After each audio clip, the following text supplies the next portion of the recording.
The galaxy was on the brink of collapse, and a new dimension called the Blue Star Realm quietly came into existence. Countless lives were digitized, and survival became the only mission. Yet, the prelude to this catastrophe had begun 2 centuries ago. The Age of the Stars had dawned, unleashing a flood of ferocious beasts upon Earth, wiping out 90% of living creatures within a single year. Amidst mountains of blood and corpses, countless awakened ones rose up, but even they could not halt the tide of extinction. 5 years later, the Blue Star Alliance was formed, managing to survive only by clinging to 100 main cities. Now, in the year 288 of the star calendar, on the 16th day of July, an unremarkable day, a teenage boy stood still in the courtyard of the Red Star Orphanage in Tianan City. The boy was slight and youthful in appearance, but his eyes betrayed a steely determination deep within. Xiao Chun, a 16-year-old human boy, quietly gripped the broom in his hands when suddenly a cold, mechanical voice echoed in his mind. Xiao Chun, human race, your talent awakening has begun. Profession acquired, archer. Level E. Every profession held potential, but in this world of rigid rank and order, a low-tier awakening promised only countless hardships. Worse still, Xiao Chen's talent fell far below expectations. Talent. 1 in 10,000, level F. For every 10,000 monsters killed, gain 1 random attribute point. Staring at the talent description, a crack finally appeared in Xiao Chen's calm facade. His hands tightened slightly, a flicker of struggle in his brow. 10,000 kills for 1 attribute point? What kind of worthless talent is this? Upon closer inspection, the words upgradable gave a faint glimmer of hope, but he sighed helplessly. How long would it take to slay 10,000 monsters? Facing such a daunting future, Xiao Chen saw his fate clearly, ordinary and limited. Looking back at the orphanage courtyard, bathed in summer warmth, a shadow passed through his heart. Once the children awakened their talents, they had no choice but to face the outside world and shoulder their destinies. The classmates who had walked alongside him all left one by one, but none ever returned home. Falling in battle was their destiny. Awakened humans were merely beasts' prey. The system interface steadily updated his stats. Equipping a worn wooden bow slightly raised his attack power, and he finally began to contemplate how to forge his path as a professional. Yet beneath the data comparison, emotions churned deeply. From now on, it's all on me. I have to pay rent to stay in the city or be teleported out. And only 8 copper coins in my pocket, far from enough to survive a month. Just as his thoughts spiraled, an unexpected system notification appeared. Ding! The Dimensional Treasury has granted you initial funds.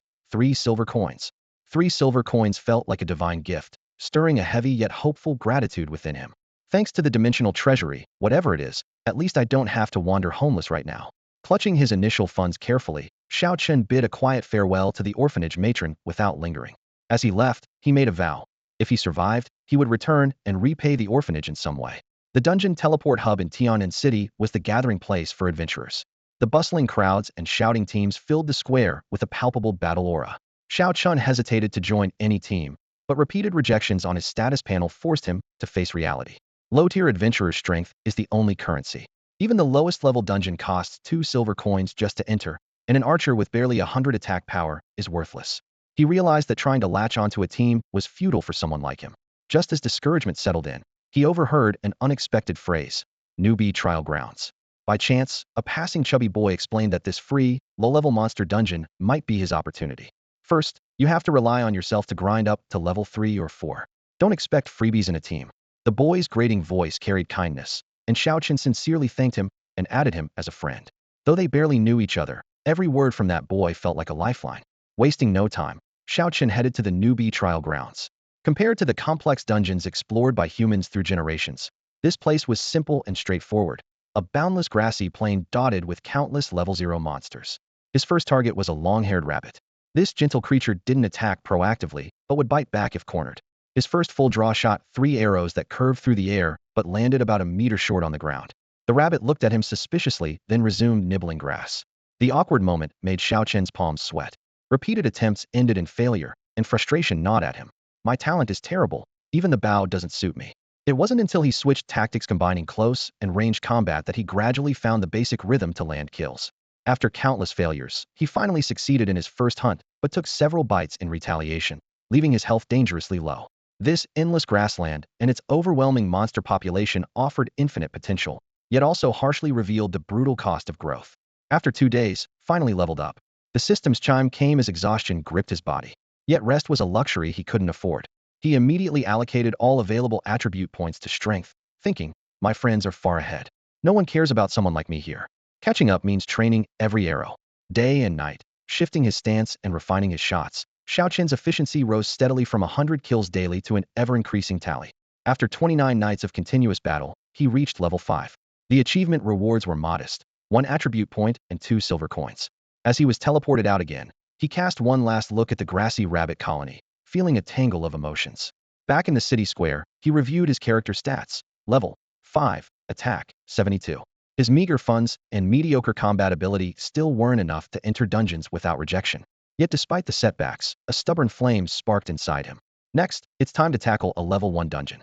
Even if it's bitter and suffocating, every monster slain is one more step toward hope.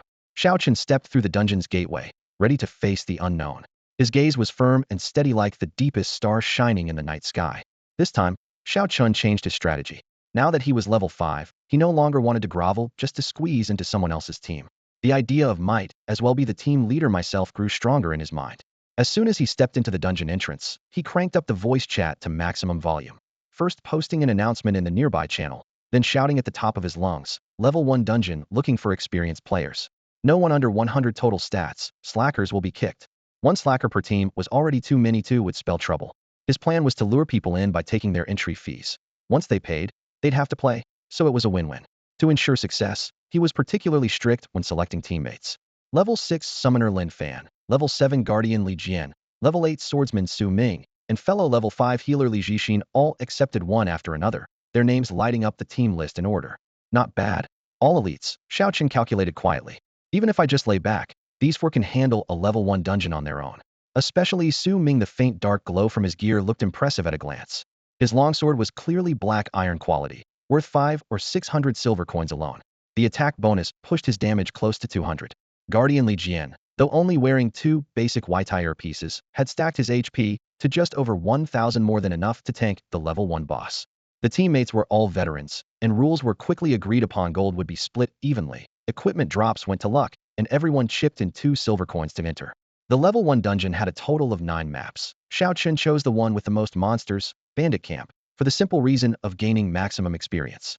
The map was small with wide open sight lines. You could see the edges immediately upon entry. The moment their feet touched the ground, hordes of humanoid monsters appeared in dense formations. Common Bandit LV5 attack 40 defense, 12 HP 200. Xiao Qin glanced at his own 180 HP, calculating the Odsonian would be tough, but bandits had low intelligence. As long as he didn't get too close, they wouldn't rush him. Li Jian was clearly veteran. Shield raised, he charged at the nearest monster, looking up to ask, "How do we want to tackle this?" "I have an area attack skill," Su Ming replied without hesitation. "We'll pull them together and kill fast." "The turtle I summon can help absorb damage," Lin Fan added. "I'm a single target healer. Just don't pull too many at once, and it'll keep you all alive," Li Jixin said calmly. The roles were instantly locked in, and Xiao Qin felt a surge of excitement. This was the exact lineup he had dreamed of. "Go ahead and rush in. Ill support from range," he called out, stringing his bow. When a dozen or so bandits clustered, he casually let loose an arrow. 53. The damage number popped up. Though lower than shooting a fluffy rabbit, it was quite significant against the bandits' higher defense. With a dozen monsters gathered in front of Li Jian's shield, Su Ming stepped forward with his sword and shouted, "Whirlwind slash."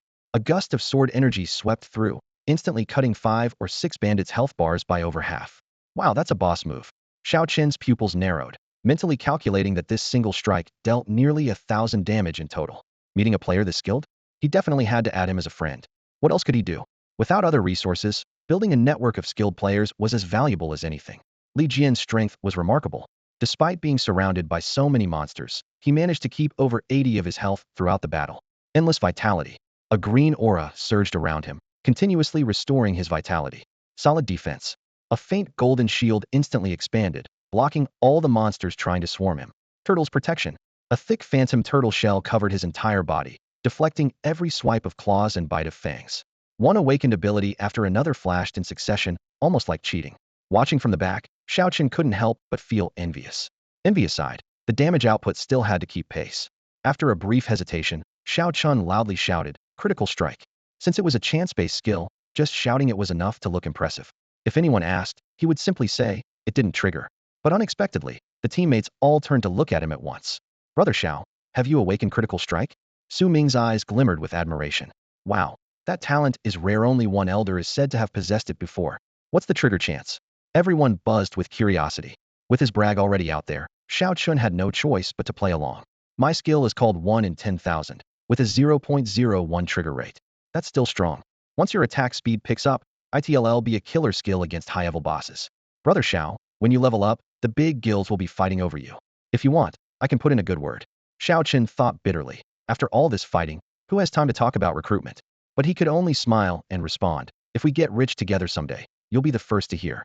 Successfully killed bandits. Gained 8 experience for copper coins. Defeating a level 5 normal monster dropped a total of 20 copper coins.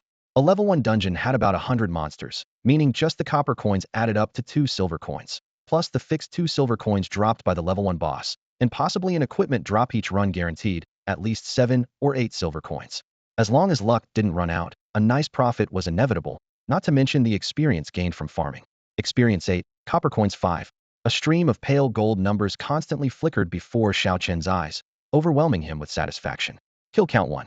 In just a few minutes, the team had cleared dozens of small monsters, but Xiao Chun was only credited for the last hit on one. It wasn't that he wanted to slack off, the damage charts spoke for themselves. Su Ming alone dealt 70 of the damage, so Xiao Chen's numbers didn't look so bad by comparison. The critical strike still hadn't triggered, but he comforted himself. Fortunately, the teammates were easygoing and didn't mind. The speed run team's efficiency was absurdly high. They pushed forward relentlessly and soon reached the boss spawn point.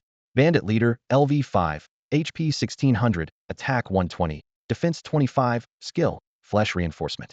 Xiao Chen had once hoped to solo this boss someday, but now knew that was a distant dream. With their current setup, killing the full health boss was no big deal. Su Ming and Li Jian charged side by side, unleashing skill combos like fireworks, and the boss health bar plummeted. Xiao Chen fired a few arrows from the rear, and the battle was over. Ding killed bandit leader, 400 copper coins, 200 experience. By the end of the dungeon run, Xiao Chun had gained a total of 800 experience. After about 5 more runs, he would be close to level 6. But as levels rose, experience requirements became crazy steep. He wasn't sure if he had enough silver coins left for more runs. It would come down to luck. Then the loot phase began. 2 beams of light landed, a white-traded pair of gauntlets, and a power herb. A basic pair of gloves with 6 attack is a decent stat, and could sell for 7 or 8 silver coins. The freshly dug power herb could fetch 2 silver coins at the trading post, and would grant 1 strength if consumed, but it still hadn't made its way into Xiaoqing's backpack. Luck wasn't on his side. He hadn't managed to snag a single useful item. After calculating expenses, the dungeon run cost him 2 silver coins in entry fees, but he only earned 800 experience points and 1 silver coin back, resulting in a net loss of 1 silver coin. Despite that, the thrill of the dungeon crawl left him eager for more. If he could, he would gladly fight alongside this team forever. Are you guys running another round? Yeah, his teammates answered promptly. Xiaoqing definitely wanted to do a few more runs. Good teammates were hard to come by. The silver coins he had left could cover 2 more attempts. With more money, he could keep going non-stop until his eyes blurred. Among the 5-person party, everyone except Xiaoqing was quite strong, so they could finish a run in less than half an hour. Xiaoqing, the first level dungeon has 9 stages in total. Completing all of them earns you an achievement. Want to switch maps? The moment he heard the word achievement, Xiaoqing didn't hesitate and agreed immediately. The game had been out for nearly 300 years, and countless players had fallen to monsters while many strategy guides had been thoroughly analyzed. The tactics for first-level dungeons were well documented by now, but Xiaoqing had been so focused on grinding that he never took a moment to read through any guides. If not for Su Ming's hint, he wouldn't even have known about kill achievements. The achievement reward he had just received was generous, and he knew there were few ways to improve his power right now, so every edge counted. Brother Su, where did you find this achievement info? There's a forum in the status panel. Su Ming pointed to his glowing display. All sorts of info for awakened players are there. Right, when we first awakened, we spent an entire day reading posts. It really helped. A teammate chimed in. There are more guides about archers. Check them out. If you have questions, just ask in the class channel. Someone will always help. Since the game came out, humanity's survival pressure had skyrocketed, yet they still managed to stay united. Every new awakened player meant one more reason to stand up to monsters. Since awakening, Xiaoqing had poured almost all his time into monster grinding and never opened a single guide post. Looks like he would have to squeeze in study time from now on if only he could grind and read posts at the same time. Time was precious, but the dungeon was the priority for now. He locked in the next dungeon and reached out to click the teleport button. Suddenly, a line of golden text appeared in the center of his vision, and a booming announcement filled his ears. Dimensional notice. The Tiger Clan warrior, Bei on the Blue Star Dimension has slain a bronze-level boss in the Abyssal Rift. All awakened of the Blue Star Dimension receive 1 to all attributes. The sudden broadcast froze Xiaoqing in place. The bustling teleport plaza went completely silent. Everyone had received the same message. What did a bronze level boss mean? And it was killed by a non-human. To get one to all attributes for everyone? The reward was insane. Dimensional notice. Human awakened Yang Shao has slain the level 101 Necromancer Lord. All awakened ones in the Blue Star Dimension receive one to all attributes. Announcement. The Dragon Soaring Guild has successfully repelled the natural disaster invasion and established a novice territory. All awakened ones in Blue Star gained 10 silver coins. The system broadcast was not over. New golden text appeared one after another. Successfully killed a bronze level queen bug. All awakened ones gain one to all attributes. One after another 6 or 7 messages in rapid succession. In just moments, his total attributes increased by a full 30 points, equivalent to leveling up 3 times in a row. My attack power and health have both doubled. The crowd erupted instantly. Some clenched fists in triumph. Others wept with joy, while many shouted wildly toward the city outskirts. No more forced teleportation. We can finally raid level 2 dungeons. These attribute bonuses increased every level 1 awaken one's health by at least 120 points and attack by 12 points, effectively remaking a whole new generation of fighters. Su Ming was cheering with everyone else, but suddenly tensed up. With so many kill records piling up, there must be a fierce battle raging somewhere nearby. Before he finished speaking, the leaderboard floating above the teleportation point began to flicker. The crowd held their breath as they saw the name of the number 9 ranked player, Zhao Jianshan, dim and fade away. Then the whole entry disintegrated like ash. The 9th strongest fighter in Blue Star had just fallen into eternal darkness. Within seconds, the top 10 players vanished one after another in a similar manner. The shouts across the plaza died down, leaving an oppressive silence as thick as frozen air. Bang! Another burst of golden light exploded. System broadcast. Human awakened one Qin Haoyan has broken through level 101st. All awakened ones in Blue Star gain 5 to all attributes. At once, the top leaderboard name jumped from 99 to 100. The dazzling golden number was almost blinding, but sparked a glimmer of hope in everyone's hearts. Xiao Qin's blood boiled with passion. Though the veterans were falling, others still struggled forward. If one day his name could appear on this glowing screen, he would die without regrets. With deep respect for the trailblazers, Xiao Qun and his comrades stepped back into the dungeon. Combined with previous bonuses, each of his attributes surged by 11 points, a modest boost for high-level elites, but revolutionary for a first-tier awakened one like him. An extra 220 health points pushed his HP from a little over 100 straight to 400, and his attack power neared 100. Meanwhile, the dozen or so silver coins in his pocket gave him confidence. Each level 1 dungeon run cost half a coin, so 20 runs would break even. Quickly calculating, one dungeon run takes about half an hour, 20 runs less than a day to clear out. At that thought, the youth gripped his weapon tightly and shouted, "Brothers, how about we grind 20 runs in a row?" Xiao Qin felt his strength was not yet fully unleashed. He needed to grow, to fight harder. Lin Fan, he'll go ahead to clear the path. Today, we'll at least finish one level 1 dungeon run. One run won't cut it. Su Ming flicked his dagger with sharp determination. We need 20 runs. I want to level straight up to 10, then we can head out to hunt monsters in the wild. Hearing this, Xiao Qin secretly admired him. Not to mention reaching level 10. Even if he did, Xiao Qin wouldn't dare step outside the city gates. The wilderness beyond was so dangerous that even veterans at level 50 or 60 had to be constantly on guard. But Su Ming showed no fear. At level 10, we can contract a second summoned beast. We have to hit that mark within 2 weeks. When that happens, our stats will jump big time, and then we can try level 2 dungeons. Initially, Xiao Qin only planned to suggest casually, how about we run 20 times straight? But all 4 others raised their hands in agreement.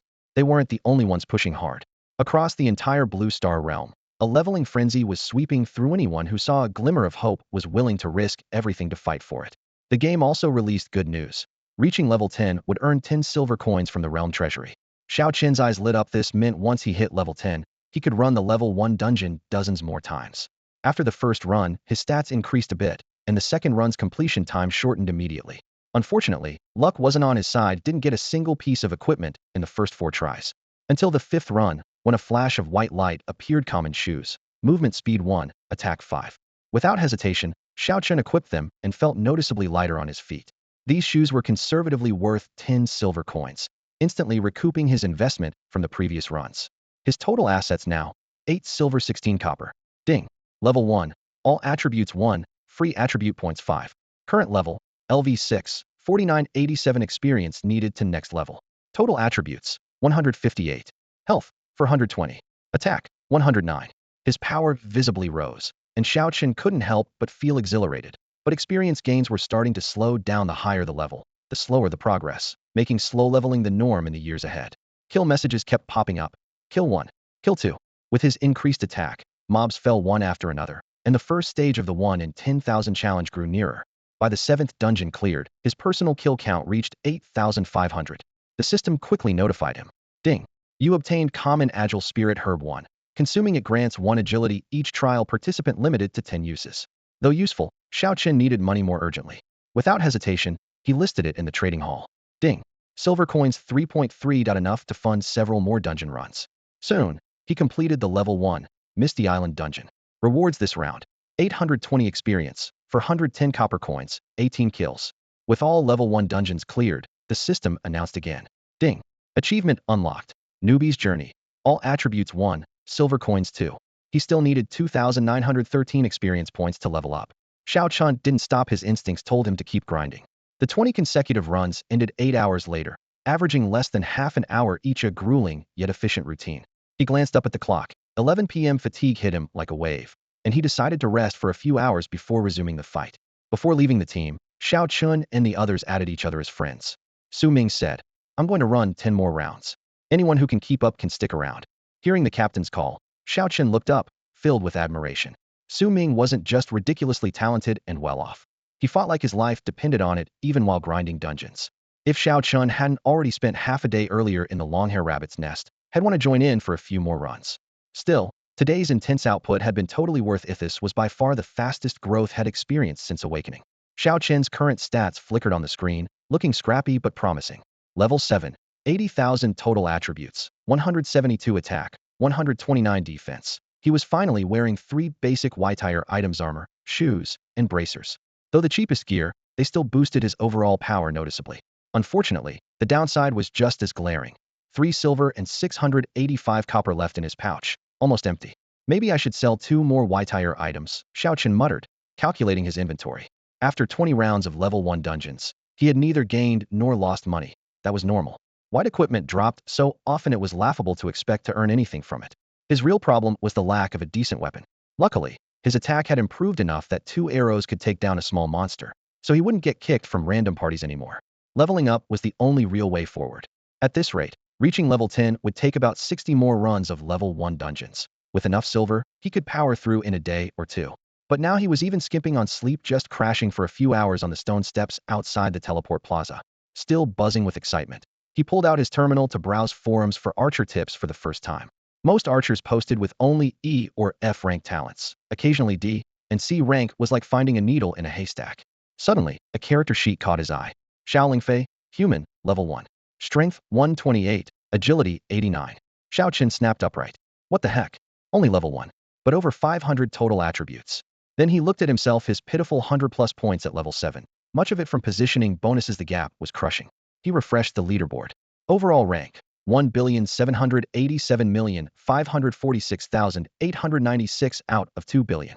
Level 7 combat power rank, 68,265,487 out of 80 million.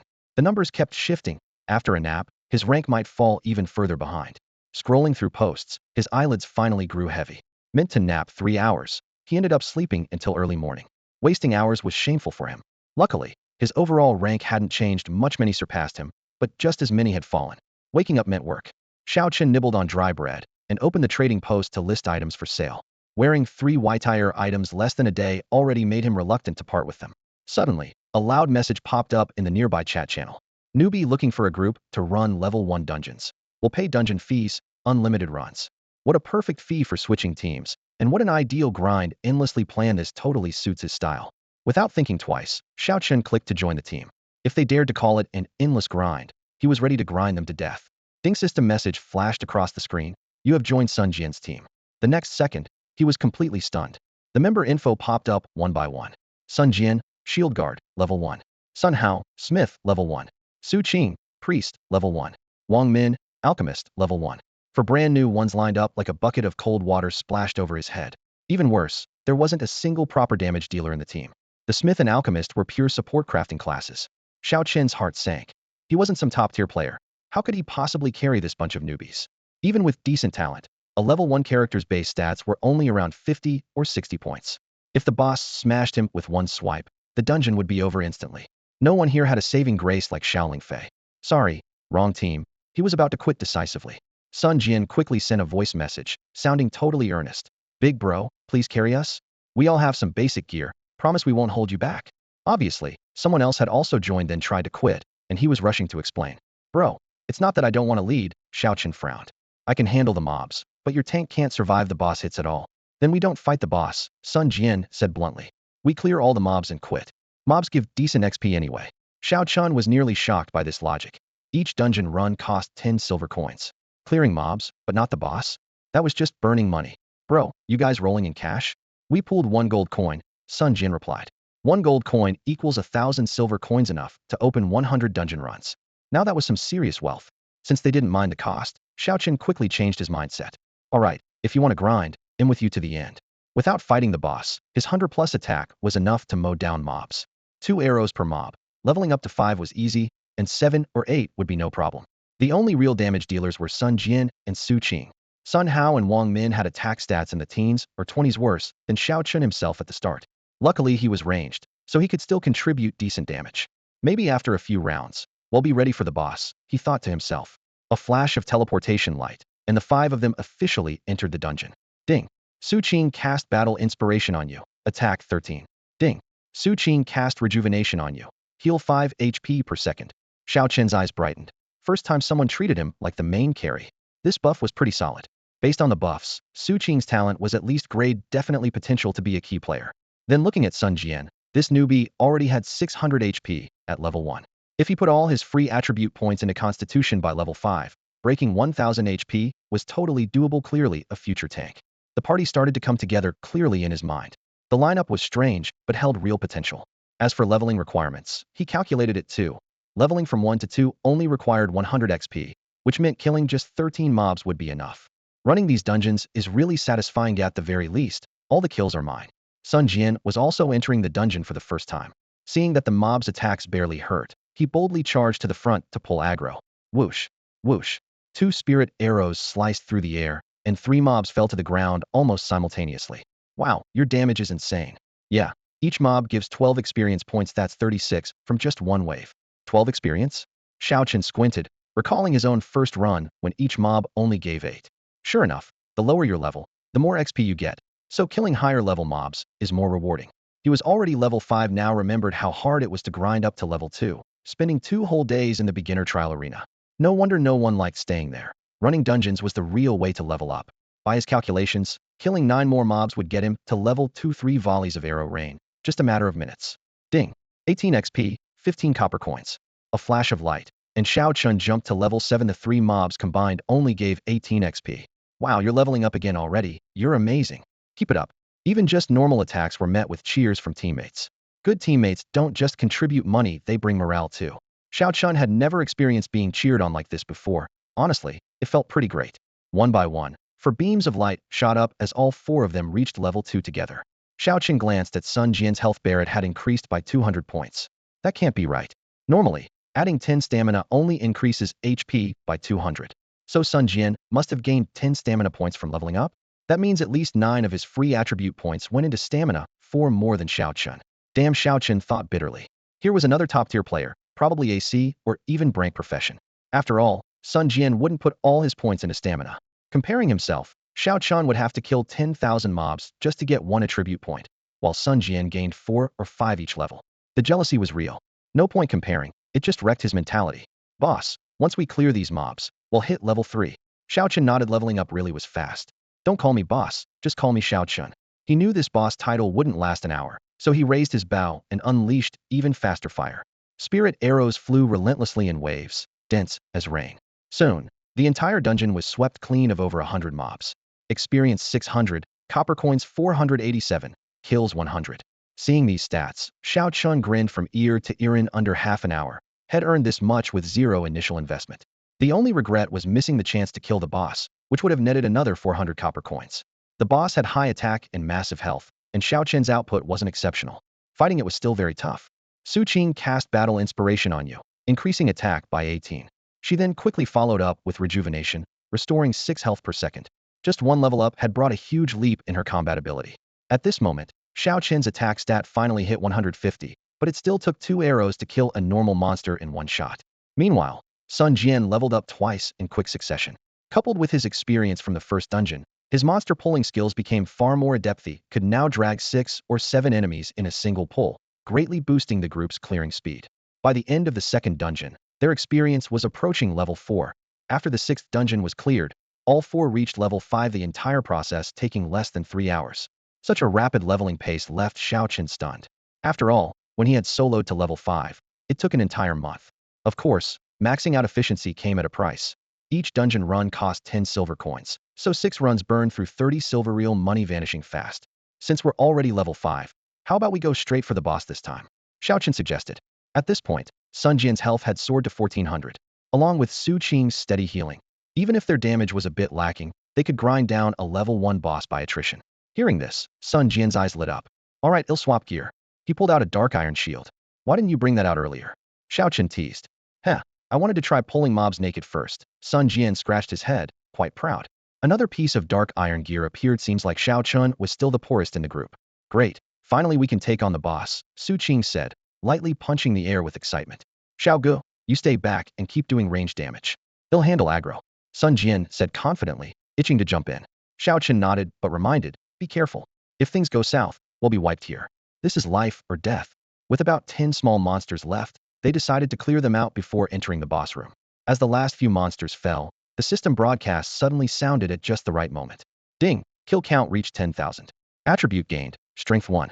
The long-sought 1 in 10,000 achievement was finally unlocked. Xiao Chun had worked hard for that single point of strength. Immediately after, the system popped up again. Ding! You have killed 10,000 monsters. Achievement unlocked. Butcher. Reward. All attributes 2, silver coins 10. What? Seeing the total attribute bonus, Xiao Chen jumped up in excitement. Plus 2 to all stats added up to 10 points total, far better than just the 1 strength point. Then another system message flashed. Next kill achievement requires 100,000 enemy kills. This unexpected achievement brightened Xiao Chen's mood and clearly showed the system was encouraging mass mob kills. With the extra 10 silver, Xiao Chen's coin pouch suddenly jumped to 31 silver. He quickly strung his bow and called to his teammates, wait a moment. Since they were about to fight the boss, he wanted to be extra cautious. The level 1 boss had only 1600 health, and even with 25 defense, he could finish it off in a dozen or so arrows. With an attack speed of 0.2, the fight would last a minute or 2 at most, and the boss regeneration was slow, so the challenge was manageable. Feeling his wallet swell, Xiao Chun decided to spend a little. The common mighty herb in the shop cost 3 silver per unit, limited to 10 per person. He bought the full quota at once, officially graduating from the basic mighty herb stage. Strength 1. Strength 1. After taking the herb for the first time, Xiao Chun felt a wave of vitality rush through his body. After pumping 10 more points into strength, Xiao Chen's total attributes finally surpassed 200. His base attack also jumped by 20 points. Even without Su Qing's skill buffs, his displayed attack power was already at 153. The black, savage bloodthirst boar in front of him was panting heavily, its hooves clawing at the earth, clearly driven to the brink of madness. Sun Jian, I'm ready, your turn, he said, putting away his longbow and shouting sharply. The tall and burly Sun Jian immediately hefted his massive shield wider than a person and charged hard at the boss. The iron shield clashed against the boar's tusks with sparks flying. Reflect damage. 148. Bright red numbers popped above the boar's head. Xiao Chun was amazed his full power arrow only broke through its defense by 113. Yet Sun Jian's damage reflected right back, dealt nearly 150 points. Damn, who's carrying who here, he muttered to himself. Block. Guard. 2 skill effects flashed one after another, pinning the boar firmly in place. Xiao Chun realized the boss actually had more than one defensive skill, while he relied solely on his triple shot for offense, feeling pretty isolated. Thankfully, Sun Jian's absurdly high HP let him withstand a dozen heavy hits from the boss. In the distance, Su Qing's healing staff glowed like a misty light, continuously pouring green healing energy into Sun Jian's body, keeping his health bar nearly half full at all times. Qing, see? I told you our teamwork is perfect. Sun Jian laughed loudly, glancing sideways. Jian, you're the toughest. My shield is always here to protect you, Su Qing replied warmly. Only now did Xiao Chen realize these two were a cooling, impressive match of talent and beauty. But in this apocalyptic game world, falling in love was risky. What if one of them suddenly lost connection forever? Despite his worries, he sincerely felt happy for them. Still, their constant sweet talk was a bit distracting, so he bent his bowstring and quickened his attack speed. 117. 146. A burst of blood mist exploded. Ding. Bloodthirst boar killed, experience 160. Copper coins 400. The system announced crisply as shining particles scattered. Xiao Chen finally exhaled, relieved his first successful team kill of a boss, and everyone's excitement was hard to hide. Haha, I got a blue piece of gear. I picked up some normal herbs. Cheerful voices filled the air. The dungeon had not only paid off, but turned a small profit. The team was beaming with joy. Seeing his teammates return so rich made Xiao Chen feel good. Only when everyone gains can cooperation last. As for him, the extra 400 copper coins were more than enough satisfaction. A pure 1 silver profit from a single dungeon run was unlike any newbie's own reward. Sun Jian, clearing 9 level 1 dungeons gets an achievement with nice rewards, Xiao Chen reminded him. Then let's clear them all in order. Sun Jian's eyes lit up. Su Qing shook her head somewhat regretfully. Ah, too bad my awakening is a life skill. Otherwise, I'd be farming these dungeons every day. Xiao Chen, hit me up anytime you want to craft gear. As they fought more side by side, the four of them grew familiar and opened up in chat, their cooperation becoming smoother and faster. One dungeon had nearly 100 small monsters. After killing 100, they could trigger a hidden 1 in 10,000, even at worst a guaranteed silver reward, but if luck was on their side, they could snag gear worth 10 silver coins or more. Unnoticed, dusk fell and crickets began chirping in the dark forest. The four newcomers pushed each dungeon to the highest difficulty, grinding from dawn until deep at night, battling intensely for 16 or 17 hours straight. Finally, after their 30-second run, even the iron-willed Sun Jian looked pale and raised both hands in surrender. Xiao Chen, the girls can't stay up any longer. Let's call it a day. Xiao Chen gladly agreed to stop. Feed made a killing today. All right, next time, if we get the chance, we'll tackle level 2 dungeons together. Who would be leading whom in those harder dungeons? That was really anyone's guess. These top players usually only interact with low-level adventurers when they themselves are still at a lower rank. Xiao Chen understood this clearly. Once Sun Jian's group advanced to higher tiers again, he wouldn't be able to keep up with their pace. So he quietly set a goal for himself, to level up to 10 as soon as possible. Fortunately, not all prodigies are haughty. Big names like Sun Jian and Su Ming were not only powerful, but also easygoing. A few words from them could quickly put others at ease. After the dungeon run, several new players surrounded Xiao Chen with grateful faces. Big brother Xiao, we really owe you today, the lead novice said sincerely. Without you, there's no way would have reached level 7 in just one day. It was exhausting, but the efficiency was terrifying. Save the thanks, Xiao Chen waved his hand. You paid for it. I'm just doing the job I was hired for. Honestly, that money really helped me out, so I should be the one thanking you. Good teammates are hard to find, and those who are both tolerant and willing to spend money are even rarer. After Sun Jian's group left, Xiao Chen finally had time to tally his loot. He had already equipped 5 new items and had 1 spare in his backpack. The 4 newly obtained base-grade items would sell for about 30 silver coins on the market, including dungeon shares and rewards. Today's haul exceeded 60 silver coins. His personal funds refreshed to 36 silver coins and 453 copper coins. Finally, I have a little money saved up. Xiao Chen slung his bow on his back and opened his character panel. Level 9, with 15,000 experience points stored, but still 13,000 short of reaching level 10. As he leveled up, the experience from minor monsters shrank significantly. Each dungeon crawl yielded only 500 points. Roughly counting, he'd need to grind through 26 more runs to break through. The difficulty was higher than expected, but he had enough silver to support long-term leveling. If he wanted to speed things up, he could form a duo and double his shares. Getting into a team with rich players like Sun Jian would be even better. Xiao Chen was confident that among the huge player base, similar opportunities would arise. I have to hit level 10 first to really have combat power. He reflected on today's efficient carry runs, and an idea sparked in his mind to specialize in helping newcomers level up. He understood well how tough it was for newly awakened players. Other veterans charged silver coins to help them level, but he could do it for free, only requiring new players to pay the entry fee. Even the poorest beginners could level up to 3 after just 1 or 2 runs. Once they crossed the threshold, continuing to take gigs wouldn't be a loss for him.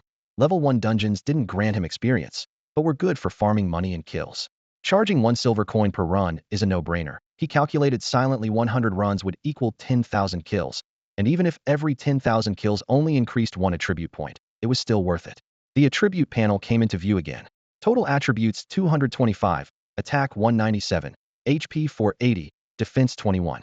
Though the new base items had no extra modifiers, they boosted his overall combat strength. Once he reached level 10, the Plains Treasury would reward him 10 silver coins, and he might upgrade to a better quality bow then. If he could achieve 1 arrow, 1 monster, and have a healer by his side, tanking a boss wouldn't be out of reach. The next morning, Xiao Chen found another team. This time, they didn't manage 32 consecutive runs. After 6 matches and reaching level 5, they disbanded. After reaching level 5, he could start fighting on his own. For these lower-tier workers, saving even a single copper coin was a big deal. After a whole night of battling, Xiao Chen's strength had improved once again. When he got up in the morning, he went as usual to the dungeon hall and joined random solo players to clear more than a dozen runs teams of 3 people, just the right size, so experience was shared fairly. Night fell, the clock pointed to 10 o'clock, and a long missed string of system notifications popped up. Ding level 1, all attributes 1, random attribute points 5. Ding bow multi-shot 1, attack range 5 meters. Ding you have reached level 10, you can join a guild. Ding you can enter level 2 dungeons. Normal dungeon entry costs 100 silver, hard dungeon 200 silver. Ding you have reached level 10, dimensional treasury rewards 10 silver and 10 free attribute points. A continuous stream of golden text flashed on screen. Xiao Chun took a long while to process it. Level 10, with all corresponding gold and attribute rewards credited. This meant his combat power had jumped significantly. Updated stats. Xiao Chun LV10 EXP 18,000. Total attributes 251. Attack 220. HP 560. Defense 35. Attack speed 0.25. If only I could get a better weapon, I could one-shot level 1 mobs, he thought. Weighing his worn-out wooden bowway past retirement G in his hand, then shook his head with a sigh. A common white weapon sells for 40 or 50 silver. Black iron gear costs 10 times that, and black iron at level 10 is priceless. With his current savings, upgrading in one go was out of the question. With my stats, level 2 dungeons are still a bit risky. He'll have to bring along newcomers while hunting for reliable teams. Usually, the minimum team standards were 300 total attributes and 250 attack for archers, just enough if you were a rank C talent. Difficulty rose sharply at level 2 dungeons, so higher demands on teammates were natural. If he couldn't handle level 2, head grind level 1. For efficiency, he didn't just shout at dungeon entrances, but also posted requests on the Tianan City forums. Bad days meant one run with a single player. Good days could stretch to over 10 runs in a row. Sometimes, head camp in the plaza all day without luck. According to the rules, every 100 dungeon runs unlocked a 1 in 10,000 bonus, granting 1 free attribute point. It took about a month to reach 100 runs. Half a year flew by. Familiar forum IDs gradually faded away, their numbered tags deleted by the system user not found. Su Ming leveled up to 16, Sun Jian reached 15. Steadily, Xiao Chun saved 500 silver, still about 20 to 30,000 monster kills short of his 100,000 kill target. With money in hand, he no longer worried about being randomly teleported to remote wilds. Life seemed steady. Leading newcomers through dungeons daily could manage even without leveling up. But good times didn't last. Suddenly, golden light flashed out of nowhere. The dimensional broadcast lit up the skies, and all awakened on Blue Star saw the message. The world fusion rate has reached 60. The fusion speed will greatly accelerate from now on. The number of abyssal rifts will increase significantly. Monster numbers and power will surge. Major cities have consumed more than half their energy. Protective energy barriers will vanish within 10 years.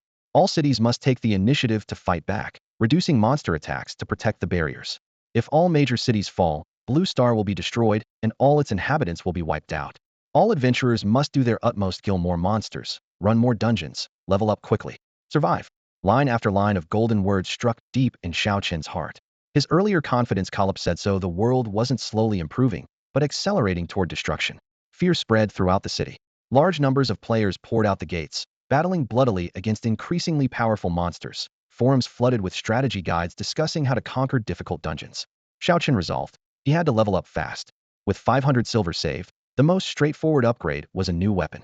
After half a year, the equipment market had loosened. Somewhat refined iron gear prices fell, and black iron was no longer unreachable. He scoured multiple guild shops until finally he spotted a coveted tag on the shelf. Mystic Iron Bow, Black Iron Grade, priced at 443 silver. Ding, silver coins 443. You have obtained the Dark Iron Bow. Xiao Chun lowered his head to check the new weapon stats, and the more he looked, the more a smile spread across his face. Dark Iron Bow. Quality, Black Iron. Equip level, 10. Strength 10. Agility 10. Attack 30. Range 5 meters. This was leagues beyond his old enhanced 8 worn-out wooden bow. With the extra bonus from strength and agility, this bow boosted his attack by a full 50 points, a quantum leap in power. His character panel refreshed accordingly. Xiao Chun LV10. Total attributes, strength 18, agility 10. Attack power, 280, 330. HP, 580. Defense, 36. His HP and defense were still rather meager, but archers are naturally high attack, low defensive, thin-skinned and fragile, something he had to accept. Luckily, the sharp increase in agility doubled his movement and firing speed. He moved as lightly as a nocturnal owl. Holding a black iron weapon, the shabby aura clinging to Xiao Chun faded just a little. He glanced at his backpack. Only 57 silver coins left, no splurging. Tickets for level 2 dungeons cost 100 silver coins, so even if 5 players split the cost, that's 20 each. Saving half a year to buy a level 10 black iron weapon wasn't exactly glamorous, but it suited his fate well enough. Now, his top priority was to find a level 2 dungeon party willing to accept an archer like him. Just as he was considering this, his friend list suddenly lit up. A name that hadn't appeared for 6 months, Sun Jian. Xiao Qin's first thought. Could he be inviting him for a dungeon run? After all, Sun Jian was already level 17, more than capable of leading him. But when he opened the message, it read, Brother Xiao, our guild has a batch of new recruits. Could you help take them under your wing? Not to level him up, but to mentor newcomers. With business knocking on his door, why refuse? He replied promptly, no problem, same as always. It was already rare for Sun Jian to get into the guild. Guild slots were precious. It was nearly impossible for an ordinary player to get in. Being listed as a probationary member before even reaching level 10 meant either extraordinary talent or powerful backing. Brother Xiao, how long can you lead them? As long as you have, he'll lead. If you want a time frame, I can keep doing it indefinitely. He added, and don't call me Brother Xiao anymore. Just call me Xiao Chun.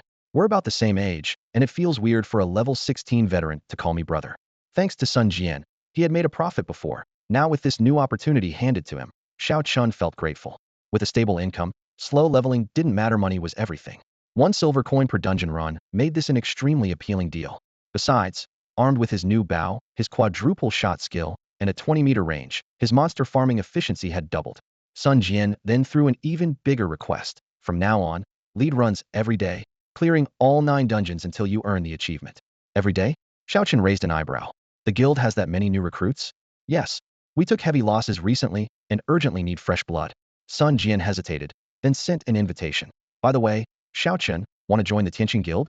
Xiao Chen felt a bit dazed at the invitation to join. Of course, I want to join. But someone like mice, that really possible? Anyone who reaches level 10 is accepted, but the guild enforces a strict survival off thefitist policy.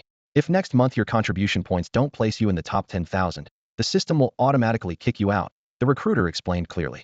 The Tianqing Guild ranks in the teens on the Tianjin City leaderboard. It's a mid-sized guild at level 2, boasting 10,000 official members. All right then, please add me in, Xiao Chen replied decisively. To him, the guild's reputation didn't matter much, joining first was what counted. As long as he got in, he'd have more chances to take on jobs. Maybe if a top player was feeling generous, he could even get invited on dungeon runs. The recruiter continued, there are 20,000 reserve members. You'll need to work hard to earn contribution points. Contributions come from 2 main sources. First, defeating monsters and clearing dungeons. Second, donating materials to the guild. Xiao Chen thought to himself, donating materials is out of the question. They'll just grind dungeons until I hate them. Just then, the system beeped loudly in his ear. Ding. You have joined the Tianqing Guild. Ding. Your total attributes 10, attack 30. For a mere level 2 guild, to grant such an exaggerated stat boost all at once was like leveling up several times in one go. No wonder so many players were desperate to squeeze into his passive bonus alone was incredibly valuable. Not to mention contribution points could be exchanged for tons of supplies. Tianqing Guild had many crafters, alchemists, chefs, blacksmiths all available. You could trade contribution points for potions, food, and equipment, all neatly displayed in a dazzling exchange shop. But first, you had to earn those points. Xiao Chun tested it and found clearing a level 1 dungeon gave just 1 contribution point. This was rarer than silver coins. The guild progress bar read, level 290, still 100,000 contribution points from leveling up. Including the 20,000 reserves, the total member count approached 30,000. At this pace, filling that 100,000 gap might take ages. Going from level 2 to 3 would conservatively take 1,000,000 contribution points. 1 contribution point was almost worth 1 silver coin. This was a golden opportunity to grind profit. The exchange list boasted over 1,000 potions alone. Xiao Chen planned to copy them all. First, target the basic strength potion. It could be taken 10 times in total, boosting strength by 10 points overall, costing just 30 contribution points per bottle. That meant running 30 level 1 dungeons. If he'd known about this earlier, he would have busted a gut to join the guild as soon as he hit level 10. At his current pace, cracking the top 10,000 contribution rankings was still tough, but he resolved to try at least, if only to gauge where he stood. After joining Tianqing, his total attributes and attack both surpassed 300, health neared 800, and defense rose accordingly. With the range advantage of a ranged class and high movement speed, not even a level 1 boss could catch him. Soloing was completely safe. With this strength, leading teams through dungeons was effortless. Over the next few days, he led at least 1 group of newbies to level up daily, throwing in extra runs when he felt like it. Most of these newcomers specialized in life skills. After completing a round of achievements, they jumped up 6 levels, while the rest they leveled gradually on their own. System updates kept flowing. You cleared a level 1 dungeon, rewarded with Experience 0, Copper Coins 967, kills 96, guild contribution points 1. Though no experience was gained, Xiao Chen nodded with satisfaction. Steady daily rewards added up over time and would become quite significant. A week later, Xiao Chen once again proved to be 1 in 10,000. With the newly acquired stats, he was theoretically ready to tackle a level 2 dungeon. But stuck at level 10, no one wanted to carry him. Reluctantly, he stood by the dungeon's stone gate like last time, nervously calling out to passing players. Need people for level 2 dungeon. DPS and healer wanted. New faces kept joining, only to leave immediately the next second. Level 10? Bro, no way I'm carrying that. I'm barely managing it myself. Can't handle you two. Leaving now. Carrying a level 10 means needing a pro. Better find someone else. Players running level 2 dungeons were cautious, vetting teammates at least 3 times. Within minutes, the queue screen flickered constantly and yet, in the end, only Xiao Chun remained. Holding back frustration, he kept calling out. At that moment, a familiar ID popped into the group. Zhang Fan joined the party. Summoner, level 15. Xiao Chun froze a second. Wasn't this the chubby guy who once guided him at the novice trial? That brief encounter had been over half a year ago. Before he could fully snap out of his memories, the chubby Zhang Fan waddled up close, hands clasped behind his back, humming and muttering. You're something else, still alive, huh? Well, he clearly recognized him. Despite the usual brusque tone, Xiao Chen smiled and bowed slightly. Brother Fan, didn't expect you to remember me. Zhang Fan rolled his eyes. A weirdo like you who awakened without even knowing the novice trial? Forgetting you would be impossible. Level 10, huh? No one's carrying you. Give me the captain slot. He'll carry you through the dungeon. Xiao Chen's face lit up, almost wanted to hand Zhang Fan a cigarette on the spot. Thanks, Brother Fan. You're a real hero. Zhang Fan casually clicked open Xiao Chen's character panel and blurted. You even got black iron gear? Let me see your stats. Wait, you're in a guild? I'm level 15 and still not in one.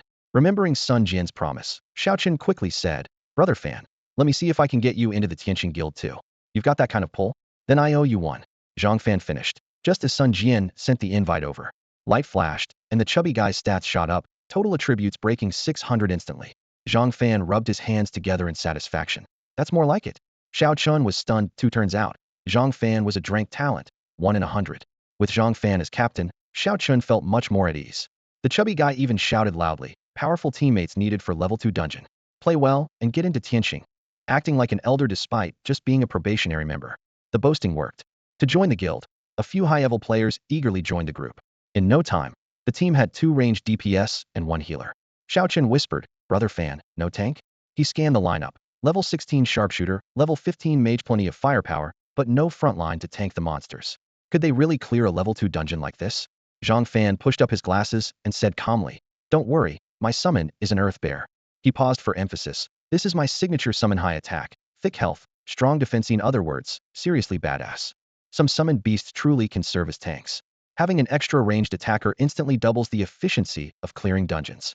The moment they entered the instance, Zhang Fan raised his hand, and a 3-meter turtle giant bear covered in brown rocky armor stepped out from the glowing summoning circle. Earth Bear, LV 15. Attack, 412. Health, 2600. Awakening skills, Earth Guardian, Earth Power. Seeing this stat panel, Xiao Chen's eyes widened with envy. Even other players of the same level only had average summons, but Zhang Fan's beast came with 2 awakened skills absolutely overpowered. What impressed him even more was that summoners weren't limited to just 1 contracted beast. As long as their spirit power was strong enough, they could maintain 2, 3, or even more simultaneously. A true high-level summoner was basically a one-man mini-army. Even if a summoned beast died in battle, it just entered cooldown and could be called back after a while. How's that, brother?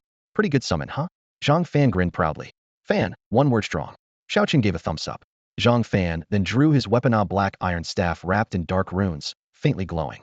This time, the first level 2 dungeon Xiao Chun entered was called Wild Boar Forest.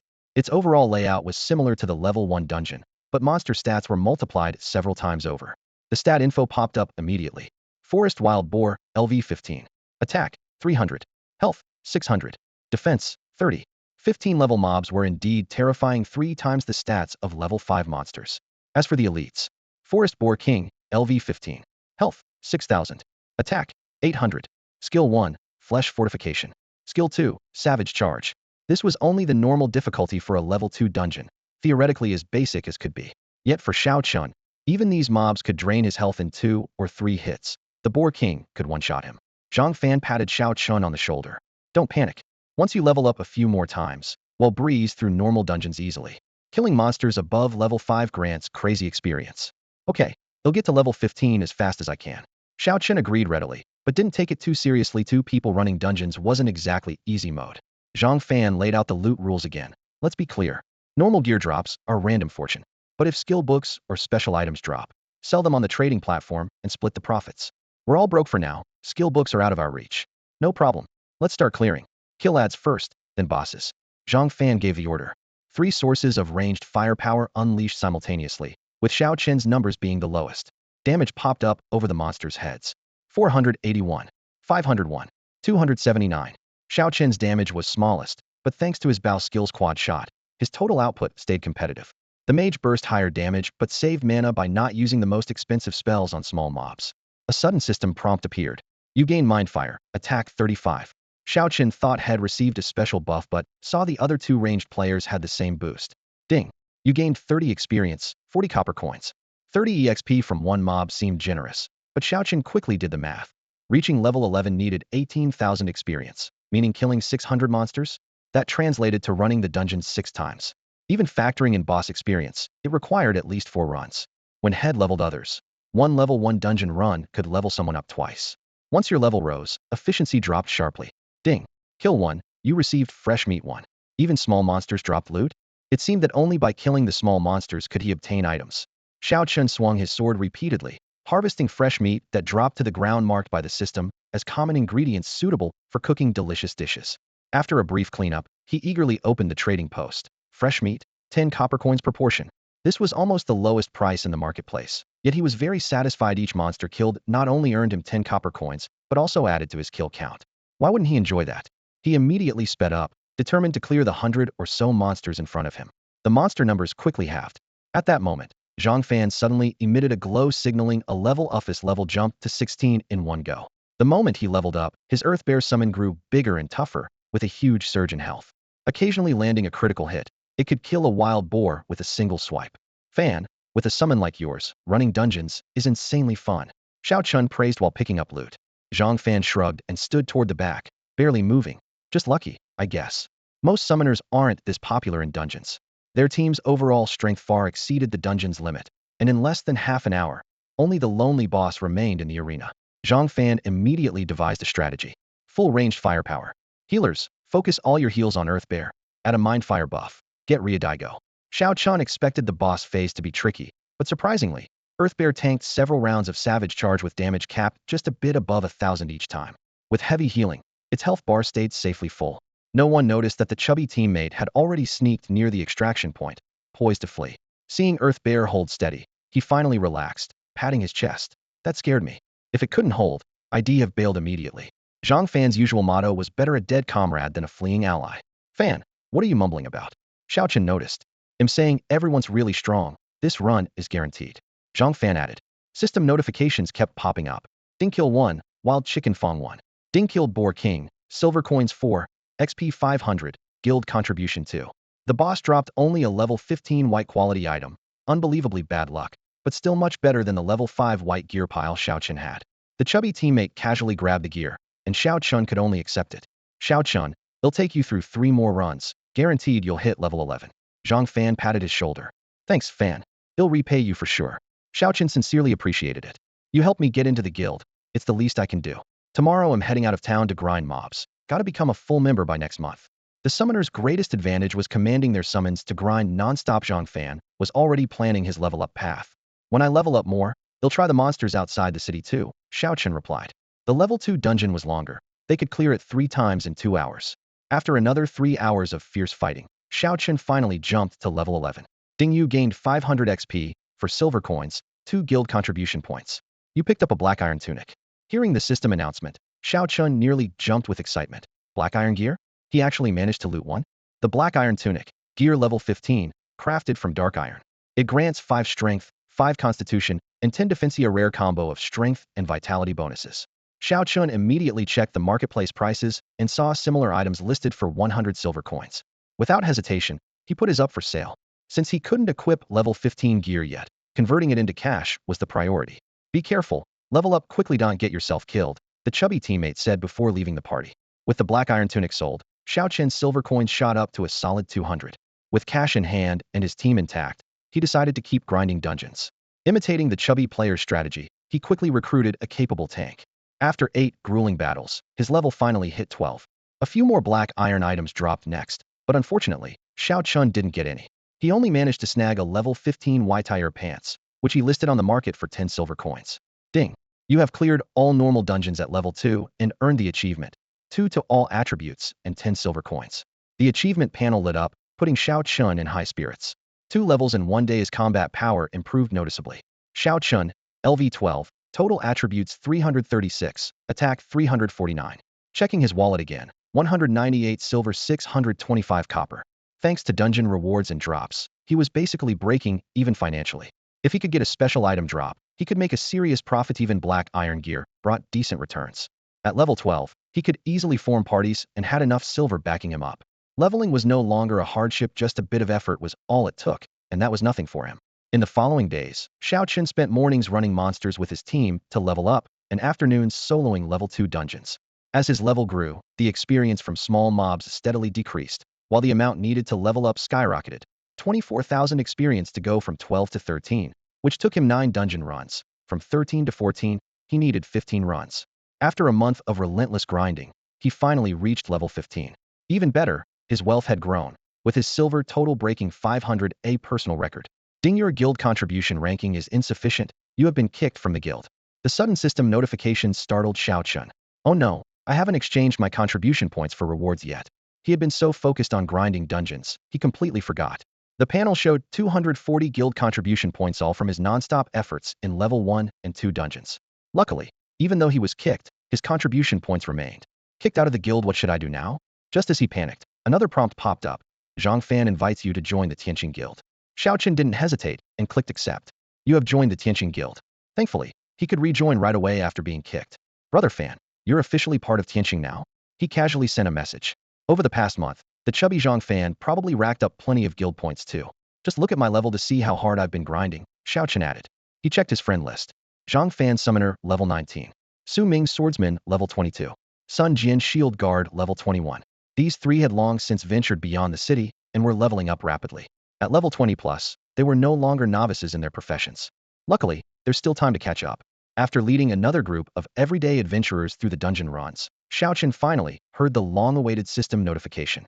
Ding! You have defeated a total of 100,000 monsters. Achievement unlocked, Slayer. All attributes 10, silver coins 100. As expected, the kill rewards are generous. He perked up. Immediately after came the second notification with a booming sound. Ding! Your innate talent 1 in 10,000 has successfully leveled up. No way, it finally leveled up. 1 in 10,000 level 2. Every 10,000 monsters killed grants a random attribute 5. Upgrade requirement. Total kills reach 1 million. Jumping from 1 to 5 per 10,000 kills? That's insane. And now it finally tells me the exact upgrade condition. I won't have to guess blindly like a headless chicken anymore. A sharp light flashed in Xiao Chen's eyes. He glanced down at the 240 contribution points left in his inventory. Might as well spend these first. The exchange screen clearly stated 3 contribution points could be redeemed for 1 basic potion. Without hesitation, Xiao Chen tapped 50 times in a row. Basic strength potion, 10 doses, each 10. Basic agility potion, 10 doses, each 10. Basic constitution potion, 10 doses, each 10. Basic spirit potion, 10 doses, each 10. Basic perception potion, 10 doses, each 10. 10 bottles, each of the 5 fundamental attribute potions, all consumed in one go. Strength 1. Constitution 1. After 50 system announcements in a row, his total attributes had risen by 10 points, equivalent to the stat boost from leveling up 5 times normally. With the potions used up and 90 contribution points remaining, Xiao Chun turned his attention to the equipment section. Black iron shoes, black iron grade, equip level 15, strength 5, agility 5, speed 10, this is the one. He completed the purchase and the system automatically equipped the shoes. His stats immediately updated. Xiao Chun, level 15, 32,000 XP. Total attributes, 489. Attack power, 478. Health points, 1,206. Silver coins, 621. Copper coins, 113. If I buy 5 more level 15 black iron gear pieces, my total attributes will increase by another 50, and my HP can reach 1,500. The 5 black iron items would cost nearly 500 silver coins, but now he could finally afford a time to buy. He replaced all his basic gear with the black iron set, which gleamed with a deep, cold luster. Xiao Chun, level 15. Total attributes, 539. Attack power, 549. Health points, 1,506. Defense, 50. The new stats looked much better. Reflecting on Zhang Fan's level 15 stats, Xiaochen realized he wasn't far behind. While not outstanding among his peers, he was definitely no weakling. In the blink of an eye, it had been a full year since his awakening. He had spent almost the entire past year grinding various dungeons. Surviving a whole year as a professional adventurer already put him ahead of most people. He was doing pretty well. With a complete set of basic gear in hand, he considered forming a fixed team to improve farming efficiency. The requirements wouldn't be high, talents didn't matter much, as long as they were hardworking enough, ideally grinding 17 to 18 hours a day. As he scouted for potential teammates, a citywide system broadcast interrupted his thoughts. This is an announcement for Tian'an City. A small abyssal rift has appeared 100 miles south of the city, causing a surge in monsters and greatly increasing defensive pressure. Awakening professionals, please leave the city gates and grow rapidly through trials of blood and fire. Tian'an City Defense Quest posted. Participants will receive 100 silver coins daily. Registration requirement. Professional level 10 or above. 100 silver coins a day? That reward is too tempting. Xiaochen licked his lips. Besides experience and kill count stats, monsters here could drop gear with luck. But he knew full well that this was a deadly gambling course, with huge risks. The chance of death was at least 50%. Xiaochen had never once considered leaving the city before, but now his mindset was beginning to shift. A daily reward of 100 silver coins, such a temptation would make anyone's heart flutter. Maybe I should give it a try? He muttered to himself. If he wanted to rack up kills quickly, there was no better place than outside the city walls. Su Ming had dared to venture out at level 10, and Xiaochen was no longer completely powerless. If they wanted to defend Tian'an City, everyone had to contribute. If everyone just hid inside, the city would eventually be overrun by monsters. Xiaochen knew his strength was still insignificant, and he was admittedly afraid of dying, but he no longer wanted to be a mere bystander. As an archer positioned safely in the backline with ranged attacks, he had found himself a fairly reasonable excuse. He opened his character panel and glanced at the guild chat, where someone was repeatedly spamming messages. Brothers heading out, join my team immediately. Xiaochen hesitated only a few seconds before clicking join. He had to take this first step. You have joined Chuan Yufeng's team. Team size, 16,530. There are over 10,000 people out here. A chill ran through his heart. The core members of the Tianxing Guild were almost all stationed at the front line. While others risked their lives for glory and contribution points, it would be unfair for him to stay holed up inside. The channel continued scrolling with instructions. Newcomers, head to the south gate immediately. The Tianxing defense zone is 10 li from the gate. Advance along the city walls. Watch out for monsters that slip through. Follow all orders. Team experience is distributed automatically based on contribution, but loot goes to the killer. Xiaochen scanned the team roster. Most players were around level 10, but there were also plenty of experts. Mu Chuanfeng, assassin, level 53. Wang Ling, priest, level 53. Wang Chong, monk, level 52. There were 16 members above level 50, holding the front line outside the city. Without them, Tian'an City would likely have fallen long ago, and orphan Xiaochen would not even be alive today. The thought filled him with growing respect. The moment he stepped beyond the city gates, system notifications popped up in succession. Dingyu received 100 silver coins. The reward was so immediate and satisfying that Xiaochen briefly entertained the mischievous idea of just stepping outside for a moment every day and returning. But he quickly shook his head, self-mocking. If everyone did that, how could Tian'an City possibly hold? Beyond the walls stretched a vast plain, teeming with a surging black tide of monsters swarming toward the city. The only walls were the countless awakened warriors' bodies standing firm in defense. Even with the entire city's strength, the front line could only barely hold the enemy back to about a li outside the gates. The scorching sun beat down, the earth trembled beneath his feet. Flocks of crimson bats screeched as they charged, their wings stirring a stench of blood. Most hovered around level 15, with occasional high-level monsters breaking through mage barriers only to be instantly shredded by explosive spells detonating from above, raining fragments in black and red. Xiaochen sprinted alongside the city wall to the left, dust billowing underfoot.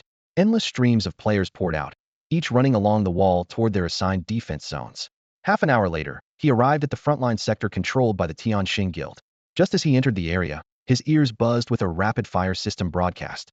Yang Hao cast Mass Dispel on you, removing all negative effects. You were affected by Wang Chong's skill, Sacrifice, increasing your defense by 20 points. Then the radiant golden aura of glory descended upon you, instantly boosting your attack by another 20 points and raising your movement speed by 10. Within just a few breaths, over a dozen buffs had stacked on Xiaochen, doubling his overall combat power or more. At the same time, he triggered rejuvenation, restoring 50 health points per second for the next 10 seconds, bringing his status almost to full. Just as he joined the team, A voice flashed urgently through the channel. Archers, move to Area 13 immediately. It's safe there. Give me all the damage you can. Area 13 was a towering platform outside the city walls, rising nearly 100 meters high and overlooking the entire front line, essentially a natural arrow tower. When Xiao Chun climbed up, over 100 archers were already lined up in formation, their bowstrings taut and quivers orderly. For him, the usual 20-meter range on flat ground suddenly expanded to over 100 meters thanks to the height advantage and edge unique to archers far surpassing that of mages. Just as he steadied his footing, the scene before him stunned him. The plain looked like it had been splashed with ink. Waves of black shadows surged forward abyssal spider demons. The lowest level was 4 or 5, but some reached 30 or 40, with numbers possibly topping millions. They came relentlessly, black waves rolling in, overrunning the Tianqing Guild's defenses. Killing one wave only brought another instantly forward. This was seemingly a bottomless pit. Further off in the distance stood a bizarrely shaped mountain, hundreds of meters tall. Stop staring, brother. Someone shouted nearby. Start shooting. Archer damage may be limited, but at least we're safe. Level up fast. It was Lu Zhua, a tall, straightforward 20-year-old a few years older than Xiao Chun. He had issued the earlier command. The other archers remained silently focused, the only sounds that of bows drawing and the shouts of melee fighters in battle farther away. Xiao Chun kept staring at the mountain. Lu Zhua added with a wry smile. That's not a mountain, that's the mother abyssal spider. As long as it lives, they'll keep spawning non-stop.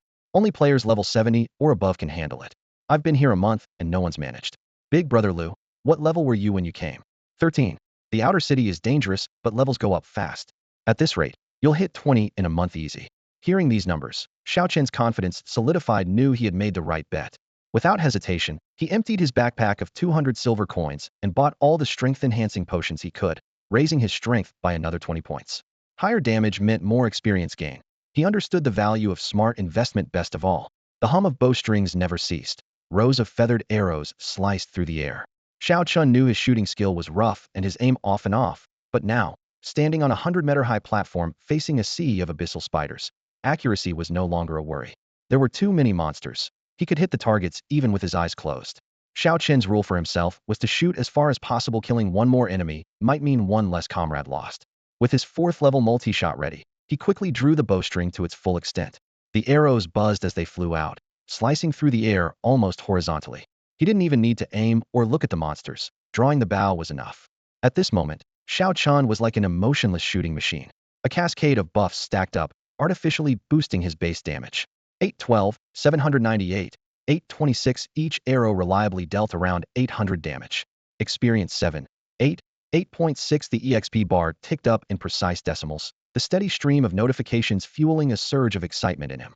Kill 1, copper coins 20. Kill 1, copper coins 16. Most of the enemies were low-level abyssal spiders, so the gains were modest, but the efficiency was unbeatable. Compared to grinding mobs and dungeons, battlefield experience grew much more tangibly. The faster he shot, the faster the numbers leapt. His first real battle filled him with unavoidable nerves. Lu Zhua had warned him that Platform 13 was relatively safe, yet Xiao Chun still couldn't relax. He occasionally glanced up and around, wary of any stealthy monsters climbing onto the platform. But the tension lasted only about an hour. The faster he drew the bowstring, the steadier his heart became. Between volleys, he consciously adjusted his breathing and pondered new rhythms for his archery. Soon enough, he almost forgot he was on a battlefield. It felt more like practicing at home in his backyard. Half a day passed. Not a single monster had managed to touch the edge of the platform. Xiao Chen's heart finally settled. The archer class was really not bad at all. For the first time, he felt a flicker of pride in his ranked talents. Just as he was starting to feel smug, out of the corner of his eye he caught sight of a red figure, a young woman, descending lightly onto platform 13, seemingly flying. She looked no older than 20, with delicate, girl-next-door features. Xiao Chun was about to ask what skill she had awakened when he noticed the golden text floating above her head. Murong Qingxue, Fire Mage, level 50. No way, a top-tier pro. He thought, his heart racing. Murong Qingxue was one of the top names in the Tianqing Guild. Don't look at me. Just focus on your own tasks, she said coolly, raising a crimson gold staff and pointing it skyward. Fire rain. With a sharp command, over 100 fireballs, each a meter in diameter, crashed down from 100 meters up. 7,169. 7,260. As the abyssal spiders touched the fireballs, they turned to ash. The battlefield, dozens of meters wide, instantly became a scorched void. Over 100 spiders didn't even have time to fight back. Wow, that's insane. Xiao Chun gaped in disbelief. Each individual fireball dealt more than 7,000 damage, true area effect devastation. Moron Kingsu's role was clearly different from theirs using her flight. She moved rapidly along the front lines to support wherever pressure was greatest. The rain of fireballs left monster corpses scattered like raindrops. After each round of bombardment, she didn't pause. She spread her wings and soared toward the next hotspot. The area in front of Xiao Chun was a patch of blackened earth. Suddenly, he spotted a dark shape writhing in the scorched Centaurum, massive spider, stubbornly struggling, its damaged carapace reflecting the pale flames. No way, there's still one alive. Without hesitation, he knocked another arrow, drew, and released. The thrum of breaking air mingled with the hum of the bowstring's vibration. Whether the shot would hit or not was a matter of luck. That guy must have been an elite monster around level 25 or 26. Taking him down would probably earn some copper coins. The bowstring hummed as a black feathered arrow flew from Xiao Chen's hand, tracing an arc in midair. He never had much faith in his archery skills. This shot was purely a gamble on luck. Ding, kill 1, silver coins 50, experience 50. When the system notification sounded, Xiao Chun stood frozen. His damage was minimal, had only landed the finishing blow, but still claimed the kill rewards. Then the second message nearly stunned him. You have obtained the Helmet of Courage. What really? Luck turning around. Had actually dropped gear. Helmet of Courage. Grade, Bronze. Equip level, 20. Strength 20. Constitution 20. Agility 20. Defense 25. HP 200. A helmet boosting all 3 primary attributes by 20 each, even more than the gains from his Xian Iron Bow. Too bad, he wasn't yet high enough level to equip it. Set bonus. Complete the Courage set 6 pieces to gain 1000 HP and 100 defense. Collecting 6 bronze set pieces was basically a fantasy at this point. Xiao Chen quickly refocused on reality. What he really needed was immediate power. Bronze gear? Sell. He opened the trade market, holding his breath. Helmet of Courage priced at 10 gold. 10 gold equals 10,000 silver coins, overnight riches. With the windfall of funds, Xiao Chen immediately began shopping. Healing potions, 30 silver too. All attribute boosting potions under 10 silver, buy them all. Looking through the 300 plus herbal items, he realized he'd underestimated the cost. Each herb could be ingested 10 times, and maxing out required over 3,000 units, costing roughly 30 gold. Money still vanished as fast as he earned it. He decided to focus on raising the most lacking stats, strength and agility. 10 gold drained instantly in exchange for multiple stat boosts. Strength and agility each leapt by 100. Even without bonuses, his base attack soared to over 700, total attributes hitting 750, with an attack speed of 0.3. 10 gold would be unthinkable savings for an average person, but when it came to stats, it evaporated in an instant. Only abundant capital could fuel rapid progress, something Xiao Chun felt deeply. Glancing at Lu Zhuo beside him, he was surprised to see their damage output had leveled out. 1026, 1083. Critical hit numbers popped up, making Xiao Chun nearly chuckle. With higher damage came more experience. Experience 12, experience 13. Lu Zhuo looked at him in surprise. Xiao Chun, I feel like your attack speed just jumped a lot. I just spent guild contribution points on some agility potions. That boosted my attack speed, Xiao Chun replied calmly. He didn't want to mention the bronze gear head found that might make others feel uneasy inside. At this rate, you'd hit level 20 in less than a month. I don't even know when I'll level up.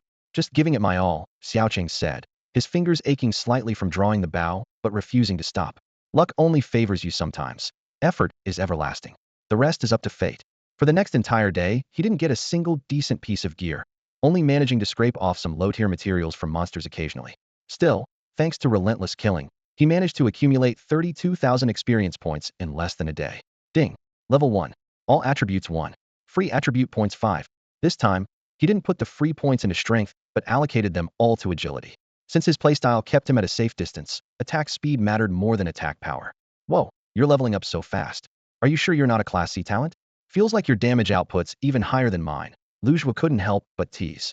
He had been fighting hard for a whole month, only to suddenly be caught up by this newbie, which left him a bit frustrated. Xiaoqing smiled. Brother Lu, I'm just over 17. 17? So you've been awakened for over a year? I've only been awakened for 4 months. So actually, my leveling is pretty slow. ITLL probably speed up later.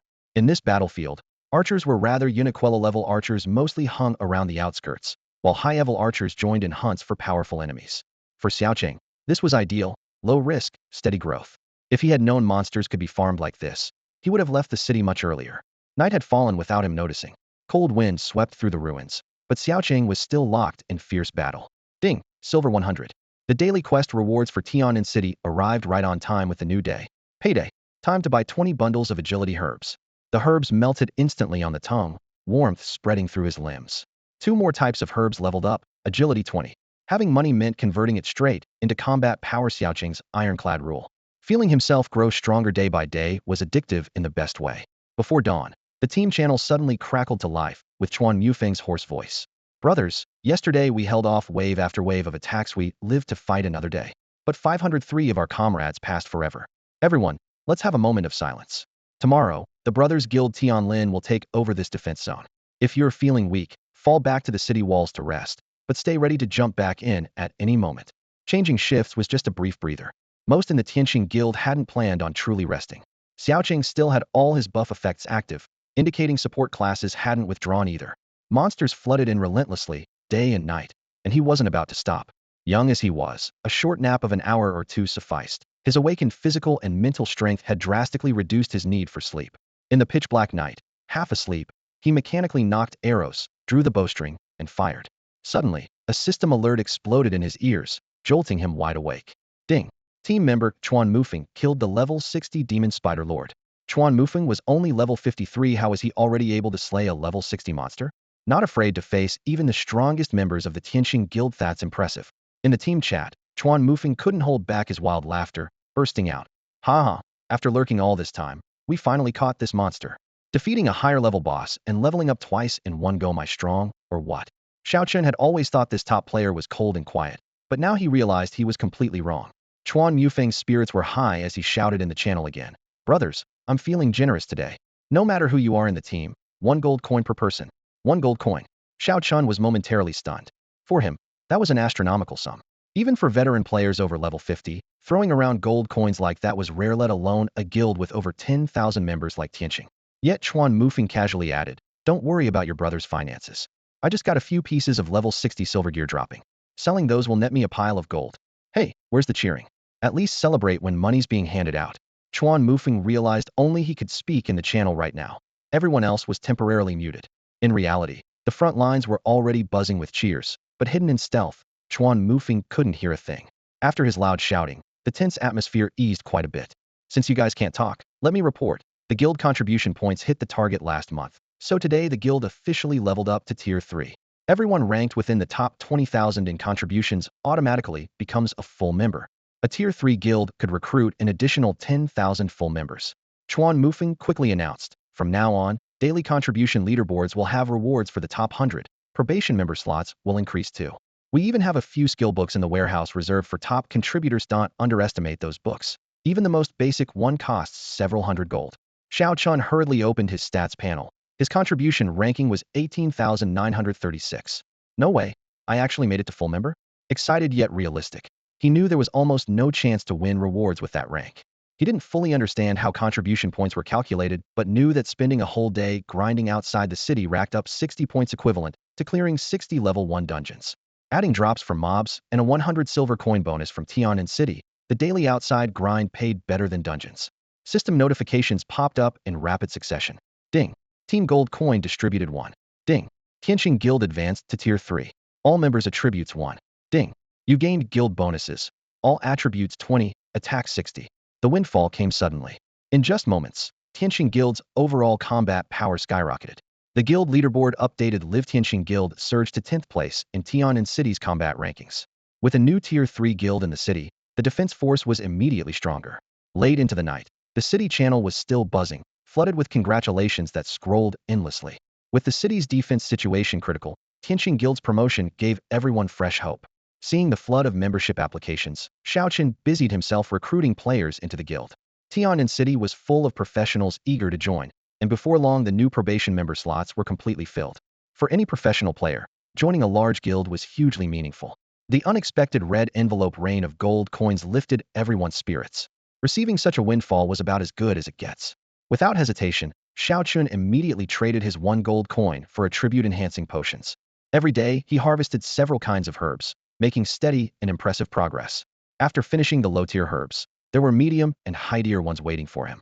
Besides that, spiritual foods, spirit wine, and all sorts of potions were constantly boosting his attributes. There were so many good things that even millions of gold coins couldn't exhaust them. Xiao Chun was always short on money, yet at this moment he was filled with hope. His recent rapid strength increase gave him a sense of achievement like never before, and for the first time, he felt genuinely confident about the future. As he worked to calm his thoughts, a cold dimensional announcement suddenly exploded in the air. Dimension broadcast. Bayun City has fallen. 60 million humans, only 109 survive.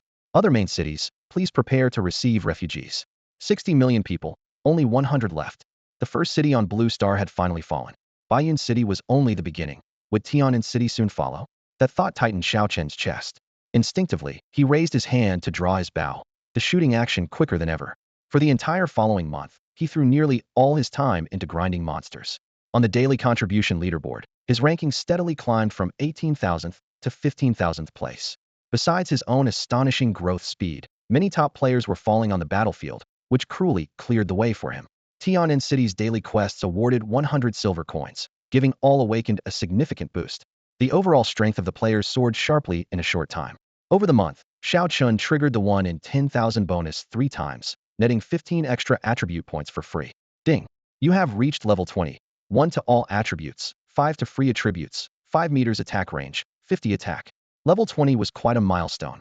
Passing it felt like a complete transformation. Ding! You have leveled up to 21. Ding! You have leveled up to 22. It wasn't just Xiao Chun progressing rapidly. In Tianan City, the mid-level core players around levels 30 to 40 also sprang up like bamboo shoots after the ring. Gaining 7 levels in a month was unbelievable, even to Xiao Chun. Checking his team panel, his damage output stabilized at 0.033 tenthcents, which was already impressive for him. Next to him, Lu Zhua had leveled up 3 times in a month, but still lagged behind, now only 1 level higher. Xiao Chun, your talent is definitely at least grade, maybe even touching great. Someone commented. Xiao Chun knew the key to his rapid rise was the unexpected 10 gold coins he had found. Unfortunately, luck favored him only once. That month passed without another similar opportunity. Still, his gains were not empty. 2 plain white iron pieces of equipment and 1 black iron piece finally freed him from worrying about gear. Character panel update. Xiao Chun LV22. Experience, 54,000. Total attributes, 1,046. Attack, 1,123. Health, 2,018. Defense, 82. In just 1 month, Xiao Chun had truly transformed. Even if he joined the Tianqing Guild, he wouldn't be at the bottom. He calculated that if he kept grinding hard for another month or 2, he might really reach level 30. With that thought, he wished this growth never stopped. So, as usual, he mechanically drew his bow, knocked an arrow, and released 1 spiritual arrow after another. Suddenly, the team chat burst with a flurry of notifications. Lin Feng LV73 has entered the team. Linan LV76 has joined the team. Zhu Ping LV75 has joined the team. Immediately, more than a dozen top players all in their 70s appeared in the party list. After joining, these veterans said not a word. Mu Chuanfeng excitedly shouted within the team, "Look at that mountain peak ahead, that's a level 75 abyssal mother spider." His voice rang out loudly, echoing through the valley at night. That beast has been holding its ground there for a full 81 days. Today, we're going to take it down. Brothers, you fought hard for months. I don't have much to give in return, but I'll tag along with a few big shots to grab some achievements. He handed the microphone over to several invisible masters hiding in the shadows. Hey, big guys want to say a few words to Tianxing's brothers? Only the wind responded. Mu Chuanfeng laughed heartily. They're all tough types who don't like to talk. All right then, everyone, enjoy the show from the pros. Xiaoqing glanced around, but couldn't spot those experts. They had likely already slipped close to the boss. 10 miles away, the gigantic spider roared like a mountain shaking. Its cry was like rusty iron scraping nerves, sending chills down spines. Purple-white lightning crackled over the peak, illuminating the massive spider's body. Streams of emerald green venom sprayed out, spreading a pungent stench in the darkness. Wild flames burst and exploded, turning the nearby rock walls a glowing red. That monster was like a mountain itself, its defense and strength far beyond those of creatures at the same level. A group of powerful warriors, all above level 70, fought fiercely for a whole hour before finally bringing it crashing down. System notification popped up promptly. Ding! Lin Feng defeated the silver-ranked demon spider. Ding! All team members earned the kill achievement, 5 to all attributes, 1 gold. Such a generous reward felt like finding money on the ground. Xiao Chun was overjoyed luckily. He had decisively left the city earlier. Otherwise, he would have missed out on all these benefits. Before he could lose himself in thought, Mu Chuanfeng shouted again over the voice channel. Quick! Break through the defense line and clear out the rest of the spiders. New monsters will spawn soon. We need to finish fast. Everyone understood the unspoken truth. The monster waves never stopped. Even with the mother spider down, endless beasts continued pouring in from behind. They all knew that only by growing stronger through non-stop battles could they hope to survive in the future. This time, with no defensive line holding back, all players charged directly into the spider swarm. Venom splattered, spider limbs flew wildly, but they couldn't hold for long. The front line was forced to retreat and regroup behind their fortifications. In less than an hour, the ground thundered as new enemies flooded in like a tide, black beetles the size of fists. They were encased in tough shells and could burrow underground for surprise attacks. Their sheer numbers were enough to fray anyone's nerves. Shao Chen shot several arrows, but the bolts only sparked against their armor without causing visible damage. Such small, heavily armored monsters were clearly better handled by mages with explosive magic or close combat fighters who could crush them physically. Reluctantly, he took aim again, releasing a piercing arrow that hit with precision. 625. The damage number appeared, drastically reduced, but the beetles didn't even falter. This really isn't my kind of fight, Shao Chen muttered, retreating decisively. Better head back to town and rest, or run some dungeons instead. At level 22, with attack power already past 1000, he was capable of soloing ordinary level 2 dungeons. Returning to Tian'an City felt like stepping into another world. After just 1 month away, Shao Chen's guild contribution points totaled a whopping 109, worth more than 2 gold coins. Adding his previous savings, he now had 1 gold, 706 silver, and 691 copper in his pouch, making him feel light on his feet. Even he had to admit he had earned quite a lot in just a month, and most of it had been eagerly poured into boosting his stats. His current attributes nearly matched those of a rank archer of the same level, not quite on par with top-tier players, but already comfortably ahead of average peers. With a few more skill books, and by awakening some class abilities, his combat power would naturally soar. This made leveling up feel less urgent. His attack and health were already more than enough to solo second-tier dungeons. With that bankroll, he could infinitely grind those dungeons. Although solo runs didn't grant experience, they consistently yielded income and saved time lost to teaming and profit sharing, doubling his efficiency. Each run reliably netted 100 kills and 2 guild contribution points, enough to keep him well within the top 20,000 rankings. He had pushed his attack range all the way to 25 meters. After a single pull inside the dungeon, he could clear the entire modest-sized map. Though the mobs hit hard, his superior movement speed and precise positioning made it nearly impossible for them to land a blow. Completing the dungeon without damage had become routine. Over the past month, he had focused heavily on agility. Leveling could come gradually, but his archery needed daily sharpening. High-intensity grinding was perfect practice. A dungeon run took 20 minutes, 3 runs per hour, over 10 hours a day, easily breaking 5,000 kills. By these calculations, he would earn another 5 attribute points in just 2 days. Normal bandits in the dungeon had only 1,800 health, and his attack power over 1,000 meant 2 arrows took them down. The bosses, though tougher, couldn't withstand several rounds of his volley. With enough grinding, his guild points would eventually place him among the top ranks. There was no fear of being kicked out of the Tianqing Guild. Previously, he had to beg for teammates in second-tier dungeons, but now, preparing to solo for the first time, excitement bubbled up inside him. He chose the monster-dense bandit camp again. As soon as the dungeon gate opened, Shao Chen's speed surged and he charged toward the bandit leader. Stopping at 25 meters, he raised his bow and fired. Whoosh! The damage number 1016 appeared atop the boss head, sharp and satisfying. The leader roared and swung his spiked club in a rush, but Shao Chen quickly fired 2 more arrows before elegantly retreating to maintain distance. Whoosh! Whoosh! Shooting while backing away, he unleashed 4 arrows, taking out several smaller mobs nearby as well. Seeing the mass of red names drop, Shao Chen felt a rush of satisfaction. Wow, this is almost too easy. 2 more arrows, and the level 15 bandit leader collapsed with a crash, not even having time to use a skill. At this efficiency, the entire dungeon run wouldn't even take 20 minutes. Ding! You gained 20 silver, 0 experience, 2 guild contribution points. You obtained a black iron helm, black iron great. His first solo run, and his luck was surprisingly good. Shao Chen threw the black iron helmet onto the trading post, then charged straight at the remaining small monsters.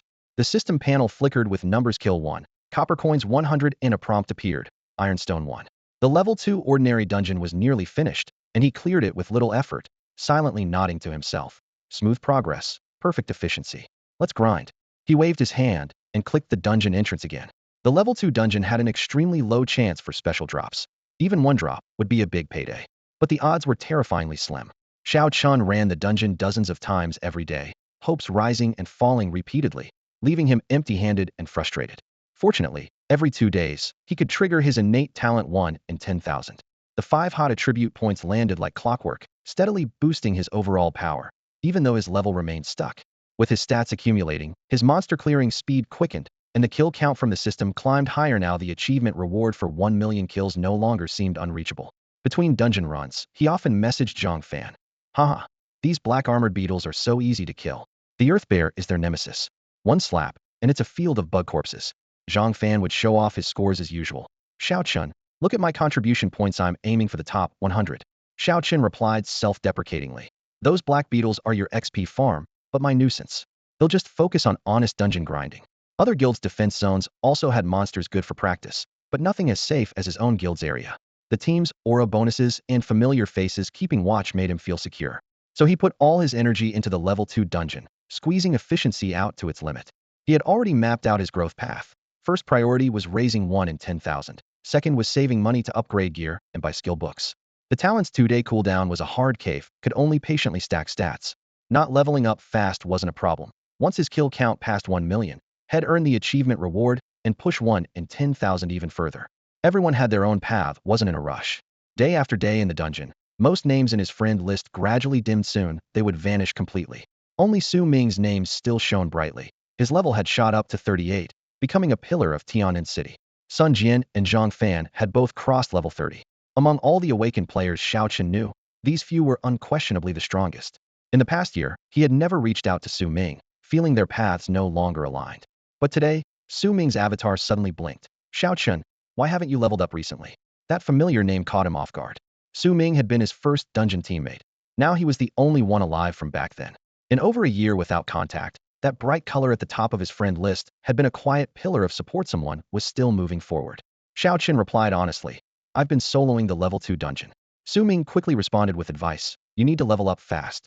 You've awakened deadly strike ability as there's no way around it without raising your level. Back then, Xiao Chun was just bragging casually, but Su Ming still remembered it clearly. The two of them walked side by side along the riverbank outside the leveling zone. The evening breeze tousled Xiao Chen's short hair. He scratched his head, quietly reminding himself to be more careful with his words next time. Su Ming slung his bow over his shoulder and spoke seriously. Xiao Chun, bringing people to run dungeons can make quick money for sure, but you can earn money anytime. The real priority is to level up first. What he said made sense for an ordinary player, but Xiao Chun was far from ordinary. His talent was 1 in a million. Since high-level monsters were too difficult, the most direct way to increase kill counts was to farm low-level monsters. If he could level up at the same time, all the better. Okay, he'll hit level 30 soon, Xiao Chun agreed readily. Then Su Ming suddenly asked, how much spiritual power do you have? Xiao Chun was caught off guard, not expecting the question. It was precisely his least cared for attributes, spiritual power and intelligence, because he hadn't learned any magic skills and hadn't used any mana so far. Still, he knew spiritual power mattered. Perception, crit rate, resisting pressure from higher-level monsters had all depended on it. Although he hadn't intentionally stacked spiritual power, he had taken every cheap energy-boosting herbal medicine he could buy, plus his 1 in a million talent occasionally granted some bonuses. His current spiritual power was roughly on par with a drank professional. He answered honestly, my spiritual power is 136. Su Ming nodded, eyes brightening. Xiao Chun, would you want to have a summoned beast? Say what? Xiao Chun almost thought he misheard. Isn't a summoned beast exclusive to summoners? You're level 20 now, right? At level 20, you can learn universal skills, summoning included. If an archer has a summoned beast, it makes soloing dungeons much easier. Only then did Xiao Chun realize that learning skills required skill books, a luxury far beyond his reach, and something he hadn't really considered. Skill books were expensive, and universal skill books even more so. He immediately pulled up his panel and flipped to the universal skills page. Hundreds of skills were listed in gray. Throwing knives, shields, shadow step, summoning, teleportation, none unlocked. Reading the descriptions carefully, Xiao Chun saw that universal summoning was very different from a summoner's version. 1. Summoner's beasts level up automatically with the master. Universal summoning beasts require feeding experience. 2. Summoners can have a group of beasts late game. Others can only have 1. 3. Universal summoned beasts start below Black Iron tier and need tons of resources to develop. 4. These beasts only have 1 skill and won't gain more on leveling. 5. The beast summoned is random in species and strength. The risks were huge. Once learned, 20 of the characters' gained experience would be forcibly taken away to nourish the beast. If unlucky and the beast awakened was garbage, not only would leveling slow down, but the player would have to spend extra resources raising it, something ordinary players couldn't afford. That was why this skill book's market value was far lower than other universal skill books. Su Ming spoke solemnly. Xiao Chun, most people want choose summoning. Experience loss aside, most people can't afford the cost of raising the beast. After all this, Xiao Chen's curiosity grew. Su Ming, why are you suddenly bringing this up? Su Ming smiled and spread his hands. Because I got a summoning skill book, and after searching my friends' list, you're the only one who might actually use it. It seems like you're the only one among the brothers who awakened this round. Listening to Su Ming's voice message, Xiaochen casually closed the team chat and went back to grinding the low-level dungeon in front of him. The daily routine of clearing maps not only racked up an impressive kill count, but also helped level up his summoned beast along the way. After finishing the dungeon, he returned to the main city and immediately opened the auction house. Scattered common skill books appeared on the screen, each priced outrageously high, with even the cheapest costing hundreds of gold. This market didn't surprise him. To climb the kill leaderboard, he often farmed low-level dungeons repeatedly, with the experience split so thinly it took forever to level up. But for him, the rank could rise slowly. What mattered most was an unceasing kill count. According to the system rules, every 10 levels after level 20 unlocked one universal skill. The problem Wash found his own profession's skill books expensive enough. How could he afford universal ones? Xiaochen already knew he'd never fill the universal skill slots. Brother Su, I really wish I could get a summoned beast, but I'm probably never going to afford one in this lifetime. He typed in the friend chat. Just put that skill book on the auction house. There's no way I can bid for it. No sooner had he sent the message than a system prompt rang in his ear. Ding, your friend Su Ming wants to trade with you. Accept? Xiaochen froze, thinking he misheard. Looking closely, the trade price was 1 silver coin. I said I can't afford it, but wait, that price, he gasped. That single silver coin was practically a gift. Faced with a precious item worth a fortune, his heart pounded wildly. As long as he could find a reason, he wouldn't hesitate to click accept. But such a huge favor, how could he ever repay it? On the other side of the screen, Su Ming sent a private message. Just accept it. I've got a few more common skill books. Made some small money with a few veterans recently. Things are good for now. Xiaochen stared at the trade window, his finger frozen above the confirm button. Finally, with a determined bite of his teeth. All right, I'll take it. As long as I live, I'll repay this debt. The confirmation light flickered, and the skill book safely landed in his inventory. Su Ming's tone was light, but resolute. Don't think about paying me back. Just stay alive. I don't want my friend list to be full of gray when I leave this world. Xiaochen sniffled slightly, took a deep breath, and opened his item panel. Common skill book, summon no level. Effect: randomly summons a level 0 summoned beast. Permanently occupies one universal skill slot after use. Hesitation is disrespecting a brother. Without a second thought, he double-clicked to use it. A blinding light condensed into pale skeletal claws, and a scythe-wielding skeleton dropped to the ground. You have obtained the summoned beast undead skeleton. Level, LV1. Attack, 6 defense, 2 HP, 40. Cooldown after kill, 1 hour. Upgrade method, devour undead clan spirit flame, fuse undead crystal. Unique skill, undead summon instantly summon 10 skeleton clones, each with 1/10 of the main bonus stats. The unique skill couldn't be upgraded and was rather primitive compared to a traditional summoner's pet, but Xiaochen was completely satisfied. 10 meat shields to hold the front line were perfect for someone obsessed with stacking kills like him. Before the excitement even faded, he opened the auction house again to check upgrade materials. Undead Spirit Flame is priced per unit in gold. The most basic non-tier undead crystals started at several gold per piece. The Undead Spirit Flame was often hundreds of gold. Seeing those terrifying prices, Xiaochen quickly closed the window to save his heart from skipping another beat. He also checked the guides and found only 1 or 2 players had awakened this kind of universal summoned beast. Then he received a message. Upgrading an undying skeleton from level 1 to level 2 costs 2,000 gold. Seeing this cold, hard number instantly doused Xiaochen's enthusiasm. With a bucket of cold water, the cost would only multiply from here, making any dreams seem out of reach. But on the other hand, if he could really get Xiaochang to tier 3, maybe he would have a real chance at soloing high-level dungeons. Skeletons lack intelligence, but can precisely follow their master's commands. Staring at the bony frame, Xiaochen suddenly had a thought. Could he pass as an undead summoner someday? Even more unexpectedly, the summoned beast had a full set of equipment slots, just like his own character. No wonder summoners are known for burning money. Even pets need their own gear. He patted the skeleton and smiled, naming it. From now on, you're Xiao Qiangth, unkillable Xiaochang. Having a summon gave Xiaochen a huge boost in motivation. Ding, summoned beast experience 22. Although it only received 20 of the experience gained, the bonus for leaping over multiple levels combined with exclusive access to all rewards still made his leveling speed soar. A level 1 skeleton clone had barely any health. One roar from a small monster could scatter it. But even so, having a companion in the dungeon was far better than going it alone. After clearing a dungeon run, Xiaochang reached level 4. Unsurprisingly, an unevolved summon's power was only about 2,030 of its masters, so Xiaochang decided to focus on leveling first. After all, if he was going to solo regularly, having an extra skeleton to share experience was more cost-effective. 2 months flew by in a blur, and he had lost count of how many times he'd run the level 2 dungeons. Ding, your summoned beast reached level 20, experience 0. By this point, level 15 mobs no longer granted experience. Xiaochang's health had risen to 800, and the summoned skeletons now had 80 health each. Though not yet useful in critical moments, lining up a row of skeletons was still intimidating. After level 20, Xiaoqing kept farming ordinary dungeons, with his kill count approaching 1 million. Finally, after another 3 runs, multiple system notifications popped up. Ding! You triggered 1 in 10,000. Random attribute 5. Ding! Your kill count reached 1 million. Achievement unlocked. Ruthless Bloodhand. All attributes 10. Gold 1. Talent 1 in 10,000 upgraded to level 3. For every 10,000 kills, random attribute 10. Next upgrade requires 10 million kills. Finally leveled up, but the difficulties jumped tenfold. He chuckled bitterly. Yet months of grinding had brought plentiful attribute points. His total now surpassed 300. Xiaoqing rubbed his hands together, ready to take on the hard dungeons, where mobs were level 20 and twice as strong. Before heading out, he geared up Xiaochong. After farming tons of level 2 dungeons, his warehouse was stuffed with equipment. He carefully picked 6 pieces that boosted health and defense: pauldrons, chest armor, bracers, greaves, belt, and boots. Weapons, necklaces, and rings would have to wait. The skeleton wearing those would look strange, and the price was steep.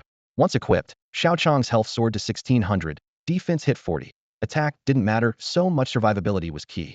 One last run through a normal dungeon, claim the reward, and say goodbye for good. Xiaochong, go? Let's see how many hits you can take. At his command, the skeleton lunged at the bandit leader like a precise machine. 3 axe strikes emptied Xiaochong's health bar. Quick as a flash, Xiaoqing landed the finishing blow and took the boss down. Ding! You received 20 silver coins, experience 0, 1 common profession skill book. A rare drop. The surprise hit him like a bolt. Sitting down hard, Xiaoqing laughed wildly. Just in time, haha. The common profession skill book randomly activates or upgrades a skill of this profession. Each character can use it up to 10 times. Market price is 200 gold. Without hesitation, Xiaoqing put it up for sale. I can't afford this stuff right now. I want to get bronze gear. I want a full set. 200 gold, that was just about the right amount. An ordinary skill book ended up selling for 240 gold coins, far higher than expected. Xiaoqing stared at the auction house price list, mentally calculating. A single bronze tier courage gear piece usually cost about 10 gold coins, so a 6-piece set would be around 60 gold. Adding a level 20 bronze weapon for another 20 gold, the total should be about 130 gold. This meant he might even have enough left over to pick up a necklace. Courage equipment boosts 3 different attributes by 20 points each, making a clear, immediate impact. Take the courage boots, for example. As bronze level gear, they add 20 strength, 20 agility, 20 intelligence, plus 18 speed. That kind of solid stat increase justifies the high price. He quickly confirmed the order, and the system messages popped up one after another in his inventory. You obtained courage helmet. You obtained courage gauntlets. You obtained courage belt. You obtained courage chest piece. You obtained courage leggings. You obtained courage shield. Ding. Courage set activated. 1000 total HP, 100 total defense. Then, the new weapon arrived: bronze bow, bronze tier, equip level 20, 30 strength, 30 agility, 30 spirit, 101 attack, 10 meters attack range. Effect 110 chance to trigger a critical hit, with additional 200 attack. He originally wanted to save gold, but the necklace's price was just as shocking. A bronze level necklace costing 100 gold, with no level requirement. Any player, even level 1, could wear it as long as they had the money. Its bonuses were indeed formidable. 10 to all attributes, 10 attack boost. Gritting his teeth, Xiaoqing ordered the Windrunner necklace. Windrunner necklace. Quality, bronze. Equip level, none. 10 all attributes. 10 attack boost. His account balance instantly dropped to a measly 2 gold. Glancing over at his equipment list, he muttered, just 2 more rings to complete the set. But opportunities like today, where he made a quick 200 gold profit, were just too rare. Getting one was already like rewriting his fate. He recalled just how rare that skill book drop was. After hundreds of attempts, he finally got one. His hard work had paid off. Now, his attribute stats far surpassed most players his level, though he still lagged behind the top-tier players like Su Ming. Xiaoqing. Level, 2026. Total attributes, 2086. Attack, 2658. HP, 5196. Defense, 215. Attack range, 30 meters. Undead skeleton. LV 20. Attack, 205. HP, 1600. Defense, 40. If this set can't handle the hard difficulty dungeon, then he'll just have to admit defeat.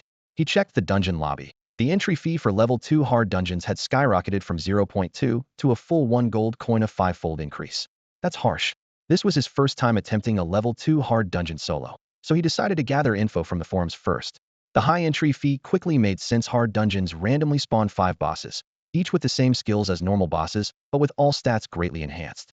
5 bosses meant 5 drops, and with good luck, even special items too good to pass up. The entire map followed one clear path. Clearing all bosses awarded an achievement. With luck, you could kill 9 different bosses after 3 or 4 runs. Although total kills were fewer than normal dungeons, the experience gain was higher. The forum's top talked about enemy was Thief Captain. Thief Captain, LV 20, HP 32,000, attack 1,600, defense 400. That's an insane power spike, Xiao Qin gasped. Judging by those stats, the captain could almost one-shot Xiao Qin's summoned slave, while Xiao Qin's own health wouldn't survive even 4 hits. The captain's single strike could nearly kill the slave outright, and Xiao Qin's HP couldn't withstand 4 of those powerful attacks. If caught by a skill, he would likely be one-shot instantly. Soloing difficult dungeons required cautious, step-by-step progress. Fortunately, Xiao Qin knew these bosses' abilities inside and out with his current attack range and damage output. It took about 20 arrows to take down each target. His movement speed was an impressive 12 points, double the boss's 5 to 6 points. The boss's charging skills simply couldn't hit him. Xiao Qin kite and shot with almost no pressure. Xiao Chong can't tank the front line right now. Xiao Qin glanced at the beetle summoned beside him and shook his head helplessly. With these bosses' attack power, it would be crushed instantly. Xiao Chong, you better keep watch nearby. He used to think having a summon would make things easier, but now he realized it demanded even more attention. Upon entering the dungeon, Xiao Qin first studied the environment. The level 2 boss detection range extended to 20 meters, charging immediately if anyone stepped within range. Luckily, his own shooting range was a full 30 meters. From 30 meters away, head open combat 5 or 6 arrows flying true by the time the boss lumbered forward swinging its giant axe. Its health was already down by 20 to 30%. To kill without taking damage, he still had to maintain movement practicing shooting on the move, dodging skills, planning efficient monster pulls. Early on, he could proceed steadily, but once his firepower increased, he could even pull 4 or 5 bosses at once. Archers clearing low-level dungeons naturally had the advantage of distance. Besides, these bosses all had identical skills, just scaled-up stats, making them no challenge once mastered.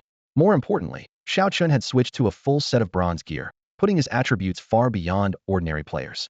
2,183 critical hit, 2,313, 2,212. Within seconds, the first boss crashed down. This is still a bit too easy, Xiao Qin said softly, lowering his bow as he surveyed the loot. He hoped to clear every dungeon this smoothly going forward. Killed the thief leader, experience 800,200, silver 40, guild contribution 1. One boss gave 800 experience. At level 23, needing 60,000 experience meant 75 bosses, or 15 full rounds sounds doable enough. Loot. You obtain black iron helmet level 20, black iron.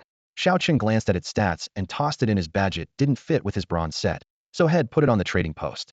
Bonus drop, silver 60. With no small mobs dropping loot, would this difficult dungeon be unprofitable? The entrance fee was 1 gold coin, so to break even, each boss needed to yield at least 200 silver coins. The first boss only dropped 100 silver, half a loss. Luckily, the dungeon dropped bronze sets, and selling a single piece could fetch 10 gold coins. He was certain farming it would be a guaranteed profit. Xiao Qin made up his mind. Soloing was no problem, so he'd grind here until level 25. If he pushed hard, a week was enough to level up. Once his gear improved, leveling wouldn't be tough. Then he could try soloing level 3 normal dungeons. After completing the level 5 difficult dungeon runs in a row, Xiao Qin finally defeated every boss at least once. A crisp system notification sounded. You have cleared the level 2 dungeon without taking damage, unlocking the achievement Rising Star. All attributes 3, attack 10. The pale gold text lingered in the air, as if reminding him that all his hard work had paid off. On his 8th dungeon run, a flash of silver appeared, and a bronze gauntlet dropped beside the boss corpse. Xiao Qin picked it up, running his fingers over the rough engravings. After assessing its value, he realized this one drop was already a decent profit. It turned out that by steadily grinding the level 2 difficult dungeon every day, earning 100 silver coins or so was not hard at all. Since the rewards were consistent, why stop now? If he got another rare item, the gains would multiply. With a solid foundation established, his mindset grew steadier. After equipping his new gear, his stats visibly jumped. But even so, within the guild's overall rankings, he still hovered in the back rows. According to contribution points, he consistently ranked around 15,000 safe from expulsion, but far from progressing further. The simple solution, keep grinding. Someday, rare drops would come his way. Day after day of battle honed his archery skills rapidly. Inside the dungeon, he constantly kite enemies, weaving nimbly while his bowstring sang and arrows rained down.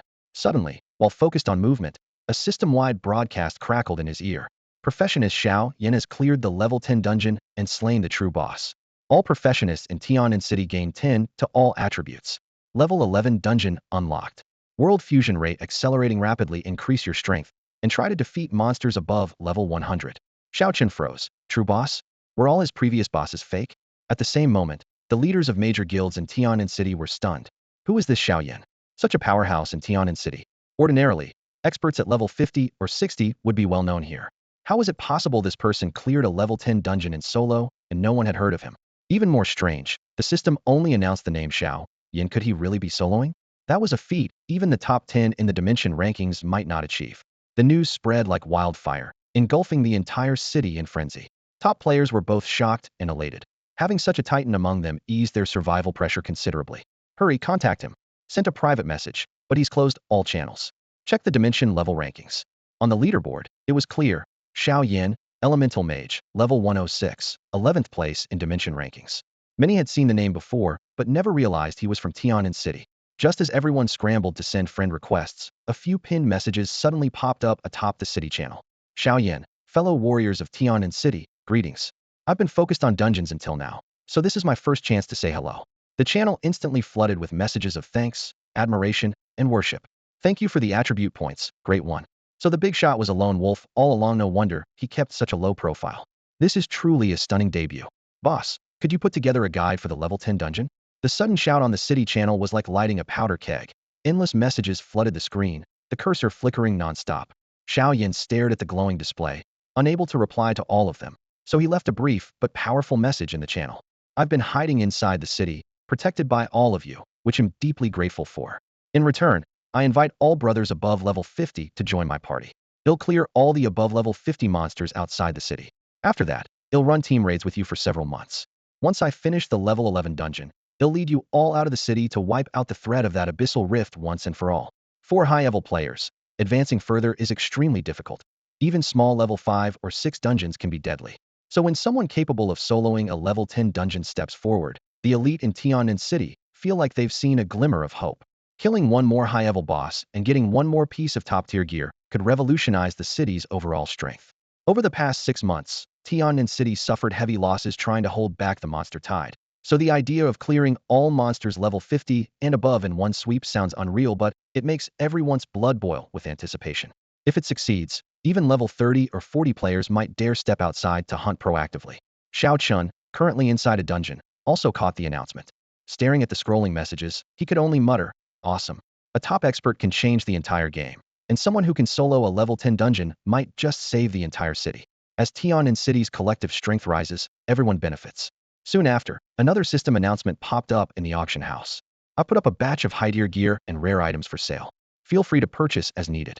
The dazzling selection instantly filled the page. Skill books, crystalline cores dropped only by high-level bosses, rare gems, silver-quality equipment, all outrageously expensive well beyond Xiao Chen's reach.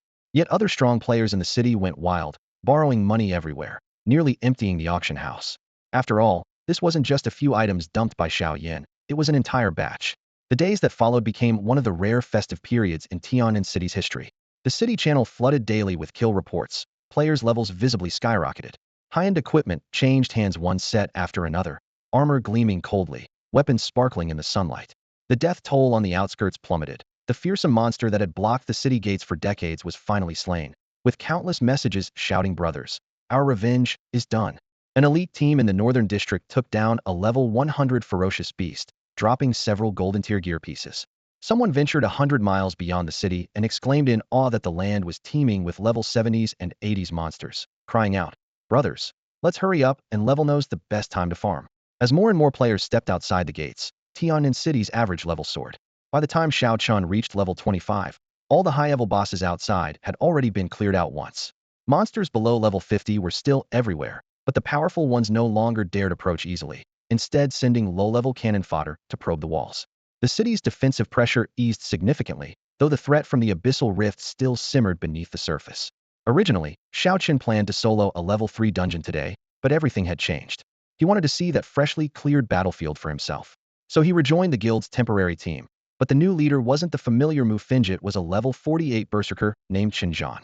All the level 50-plus power players had gone off with the boss to feast on meat. There were still tens of thousands in the team, mostly organized into small squads of a few members, operating independently. With almost no social connections, Xiao Chen simply formed a one-man team after all. The system allocated experience based on team damage output. The higher the damage, the more you earned. He spent over 4,000 contribution points he had saved for more than half a year all at once, nearly sweeping every low-level herb available on the trading market, including those that boosted intelligence and spirit. The entire afternoon, he swallowed herb after herb, achieving in this obedient, pill-eating way what others could only accomplish instantly upon awakening. Total attributes, 316. Many of these rare herbs weren't cheap, but the return already left him very satisfied. Xiao Chun, level 25. Total attributes, 2467. Attack, 2853. Movement speed, 13. Attack speed, 0.3. HP, 5936. Defense, 389. Outside the city walls, monsters were never in short supply. Rather than merely grinding, it was an unending survival war. Even if all the high-level bosses were wiped out, the professionals in Tian'an City were restricted to operating just 1 or 2 miles outside the walls, and new casualties happened every day. With his advantage in range and fast movement, Xiao Chen never rushed the front line recklessly. Abyss spiders, undead creatures, vampire bats, insectoid monsters, and countless unknown beasts lurked everywhere. Ding. Zone granted war aura, attack 80. You have gained battle spirit, attack 60, defense 30. Just stepping into the team gathering area, dozens of team buffs instantly stacked on him. In this state, soloing a level 3 dungeon was effortless. A casual shot dealt 4 to 5,000 damage, easily convincing others he was a drank archer. 4,736. 4,863. You gained 164 experience, 26 copper. Unfortunately, it wasn't as satisfying as last time when he could just steamroll crowds of monsters. After roaming for an hour, he finally found an ideal farming spot near a patch of scorched ruins. Several tanks held back waves of abyss spiders, while healers worked hard keeping everyone alive. But as the spiders kept pouring in, the melee damage clearly couldn't keep up. So many level 20 abyss spiders. Xiao Chen's eyes lit up as he immediately summoned his long-sleeping skeleton Xiao Chong. When the others saw a level 25 arrive, their excitement soared, but it sank instantly when they saw Xiao Chong's bony frame attributes barely higher than a normal spider. Oh, so the new guy's a summoner? I thought he was some heavy hitter. Summoners are strong too, but that skeleton isn't cutting it. Xiao Chen sighed inwardly. Since when was he a summoner? Don't worry, I'm a powerful archer. Compared to these teammates around level 10 or so, he truly was a heavy hitter. Had he come a little later, there might have been casualties. Archer? Yes. Before they finished speaking, he leapt onto Xiao Chong's shoulder, turning the skeleton into a mobile lookout tower. From this high vantage point, the spiders just over 20 meters away were clearly visible. Swoosh swoosh. He unleashed a 4-shot volley, instantly toppling 4 abyss spiders. Killed from that far away. Amazing. Those level 20 mobs had just over 3,000 HP each and normally took 2 arrows apiece, but he cleared 4 in a single volley. The stacked bonuses made his burst damage ridiculous. Don't praise me. Dealing with small fry is easy. Xiao Chen slowed his bowstring but kept his arrow knocked. His arrival drastically eased the team's pressure. My range is long handle the melee mobs, okay? Then he called out to a nearby member drawing aggro. Bro, can you pull some more over here so we can clear them together? At this moment, Xiao Chen couldn't help but feel a bit proud these small monsters were just experience bags in his eyes. Hey, add me as a friend? Let's farm together next time. We're already in the same guild, just do it. Xiao Chen's friend list once numbered in the hundreds, but now fewer than 100 were online. Honestly, watching name after name disappear felt a bit painful. We formed a group, and some of us had been teaming up since our very first dungeon run. Standing around a makeshift campfire in the woods, 9 teenagers took turns introducing themselves. My name's Wang Zhun, and a rank shield warrior. The boy lifted his heavy tower shield, the dark gold armor gleaming in the firelight. Lu Mei, a healer. The girl's voice was gentle, a pale green badge hanging on her chest marking her role. With 3 tanks, 3 healers, and 3 damage dealers, the team felt slow and cumbersome at mob clearing, but incredibly tanky survival chances in the wild were ridiculously high. Just then, Xiao Chun, who had just finished a solo cleanse mission, walked by. Wang Zhen called out, "Boss, you haven't joined a team yet. Want to come with us?" Xiao Chen raised an eyebrow. "What team?" "The same guild can have multiple teams. If you join, you can take the captain's spot right away." "Find him in." For Xiao Chun, team size wasn't important. When someone invited him like that, he was happy to save the trouble. A system notification popped up. "You have joined the Gale Squad. Each member gains an extra 5 experience from kills." Wang Zhen clapped Xiao Chun on the shoulder with a smile. "Gale Squad sounds awesome, right?" Xiao Chen glanced at everyone. "Looking at you, none of you seem like a Gale." Lu Mei shrugged. The name was chosen by previous captains and stuck ever since. The air fell briefly silent. Those former captains had long ago died in the countless purge missions. That extra 5 experience was a pleasant surprise for Xiao Chun. Whenever he killed monsters, the others got a little bonus too. When they killed, he got a share as well. Compared to losing experience that should be his alone, this extra gain was a fair trade-off. Every little bit counts, especially when stacked directly onto your experience bar. Captain, with that crazy damage you dish out, you'll hit level 30 in no time, right? One teammate teased. Xiao Chen estimated, at this pace, about a month. By then we might be level 25 or 26. If we're all still alive. A young man added softly. None of them were rookies on the battlefield. They'd seen death too many times. Yet their tones were so calm, they almost sounded indifferent. Xiao Chen tapped his longbow and smiled. Don't worry, we'll all make it out just fine. They knew it was a platitude, yet still cracked grins. Yeah, Captain's so strong, he'll carry us for sure. Their laughter was cut off by a harsh scraping sound from the nearby forest. Oh crap, a level 25 elite. I can't tank this. Wang Zhun raised his tower shield just as a giant spider sprang out of the shadows. The monster's black-purple chitin shone in the light. With over 30,000 HP, it was basically a mini-boss. A few months ago, Xiao Chen would have turned tail and run at the sight of this. Now he just pointed at himself. No need to tank it, bring it on. Though an archer, his HP rivaled Wang Zhun's shield warriors. More importantly, his damage was enough to crush it. Lu Mei reacted quickly, a soft glow enveloping Xiao Chen. Ding. Lu Mei granted you battle intent. Attack 176. The buff wasn't extraordinary, but it came just in time. Immediately, a mage called out, Hinder. Gray mist swirled around the spider, slowing its movements drastically. Good, no panic. Your coordination's solid, Xiao Chen whispered approvingly. Remaining calm under the threat of a one-shot wipe by a level 25 elite, this new team was ready. He drew his bowstring tight, the arrow slicing through the air. Xiao Chen struck the first blow. Thanks to his high damage output, aggro stayed firmly on him. Strange, these abyssal spider demons weren't low-level monsters, so why were they acting purely on instinct? They're living creatures too.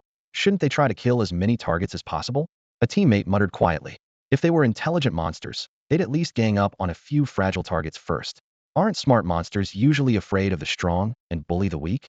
Captain, could they actually be low-tier creatures? Level 25 is still considered low-tier? Xiao Chen glanced at the status panel and shook his head. Don't forget there are monsters over level 100 above them. For us, the lower their IQ, the better. Otherwise, people would really die.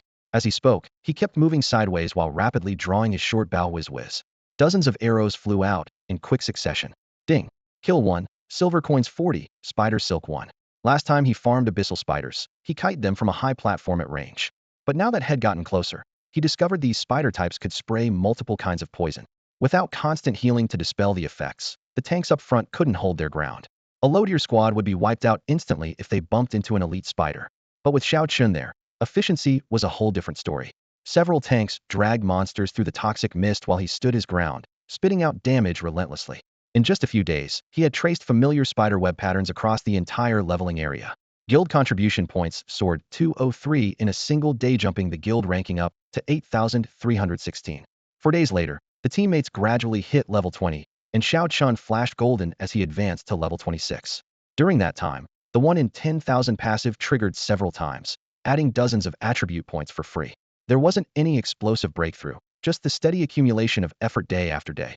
Maybe after a few more years, they could actually catch up to Su Ming and the others. Speaking of Su Ming, Xiao Chen remembered that precious skill book he still owed him. Maybe out of gratitude, or maybe to boost the team's overall strength, he made a somewhat impractical decision. You're all level 20 now. Hurry up and switch to level 20 black iron gear. One piece of black iron costs 50 or 60 silver. We're nowhere near that, one player complained. You 10 people, borrow 500 silver each from me first, Xiao Chen threw out the number.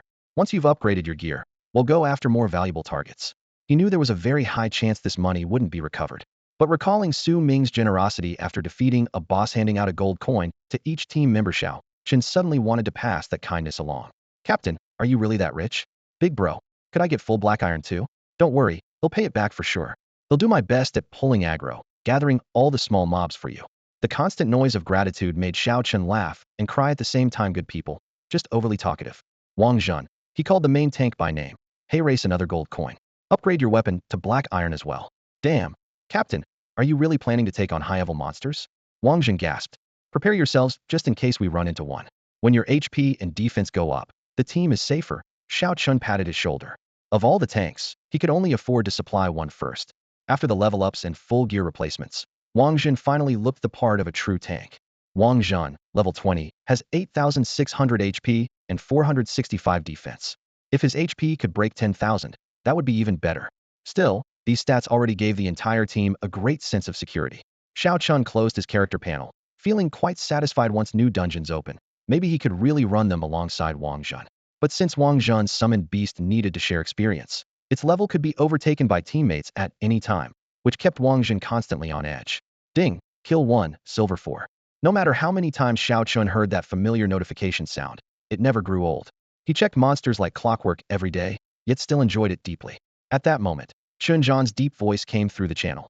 All ranged attackers with over 4,000 damage move immediately to coordinates 112, 156. Pull in the level 45 undead lord and kill it together. Hearing the coordinates, Xiao Chen didn't hesitate, sheathing his blade and sprinting toward the target. Many players around him made the same choice, simply abandoning the small mobs nearby if they didn't take down the level 45 boss quickly. It could mean a full team wipe. Besides, everyone wanted a share of the contribution points. 100 meters ahead, a massive three-meter turtle skeleton came into view. It looked like the small skeletons they've seen before, just many times larger. Whereas the tiny skeleton's skull held a soul flame no bigger than a grain of rice. This skull burned like a blazing coal furnace, glowing hot and red. Xiao Chen's heart stirred. This kind of boss would almost certainly drop an undead crystal core. Undead skeleton LV.45. HP, 367,516. Defense, 2025. With over 360,000 HP and more than 2,000 defense, any damage dealt would be heavily reduced. At Xiao Chen's current output, each hit only scraped about 2,000 damage. Once the boss dropped below half health, its defense would double, causing his damage to shrink to just hundreds. If the boss started healing, a drawn-out fight would spell trouble. Roar. Though it had no mouth, the undead lord let out a deafening roar.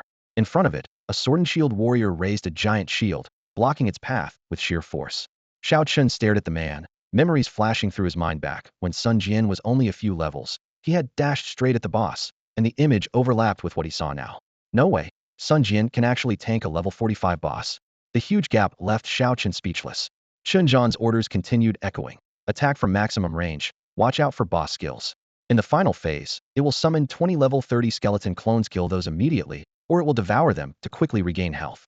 Apply Dispel to Sun Jian. His defense has been reduced. It was clear Chun Zhan knew this boss well, commanding without hesitation. A barrage of ranged attacks rained down. 2891, 2713. After over 10 minutes of sustained bombardment, the massive boss finally shattered with a crash. Ding! You gained 4,800 experience. The system notification popped up, leaving Xiao Chen stunned. Despite only contributing 0.4 of the damage, he still earned that much experience. The biggest hero was, of course, Sun Jian, who risked charging into the mob and dragging the giant back. The value of an excellent tank shone through at that moment. A golden light flashed as Sun Jian instantly leveled up to 44. These companions who had started together had now become the backbone of Tian'an City. A large number of players congratulated Sun Jian, while Xiao Chen quietly slipped out of the group to continue grinding monsters on his own. Xiao Chong, when will you reach that level? A level 45 tank now, that's impressive, he muttered to himself, his gaze lowered.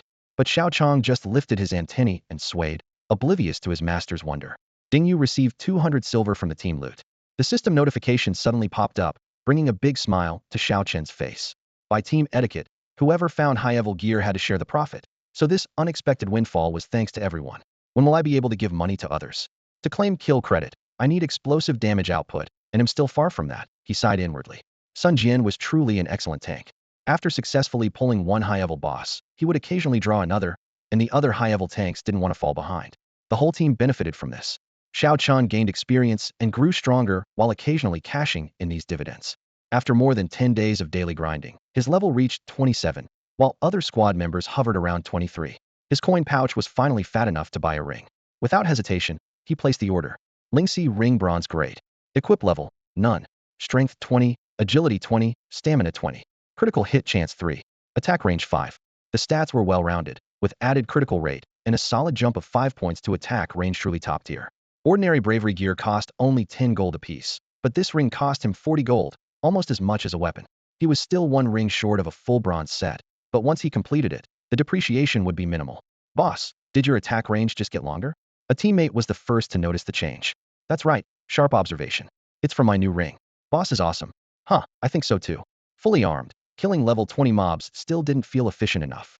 Xiao Chun took advantage of the extra range, having Xiao Chong circle around to pull mobs. After several rounds, he helped other squads clear out level 25 elite spiders, saving many lives and receiving sincere thanks in return. Ding Yu triggered 1 in a million, random attribute 10. His power rose slightly, and an idea sparked in his mind. It was time to push deeper. Wang Zhen, am planning to explore further. Are you coming? Wang Zhen was about to agree but reconsidered the risks and waved him off. No, I'll stay here. These spiders are easy to farm now. Boss, you go ahead. What do you mean go ahead?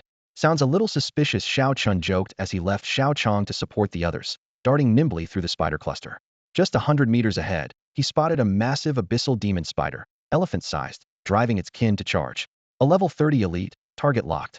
Too high a level would be unmanageable. Too low wouldn't be worth it. Level 30 was perfect. Elite demon spider, LV 30. Attack, 1,600. HP, 250,000. Defense, 615. This monster was tough. One heavy hit took only about 4,000 HP off it, and with its self-healing, wearing it down would take at least 10 minutes of battling. Considering its recovery ability, it might heal almost as fast as Xiao Chun could deal damage, so the fight would be long and grueling. After all, moving around slows down output speed. He always kept himself at a safe distance of at least 30 meters, his bowstring constantly trembling. As long as the gap was enough, the enemy could never get close to him. That level 30 elite demon spider was indeed dangerous with its venom spray and instant summoning of clones. Anyone else might have been flustered by that, but Xiao Chun had quadruple shot.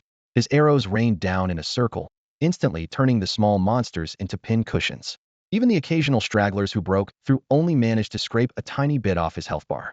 The long hours of training in the dungeon were paying off now. His attacks, positioning, angle control, and search for the perfect output spot flowed seamlessly. After confirming no scarier elites were nearby, he launched a decisive attack. 2 strings of bright red damage numbers popped up overhead. 4,013, 4,126. His tactics were almost identical to those used in the dungeon as he kite the enemy while unloading full firepower. Casually, he lured over a nearby level 25 elite demon spider too, clearing them all at once. Within 10 minutes, crisp system notifications sounded one after another. Ding, you killed a level 25 elite demon spider. Silver 40, Spider Silk 1. Ding, you killed a level 30 elite demon spider.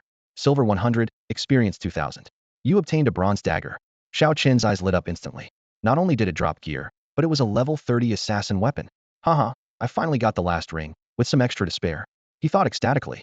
He had spent 60 gold on a level 20 bronze bow before, and this level 30 item was worth at least several dozen gold. He immediately put the dagger up for trade, converted it to gold, and quickly bought a Lingxi ring. With the full equipment set, his attack range jumped to 40 meters, satisfaction off the charts. Even better, he still had 80 gold left in his account. But upcoming expenses were equally daunting. Skill books, equipment upgrades, even leveling up his pet Zyoki angle requiring a lot of money. He silently decided to save the rest for now. At this stage, a full bronze set was already luxury and more than enough for monster farming here. Coupled with the occasional 1 in 10,000 extra drops, his mood during grinding couldn't be better. Captain, your attack range got longer again? A teammate exclaimed on the channel. I got another good ring, he replied. After his first successful experience, Xiao Chen no longer stayed rooted in one place. He moved through the ruins, kicking up shattered stones beneath his feet as he cleared out minor monsters to earn experience. At the same time, he kept his ears sharp for any distant sounds, always on the lookout for the next spawn point. Whenever he heard the clash of battle, he would crouch low and rush over. Occasionally snagging first kill rewards on high-level bosses' life was treating him pretty well. Gradually, he felt he had finally crawled out of his previous struggles, and his whole demeanor lightened considerably. At that moment, a voice rang out in the guild channel. Brothers, the number of high-level monsters is rising again. Everyone be careful and fall back toward the city walls. If a level 50 boss shows up, we won't be able to handle it. Xiao Chun understood the situation. Over the last 2 days, he had spotted a few level 40 monsters from afar and deliberately avoided them. Clearly, this batch of monsters had recovered and were much more aggressive now. While this was bad news for others, for Xiao Chun, it was actually a blessing. Higher level monsters meant better loot and experience. Catching a level 30 elite monster occasionally was incredibly lucrative. Still, even with caution, mistakes happened. Today, a misaligned arrow drew the aggro of a level 40 demon spider. The spider's 8 long legs flailed wildly, spraying venom everywhere, forcing Xiao Chun to roll desperately while yelling for help in the guild channel. Fortunately, his teammates arrived quickly, and together they defeated the upgraded version of the spider, a fierce level 45 foe. As the one who drew the monster in, Xiao Chun earned a hefty amount of experience. Coupled with his hard work these past 20 days beyond the city, he finally boosted his level to 30.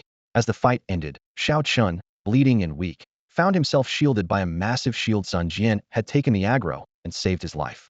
Seeing this old teammate after so long, Sun Jian studied him closely and almost didn't recognize him. Brother, you don't have to be so reckless. An archer tanking a boss. Aren't you afraid of losing your head? Though years had passed, Sun Jian's tone was gentle, his eyes filled with surprise and delight. In these chaotic times, running into a familiar face was a rare comfort. I just want to contribute more to the guild, Xiao Chun said stubbornly, refusing to admit it was his own mistake, choosing instead grander words.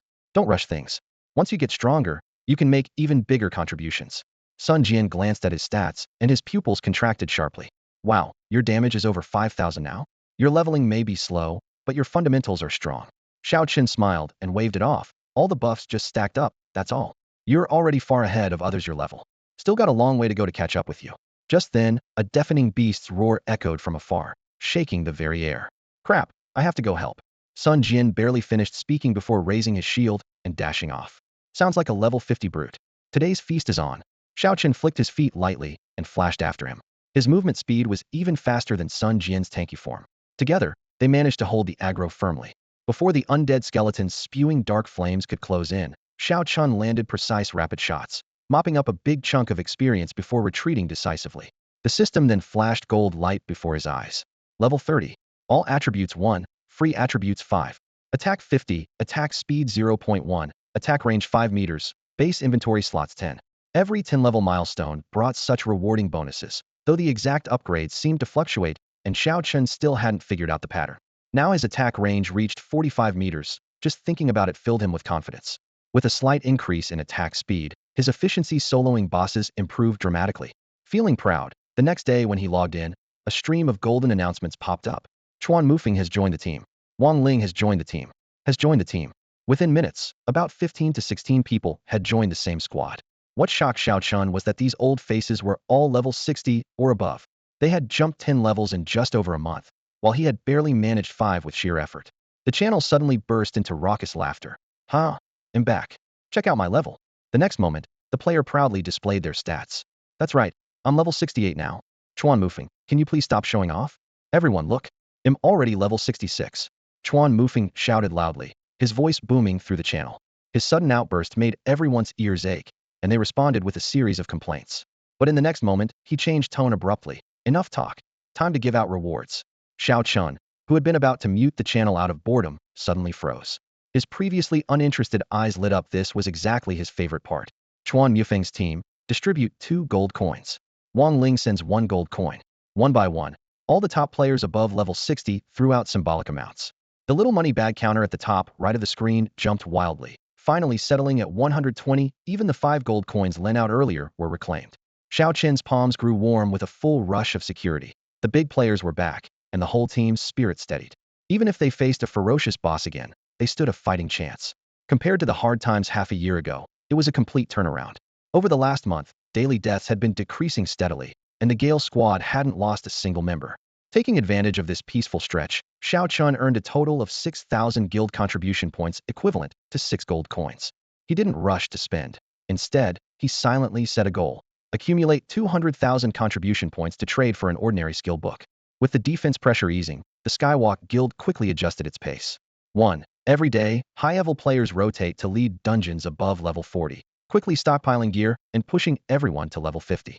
2. Several guilds combined forces to form an assassin squad to infiltrate the wild zones and ambush elite teams, open to assassins level 50 and above.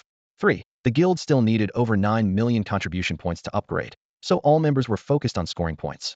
4. The new black iron grade weapon crafters went online, and black iron equipment prices within the guild were slashed by 20. 5. Any materials collected could be donated to the guild vault, automatically converted into contribution points. 6. The attribute enhancement guide was complete, recommending starting with the most cost-effective potions first. 7. The full list of achievements available on Blue Star was released for syncing, encouraging members to farm as many as possible. 8. If anyone sought help in the wild regardless of faction, aid was given. Too many had died already, and they couldn't afford more losses. 9. Star Alliance intelligence warned that the later stages would be even tougher, with only one demand: keep faith and keep fighting. At the end, the leadership relayed Xiao Yan's electrifying words. Level 100 is only the beginning. Humanity had struggled for centuries, and no one had truly broken past level 100. If 100 was just the starting point, then what had all the bloodshed of the past centuries amounted to? The deaths of billions had barely brought them to the threshold. And from here on, would it be endless? I'm only level 30. What's there to be happy about? Xiao Chen clenched his bowstring tightly, his fighting spirit surging. I have to reach level 100 and see what lies beyond. The veterans led the front lines forward, and the wild zones visibly ceded ground. Xiao Chun moved alone, swiftly clearing several level 30 elite mobs. Meanwhile, the guild's strongest core had begun hunting level 5,060 bosses. The Gale squad took the opportunity to return to town, spending a full day sweeping through level 3 normal and hard dungeons, picking up 2 achievements along the way. After finishing the runs, Xiao Chong also reached level 30. As for gear, Xiao Chen only replaced his weapon. He sold his old bronze bow for 60 gold, added another 40, and traded up for a level 30 bronze bow. Bronze bow LV 30. Strength 35, agility 35, spirit 35. Attack 121, range 15 meters. Special effect, 10 chance to trigger critical strike, adding 300 attack. This upgrade effectively gave him 5 extra points to all attributes and extended his attack range by 5 meters. For a range damage dealer, range means everything. Xiao Chen's current stats. Level, LV 30. Experience, 2,700,000 2,940,000. Total attributes, 2,760. Health, 6,719. Attack, 3,126. Defense, 421. Attack speed, 0.4. Range, 50 meters. Summon, Undead Skeleton Xiao Chong. Rank, Common. Level, LV 30. Attack, 151. Health, 2,100. Defense, 60. These stats still aren't that great, Xiao Chen muttered. He turned and asked, Wang Zhen, you're level 30 now too. What's your total attribute?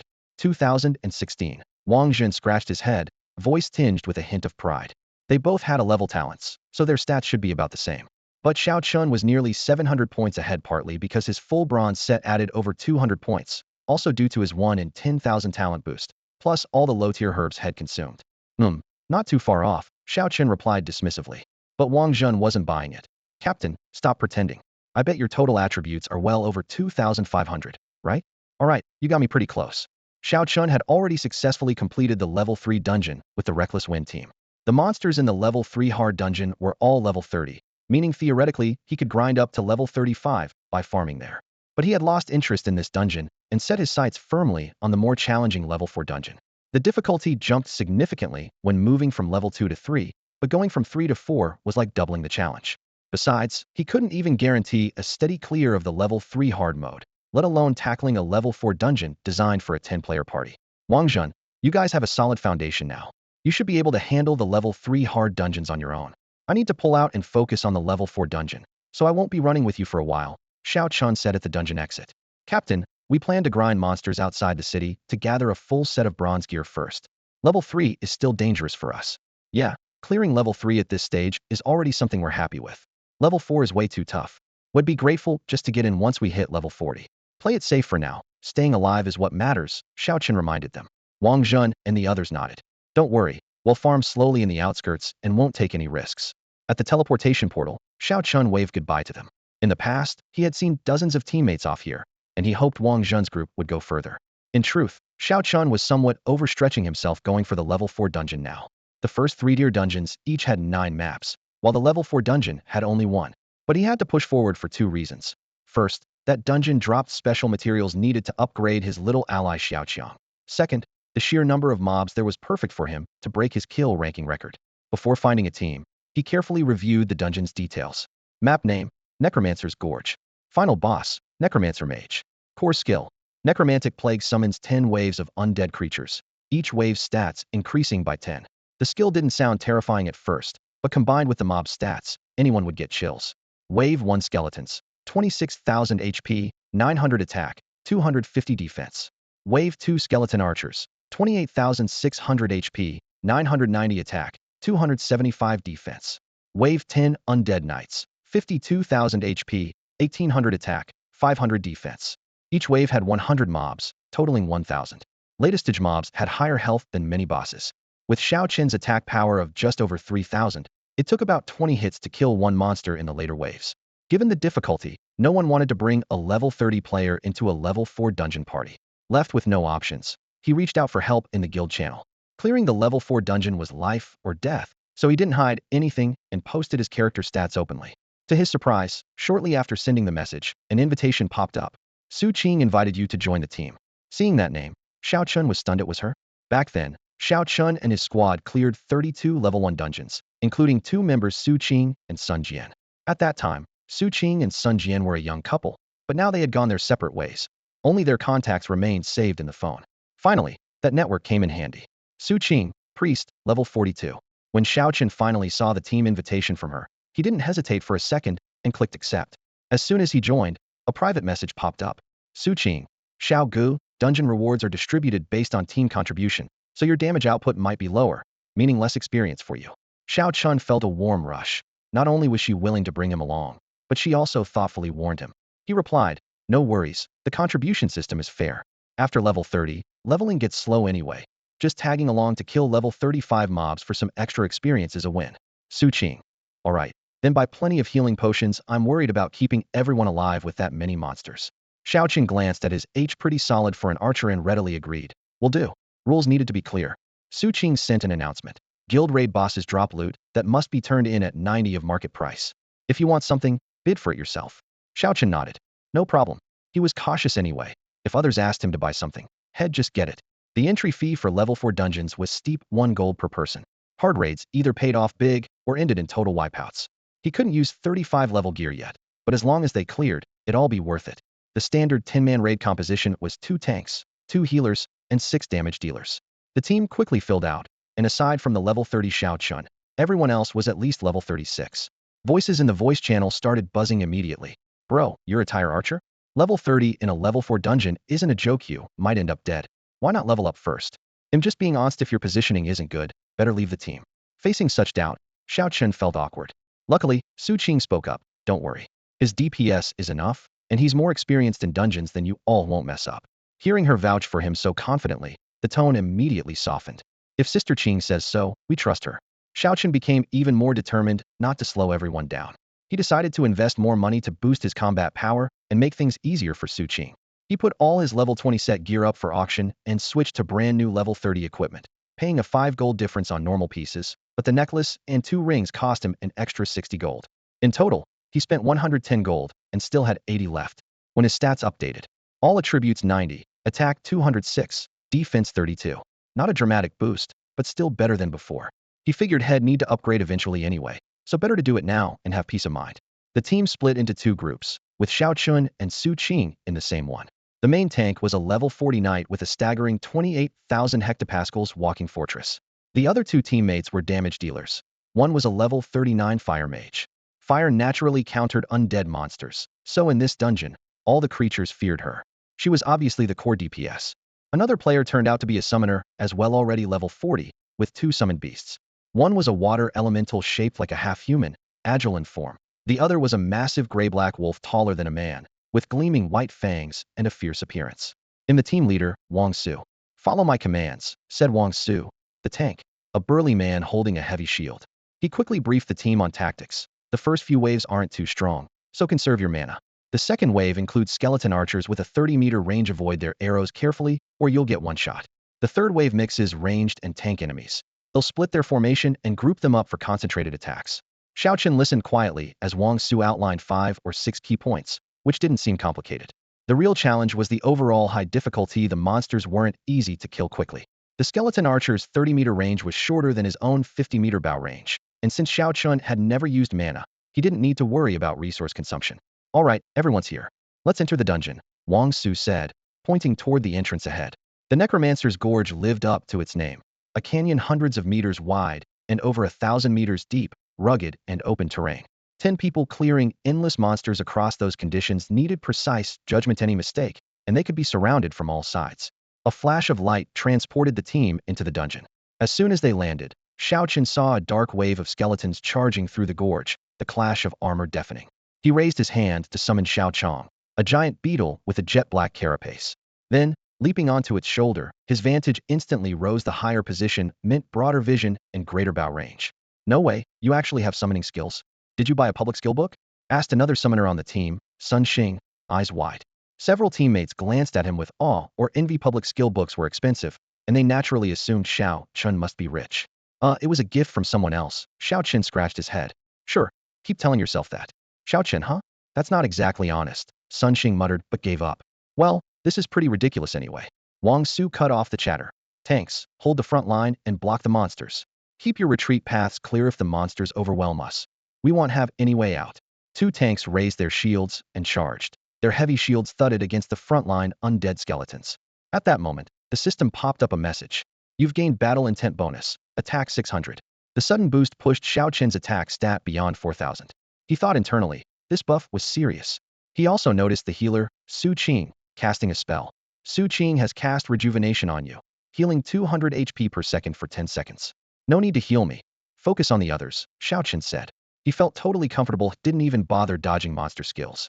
His 50-meter range gave him a safe buffer against the skeleton archer's 30-meter shot. The fight officially began. Fireball. Sun Xing commanded his water elemental to step back and launch a bright orange fireball into the skeleton horde. Wolf, charge. Another order had the giant wolf pounding forward. Shield bash. Wang Su swept his shield sideways, knocking apart a row of skeletons into scattered bones. Clearly, this team had experienced coordination was smooth and practiced. Xiao Chong, summon skeletons, spread out and hold the flanks. Draw their fire when needed. Xiao Chen issued. The beetle's carapace opened, releasing white bone energy as summoned skeletons scattered, distracting some enemies. Xiao Chen drew his bow. 3,468. Critical hit. 3,915. A stream of bright red damage numbers popped up, matching his estimates closely. Experience 24. 6. Experience 26. 7. The steady stream of experience rewards put Xiao Chun in a great mood. This dungeon grind was clearly more efficient than farming outside. The system continued to tally. You earned 30 copper coins, 1 kill, and 30 experience. The first wave posed no real threat, though Xiao Qin's damage output was indeed at the bottom of the team's rankings. The second wave of archers had just appeared, and the tide of battle shifted immediately. Xiao Qin's damage output unexpectedly surpassed the second lowest player. Unlike others who had to awkwardly roll and dodge everywhere, his shooting position was wide open and unobstructed. He could stand firm and fire arrows continuously without interruption. Consequently, his damage share surged, and his experience bar jumped twice, gaining a whole 1 to 2 levels. Such a small reward was enough to lift his spirits. The combination of multi-shot and sustained output really paid off. Ding! You received 30 copper coins and 1 undying crystal core. As soon as the system notification sounded, he opened his inventory. The faintly pulsating dark green crystal core lay in a slot, exactly the material he desperately needed. Monsters at level 35 could drop such valuable loot? On second thought, it made sense. Monsters this strong should carry worthwhile rewards. Undying crystal core, grade common, can be fused with undead creatures. Market value roughly 2 gold coins. Great deal. Xiao Chun decided immediately, summoning forth both the undead skeleton Japan and Xiao Chong at once to start the fusion process. Undead skeleton attribute boost. HP 100. Attack 5. Defense 2. As the stats shifted upward, he nearly laughed out loud. With drops like this, Xiao Chong's bound to stack up into a boss one day.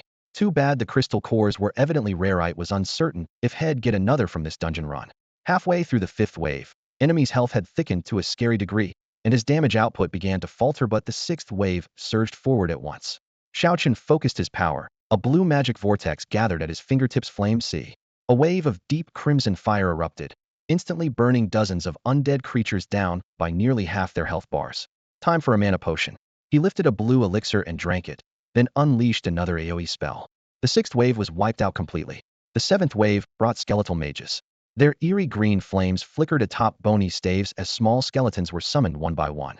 The team's tank tightly aggroed the trash mobs, while several ranged players concentrated fire to quickly vaporize the mage, turning their summons to ash. The 8th wave was more skeletons, but now with 2 elite ones bearing auras. Xiao Chen shook his head in disbelief. Elite enemies already? This dungeon's supposed to be soloed at level 50. Everyone focused fire immediately, expending great effort just to extinguish those auras. Then came an even bigger challenge. The 9th and 10th waves unleashed simultaneously. 200 undead monsters stormed in from all directions, creating an overwhelming black tide. Each was tough and resilient, challenging both quantity and durability. Xiao Chong, you're up too. Xiao Chun threw all his skeleton pets into the fray, knowing most would fall within 2 hits, but every second they delayed mattered. He then vaulted off the high platform, drew back his bowstring, and fired relentlessly into the sea of enemies. The monster tide was fierce. Teammates had to fight while retreating. Yet Xiao Chun stood his ground, shooting arrows in an unbroken rain. Sun Xing, get your elemental water minion to pull some monsters, then self-destruct. Everyone, don't spare mana-full firepower. Activating Group Guard, brace to tank the hits. The system notification popped up. Group Guard activated. all allies 100 defense. Several teammates were already surrounded, their health bars dropping fast, but the two healers' lightning-fast fingers kept pulling everyone back from death's door. The dungeon's danger level was so high that if it were a group of 30-something level players, they wouldn't even stand a chance to clear it. Xiaochen shook his head silently. He had once hoped to run this dungeon with the Windstorm squad a few times, but that dream seemed far off now. The monster numbers remained terrifying. 6 small creatures suddenly fixated on Xiaochen, charging at him with screeches. Light on his feet and moving like the wind, he traced unpredictable arcs, dodging and weaving while his bowstrings sang repeatedly. Xiaochen, where are you running? You're already outside the defense circle. Hurry, pull those monsters back. They'll help taunt. Wait, you pulled 6 at once? You're dead meat. Before the words finished, his teammates stared in disbelief as Xiaochen wove through the monsters, every claw barely grazing his clothes, every arrow piercing bone weak points with deadly precision. He avoided all attacks and wore down those 6 monsters one by one. When the final 2 waves' onslaught concluded, everyone was bruised and battered, potions nearly gone, but their faces glowed with the thrill of escaping death. Only Xiaochen remained standing tall, his longbow gleaming brightly in his hands, not even a thread of fabric dirted. Archers still hold a distinct advantage when tackling dungeons. The last 2 waves of mobs took a full 20 minutes to clear, with the team narrowly avoiding deaths several times as health bars dropped dangerously low. Everyone agreed the damage output was insufficient. If the whole team's damage were doubled, the fight wouldn't have been nearly as perilous.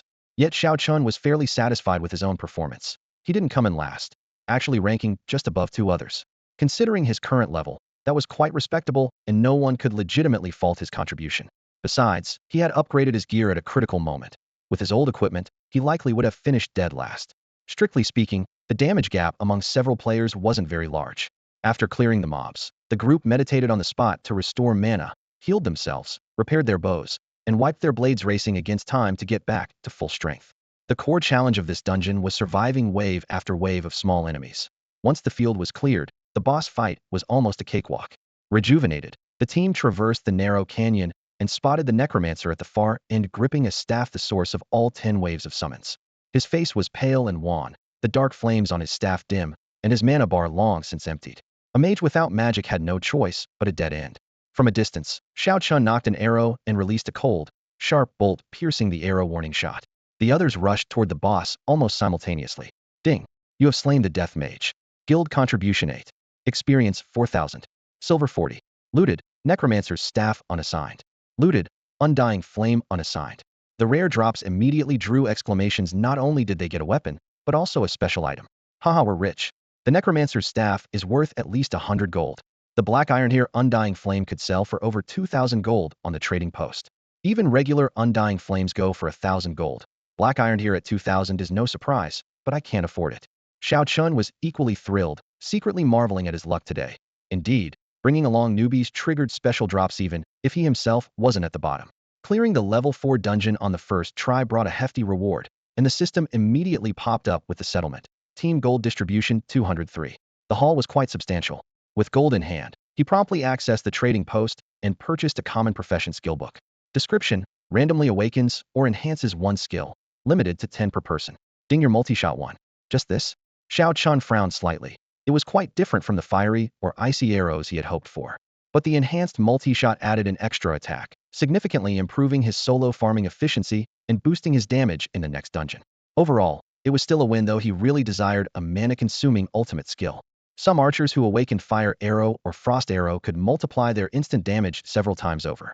The rewards from level 4 dungeons truly lived up to their reputation. The massive number of mobs generated a decent amount of experience. But the experience required to level up also increased dramatically, which was why it took hundreds of years for a human to barely reach level 100. The late game was brutally difficult. At the current pace, it took 20 runs of the level 4 dungeon just to level once, each run taking at least 2 hours. Without sleeping, that would be a full 3 days. Dungeon runs required a stable team, so after finally joining a party, Xiaochen naturally continued to farm with them. The members of this team were fairly diligent. Every day, without fail, they would grind through 5 runs of the level 4 dungeon, which took exactly 10 hours from start to finish. After the dungeon runs, Xiaochen didn't slow down. He immediately went to fill in for other teams, completing 2 or 3 more runs. He nearly drained all his stamina every day, not just hardworking, but downright relentless. For days passed in the blink of an eye.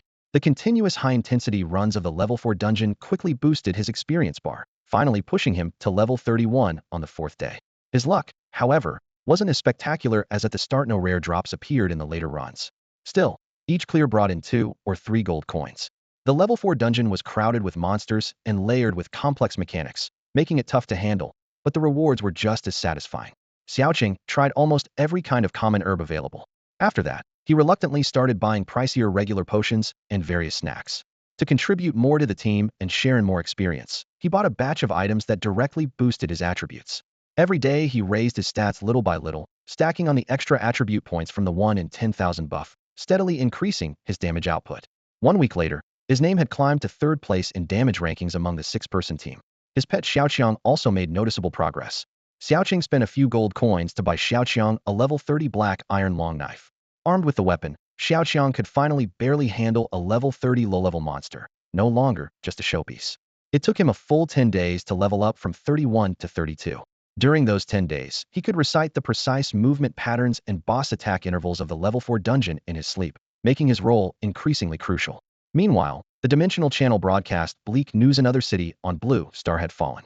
But there was also good news. Several level 100 elites had started to appear in Tianan City, and the top player Xiaoyan had broken into the top 10 rankings of the dimension. Normally, as levels increased, the experience gained per run would decrease. But since the system based rewards on contribution and his damage output was climbing steadily, the experience he earned per run was almost the same as before. Roughly calculated, it would take another half-month of grinding to level from 32 to 33. His days revolved around running dungeons, taking potions, and sleeping 3 to 4 hours, convinced that he had stretched every second of his time to the limit. Despite the busyness, he still found time to browse forums, first checking others' leveling speeds, then reviewing the latest dungeon guides.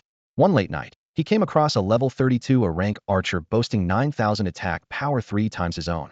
At the same time, a wave of prodigies had emerged in Tianan City, some younger than him by a year, yet already at level 50. The Tianqing Guild was nurturing a few rising stars, but still lagged behind the top guilds. Occasionally, Xiaoqing followed various developments in Tianan City. 1. The Xingqiang Guild had dropped a silver-grade skill book in the level 8 dungeon, claiming it could craft silver weapons on commission materials not included, charging 100 gold per weapon. 2. The Lion Guild began mass-selling bronze-grade spirit wine, rumored to provide astonishing attribute bonuses, and was taking many orders. 3. The Xingming Alliance published a bounty list of over 1,000 names, calling all professionals to report fugitives and reiterated facing a great enemy. The same clan must unite, and anyone who harms clan members will face the harshest punishment. Staring at the densely packed blacklist, Xiaoqing couldn't help but wonder. Those who attacked their own clan members neither dropped equipment nor gained experience, so what was their real motive? If someone were an assassin, they might consider hunting down the targets on these bounty boards. The rewards from the Star Alliance were quite generous. Xiao Chan finished scanning the list and was about to close the interface when a system notification popped up in his view. The Artificer Guild, in partnership with Blue Star Tech, has successfully mass-produced magic grenades using interstellar artificing techniques. They are now available on the trading platform. It was said that these new grenades significantly reinforce city defenses and were especially friendly to professions without awakened magic skills. The word grenade triggered a memory of some ancient documents from centuries ago. Back then, Metalkins only dealt 3 or 4 pitiful points of damage, and no one even mentioned them anymore. Now they were imbued with high-density magical energy and could be used directly by non-magic users. That was exactly what he needed. He immediately opened the trading platform. The listing scrolled with dense sale records, over 100 million grenades in stock, priced at 20 copper coins each. At first glance that seemed cheap, but since they were made from common materials, the cost wasn't low. 1 silver coin could buy a full 500. Hesitating no more than 2 seconds, he snapped up 10 right away. Casually picking up a pale silver grenade, a tooltip appeared. Unloaded. Maximum magic capacity, 10,000. Xiao Chen's total magic value was 21,635 points. She rarely used magic normally, so instead of wasting it, why not craft grenades by hand? As the thought entered his mind, a surging blue light flowed from his fingertips into the metal shell. In just a few moments, a finished magic grenade quietly rested in his palm. Finished magic grenade. Attack, 800. Blast radius, 5 meters. Manufacturer, Artificer Guild. 10,000 mana for 800 attack. He mused, weighing the value silently. A mage of equivalent level could deal dozens of times more damage for the same consumption, but grenades had advantages in portability, mass production, and low mastery requirements. They might be mediocre, but in critical moments they meant survival. The blue bar drained completely, and a system prompt appeared. Magic depleted, estimated recovery in 60 minutes. With no mana regeneration talents, his recovery was much slower than a mage's. But looking on the bright side, could craft 2 more grenades an hour. Why not make a profit while at it? Finished grenades sold for 1 silver coin each on the platform, so buying low and selling high meant easy gains. Besides, a single grenade's power was limited. But if he preset hundreds or let summoned beasts carry bundles into battle, the cumulative explosions could be devastating. He immediately spent 10 silver coins more, stockpiling 5,000 empty shells. The value isn't in the metal casing, but in this magic I have nowhere else to use, Xiao Chun calculated with satisfaction. Sending little skeletons as grenade throwers in dungeons would at least double mob clearing efficiency. If that failed, he could resell them. Every bit counts. He trusted that since the Artificer Guild could produce such a basic model, more powerful upgraded versions were sure to come. For the fragile future of humanity, this was undoubtedly a key to revival. If one day grenade damage increased tenfold, he even had confidence to solo level 4 dungeons. But for now, that goal was distant. The arrival of magic grenades was just a small episode. In reality, it hadn't changed much for Xiao Chun. Xiao Chun spent every day grinding dungeons in the city, occasionally receiving messages from friends. Outside the city, the number of high-level monsters was rapidly increasing. Just as the guild had worked together to slay a level 70 elite monster, news arrived that the entire Gale squad was about to reach level 32. Captain, want to come outside the city and level up with us? We're about to hit the next level. His friend urged through a private chat window. Seeing the message, Xiao Chun sighed quietly to himself. As expected, his teammates were progressing quickly. His own growth wasn't slow either. After repeatedly running level 4 normal dungeons with the Gale squad for 3 straight months, his level steadily climbed to 36, making him one of the main damage dealers on the team. But just then, the group had to temporarily disband Su Wan, and others had leveled up so fast that normal dungeons barely gave any rewards, and they were preparing to attempt level 4 on hard difficulty. I finally got my damage ranking up to 2nd place, and now we're not running them anymore. Xiao Chun grumbled, scratching his head. He knew he wasn't quite ready for the hard dungeons yet, and that his leveling pace was slowing, but overall his growth was still satisfactory. Meanwhile, Xiao Chang's improvement was just as impressive. Over the past 3 months, after feeding it countless undying crystal cores, it now boasted 3,600 HP and 80 defense. With the number of kills soaring, Xiao Chun triggered the 1 in a million event countless times, earning several bronze-grade profession skill books, and even a pharmacist skill book, which brought him a decent profit. Before he knew it, Xiao Chun was just over 18 years old, and his backpack had accumulated 1209 gold coins. That amount was enough to buy 6 common profession skill books, or to purchase a regular undying divine fire priced exactly at 1,000 gold. Finally saved up 1,000, might as well spend it all at once. After hesitating for a while, he bit the bullet and bought a White-Tire undying divine fire. Xiao Chang, this is the biggest amount of money I've ever spent. You'd better make it worth it. The moment he ignited the divine fire, his hand trembled slightly. Ding, your summon has been upgraded to Black Iron Grade. A crisp system alert sounded. Undead Skeleton. HP 3000. Attack 100. Defense 40. Skeleton clones inherit 20 of attributes. This upgrade left him very satisfied. Undead Skeleton. Grade, Black Iron. Level, 36. HP, 6600. Attack, 421. Defense, 120. Skill, Summon. Xiao Chun. Level, 36. Total attributes. HP 8100. Defense, 521. Attack, 3857. Attack range, 50 meters. Attack speed, 0.4. With 200 gold left, he decisively bought a random skill book. The Awakening depended entirely on luck. Ding! You have awakened Armor-Piercing Arrow. Armor-Piercing Arrow adds an armor break effect to each attack, increasing damage by 10. This was impressive. Awakening a skill instantly boosted his damage by 10. Such a burst of power made it easy to see the limitless potential of grinding experience. This was what a truly reliable talent looked like. Xiao Chun felt extremely satisfied with this awakening. After all, he had saved up 8 ordinary skill books for professions, needing only 1,600 gold to learn them all. After a brief moment of excitement, he planned to continue running level 4 dungeons. The old team had disbanded, but at level 36, forming a new team was easy. So he opened his character panel, debating whether to find a stable, long-term team through the guild. Just as he was thinking this, a rare all-caps announcement suddenly popped up in the guild chat. The Tianqing Guild has spent 1 million contribution points to establish a level 1 territory Tianqing village at coordinates 316, 425. Tianqing Guild spent another 400,000 contribution points to build level 1 village walls. Spent 400,000 more contribution points to erect 4 level 1 defense towers. Territory mine generating. Territory life spring generating. Territory magic spring generating. The rapid-fire system messages exploded across the channel, leaving Xiao Chun speechless for a moment. Guild territory? He murmured. Over the past year, Tianqing Guild had developed rapidly, but he never imagined it had grown strong enough to claim dominion. In Tianan City, Only 5 or 6 guilds held territories. But after establishing a level 1 territory, Tianxing's contribution points were nearly drained. Was rushing this really wise? Xiao Chen quickly checked the coordinates and saw the new territory was 20 li north of Tianan City's north gate. The area was filled with mostly high-level monsters, making it no easy task to hold ground. According to rankings, the highest guild member only reached level 70. Theoretically, without a level 100 powerhouse defending, the territory couldn't hold. He understood this well, and the guild's leadership naturally knew it too. However, while Tianxing lacked level 100 fighters, Tianan City did not. If attacked, the city's elite wouldn't just stand by. If they could secure the territory, it would benefit every member. Thinking this, hope still stirred inside him. Perhaps the guild's future was on the brink of monumental change. Right as he was pondering this, a new wave of guild messages flooded in. All profession users above level 30 immediately proceed to guild territory for defense.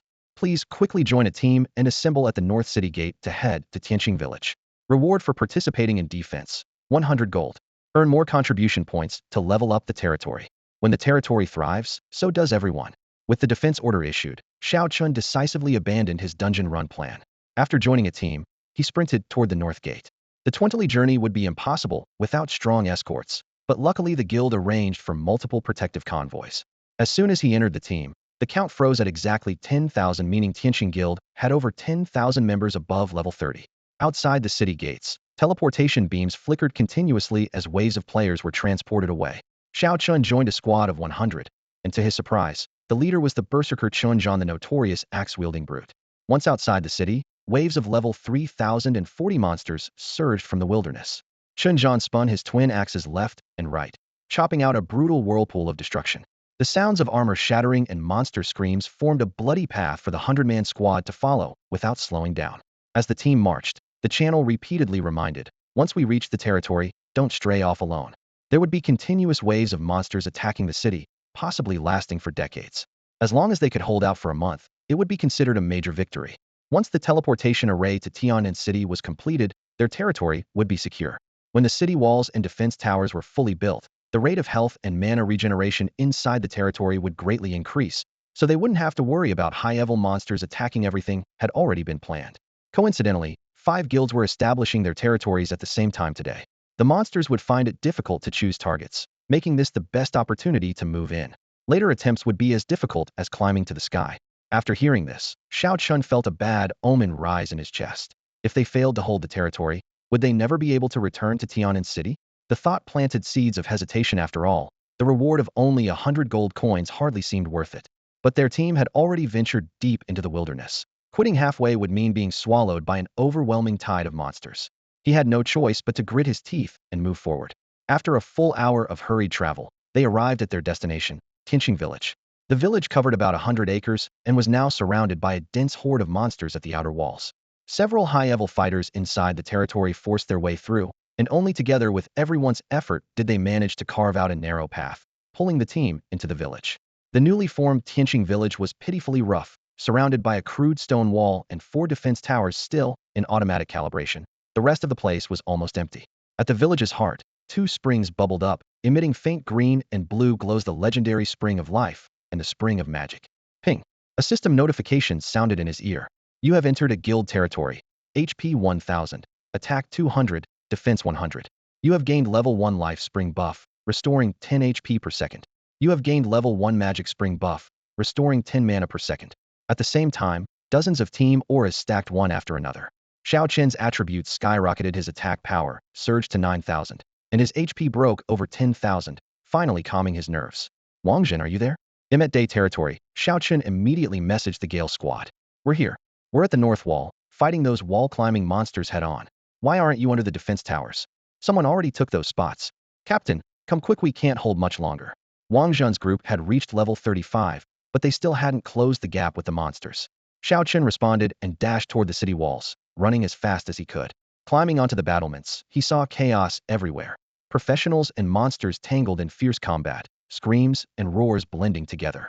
Some monsters had already climbed over the wall, but were cut down face to face, only to be pushed back again by the next wave. Damn, so many monsters at levels 40 to 50, how the hell do we hold this? Xiao Chen's heart pounded as he silently cursed his own greed. Since he was here, he decided to make the best of it. He drew his longbow. Fwoosh, fwoosh, fwoosh. 8,613. 9,126. Level 30 monsters were pierced through and killed on the spot. Level 40 ones only lost about half their health. Arrows slicing through the air, he quickly squeezed his way to the midsection where the Gale squad was fighting. Just like the first time they met, the team was already struggling to hold their ground. This time, the monsters were much tougher, their attack power and health far beyond ordinary mobs.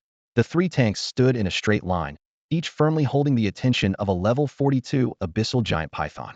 Its pitch-black scales shimmered coldly in the firelight, with its stats hovering in midair. LV 42, HP 76,000, attack 1,600. These were just regular mobs, yet their health bars looked like walls. Any other team would have wiped long ago. At this moment, the three melee fighters not only had to hold the three pythons, but also fend off wave after wave of mixed trash mobs. Without the guild stacking buffs, they probably wouldn't have lasted this long. The upside was obvious. High-level monsters gave insane experience, leveling up faster than grinding low-level dungeons. Xiao Chen raised his hand and summoned the Blackbone Skeleton. Little Chong, stand behind Wang Zinficus, all your damage output. With all the buffs stacking, Little Chong's combat power surged.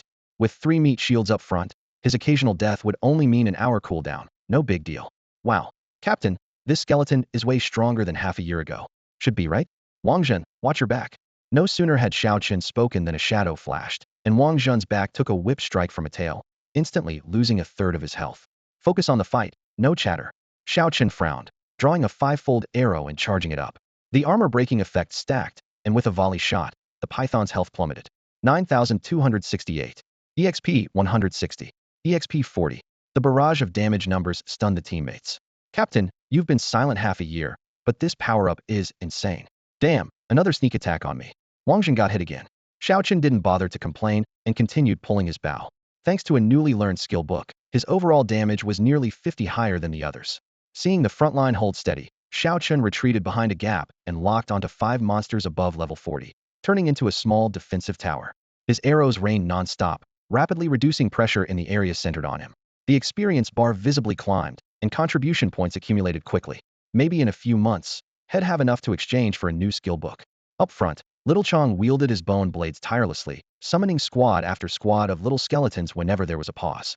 Inside the territory, mana regeneration doubled, so summon rates doubled as well. Xiao Chen's other hand was busy to every few arrows head conjure a magic grenade to toss into the monster horde, the explosions mixing with system alerts. Ding! You killed an abyssal demon snake. Kill count 1, snake guts 1, copper coins 200. Dropped black iron grade materials. The snake guts alone sold for 500 copper coins. Ding! You received team distribution gold 100. The guild siege rewards also arrived, and Xiao Chun immediately bought 100 ordinary undead crystal cores for Little Chong to fuse. HP 100, defense 20. HP 80, defense 10. The first dozens grew steadily, but the gains lessened with each one. After 90 cores, the ordinary crystals had no more effect. Advancing further required costly black iron grade cores, but his balance wasn't enough yet. Still, the gains were impressive. Undead skeleton. Grade, black iron. Level, 36. HP, 9,800. Attack, 621. Defense, 250. Skill, summon.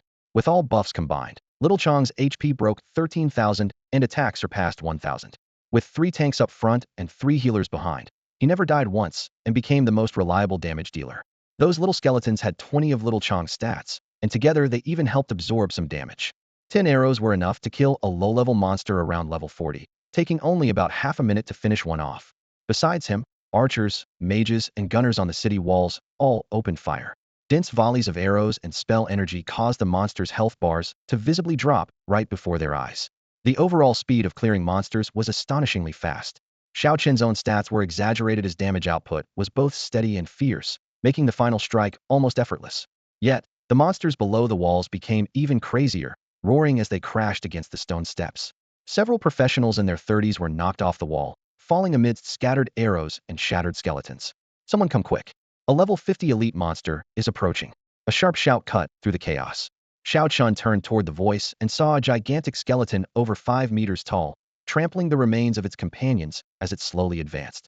The pale bones were wrapped in black mist, with 2 ghostly flames flickering in its eye sockets. Its skull was almost level with the top of the city wall. Damn, an elite monster. Don't let it get on the wall. Someone cried out.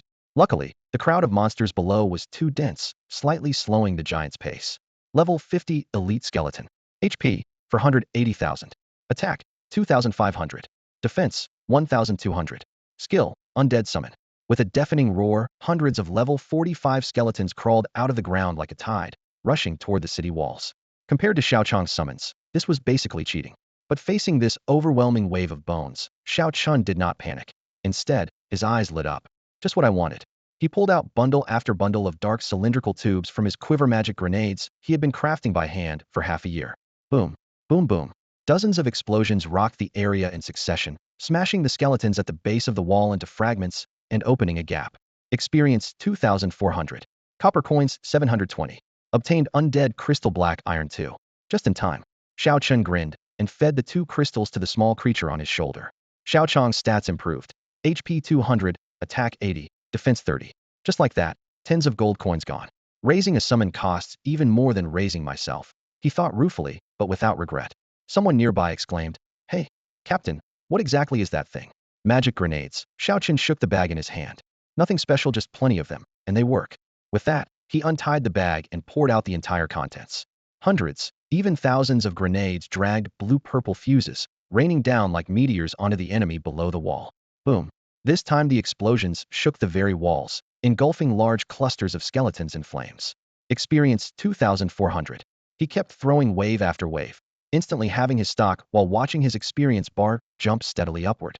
At that moment, the elite skeleton locked onto the source of the commotion. Xiao Chunan swung its massive bone axe to attack. Stones fell from the wall as a wave of shock hit. "I've got this." A figure flipped down from the battlement, a pair of bracers clipping the air with a low, dull thud. It was a newly promoted level 50 monk, with over 100,000 HP and muscles bulging like forged steel. Wow, a tank with over 100,000 HP. Someone marveled. The monk landed steadily, confronting the elite skeleton heathen. One palm slammed its lower jaw, firmly drawing its aggro and holding the monster in front of the wall. "Focus fire on it. I've got to go handle other spots," he shouted without looking back. All ranged attackers immediately locked onto the target. Arrows, spells, and bullets intertwined into a dense net. Xiao Chun fired 5 successive shots from his bow, one strong crossbow bolt hitting precisely in the skeleton's chest bone. With a dozen attackers outputting damage simultaneously, the damage rankings fluctuated constantly. Xiao Chun held a steady mid-tier spot, not flashy, but as consistent as expected. Xiao Chun's stats were higher than average, and his damage was steady. However, when it came to burst damage, he was a bit lacking. With such a powerful tank, taking down this elite monster was actually quite easy. Over a dozen ranged classes focused fire, and within minutes they had chipped the level 50 elite skeleton's health down to a sliver. Xiao Chun stayed in the back row, not expecting to land the killing blow, just wanted to grab some experience. After all, snatching the last hit from a group of high DPS players was no small feat. When the skeleton had only a fraction of health left, he raised his bow and shot an arrow. "Ding, you have slain a level 50 elite monster and earned the achievement Novice Slayer. All attributes 5, gold 5, kills 1. Experience 4,000, gold 10. You have leveled up to level 37. All attributes 1, free attribute points 5. You obtained Radiant Necklace." The sudden flood of system messages stunned him. He had actually stolen the final hit and had gotten loot too? A silver tier necklace, no less. No way, my luck's starting to turn around. He nearly dropped his bow. That necklace was rarer and more valuable than his weapon. He immediately removed the Swift necklace and equipped the new Radiant Necklace silver quality, no level restriction, 40 to all attributes, 20 attack power. It could easily fetch over 2,000 gold at the auction house, yet now it hung around his neck. His stat panel popped up, base attack, 5,039. With the bonus, it just blew past 10,000. Pick up one item and jump to 10,000 attack. Who would have thought? Xiao Chun grinned broadly. The replaced Swift necklace could still sell for 100 gold, but this time he didn't want to part with it. Instead, he generously put it on Little Chong. The pet's stats skyrocketed, now missing only 2 rings to complete a full set. After reaching level 37, Xiao Chen's combat power surged. He was already looking forward to the next elite monster even if it was only level 40. As long as he had enough room to maneuver, he was confident he could solo it. Breaking 10,000 attack definitely gave him reason to be. But holding onto the territory wasn't easy. Even with Xiao Chen's help, the Gale squad fought hard to defend. Thankfully, their teamwork was tight, and despite several close calls, nobody died. The ward Xiao Chun defended mainly faced level 3,040 monsters, which was fairly fortunate. Other areas often met level 60 monsters, wiping out entire groups in a single wave. Once, swarms of insectoids almost climbed the walls. Xiao Chun threw every single magic grenade he had, blowing up whole lines of advanced beetles, stabilizing the situation. In the following days, elite monsters appeared occasionally, and he joined in every time but unfortunately didn't get another last hit. However, the system notified him twice. Ding Yu triggered 1 in a million, random attributes 10. Soon after, he leveled up again to 38. The danger defending the city escalated rapidly. Xiao Chen's high output meant his experience gained soared, and Little Chong gained EXP alongside him. Together, their progress was very promising. Contribution points were calculated based on damage, keeping distribution fair. The guild spent all contribution points once they hit 100,000 to add another defense tower. The defense pressure on the territory was immense, and adding towers was the immediate solution. The level 1 defense tower had 100,000 HP, 2,000 attack power, and an attack range of 200 meters. Its attack effect was a 6-fold shot, with an attack speed of 2. Judging just from these stats, this defense tower's firepower was incredibly fierce. Ordinary players couldn't compare. More importantly, it could be upgraded later, so it was destined to become the crucial defense facility for the guild's territory. Brothers, the toughest times are behind us. If we hold out for just 10 more days, we can stabilize the front line. The commander kept motivating the team through the group channel. But in truth, only a few days of brutal fighting had already cost them 2,000 lives. The commander's voice rang out again, level 60 boss approaching. Xinjiang, you and your team go outside the city gate, and stop it. Don't let it step inside, even one step. The road leading to the territory was already completely dominated by high-level monsters. Reinforcements from the rear were practically impossible. Everyone had to rely solely on their own strength to hold off wave after wave of attacks until the teleportation array was completed. Xiao Chun heard this news and wanted to curse under his breath. No backup? Are they really just going to be worn down to death? He felt a wave of frustration rising in his chest. Just then, a system announcement popped up. You received a team reward, 200 gold coins. All right, well, for the money's sake, they'll hold my tongue for now, Xiao Chun grumbled. Each member this time received 200 gold coins, which together with the previous 100 gold, was enough for everyone to replace their entire bronze gear set, significantly boosting their combat power. Right now, what they lacked most was strength, so this cash injection was perfectly timed. Members of the Gale squad eagerly spent the coins on equipment and materials, and their overall power visibly surged. The guild was generous with such a heavy reward that showed real sincerity. Xiao Chun exchanged his 200 gold for 10 pieces of black iron undying crystals, immediately increasing Xiao Chang's HP by 2,000 points, along with boosts to attack and defense. Output hard for me. Farm up that experience. Xiao Chun ordered Xiao Chang to charge, wincing at the hundreds of gold spent again, but gritting his teeth to persist. With this influx of gold, the team's strength shot up, and the wall's defense was finally stabilizing.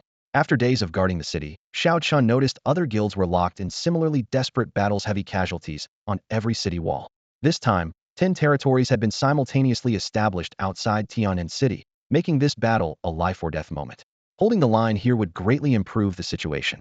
Controlling multiple points was also meant to divert the monster's attention. If even a few key strongholds were secured, Tian'an City's pressure would be greatly relieved in the long term, creating important forward bases for monster hunting. Yet every single territory was extremely difficult to defend. Low-level players struggled hard, and even the high-level 100-level veterans found it taxing. They stopped the high-level bosses at the perimeter with sheer grit, otherwise none of the strongholds would hold at all. The core powerhouse members of the Tianxing Guild hadn't appeared yet, likely off on assassination missions. The big shots took on the most dangerous tasks, leaving the rest like them with hardly any room for complaints. Ding Zhongfan has joined the team. The news popped up in the channel, immediately catching Xiao Chen's attention. Zhongfan. How had he only just joined the team after holding the city for so long? And what help could he possibly bring at this point?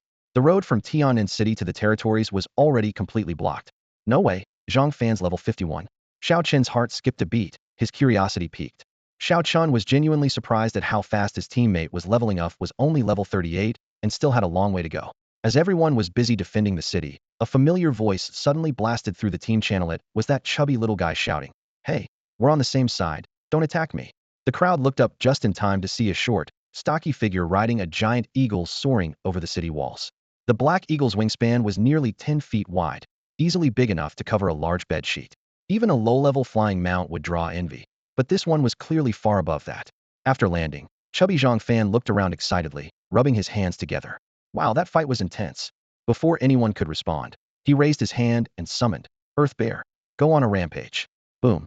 A level 51 Earth Bear appeared at the street corner, boasting 50,000 health. Its muscular body was like a moving mountain rock. With a roar, the massive creature charged past the city walls directly into the thick monster horde. Having a summon this strong, there's no way the guy's leveling slowly, someone murmured. Sure enough, the giant black eagle dove in too. With two powerful summons wreaking havoc among the monsters, Zhongfan's contribution points skyrocketed, promising an easy top 100 ranking. With quick healing inside the base and plenty of support from healers, the summons were nearly impossible to kill. Zhang Fan shouted in the channel. Thanks to all the healers, keep an eye on my summon's health. Meanwhile, someone on the wall wondered aloud. Why isn't his black eagle fighting? Why is the guy just standing in the middle of the territory, zoning out? Xiaochen didn't know many people here, but had a strong impression of this chubby guy. Now he looked up to see Zhang Fan suddenly stop attacking monsters and start spamming the team channel. Crowdfunding some gold, please. I'm buying another silver level summon. Soon you'll all have a powerful 50 level damage dealer. Big shots, lend a little money. Just a tiny bit leaking through your fingers can change someone's life. This summoner is poor, help me buy some gear for my summon. He rattled off the message non-stop, utterly unembarrassed, full of energy. Finally, Chenjian couldn't stand it and spoke up. Zhang Fan, stop spamming the team chat. Big bro Chenjian, you finally noticed. Can you lend me some gold? Zhang Fan immediately started begging. Private message me, don't spam. Chenjian replied firmly. So that means yes? Zhang Fan pressed. Xiao Chen watched their exchange, dumbfounded. Wait, that was actually allowed. Xiao Chen was pretty poor too, and he had to take care of his summoned beasts. Maybe he could shout out in the team channel? But his rational side told him. He didn't have the strength or the face for that. Shouting around without potential would probably get him kicked out of the guild instantly. Compared to him, the chubby Zhang Fan wasn't just yelling in the team channel, was spamming messages in the guild channel nonstop. A stream of messages flooded through. Chuan Mufeng, Zhang Fan, this is the last warning. Wang Ling, I only have 100 gold. Here, take it all. Wang Zhun, damn it. Why can't I be an awakened summoner? They're so arrogant, just demanding money like that. Xiao Chun had always admired Brother Fan, but now he admired him even more. Zhang Fan had actually managed to round up the money. Before long, a skeleton archer appeared next to Zhang Fan. Skeleton archer, level 51, silver rank, attack 11,305, HP 20,000. With various buffs stacked up, its damage output was absolutely explosive. If the silver tier alone was this insane, what would it be like to advance to gold? Xiao Chen's envy burned fiercely. Plus, these summoned beasts could awaken new skills, unlike his little cockroach that only had a single skill. In the late game, one summoner could be an entire army. This wasn't an exaggeration. Now Zhang Fan had flying summons for scouting and support, a melee tank on the front line, and a ranged skeleton archer backing them up. His strength had instantly taken shape. At this rate of leveling, Xiao Chun felt no matter how hard he tried, he couldn't catch up. Completely motivated now, he clenched his fists silently. Little Cockroach had to be trained up.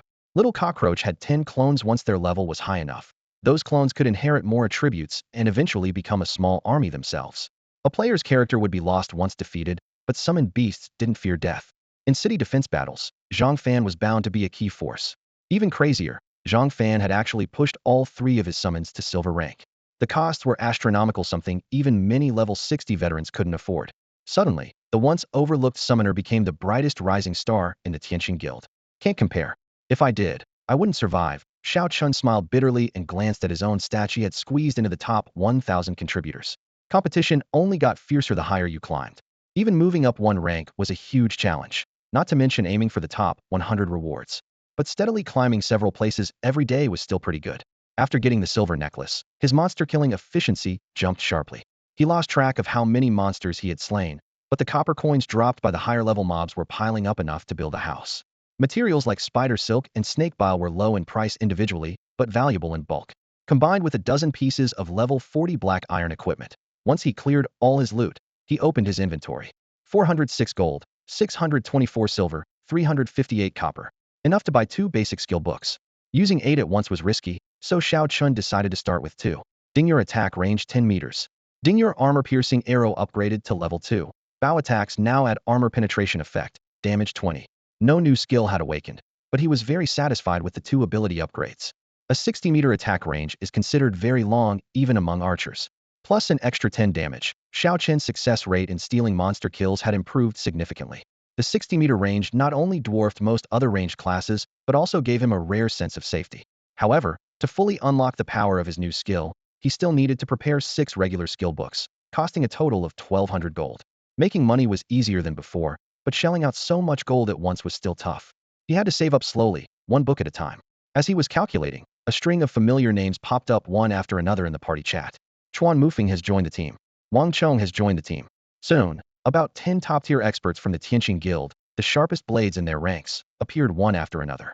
Obviously, their external mission had been completed successfully. With these big shots here, the pressure of defending the territory instantly eased. In chat, Chuan Mufeng quickly took command, his tone calm and efficient. High-level monsters within dozens of miles around the territory have been cleared. Brothers with strong survivability, Follow Wang Chong out of the city and farm the level 60 monsters first. For these experts, a level 60 boss was nothing, but for Xiao Chun, only level 38, a single hit from their skills could kill him instantly. He could stay behind the city walls and use his range to attack, but if he left the city, his small health pool wouldn't last a second.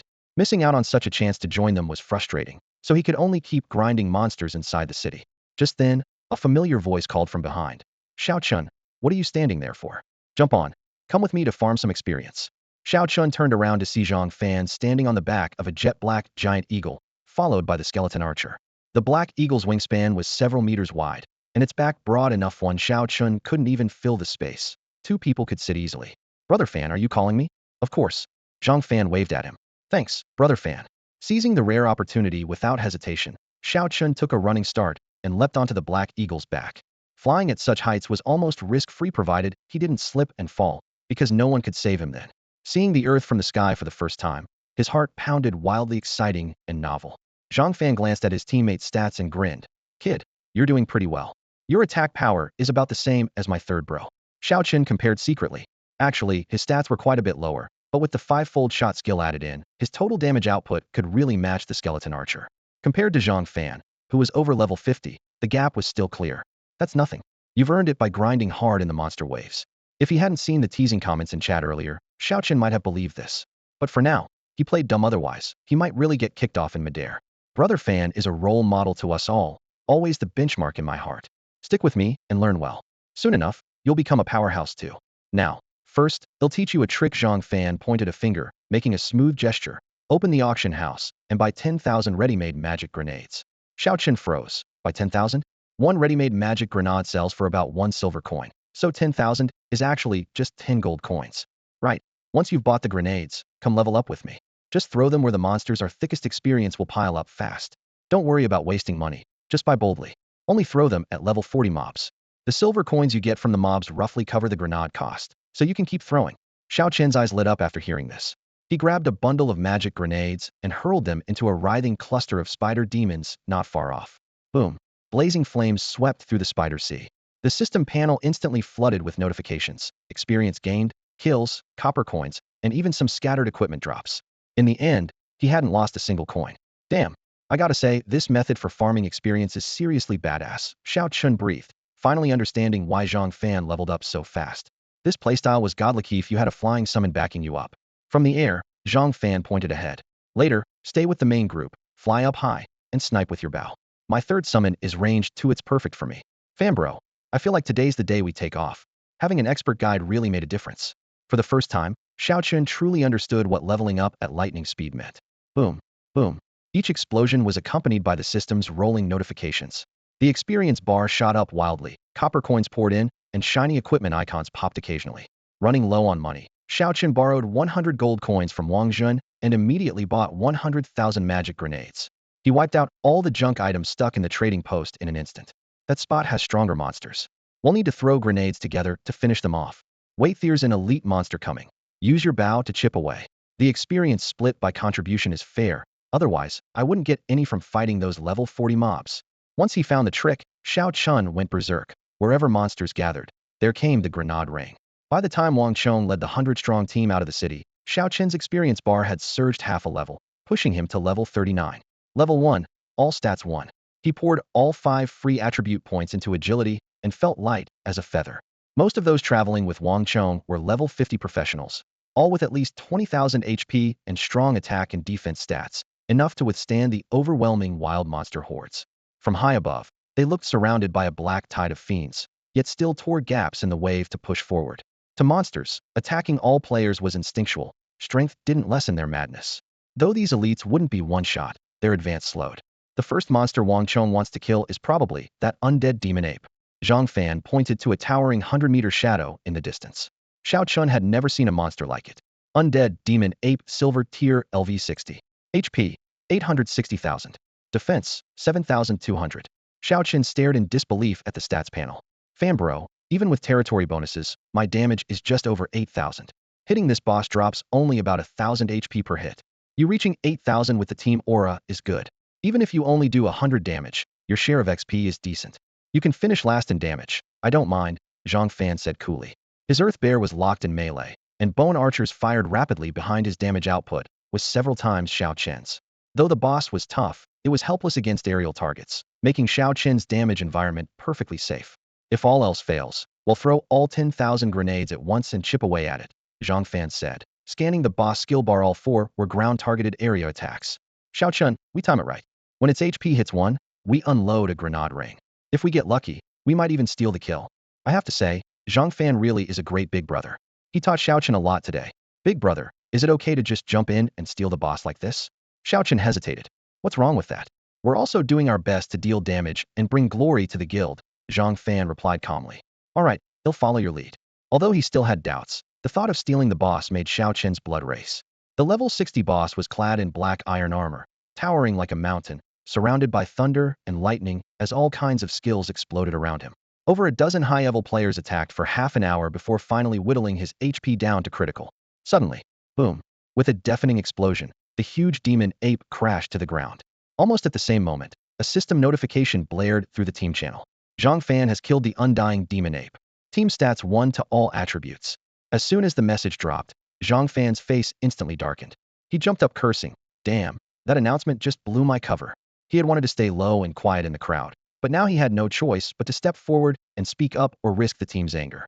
The system then immediately handed out the rewards. You received team distribution, 10 silver coins.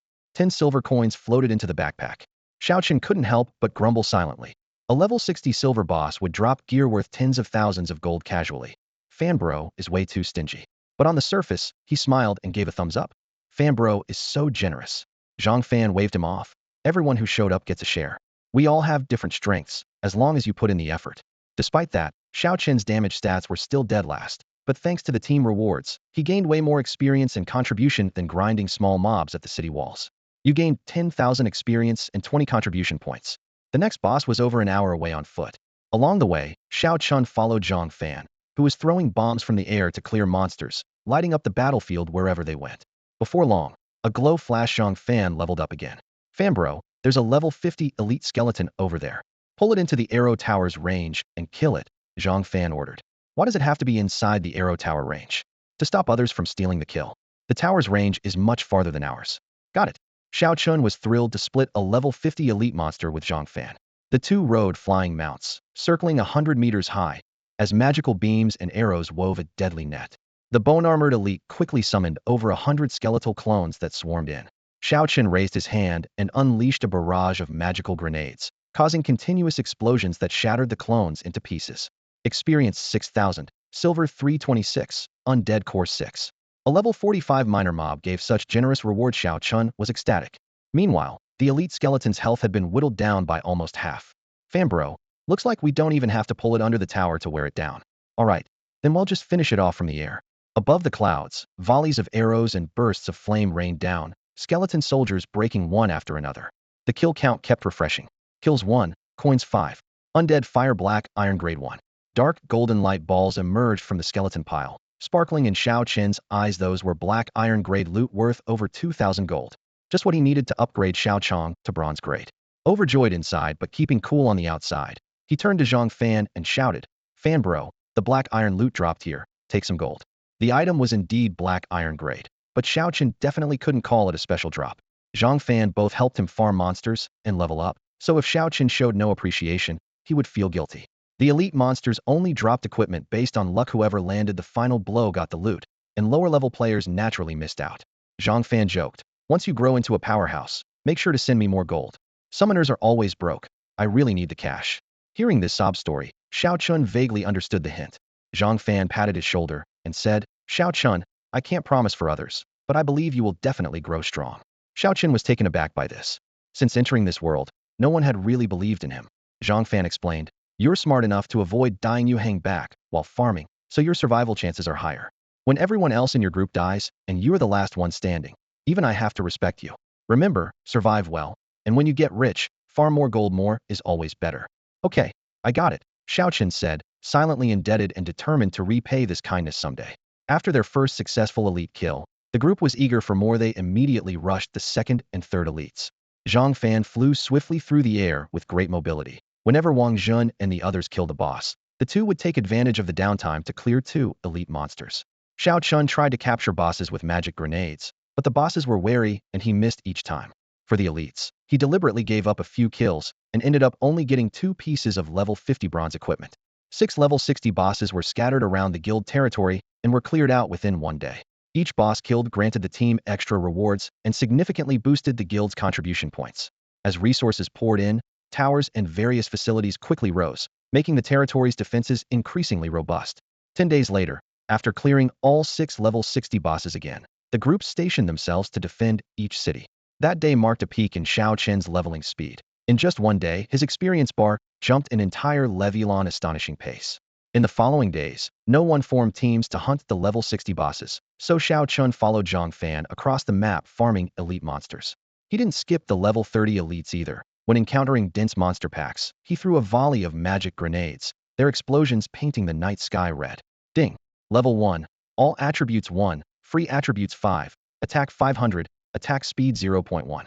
Every 10 levels brought significant improvements, and this time, the attack speed boost was especially important to Xiao Chun. The system alert sounded again.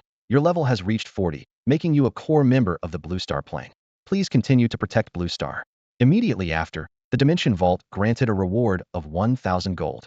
This generous reward almost made Xiao Chun forget he had even participated in the Vault Challenge. Reaching level 40 alive was an achievement in itself. With funds in hand, he wasted no time visiting the trade center and purchased 6 ordinary profession skill books. As soon as the money arrived, Xiao Chun spent it immediately, using all 6 ordinary skill books straight away.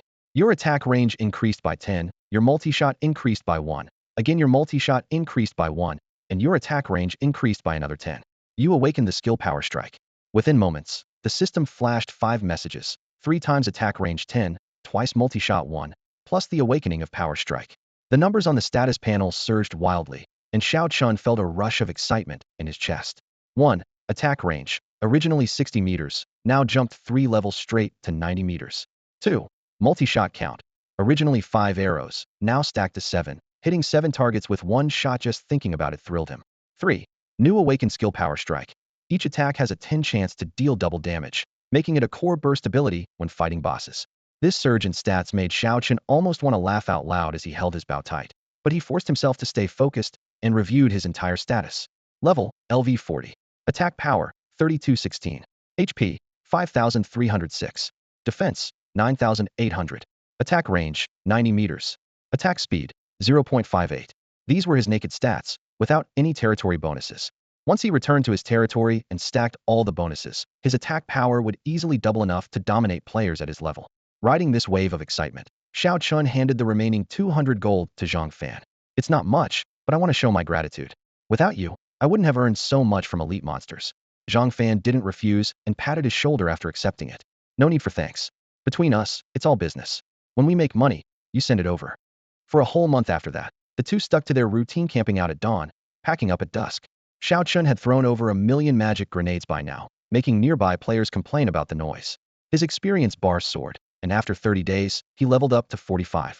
Meanwhile, Zhang Fan, relying on the overwhelming efficiency of his 3 summoned beasts, soared all the way to level 60 much faster than Xiao Chun.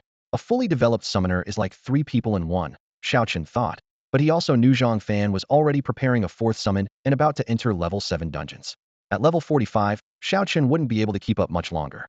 That day, Zhang Fan called him to the edge of the territory's fortifications and laid it out plainly. Xiao Chun, once I get the 4th summon, I'm heading into the level 7 dungeon. You should stay in the city for now. You can level up farming monsters on the city walls.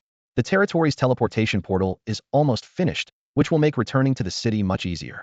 Thanks, Fan. Xiao Chun was truly grateful. Over the past month, Zhang Fan had pulled him back from the brink more than once. Zhang Fan waved it off. No need for sentiment. Remember, when we make money, you send it over. Without another word, he turned and headed out. The teleportation portal wasn't completed yet, but Zhang Fan didn't wait. A dark green-black wyvern descended from the sky. He hopped lightly onto its back, his robe billowing, and soared into the sky, heading toward Tiannan City. Flying summons really are that powerful. The most dangerous period for the territory was finally over. 16 newly constructed defense towers now almost seamlessly lined the city walls, forming a solid protective barrier.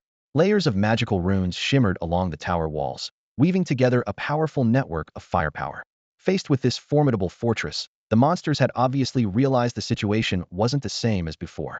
They no longer launched overwhelming, torrent-like waves of attack. Instead, they skulked nervously just outside the tower's attack range, pacing back and forth. Trying to break through Hedon? They seemed to understand that would be a death sentence. In just 1 month, these monsters had slaughtered the defending forces, reducing them from over 10,000 to fewer than 3,000, a casualty rate exceeding 70%. The Windstorm squad lost 5 men. When the news came, Xiao Chun fell silent for a long moment, feeling as if his chest had been struck by a heavy blow. Xiao Chong had also been guarding the walls all this time, fighting fiercely until dusk. His figure had fallen more than once. With the siege entering a lull, the professional troops left behind only needed to maintain basic defenses, allowing most of the main force to return to Tian'an City for rest. Those who met the level requirements could join guild groups running level 5 or 6 dungeons to grind experience. The most exciting recent development within the territory was the completion of a small teleportation gate. Stepping into the glowing portal would take them directly to a nearby mountain rich in minerals. A large number of miners would soon be hard at work there, and the guild's profits were sure to soar. For this reason, Xiao Chan urged everyone to quickly earn contribution points, not only to keep upgrading defenses, but also to secure spots in future projects like the pharmacy and herb garden. Several pieces of golden grade equipment quietly rested in the guild warehouse, waiting to be exchanged for enough contributions. Now there were plenty of towers, but fewer people were needed to man them. However, Xiao Chun was in no hurry to return to the city. At level 45, he could no longer gain experience from level 4 dungeons, but wasn't yet qualified for level 5. By comparison, the monsters roaming around the territory's outskirts suited his pace better. If he encountered a tough enemy, he could always retreat within the tower's fire coverage. Over this past month plus, he had gradually infused Xiao Chong, his summoned beast, with a considerable number of undead crystal cores, greatly enhancing its strength. Now Xiao Chong was also level 45, clad in shining black iron armor that reflected a cold gleam in the sunlight. Xiao Chen still held a black iron undying divine fire worth 2,500 gold coins in his hand, something he had been reluctant to use, but now it was time. Come on, Xiao Chong, advance to bronze levels, how me what you've got. He gritted his teeth and threw the divine fire, the silver-white flames instantly enveloping the skeleton. Ding! Your summoned beast has advanced to bronze level. HP 5,000, defense 200, attack 600. The cold system notification sounded as numbers flashed rapidly. Xiao Chen exhaled deeply, finally feeling the weight lift from his heart. Undying skeleton Xiao Chong LV 45 bronze level. HP 24,000. Attack 1800. Defense 512. Skills summon level 3. Each clone inherits 30 of the master's attributes. Next upgrade requirement: 2 bronze level undying divine fires. Enhancement materials: undead crystal core. Each clone alone had 7,200 HP and 540 attack, more than enough to hold its own. Not to mention Xiao Chong was fitted with reinforced armor, boasting twice Xiao Chen's health and respectable damage output. The only thing troubling Xiao Chun was the cost of the next upgrade: 2 bronze level undying divine fires, totaling at least 10,000 gold coins. In the future, if he had extra money, he planned to equip Xiao Chong with a full bronze set and add a couple of handy rings, but that was a long way off. After all, Xiao Chun himself was still wearing a level 30 bronze set. He had leveled up so fast, he hadn't even changed his own gear yet. The level 45 gear was each 100 gold more expensive than level 30 equipment, so a full set would cost 600 gold. Xiao Chen checked his backpack and found he had exactly 600 gold. Honestly, it was a bit pricey. The higher the level, the more valuable the gear. 2 years ago, the same level 45 items would have been even 100 gold more expensive. After some thought, he decided to wait until level 50 to replace the entire set. The Wild Wind squad was now down to 5 members, 3 tanks, and healer Lu Mei. All the damage dealers had died in battle, so the team's combat power was almost non-existent. Soon after, 2 tanks quit as well, leaving only 3 in the large squad: level 42 tank Wang Jun, healer Lu Mei, and damage dealer Xiao Chun. They weren't weak by level, but a 3-person team was very rare. In planning to stay at the city to grind to level 50, Xiao Chun said plainly, "If you want to go back to town for dungeons to level, that's fine, or head outside Tian'an City where monsters are lower level and safe." Wang Jun shook his head with a smile. "Captain, we have basic equipment now, and your damage output is high. It's better to stick with you." Lu Mei nodded as well. "The realm treasure rewards awakened some great skills in me, and my healing has improved a lot. If I had these skills earlier, maybe they wouldn't have died." Speaking of the past, the 3 fell quiet for a moment, their mood a bit somber, but they quickly pulled themselves together. "Well, just guard the territory gate." Xiao Chen pointed to the nearby defense tower. "If monsters are strong, lure them under the tower." Then he handed over all 600 gold to Wang Jun. "Go get a full set of the 40-level bronze armor, and change your weapon too." Wang Jun didn't refuse. The stronger he got, the safer the team would be. Many stayed behind to defend the city. Wild monsters wouldn't attack the city actively. To level up, You had to leave the walls and carve a path through the high-level monsters swarming the wasteland. Most people formed full 10-man teams. Three-person groups like Shao Chen's were almost extinct. After the team broke up, they lost most bonuses, but splitting experience between three was still profitable. After some gear upgrades, Wang Jun was clad in gleaming bronze armor, his health rising to 60,000 and defense becoming formidable. Normal monsters could only chip away at a few dozen HP on him, and one healing skill easily restored it all. The three didn't dare stray far, pacing just 10 meters outside the tower's attack range. Shao Chun told Wang Jun, "They'll pull the aggro, you hold it." His attack range was long, and after a few rapid shots, hundreds of level 40 monsters within 100 meters were all drawn toward them. Whoa, isn't that too many? These are level 40 mobs. Wang Jun gripped his shield nervously. Those monsters each had over 60,000 HP and attack over 1,000. But Shao Chun waved a hand. "Lu Mei, buff Shao Chong, no problem." With his weapon swinging fast, every 10 attacks took out 7 mobs. In a minute, he could clean 3 waves, plus Shao Chong and the small skeleton took turns dealing damage. They could handle it. The undying skeleton gained a battle aura, increasing attack by 300 and defense by 50. Lu Mei cast rejuvenation on you, restoring 20 HP per second. Your attack rose by 300 and defense by 60. With only one tank, it's impossible to hold aggro on so many enemies at once. Shao Chun just lured the last wave of monsters in, and a dense swarm of wolf spiders, venomous snakes, and skeleton soldiers immediately charged forward. The scene was chaotic, but aggro was remarkably stable. The monsters all targeted him exclusively, since he had drawn their attention.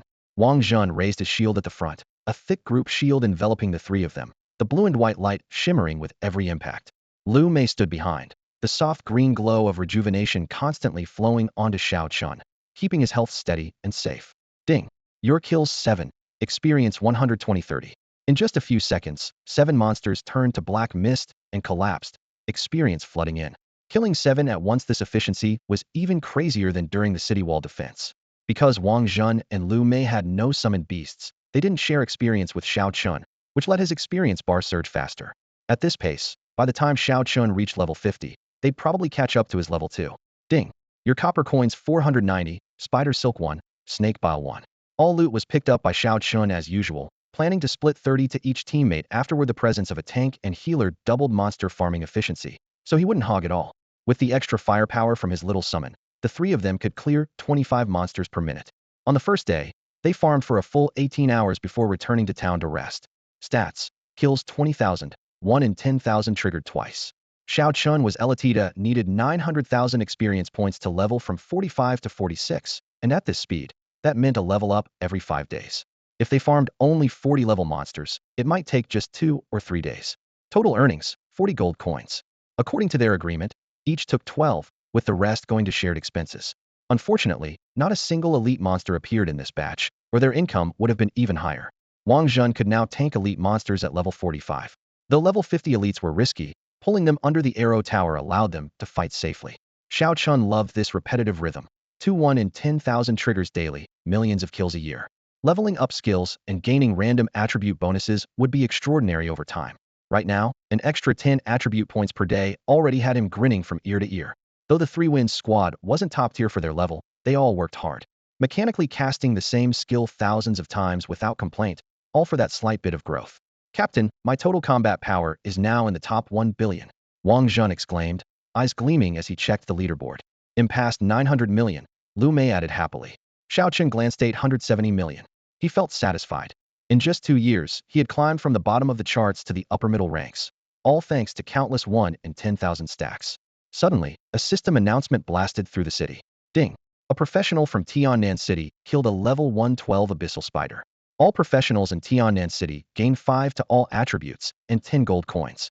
10 gold coins wasn't a fortune for 40-level Shao Chun, but for a newly awakened novice, it could change their fate. When he first reached the dimensional treasury, he only got 3 silver coins and treated it like treasure. Now, every beginner starting with 10 gold coins would have a massive advantage. Soon after, the Star Alliance broadcasted. Tiannan City's surroundings have 10 new territories for population growth. To encourage childbirth, the Star Alliance will invest heavily in gold. To help new awakened players survive, everyone will receive 50 silver coins as startup funding, with special cultivation funds for rank and above. High-level monsters often appear outside the city. Please level up quickly. Shao Chun felt deeply. If such support had existed back then, his growth wouldn't have been so difficult. But Tiannan City's turnaround only came after Shao Yan's rise otherwise. There wouldn't even be territory expansions, and 50-level elites would be rare.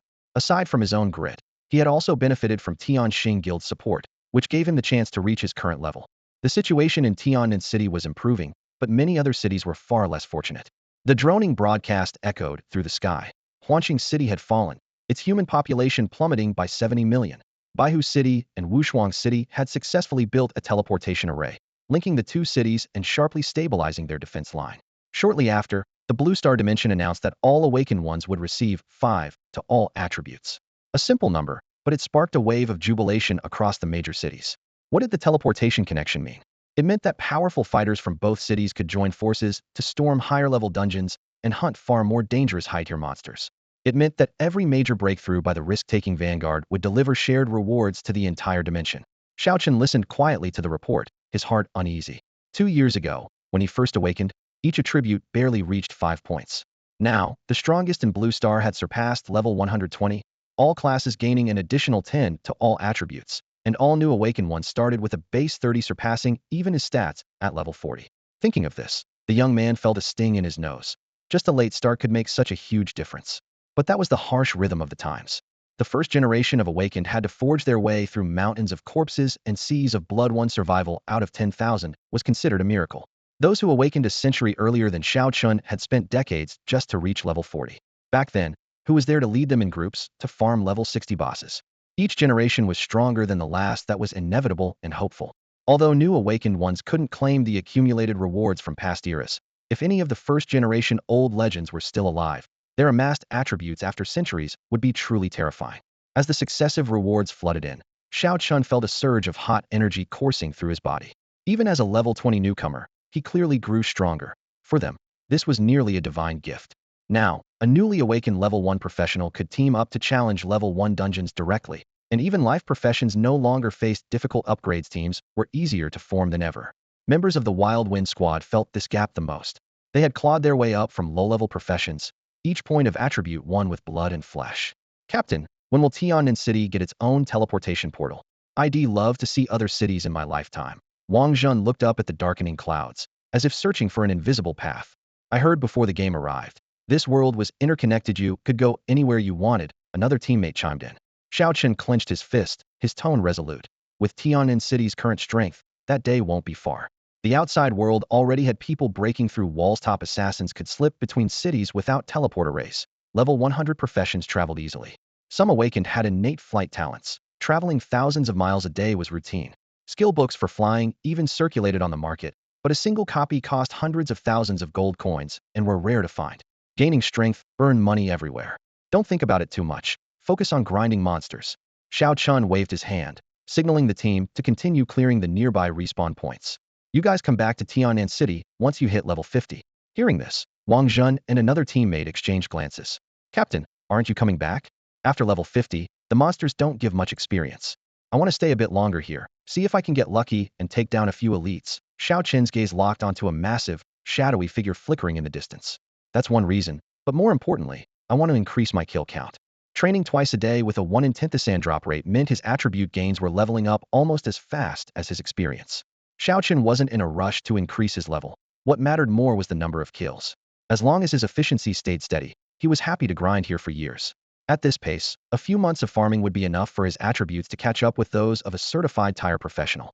Captain, leveling up should be the priority, one teammate reminded him, making a fair point. Xiao Chen waved them off. You guys focus on raising your levels first. I need to consolidate my gains. He planned to hit level 50, then swap out for a full set of level 50 gear. After that, he could solo efficiently, though obviously teaming up would be faster. Even running with just one healer and no tank, he could manage on his own. Wang Jin quietly suggested, Captain, why not lead some newcomers here for leveling instead? Lu Mei agreed. Yeah, from level 1 up to 50, charging 200 gold each wouldn't be unreasonable. That idea sparked a new strategy in Xiao Chen's mind. If he could gather a full fire team of 5, the cost of his own gear would be covered. Level 40 plus mobs could help fresh level 1 players jump 3 levels quickly.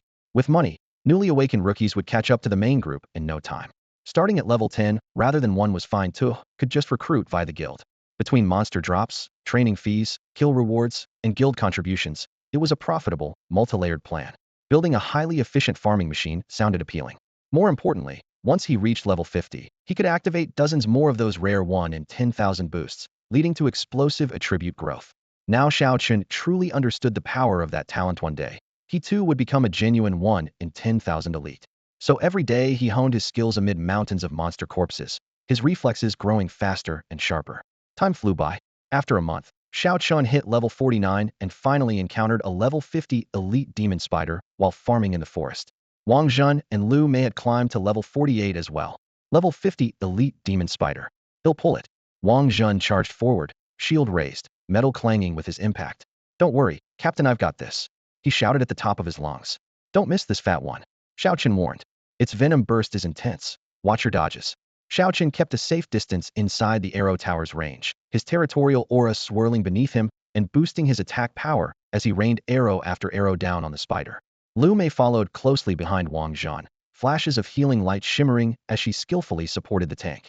Wang Zhan's health bar fluctuated wildly under heavy damage 8913, 18652. 10,369. Some poison hits were nearly unavoidable, cutting him down to half-life at one point in a tense moment. Thankfully, Wang Zhun raised his shield to retaliate. Reflect damage 15,968. Defense down. Shield bash.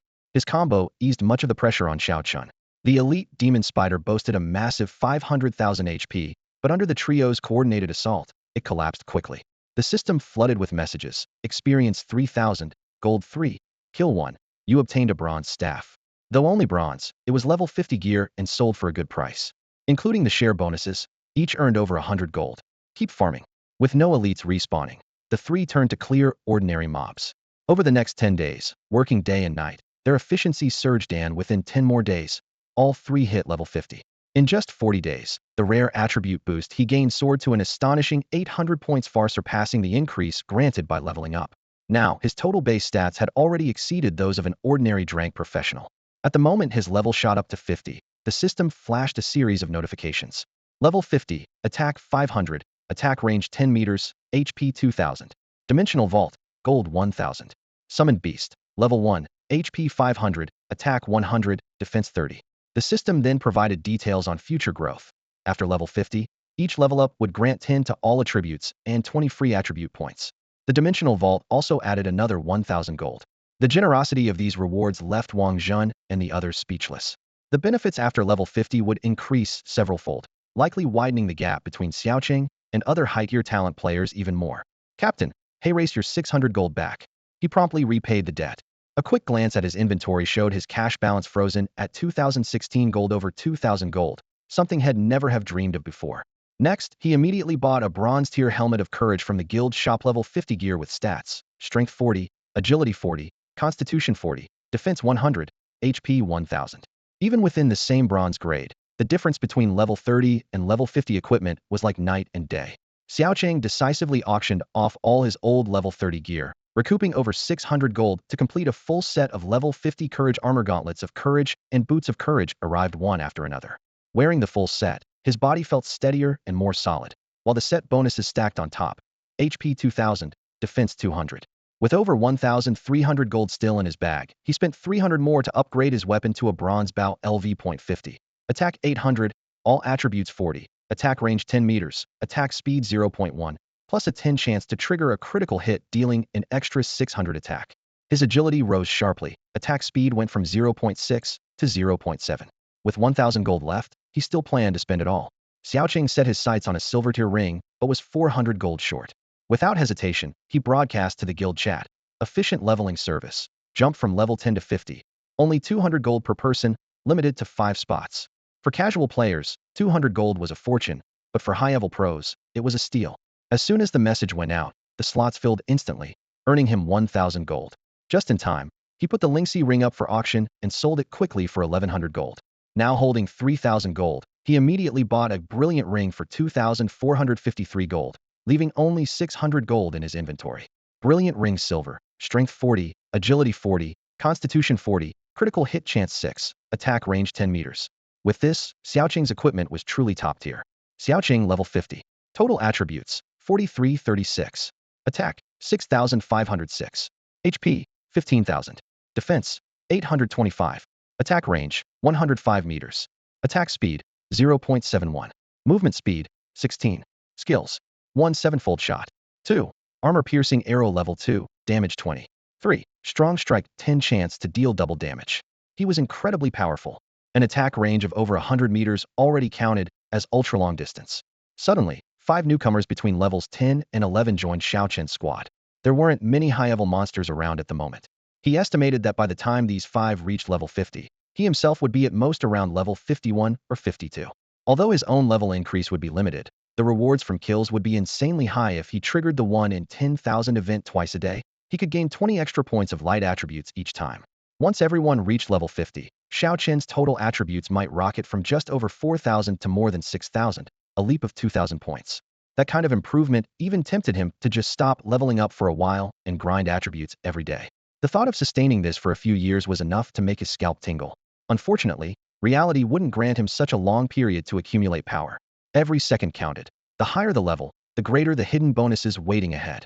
There were only a few runs to bring people up in levels, and anyone willing to spend 200 gold coins to be carried at level 10 was no ordinary player, either had outstanding potential or substantial resources. Ordinary players could barely scrape together a few gold at the start, so such sums were unimaginable to them. The team composition was nearly perfect: 1 tank, 1 healer, and 3 damage dealers. Once they hit level 50, they might even directly attempt some dungeons.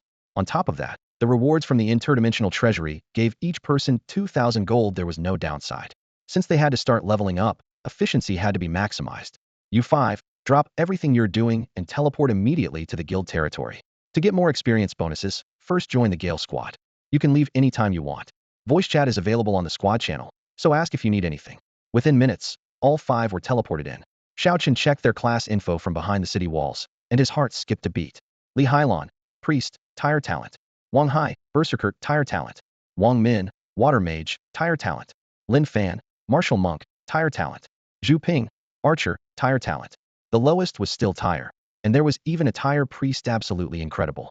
Xiao Chun had only planned to bring a few people along to earn some gold, but these 5 each had potential far beyond his own. Without exaggeration, they could become the guild's future pillars or even make a name for themselves in Tiannan City. The distance was too far to see their faces clearly. He could only tell they were all teenagers around 16 or 17, still young and inexperienced, probably not someone he could casually chat with. Go up on the wall first. Stand close to the defense towers to gain experience passively and wait for your levels to increase.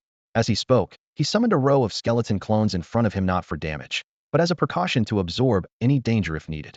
After giving instructions, Xiao Chun swung his weapon and charged straight into the horde. The youths stood high above, watching him dive alone into the monster pack, eyes shining with eagerness. Big brother Xiao, do you want our help? Captain, we want to earn some contribution points too. Captain, I can give you some buffs. A group of kids who hadn't really fought monsters much seemed a bit impatient. Xiao Chen glanced at them, then put the bowstring back by his ear. Stay put and behave. With your little health, 1 hit and you're down. No leaving the city walls before level 20. Despite his words, he inwardly marveled. The basic stats of these boys and girls were ridiculously high. A few had total attributes surpassing 500, the kind of talent he once only dreamed of. Oh, by the way, where did you get all your gold? When he was level 10, he couldn't even scrape together 10 gold coins, but their pockets were bulging. Xiao Gu, after awakening, my family gave me 1,000 gold. My family gave me less 800, but I get 200 more every 10 levels. I only have 500, but my family bought me a bronze necklace and ring I can wear right away. Xiao Chen's scalp tingled. They could afford to buy all the starting herbs, fully equip themselves in bronze gear, and even hire experts to train them. If he took on trainees later, he'd need to raise his fees. As his mind raced, he knocked several arrows in quick succession. A wave of small monsters appeared about 100 meters out and fell pierced through, all the experience pouring straight into his stats. Soloing is still slower, he muttered, watching the bowstrings cool down refresh, but the new gear clearly sped up his attack rate. The 5 teenagers' eyes shone with excitement. Wow, that mob gave almost enough experience to level up. Xiao Gu, is your talent rating C or D? It can't be B, right? Archers are so strong. Quiet, Xiao Chen said coldly. I like it calm. Distractions kill efficiency. But the feeling of urgency lingered. Being trampled by top players like Su Ming and Zhang Fan was one thing. But was he going to let this group of kids outpace him? No, impossible. Now his stats exceeded those of same-level rank classes. Once he leveled this group out of the newbie zone, his power could rival Crank. With that thought, his heart steadied. Long-range damage felt exhilarating. At level 30, he planned to take them to grind level 4 regular dungeons. Soloing was still tough, but with these talented kids, it'd be no problem. Way better than the duo of Wang Zhen and Lu Mei, and with their wealthy families, their gear was top-notch. Sure enough, Leveling sped up dramatically at low levels. Just 2 days later, all 5 crossed the level 20 threshold together. As soon as they hit the mark, they shot down the city walls like arrows released from a bow. You've gained the Li Hylon War Aura buff. Attack 10, Defense 10. The buff popped up on the screen, and Xiao Chun froze in place. This bonus was absurdly powerful. Leading such prodigies actually stirred a bit of pride in him. Besides, the gifted girl looked refined and graceful, with a sweet smile that was hard to forget. You gained Battle Will, Attack 200. You gained Spa Therapy, HP 10 per second. You gained Bloodthirst Effect, Attack Speed 10. Xiao Chen stared at the 3 rapidly popping up notifications on the interface, silently grumbling to himself. If I'd known these newbies were this capable, I should have called them to the front lines to help much earlier. He waved his hand and lowered his voice, instructing, "You guys handle things yourselves for now. If there's danger, run toward me. Just avoid elite monsters, that's the main thing. If we do meet elites, with my current attack range and movement speed, I can kite them for quite a while." Big Brother Xiao, did you also just awaken this year? The unexpected question made Xiao Chen's head throb. Should he tell them he actually awakened 2 years ago? In the end, he chose to stay mysterious, no answering personal questions. The newbies were persistent and shifted gears. Then let's talk about your profession. Why aren't you rushing to level up? Why stay here to guide us? Someone's got to do this, Xiao Chen said calmly. When I was a low level, others guided me. Now it's my turn to guide you. That's how the torch passes down through generations. Of course, he wouldn't admit that he was really here just to make money, and now that he thought about it, charging only 200 gold coins was definitely too little. Hearing this noble explanation, the young faces instantly filled with admiration. Got it. Big Brother Xiao charges a symbolic 200 gold coins to cultivate talent for the guild. Truly worthy of a rank professional so smart. The berserker Wang Hai rolled up his sleeves and presented a jug of dark brown liquor with both hands. Big Brother Xiao, this is our family's homemade medicinal wine. It's nothing much, but please have a cup. Looking into Wang Hai's eager eyes, Xiao Chun wanted to politely refuse, but ended up taking a sip. Phew, spicy. The fiery liquid burned his throat, making him frown. This wine, even a dog wouldn't drink it. Just as he was about to hand it back, the system notifications chimed in one after another. Strength 1. Strength 1. 1 sip and 2 strength points? This isn't wine. It's some sort of miracle elixir. Xiao Chen's eyes lit up as he tilted his head back for another big gulp. More numbers popped up on his stats panel immediately. Huh. True comrades are hard to find. It's rare to fight side by side, so we have to drink a few cups. Wang Hai hugged the jug tighter. This guy was probably some rich heir, offering bronze-grade spirit wine. So far, Xiao Chun had never seen such a high-quality attribute item. Thinking about returning the favor, he rummaged through his backpack but couldn't find anything worthy. Big Brother Xiao, my pastries are quite good. You should try some. I have some as well. The newbies enthusiastically handed over various snacks and treats. Can't say no to such kindness. He'll shamelessly accept then. Xiao Chen forced himself to take them. These all had attribute bonuses, and he couldn't bear to refuse. Since he couldn't repay them, he decided to compensate by farming monsters even harder. If you get tired, just rest on the city wall. He'll farm faster. His idea of faster was really grind until you drop. After more than 10 hours, the newbies were already gasping for breath, but Xiao Chun kept going like a perpetual motion machine. In the days that followed, he led them through non-stop battles. Over a month, the little ones all reached level 30 and even managed coordinated hunts of level 40 weaker monsters. The leveling speed naturally slowed as they grew stronger. The first 30 levels took a month, then it was another month plus from 30 to 40, but to outsiders, this pace was still shockingly fast. This was truly a rapid leveling speed. After reaching level 40, even without Xiao Chun, they were fully capable of leveling up on their own. Xiao Chang was conveniently drafted into the team, roaming the wilderness alongside several newly joined members. With more people, efficiency doubled, and they quickly experienced the thrill of self-reliance. On one occasion, they encountered a level 50 elite monster. By flanking and controlling it in turns, the group managed to bring down the giant Biasta feat that even earned a quiet nod of approval from Xiao Chun. The worries that had weighed on their minds gradually disappeared. It turned out that top-tier talent really did make a huge difference, especially during the early leveling stages. Growth came far faster than ordinary people expected. After hitting level 40, Xiao Chun led this squad straight into level 4 difficulty dungeons, stumbling their way up to level 45. The 6 of them charged into 10-man raids, nearly wiping out several times. Yet the mobs swarmed like tidal waves, flooding them with experience points and rewarding a shiny first clear achievement. After a few runs, these newcomers had transformed from rookies into seasoned warriors. At level 45, the group clamored to try the level 5 difficulty dungeons. By strength alone, they weren't quite ready, so Xiao Chun decided to lead them back to the guild territory to keep grinding. After that, their daily routine expanded beyond just clearing trash mobs. They began targeting level 50 elites, occasionally teaming up with other squads to even take down a level 60 elite. Their skills improved, and so did their courage. They began diving deeper into monster packs, hunting foes in their low to mid-50s. Xiao Qin's overall stats quietly surpassed the 6,000 mark, and leveling up to 52 finally allowed him to earn experience from these tougher monsters on his own, a big confidence boost. Several teammates surged to level 48, nearly catching up to the official level 50 threshold. What made Xiao Qin both amused and bewildered was how flashy their gear had become, each piece outshining the last. They had long since mastered all common skill books, stuffed their inventories with many black iron grade skill tomes, and every one of them knew at least one shared skill. Without years of experience on his side, Xiao Chun might have been overtaken by these juniors. Li Hailon quickly cast Eye of Exploration, spotting every subtle movement within a 600-meter radius. If anything happens, we pull out immediately. Lin Chong shouted, "He'll pull extra mobs. Don't worry, I can handle it." Wang Hai eagerly typed into the guild chat, "Who's found any elite monsters? Share coordinates. Why not try the level 50 boss?" He added, "Sure, I've got tons of mana to spare." Wang Min waved, casting Water Shield over the Skeleton Legion. The little group chattered nonstop. Xiao Chun couldn't get a word in, so he quietly swung his sword, cutting down monsters by the dozens at his feet. As teammates gradually hit level 50, Xiao Chun climbed to 53. By then, no one was leading or following, they truly leveled side by side. After months of daily monster hunting, he finally saved enough to replace an old ring with a brand new silver one. With all three accessories now silver grade, it marked a major milestone for him. In terms of combined strength, he was comparable to a standard Tier C professional. Since awakening 2.5 years ago, time had flown by.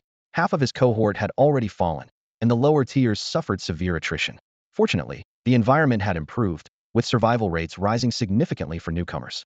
Xiao Qin glanced at his friends list. Wang Jun and Liu Mei had also reached level 58 with commendable progress.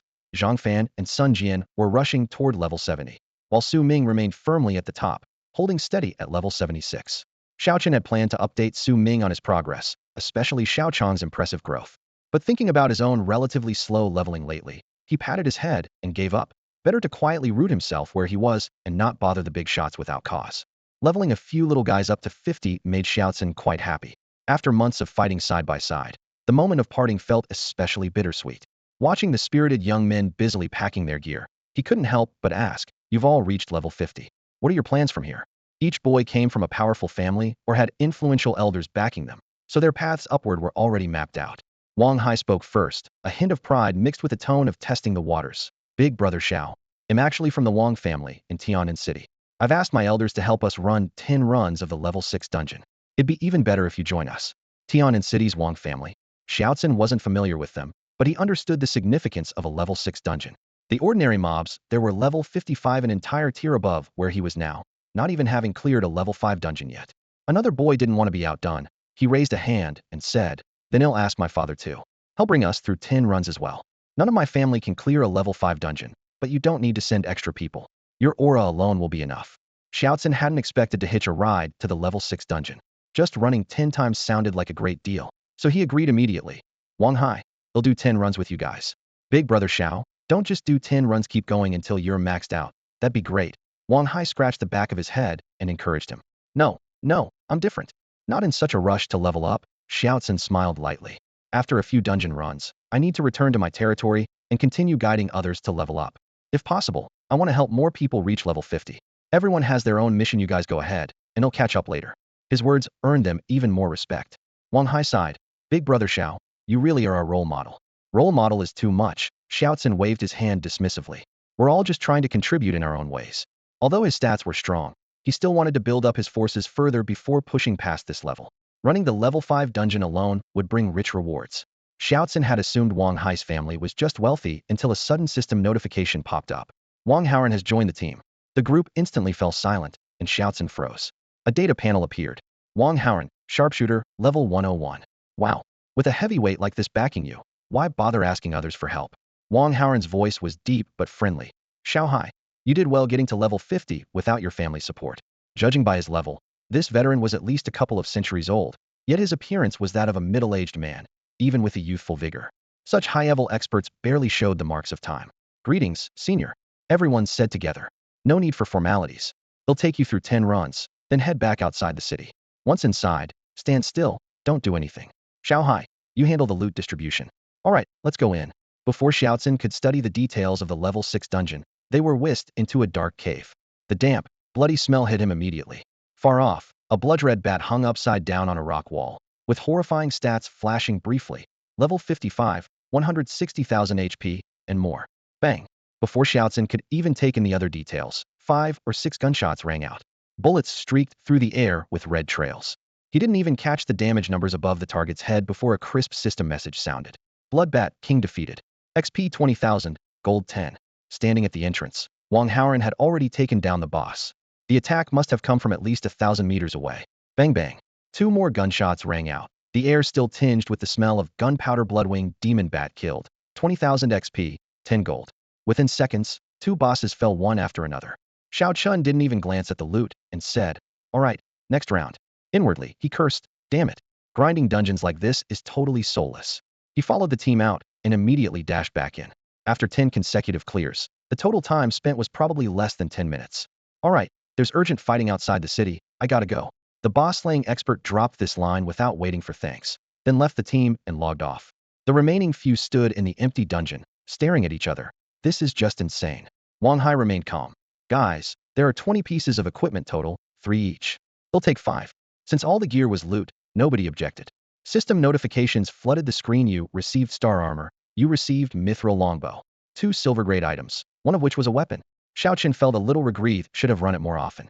But honestly, only a handful of level 100 elites in Tian'an City could match this efficiency. Thanks a lot, Brother Wang Hai. Xiaocun cupped his fists. Those 2 items alone were worth 2,000 gold. Brother Xiao, you're being too polite. It's only 2 pieces. Yeah, Brother Xiao, you earned it.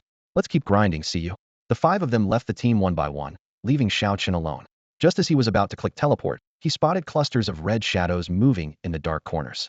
The bosses were gone. Why not clear out the mobs while he's at it? He definitely couldn't take on a level 55 boss, but mobs were different. One boss gave 20,000 XP. If he killed 20, that was 400,000 experience, pushing him close to level 54. Xiaocun was a bit obsessive. No matter how small the gains, he wanted the map spotless. Bloodred Bat, LV, 55. HP 160,000 attack, 3,000 defense, 1,300. Back when he just hit level 50, this would have been untouchable. Now with stats up by over 2,000 and his silver ring equipped, kiting was no problem. Xiaocun, LV, 53. Total stats 6,736 attack, 7,606 HP, 18,000. Defense 1,025 attack range 110 attack speed 0.76. Movement speed 17. Skill 1, 7-fold shot. Skill 2, armor piercing arrow level 2, 20 damage. Passive, power strike 10 chance to deal double damage. Undead skeleton, LV, 53 bronze. HP 28,000 attack 2,100 defense 652. Skill, summon level 3, summons clones with 30 inherited stats. Advancement requirement, undead divine fire bronze 2. If I pull them one by one, I can definitely manage. Xiaocun calculated the yield and decided to test with 10 mobs first. Once he had enough space, head pull 7 at once. The little brute, the undead skeleton, swung its bone blade, summoning 10 clones. Xiaocun retreated to the teleport point, firing non-stop from 110 meters away. Whoosh. 6,109. 6,203. Power strike triggered. 12,356. With no escape behind the teleport point, he had to tank a few hits. Luckily, the little skeleton charged in and distracted them. The blood-red bat got surrounded before it could get close. 600. 612. The clone's attacks barely broke through the defense, but successfully absorbed some damage. Blood-red bat killed. 1,669 XP, 50 silver, 1 blood fong. The blood fong was bronze-grade material, selling for over a dozen silver, a nice profit. Xiaocun's eyes brightened, and he pressed on without hesitation. 2 hours later, all the mobs were down, and Head reached level 54. After 1 dungeon run, Head earned over 10 gold. Pretty good going. A decent haul. The last few monsters in the dungeon fell, and Xiaocun weighed his backpack, about to turn and leave. He never would have guessed that this casual sweep would completely twist the course of his fate. Just as he took a step forward, a sudden system alert blasted into his ears. Warning!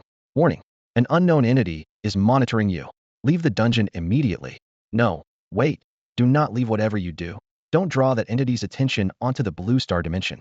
The contradictory commands left Xiaocun utterly baffled, but the next moment, he understood why. Right ahead, the void tore open, and a huge blood-red eyeball silently materialized, embedded perfectly in the sky as if part of the firmament, but so sinister it sent chills down his spine. Damn, is this some kind of secret boss? He muttered. Before he finished speaking, his instincts kicked in. He raised his bow and fired 3 arrows that sliced through the air instantly. Holy crap, the system swears now? You have attacked a mysterious entity. 1 point. You obtain mysterious blood 1. The arrow struck true. The blood eye snapped shut and did not reopen. The air fell into an eerie silence, but Xiao Qin's unease only grew. What's going on? Why is there an eyeball popping up in the dungeon? Ignoring his muttering, the system flooded the screen with messages. You obtained a drop of mysterious blood, a special controlled item, which will be handed over to the dimension. Wait, how is this even possible? Special contribution detected. Reward. All attributes 100, gold 1000. You will receive special dimensional attention. What the hell? That's the reward for special contribution? His lips complained, but inwardly he was secretly thrilled, yet the system was not done. You obtained fated weapon. That sentence froze him on the spot. Could there still be bargaining? And what exactly was a fated weapon? He hurriedly opened his backpack. There lay a dark red longbow with wood grain patterns.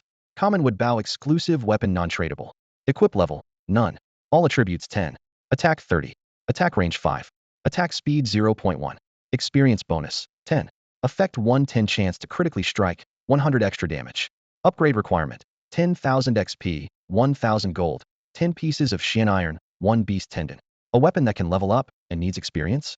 Everything that happened today was far beyond anything he had imagined.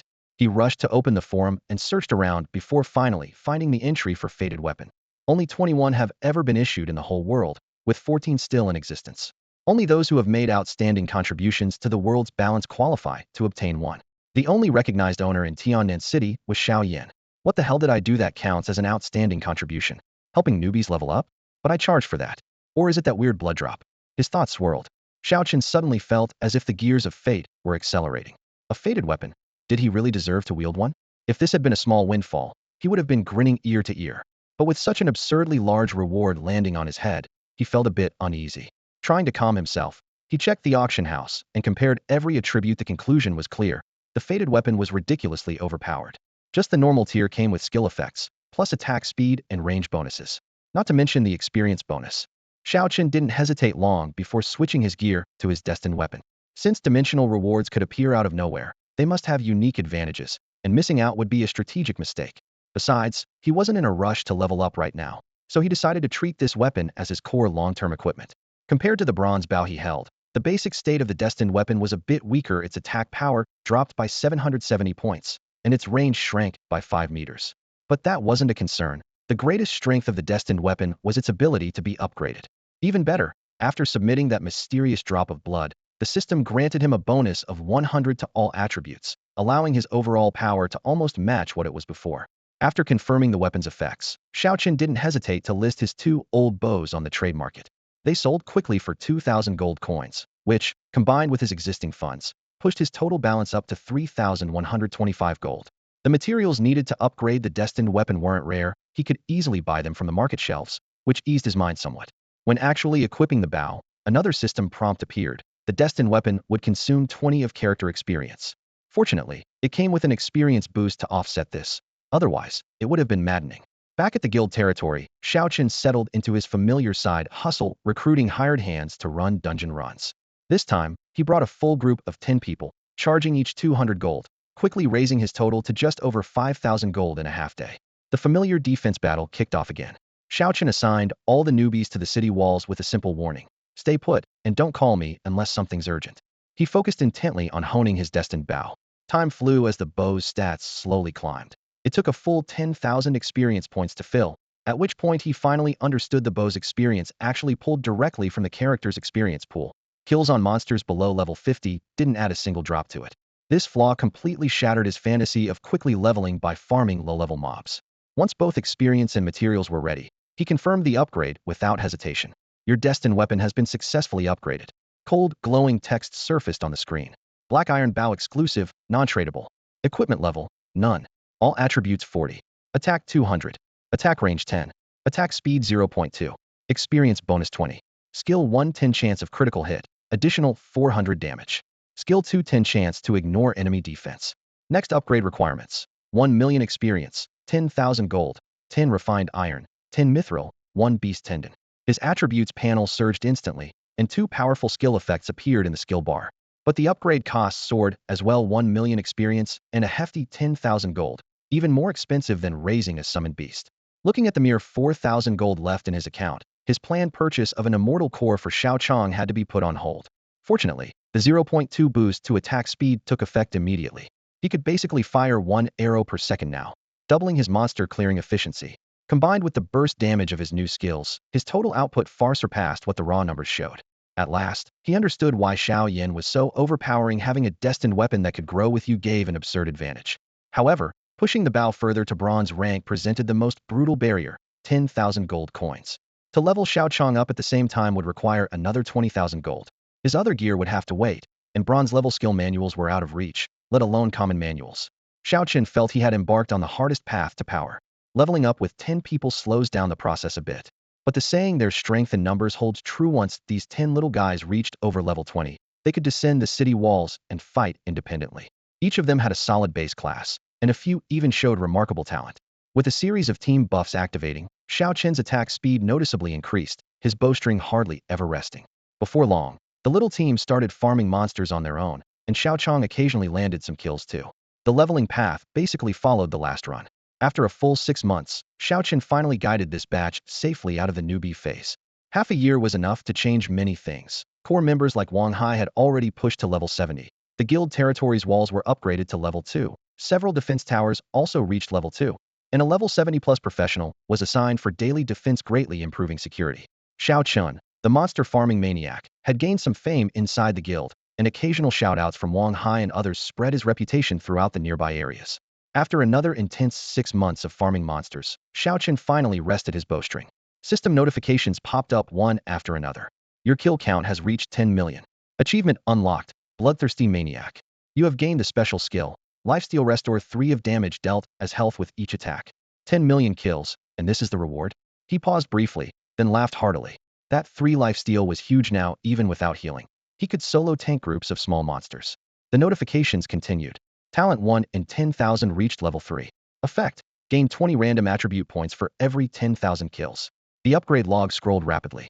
In 6 months, he had stacked 3,600 attribute points solely from talents, officially entering the tier professional rank. His current stats read: Xiao Chun LV 55. Total attributes: 18,236. Attack power: 9,606. Health: 25,000. Defense: 1,425. Attack range: 110 meters.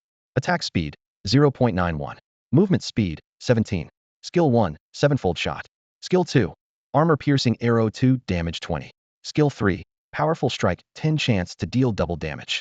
The only real problem now was lack of money. He emptied his backpack and put all the materials on the trading post, selling them for just 8,326 gold. Hesitating, he thought about leading another team to level up, but his own level was falling behind. It barely gained any levels this whole year. Opening the friend list, he noticed many contacts had disappeared. Wang Zhun and Lu Mei were both at level 69. This duo's talents weren't exceptional, but their resilience was something few could match. As long as they stayed alive, they would only grow stronger. Looking at those 2 flickering names, Xiao Chen suddenly realized he was most similar to them after all. These 2 now took guild members daily to run the level 6 hard dungeons, occasionally tagging along with top players to tackle levels even instances. Watching how effortlessly they moved, Xiao Chan judged they weren't planning to rush leveling for the time being. First, because the difficulty would spike sharply later, and second, they simply had no momentum to push further. Slowly building up a solid foundation wasn't a bad idea at all. With that in mind, he decided not to disturb them anymore. His own strength was enough to grow independently now. It was time to focus on leveling up and earning money. First push Xiao Chong to silver rank, then upgrade his bound weapon to bronze. As for continuing to lead others through dungeons, that was only a side gig for gathering gold and kills, and no longer necessary. With this resolved, Xiao Chun returned to Tian'an City via the teleportation array, but didn't enter any dungeon. Instead, he headed straight out the city gates. Xiao Chong, it's time we forge our own path. With those words, he summoned Xiao Chong just outside the gate. Less than a mile from the city, low-level monsters dotted the landscape, with low-rank players training near the walls. Seeing Xiao Chun accompanied by a pack of summoned beasts, they looked surprised, thinking he was one of their kind. Bro, why do you have so many summons? Bro, wanna level up together? Xiao Chun concealed his identity and replied coolly, no thanks, I'm planning to explore further in. Not wanting to compete for low-level mobs, he pressed on with Xiao Chong. After a short distance, sparse monsters surrounded them. 2 miles further ahead, monster density visibly exploded. These level 20 mobs will be your feast, Xiao Chen instructed. Xiao Chong could create 10 clones, each capable of easily crushing these minions. When a clone was exhausted, another could be summoned. Unless they met higher level beasts, Xiao Chong could endlessly grind here. racking up kills rapidly, 11 hands working at once, several times more efficient than Xiao Qin's solo farming. He resolved to keep Xiao Chong permanently farming the low-level zone. That's the simple, brutal advantage of a summoner. Just send the summons out, pull up a chair, and relax, like that guy Zhang Fan. With Xiao Chong settled, Xiao Chun drew his longbow, cutting a bloody path while scouting for elite monsters and bosses, his real moneymakers moving forward. About 20 miles outside Tiannan City lay the territories of the major guilds. Because of these holdings, no bosses above level 70 appeared here. The level 20 to 30 mobs couldn't even pierce Xiao Chen's defense. Countless monsters swarmed him, yet he remained unscathed. He drew his bow fully and unleashed sevenfold shot. Like a rainstorm, even monsters dropped with every volley, dropping sporadic copper coins and various materials. When no prime targets appeared, he casually farmed kills. Kills 7, life steal 540. Sevenfold shot packed heavy damage, and with a boosted attack speed, one day of solo AFK farming yielded over 20,000 kills. Combined with Xiao Chong's relentless slaughter, his daily attribute gains from kills were impressive. Thinking this over even tempted Xiao Chun to set up camp right here for non-stop grinding. Only, the mobs seemed endless. No matter how many millions he wiped out instantly, new mobs surged in like a tide. He was a level 50+ professional player, yet even facing these level 20 or 30 mobs filled him with despair. To weave through the dense clusters of monsters, he had to first learn a movement skill. Otherwise, he could barely move an inch. So, Xiao Chun cleared monsters bit by bit while steadily pushing forward. In the distance, a lone level 20 elite monster wandered. He immediately locked onto the target. No matter if it only dropped a single piece of level 20 black iron gear, he wouldn't let it slip away. He hadn't moved far when a spiritual arrow materialized in his hand. With a range of over 100 meters, it saved him a lot of trouble. 3 arrows struck true, triggering the system notification. Kill 1, experience 0, guild contribution 0, silver 40, obtain black iron helmet. 40 silver coins in hand was enough for an ordinary player to keep busy for hours. There were no other high-level professionals nearby, and the low-level ones didn't dare come. So this low-level zone's only real value to Xiao Chun was the kill count. He locked onto the next target, level 10 boss. He wasn't sure what it would drop. Most likely some low-grade silver coins, but if he encountered it, he had to take it down. The boss had only a few thousand health points. Under Xiao Chen's precise ranged attacks, it fell instantly. Kill 1, silver 20, obtain bronze belt, contribution 1. Level 10 bronze gear was almost worthless, so he casually tossed it into the trading post. After 3 hours of grinding, he had slain 6 elites and 3 bosses, netting 3 gold coins in total. Fortunately, his kill count surpassed 10,000 and triggered the system's 1 in 10,000 reward, granting a 20 random attribute boost. But the efficiency was still too low. No matter how short on money he was, he had to learn a mobility skill first. Xiao Chen opened the public skill tab and searched for a long time before finally locking onto Blink. Skill effect consumes 100 mana, teleports 10 meters instantly, 10-second cooldown. The mana cost was huge, but with nearly 30,000 mana points, casting it hundreds of times in a row wouldn't be a problem. It could be used for chasing or retreating, and demand was so high that the skill book cost over 2,000 gold coins. Gritting his teeth, learned it. System prompt. You have learned the Blink skill. With a thought, he instantly appeared 10 meters away. The lightness of teleporting made him involuntarily whisper, "I blink." After a few quick teleports, he unleashed a burst of attack, knocking down a level 30 elite monster with a crashing thud. With this skill that provided both survival and mobility, Xiao Chun grew bolder and ventured deeper into high-level monster territory to grind. The sheer number of low-level monsters caused his kill count to skyrocket like a rolling snowball. What surprised him most was that his little companion Xiao Chong stood firm without dying to monster ambushes. By the end of the first day, he had triggered the 1 in 10,000 reward 4 times in a row, boosting his total attributes by 80 points. Moreover, Xiao Chun had slain a large number of elite monsters and bosses. Summoned beasts have one distinct advantage. They never need rest and can fight non-stop, day and night. As long as their health bar remains, Xiao Chong is like a true perpetual motion machine, either striking or charging toward the next target. Maybe it's just naturally powerful, or perhaps it occasionally gets a healing boost from passing allies. But no matter what, this ironclad little beast never stopped its killing rhythm from start to finish. In low-level monster territories, Xiao Chong really could take down a weak monster with a single strike. With the 10 clones Xiao Chong created to take turns absorbing damage, his risk of death was almost non-existent. After a few days of sweeping through, Xiao Chun had pushed to within 10 miles of Tiannan City. The monsters here were generally around level 30 to 40, and their sharp claws could finally leave some marks on him. If it weren't for his early awakened life-stealing ability, he probably wouldn't have lasted 10 minutes. But even now, he still felt as tough as steel. Though some monsters triggered powerful strikes, they couldn't one-shot him, and relying on precise dodging plus constant health absorption kept his kill pace manageable. As the number of low-level mobs thinned, the value of elite monsters increased, and he even soloed a level 40 boss. His gold count climbed rapidly 9,600, just a small step away from 10,000 gold. If he could get 2 more decent pieces of gear, reaching that milestone would be within reach. Just as he locked onto a level 45 elite monster, ready to strike, a system notification suddenly rang out. Ding Guild Profit Distribution credited. You have earned 210,000 contribution points this period. Reward, 500 gold. Over the past year, the Tianqing Guild had rapidly expanded, launching various businesses and boosting profits. Xiao Chun had no idea the guild even paid dividends, so this unexpected 500 gold was like a sudden blessing from the heavens. I love this guild. He silently cheered, though only a faint smile appeared on his face. Now with over 10,000 gold, he wasted no time activating the upgrade option for his legacy weapon. The next moment, a crisp ding weapon upgrade successful. 10,000 gold sounded in his ears. Bronze bow exclusive weapon non-tradable. Equipment level, none. All attributes 40. Attack 400. Attack range 20. Attack speed 0.3. Experience bonus 30. Effect, 10 chance of critical hit. Extra 800 damage. Effect, 10 chance to ignore target's defense. Effect, on hit, permanently reduces target's defense by 10. Upgrade requirements, 10 million experience. 100,000 gold. 10 enhancement gems. 10 refinement gems. 1 beast tendon. Enhancement level, 0. The bow flashed with light as the stats doubled. The attack range soared to 120 meters, attack speed stabilized at 1, and experience bonus rose to 30. The most terrifying was the passive reduced target defense by 10, a near-godly effect usually reserved for silver-level weapons. However, when he saw the next upgrade would require 10 million experience and 100,000 gold, his heart sank. Earning 10,000 gold took half a year. 100,000 could take years, not to mention the outrageously expensive gem materials. As the weapon tier increased, upgrade costs multiplied tenfold each time. Even though it was just a bronze bow, its power already rivaled silver gear. Yet the enhancement level remained at 0. Yes, weapons could continue to be strengthened. In fact, all weapons could. But below level 60, ordinary players rarely invested money to enhance gear because the cost-benefit ratio was brutal. At this moment, Xiao Qin stared silently at the long list of upgrade requirements, swallowing hard. He knew he simply couldn't afford it now, was too poor to strengthen his weapon. After months of hard work, Xiao Chun was genuinely happy that his efforts hadn't been in vain. To celebrate, he casually targeted a level 45 abyssal demon spider.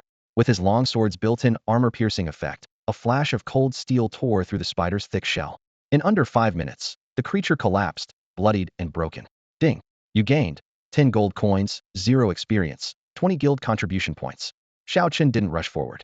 Instead, he stayed steadily around the level 40 outer ring of Tiannan City, planning to grind a full circuit around the vast city outskirts. Judging by the city's size, this route would take him at least a year to complete. If he could consistently trigger the 1 in 10,000 event 4 times a day, after a year his total attributes would increase by 20,000 points out of nowhere. Drops from level 40 elite monsters were quite lucrative. With luck, he could get a silver necklace or a skill tome worth thousands of gold coins.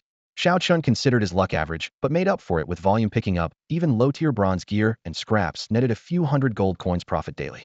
His intermediate goals were clear: level up his pet Xiao Chong within a month, and within 2 months clear out all normal and black iron grade attribute items. Though difficult, he kept his focus. As for others leveling up fast, he was happy to let them be the scouts. Ding! You have killed 100 elite monsters.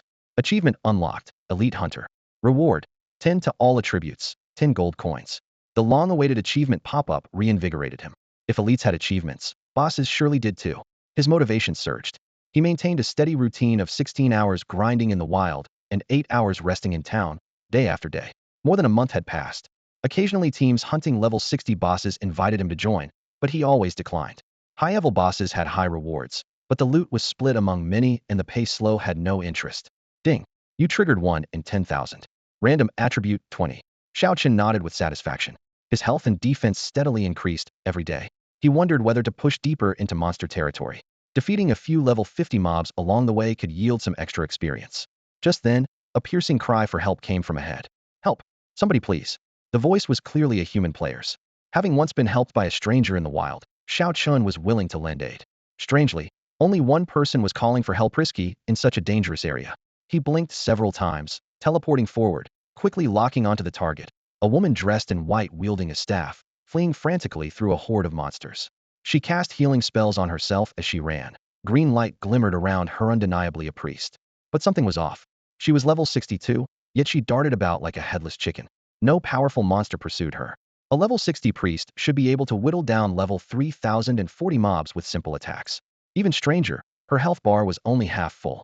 Xiao Chen frowned, but called out, "Run toward me. They'll clear the mobs for you."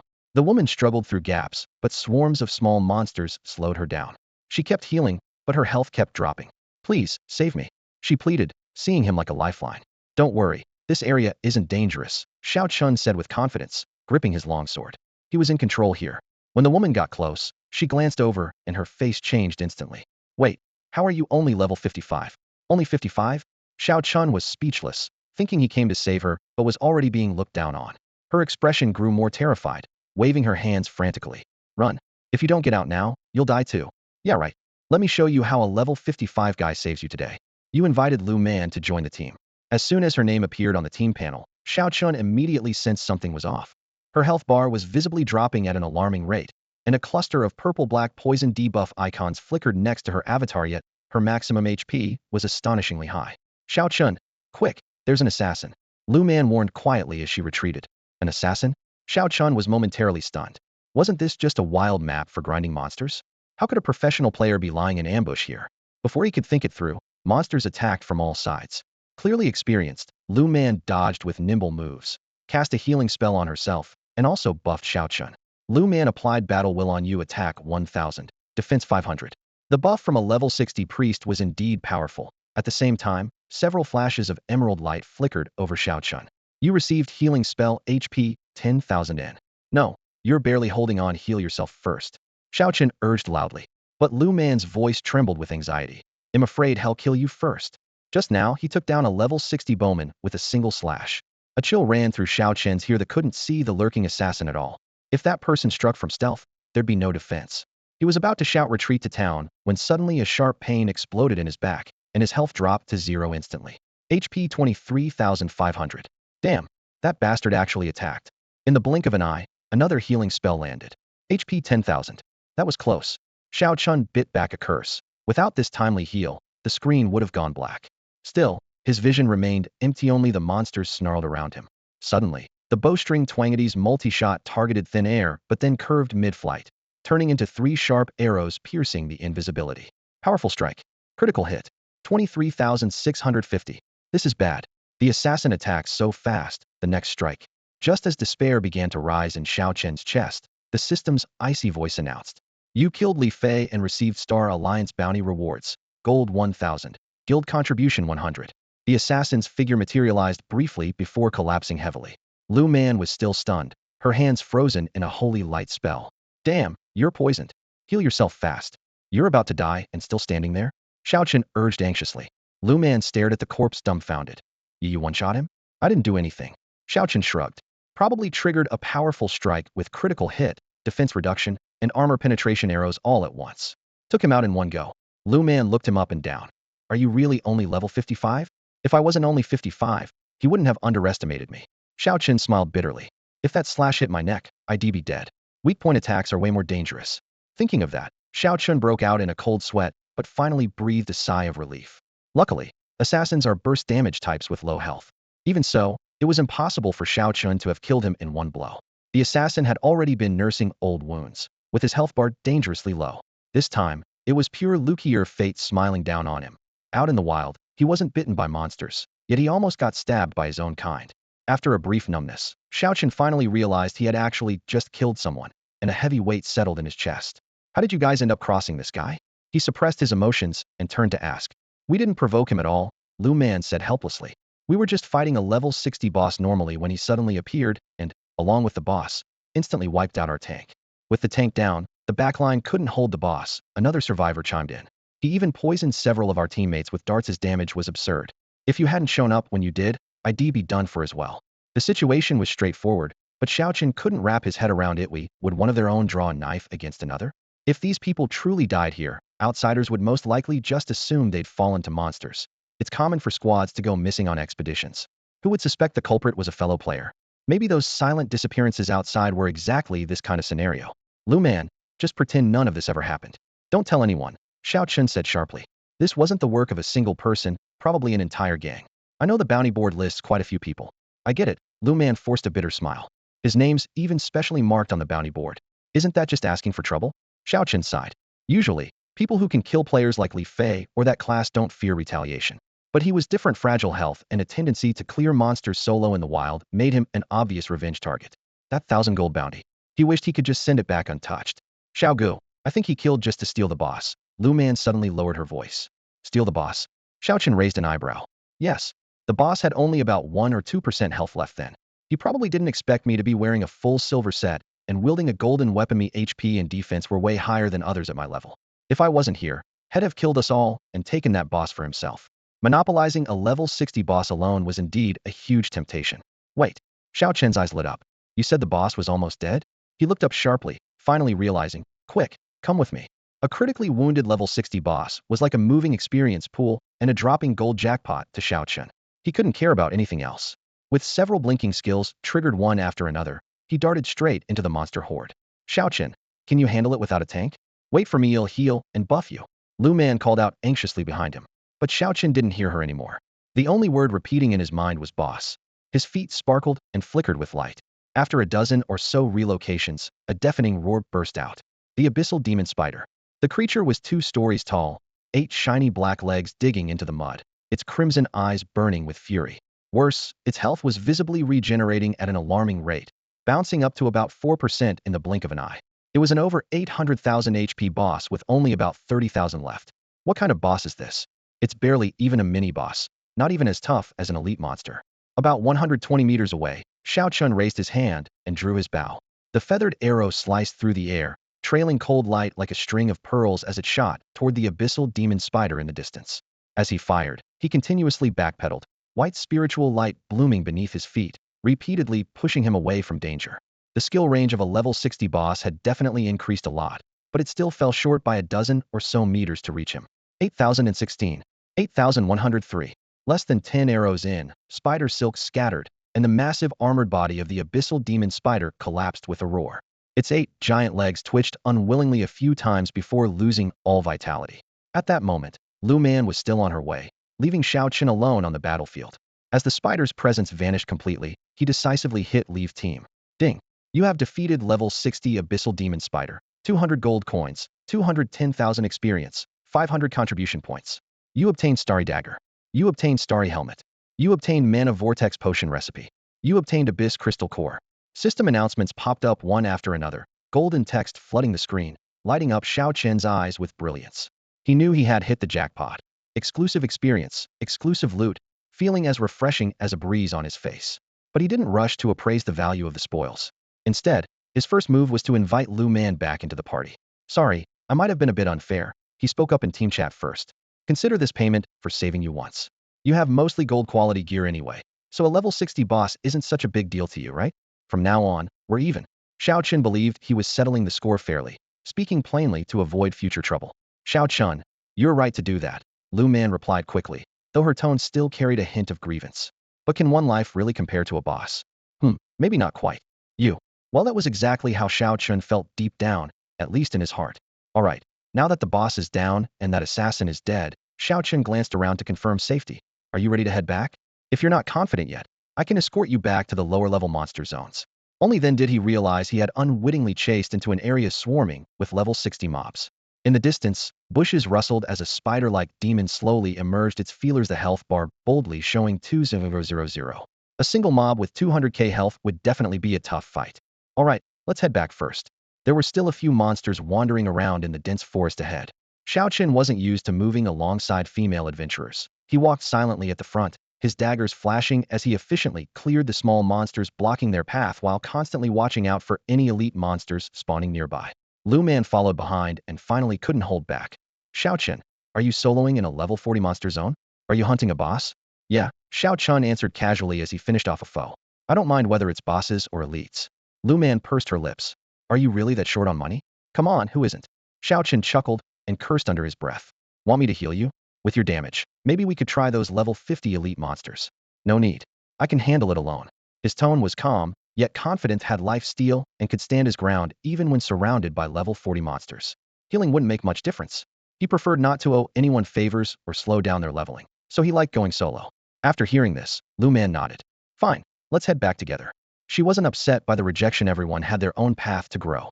On the way back, Xiao Chun habitually pulled up Lu Man's character panel for a quick look, and his heart skipped a beat. Wait, your HP is over 100,000? Even as a healer? Lu Man brushed back her long hair, sounding casual. I'm over level 60 now, isn't that normal? Normal? What rank are you? Rank B priest. Okay, maybe that's a bit more reasonable. Xiao Chun muttered to himself. Wearing a full silver set and wielding a gold weapon at over level 60, Lu Man was clearly a well-established player, a real heavyweight. So what's your total attribute score? He couldn't help but ask. 15,000. Hearing that, Xiao Chen felt a bit more balanced once he reached level 60 and got a silver set of his own. He'd be in the same ballpark. Then, friend me. Lu Man winked. So if I had a lower rank or worse gear, you wouldn't add me? Not exactly. Xiao Chen shook his head. Most of my friends are rank E or F, most of them aren't around anymore. So I got lazy about adding people. As they spoke, the two reached the town's teleportation gate. Xiao Chen rummaged through his bag while walking. Sold Star Dagger silver for 2,800 gold. Sold Star Helmet silver for 800 gold. Sold Abyssal Core silver for 10,000 gold. Sold Mana Vortex Potion recipe learnable by level 60 alchemists for 12,000 gold. The kill reward for a level 60 boss was a whopping 25,600 gold, the best payday since Xiao Chen became a professional adventurer. Including his previous savings, his total wealth reached 31,056 gold. Xiao Chen casually asked, Lu Man, have you awakened for less than a year? Yeah, almost a year. What about your gold reserves? Over 50,000. Lu Man answered honestly. Clearly, like Wang Hai, she came from a prominent family. Xiao Chen silently reminded himself not to compare wealth with people like that. He advised, you should find a reliable team sometime. Someone with your talent shouldn't risk going down. That's a loss for the whole Tiannan city. Xiao Chen thought of Li Fei if things got serious. Li Fei would definitely struggle to handle a healer as sturdy as Lu Man, and ordinary players would be down in a few hits. Since he planned to keep farming monsters, he needed to find a way to hide his identity so he wouldn't have to stop out of fear of retaliation. Lu Man nodded in agreement. Being a professional always carries risks. For humanity to break free from their plight, we can't keep backing down. Compared to our predecessors, we're already much luckier. Damn it, don't turn small talk into some grand philosophy. Xiao Chun grumbled aloud, though he really agreed. Suddenly, Lu Man clapped her hands. Xiao Chun, I just remembered I've heard your name before. What? Am I really that famous? Xiao Chun was momentarily taken aback, then added, Wang Hai and I are friends too. These rich kids all move in the same circles. It's normal for them to know each other, Lu Man said with a smile. Then her expression grew serious. For people like us, leveling up isn't that hard, but real life or death challenges are rare. Today, I've definitely learned something new. She bowed deeply again. I want to sincerely thank you once more. No need to mention it. You already thanked me last time. That was just for helping with a level 60 boss. This time, I need to give you something more substantial. Lu Man opened her backpack. I have a gold necklace here. Even if it's just to repay your life-saving favor, do you want it? A gold necklace. Xiao Chen almost dropped his jaw. If you want to thank me again, I wouldn't mind at all. After all, it's not every day you get a gold equipment necklace. Who could refuse that? Then you better hurry up and level, Lu Man said as she patted his shoulder. I hope to still see you when you hit level 80 or 90. Don't worry, I definitely will. Thanks so much. Xiao Chen nodded eagerly. From now on, whenever you need me, I'll give it my all. Holding the necklace, he felt a swirl of emotions. Compared to that, kicking someone from a team earlier seemed downright rude. Besides, even if she didn't kick them, she probably wouldn't care about those drops anyway. Thinking of this, Xiao Chun felt a pang of guilt. I'm heading back to the city first. When I reach level 80, they'll come out to train again. Let's see who can still kill me then. Lu Man waved and walked off. For her, reaching level 80 was easy, unlike ordinary players like Wang Zhen or Lu Mei, who might never get there in their lifetimes. Miss Lu, you'll only get stronger, Xiao Chun said politely, seeing her off. Why so formal all of a sudden? Lu Man chuckled. It's only right. After she disappeared, Xiao Chun quickly found a quiet corner to sit down, preferred staying out of the crowd, even though no one could see inside his backpack in busy places. Glowing necklace, gold tier. Equip level, none. All attributes 100. Attack power 20. Effect, 10 chance to dodge damage. The stats were incredible. Just the light attribute alone was more than twice that of a silver necklace. Gear like this was usually reserved for level 80 or 90 veterans, and it'd sell for 10 times a silver necklace, almost 30,000 gold coins in the trading post. Given that Lu Man gave this away just to repay a life-saving favor, Xiao Chun felt a bit more at ease. He glanced at his balance. Just over 30,000 gold coins, enough to invest heavily in Xiao Chong. Today was destined to be the day Xiao Chun spent the most gold. Bought 2 bronze tier Undying Flames, 10,000 gold. Bought 80 black iron Undying Crystal Cores, 1,600 gold. Bought 100 bronze tier Undying Crystal Cores, 20,000 gold. This time, I'm definitely going to max out Xiao Chong. Xiao Chun gritted his teeth in determination. System notifications flooded the screen. Your summoned beast has been upgraded to silver tier, HP 20,000, attack 1,000. Summoned beast fused with undying crystal core, HP 200. Used bronze tier undying crystal core, HP 1000, attack 100, defense 50. A flash of white light, and Xiao Chang's skeletal form doubled in size.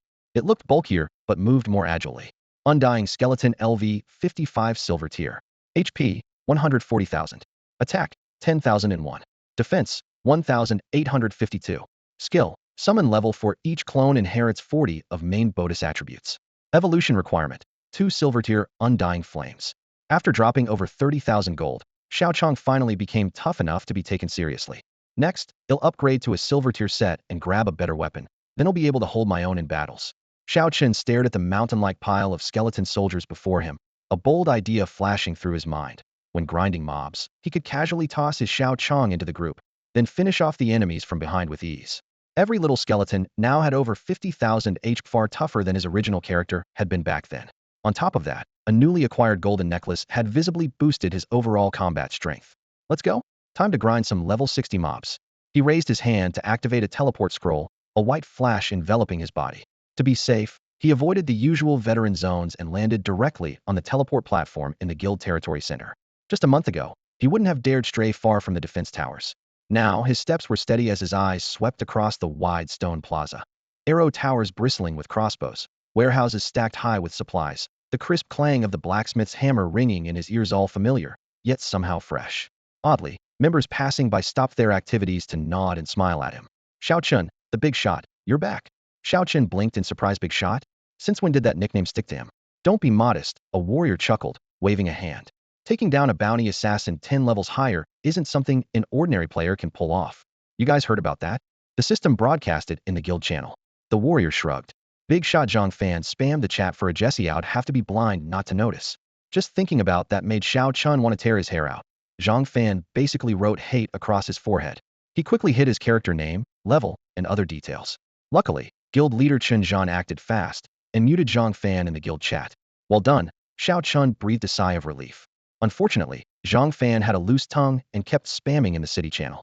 Now half of Tiannan City knew Xiao Chun had an awesome bro who'd slain a bounty assassin 10 levels above him. The feat really was impressive, but it was mostly luck, just happened to get a kill. Xiao Chun grimaced. I never meant to steal the bounty kill. But clearly, taking down a bounty target had a way bigger impact than he expected. He hadn't paid much attention to his friend list for over a year, but now all their icons were flashing. Su Ming, just as I thought, impressive. Sun Jian, low level, but the power's undeniable. Zhang Fan, better thank Mei made your name famous. Li Hailon, brother Xiao, good luck staying low-key now. Wang Zhun, so you were quietly pulling off big moves all along. Chen Zhan, bringing glory to the guild. Hey, race a black iron skill book as a reward. Xiao Chen raised an eyebrow. The guild was solid, at least they gave him something tangible. The black iron skill book could be used up to 5 times at once, but which skill it unlocked was always random. He tapped learn, and a flash of light appeared. Your attack range 10. The cold system prompt popped up. He stayed silent for 3 seconds, then twisted the corner of his mouth. Alright then, maybe this skill book isn't worth the trouble after all. With an attack range of 130 meters, Xiao Chen truly ranks as a heavyweight in terms of reach.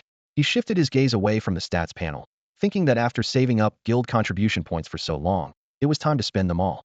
Years of effort had only accumulated about 500,000 to 600,000 points, which roughly converted to just 5 or 600 gold coins.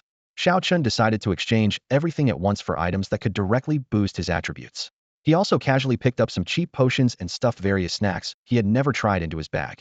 Usually so busy leveling up that he didn't bother collecting basic supplies, he was surprised at how affordable they were. You consume osmanthus cake, constitution 2. You consume soul concentration pill, energy 2. You consume strength fruit, strength 3. In just a few minutes, several hundred points were added to his base stats with the equivalent of 5 or 600 gold coins, an astonishing result. Having laid a solid foundation, he needed to rush to level 60 as soon as possible. Although his bonded weapon offered a 30 bonus experience gain, it also consumed 40 of the experience, so relying on it alone wouldn't speed up leveling. Xiao Chang, you guys go farm 40 level mobs. Xiao Chun instructed his summoned beasts to split up. No healer around. Just consider it practice for kill count. Level 40 mobs dropped generous loot, enough to fill 2 inventory slots daily with coins and materials alone. Xiao Chen stood his ground, attacking from 130 meters away. Surrounded by monsters, he didn't need to move. Just a few hits off his health bar triggered the equipment's built-in lifesteal, restoring his HP. Experience 216, kill count 1, silver 20. The next round of a powerful strike landed. 35,965. 17,693. These sky-high damage numbers were pure base damage. His golden gear's impressive stats carried everything, and the special effects from his bonded weapon were equally sharp. Once he reached level 60 and switched to a set of silver equipment, his base damage would easily top 20,000. Unless compared to someone truly wealthy like Lu Man, Xiao Qin's damage output was blindingly impressive. Leveling alone meant he gained experience at an unprecedented speed. The saying sharpening the axe won't delay the cutting was proving true. Every day his experience bar surged rapidly. Defeating 7 mobs per round brought in over 1,500 experience, a pace comparable to when he was level 30. Most guild members preferred teaming up for level 6 dungeons, so solo killing low-level mobs like Xiao Chun was rare, let alone doing it so efficiently. Such outstanding performance made it hard for him to go unnoticed. Chun Zhan, level 90, couldn't hold back his curiosity and asked, Xiao Chun, where does that lifesteal come from? Achievement reward for over 10 million kills. 10 million? That's nuts. Want me to promote you? The guild should set you as a role model. Damn, don't make me the center of attention. Xiao Chun was always low-key, and his strength didn't allow for flashy displays. Others his age had already reached level 60 or higher, so his level wasn't anything special. Someone noticed he had even raised a public summon pet to silver rank. Surprised. You're rich? You can raise a public pet this well? Just lucky. Got a golden necklace like hitting the jackpot twice, Xiao Qin said casually, but reminded himself to keep a low profile after all. That necklace and the level 60 boss loot he picked up were pretty conspicuous. Looks like the guild needs to give you more resources. Chun Zhan patted his shoulder. When you're ready, join the team to fight high-level bosses. Xiao Chun had long dreamed of tackling high-level bosses and immediately replied, thanks, big bro. First get to level 60, I'll save you a spot. In Chun Zhan's eyes, a high-level boss probably meant at least level 70, right? Having others around no longer mattered much. Xiao Chun could handle things on his own. Other classes might deal more brutal damage, but at his level, no ordinary player could solo a level 50 elite monster. Relying on his ultra-long-range attacks, the blink ability that allowed instant teleportation, and a steady lifesteal, he needed all three to grind down a level 50 elite to death. Whenever a level 50 elite appeared within his sight, Xiao Chun would charge in and take it down without fail.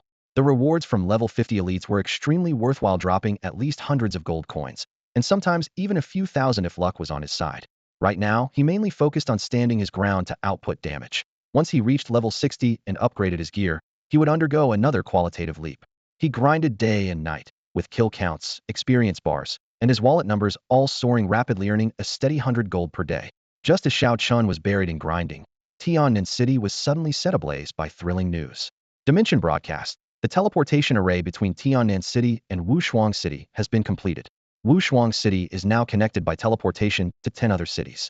This means everyone can instantly reach those 10 cities via Wushuang. In case of emergency, elite forces from other cities can rapidly provide aid. Tiannan City's defenses have been significantly enhanced. The 11 cities involved in forming the array each have top-tier powerhouses stationed.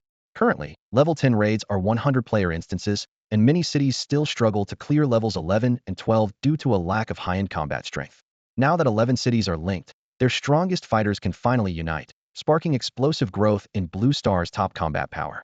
Immediately following came a flurry of system announcements flooding the screens. 1. Blue Star's professionals have for the first time conquered a level 130 raid. All professionals receive 10 to all attributes and 100 gold. 2. Professional Qin Haoyan defeated the silver-tier Abyss Lord. All professionals gain 10 defense. 3. Xiao Yan led a team to seal an abyssal rift. All Tiannan professionals received 10 to all attributes. Good news kept coming one after another, and Xiao Qin also received generous rewards. Overall strength soared, and the death rate for professionals outside Tiannan City plummeted. Hundreds of years into the game's existence, humanity was for the first time pushing the front lines forward. Though slow, it was undeniably an excellent sign.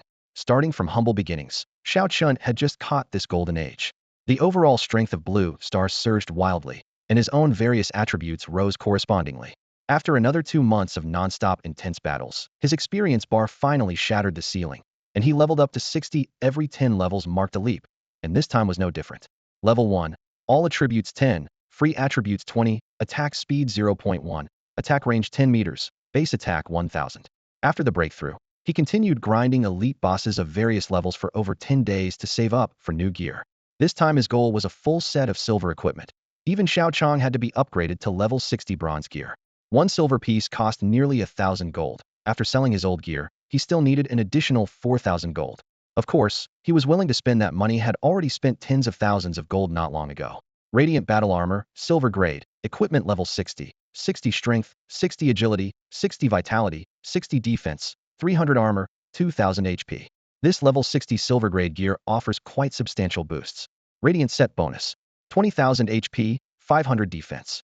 Status update. Xiao Chun, level 60, 2.4 million experience. Total attributes, 24,236. Attack power, 26,006. Hit points, 63,000. Defense, 2,725. Attack range, 120 meters. Attack speed, 1.21. Movement speed, 23. Skill 1, 7-fold shot.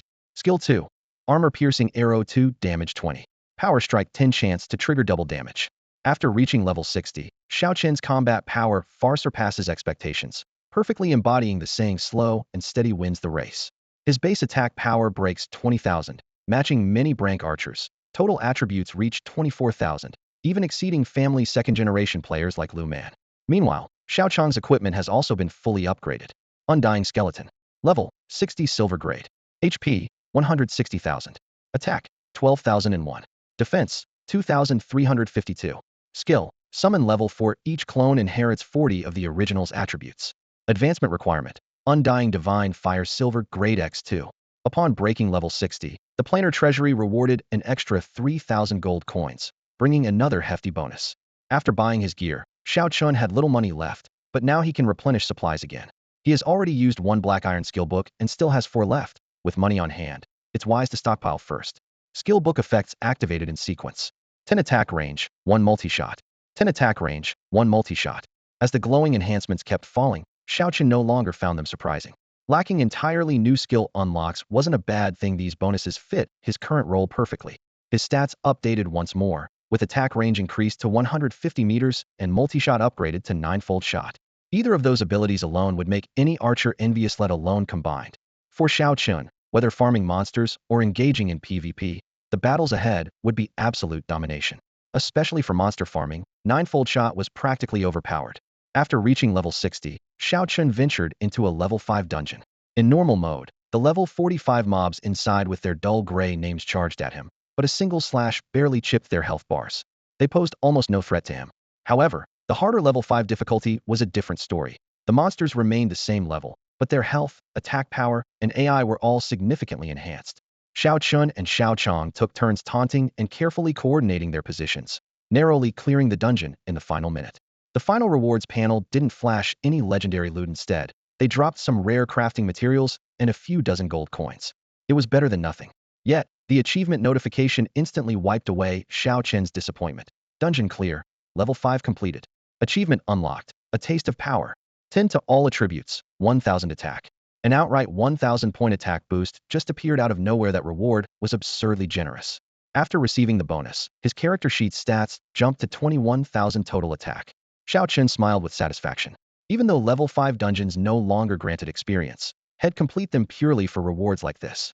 Next, he set his sights on the higher level 6 dungeons. He had already run the normal mode with his team 10 times and knew the mechanics well. But the hard mode was temporarily on hold due to low efficiency. His plan was steady progress. Get his level up to 65 first, then tackle the level 60 elite monsters. After finishing the daily level 5 dungeon run, Xiao Chun returned to the Tianqing Guild grounds. The place was lined with archery towers and surrounded by defensive barriers. Standing near the towers, he could safely snipe the level 60 wild monsters on the edges with ranged skills. Gold steadily poured in. Kill counts accumulated steadily, day after day, as calm and predictable as a straight line. Xiao Chun found himself enjoying this simple yet safe growth rhythm. Unfortunately, turbulent times never allow one a moment's peace. Just as his experience bar nudged him to level 61, a sharp system alert suddenly tore through the clear blue sky, making countless players' scalps tingle with dread. Emergency broadcast. Level 4 dungeon invaded by the death world. Dungeon gateways now linked to the realm of the undead. All professions near the main city immediately proceed to level 4 dungeon and repel the undead army. Failure to secure the dungeon will result in full fusion of the death world with the Blue Star dimension, turning Blue Star into a wasteland. In the worst case, to protect universal security, Blue Star dimension will be abandoned. The dimensional emergency protocol has been initiated. All data purging and evacuation are on standby. Regardless of level or talent, all players report to level 4 dungeon immediately. Such a high-level alert had never appeared since the game launched. Players were stunned for several seconds before reality sank in. One moment, Tian'an city streets echoed with laughter. The next, the apocalypse was knocking at the gates. Move. Enter level 4 dungeon now. Everyone, tighten defenses and hold the dungeon.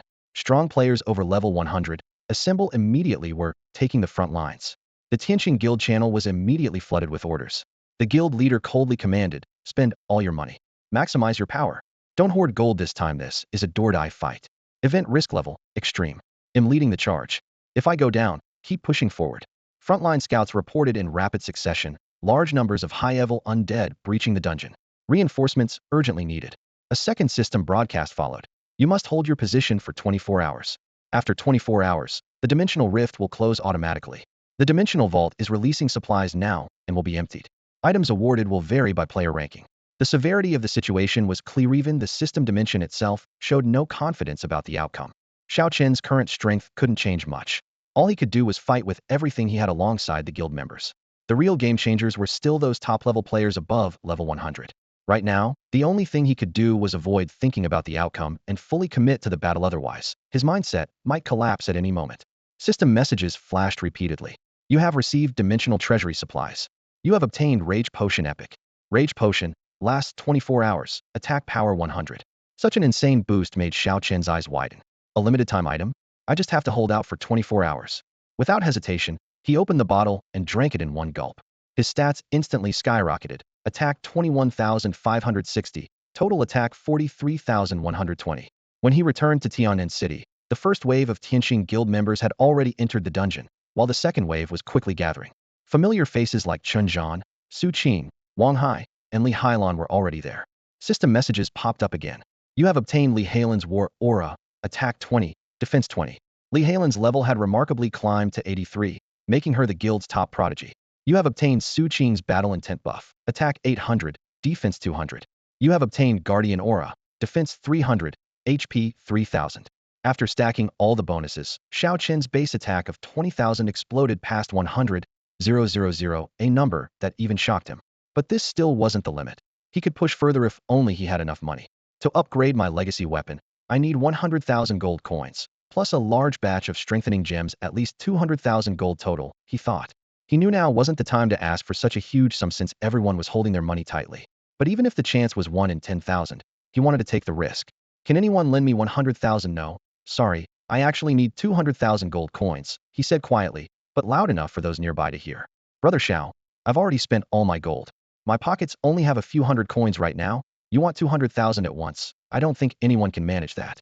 An awkward silence spread, and Xiao Chun forced a bitter smile. Sorry, I'm causing trouble for everyone. Just as he was about to give up, a system notification suddenly popped up. Ding. You have received team allocation, gold 260,000. Wait, they're really giving it to me? He froze. A private chat window open at it was from Qin Zhan. Xiao Chun, this isn't my money, it's the guild's. If you survive, we'll repay 520,000 later. The guild is giving you everything it has. Use it quickly. What if I die in the dungeon? Xiao Chun asked. If you die, then none of us will survive either, and money wouldn't matter, Qin Zhan replied. The last line stood out clearly. Xiao Chun, I have faith in you. Giving you this money is the right choice. Having watched Xiao Chun solo elite monsters so many times, Qin Zhan actually holds him in such high regard. Xiao Chun felt a surge of warmth in his chest. There was no time for small talk, so he silently vowed. All right, I will definitely repay this money. I won't let your investment go to waste. With the battle imminent, he immediately pulled up the trading interface. System notification. You have obtained 10 enhancement gems. You have obtained 10 refining gems. Your bound weapon has successfully upgraded. A streak of silver light flashed as the silver bow suddenly ascended to a new level. Silver bow exclusive weapon non-tradable.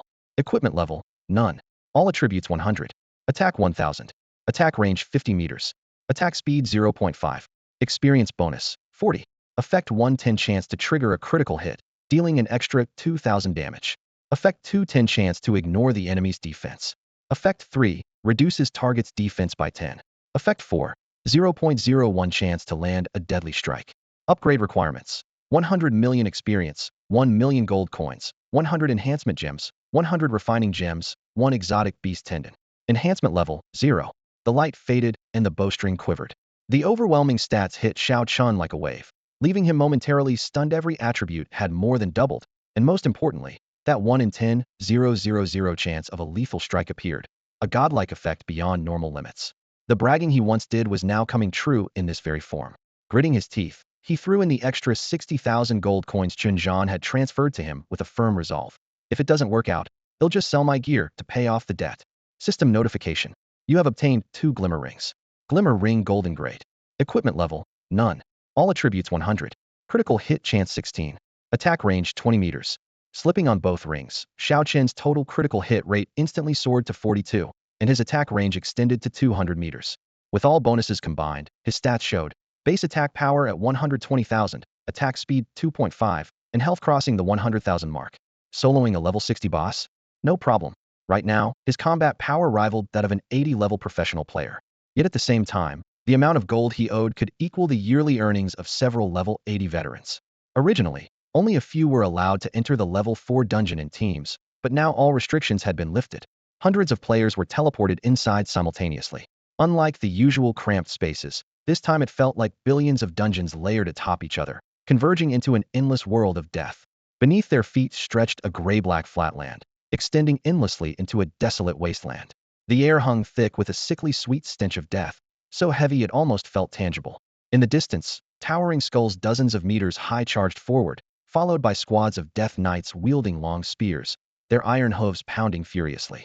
Just moments after arrival, waves of human players were slaughtered, and team status panels flickered wildly. Some joined, while others died almost instantly. Facing these undead monsters, the players felt overwhelmingly small. All tanks, hold the front. Healers and support, fall back. Someone shouted in the channel, their voice trembling despite the attempt to mask it with force. These are high-level monsters, be extremely careful. Worse still, these Death World creatures didn't simply rush in blindly.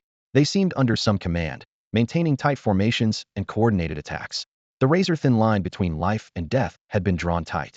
Everyone could only charge forward. Xiao Qin saw hordes of level 70 and 80 monsters, with level 90 beasts appearing everywhere as well. There must have been some level 100 warriors holding the very front line. They didn't need to face those above level 100 themselves. Even so, the front line was struggling just to deal with the current fodder enemies. Common skeletons. LV80, 600,000 HP, 6,400 attack, 2,000 defense. Elite skeletons. LV80, 1 million HP, 8,500 attack.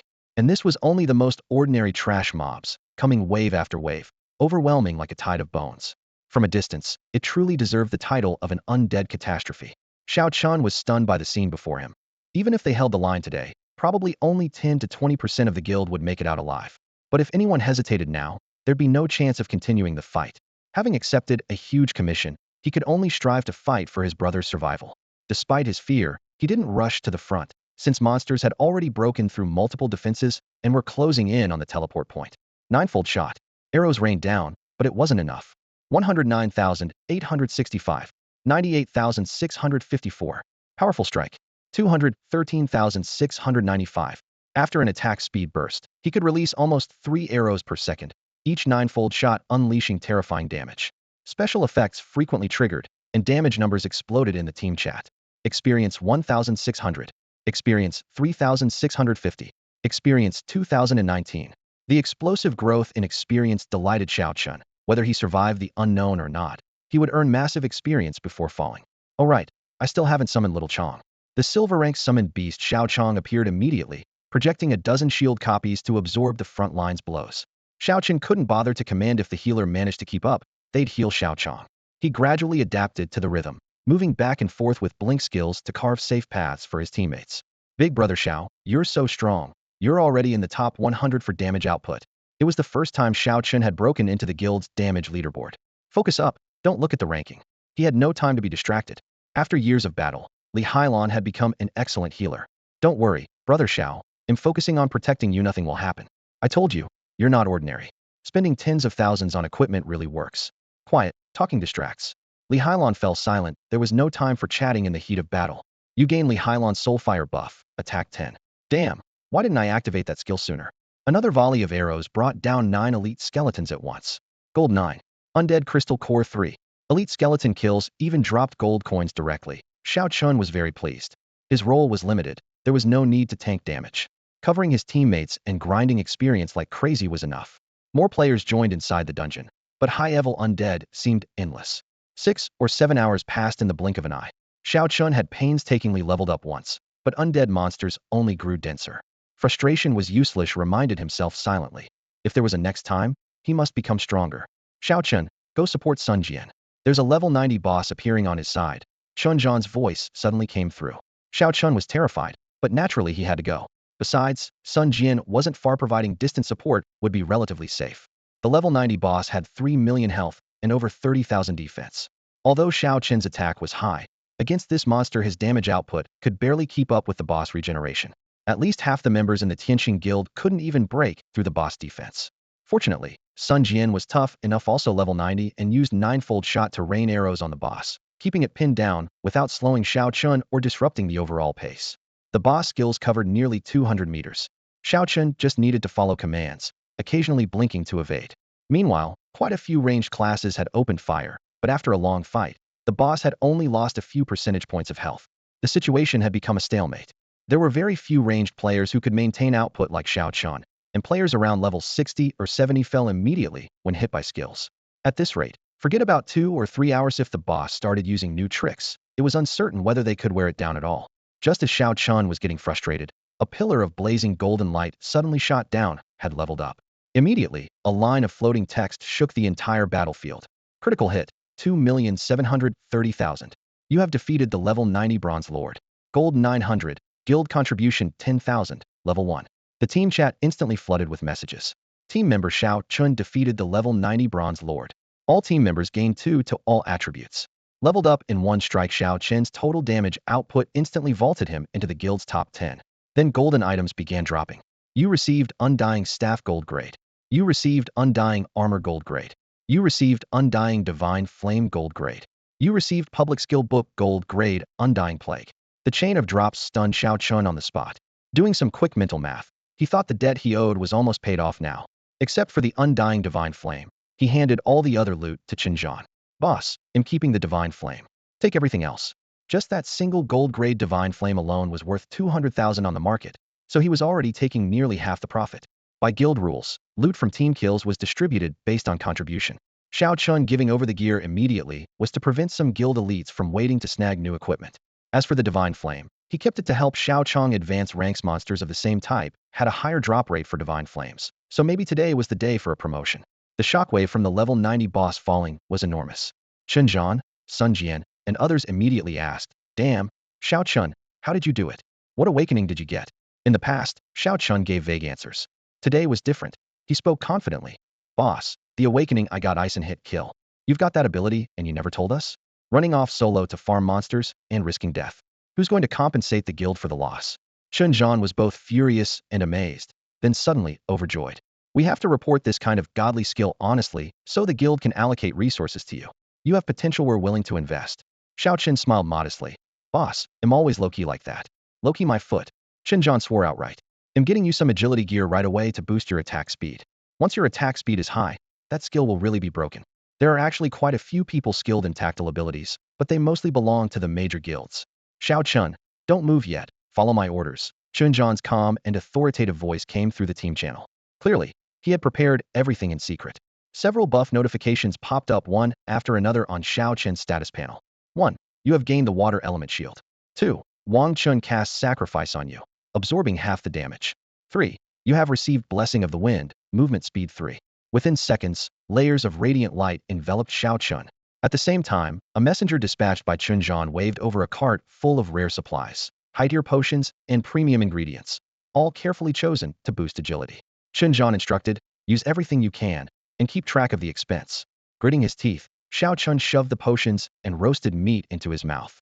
Instantly, nearly 100,000 gold stored in his backpack vanished into thin air. His status panel flashed relentlessly. Agility 6. Agility 3. In just moments, his agility attribute had surged by a staggering 2,000 points. "Want me to switch you to a better weapon? The attack speed effect would be even more noticeable," Qin Zhan asked again. "No, I'm good with this one." Xiao Chun shook his head. His bonded longbow already had absurdly high attack speed. If he changed it, he'd lose the game-breaking critical strike passive. No golden weapon was worth giving that up. "Alright, move forward 100 meters. I'll assign 3 healers and 3 tanks to support you." Such a lavish arrangement made Xiao Chun doubt his ears. "Boss, isn't that a little overkill?" "Not at all.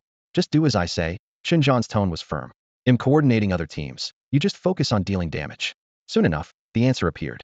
Within a 200-meter radius around Xiao Chun, 9 level 90 tanks instantly took position. Their steel shields hit the ground simultaneously with deadly intent. Each tank locked onto a level 90 boss, holding aggro rock solid. Xiao Chen's ninefold shot gave him a 1 in 10,000 chance per arrow to trigger a critical hit. Fired all at once, the probability stacked to 9 in 10,000, meaning in theory, about 1,000 attacks could kill a boss. At 3 shots per second, that meant a super kill every 6 minutes or less. Damn, Chun Zhan's a genius to come up with this tactic, Xiao Chun grumbled with a mix of frustration and awe. Among those 9 tanks, 5 weren't even from the Tianqing Guild, showing how much Chun Zhan and the entire alliance had poured resources into this battle. Even more incredible, there were tanks queued behind to pull additional monsters, ensuring uninterrupted damage output. For Xiao Chun, this was a golden opportunity falling from the sky. Experience poured in, attribute rewards soared, and the invading Undying World army not only failed to bury him, but reshaped his destiny. His rare ability invisibly saved countless comrades as well. Normally, just clearing these bosses would require hundreds of top-level players.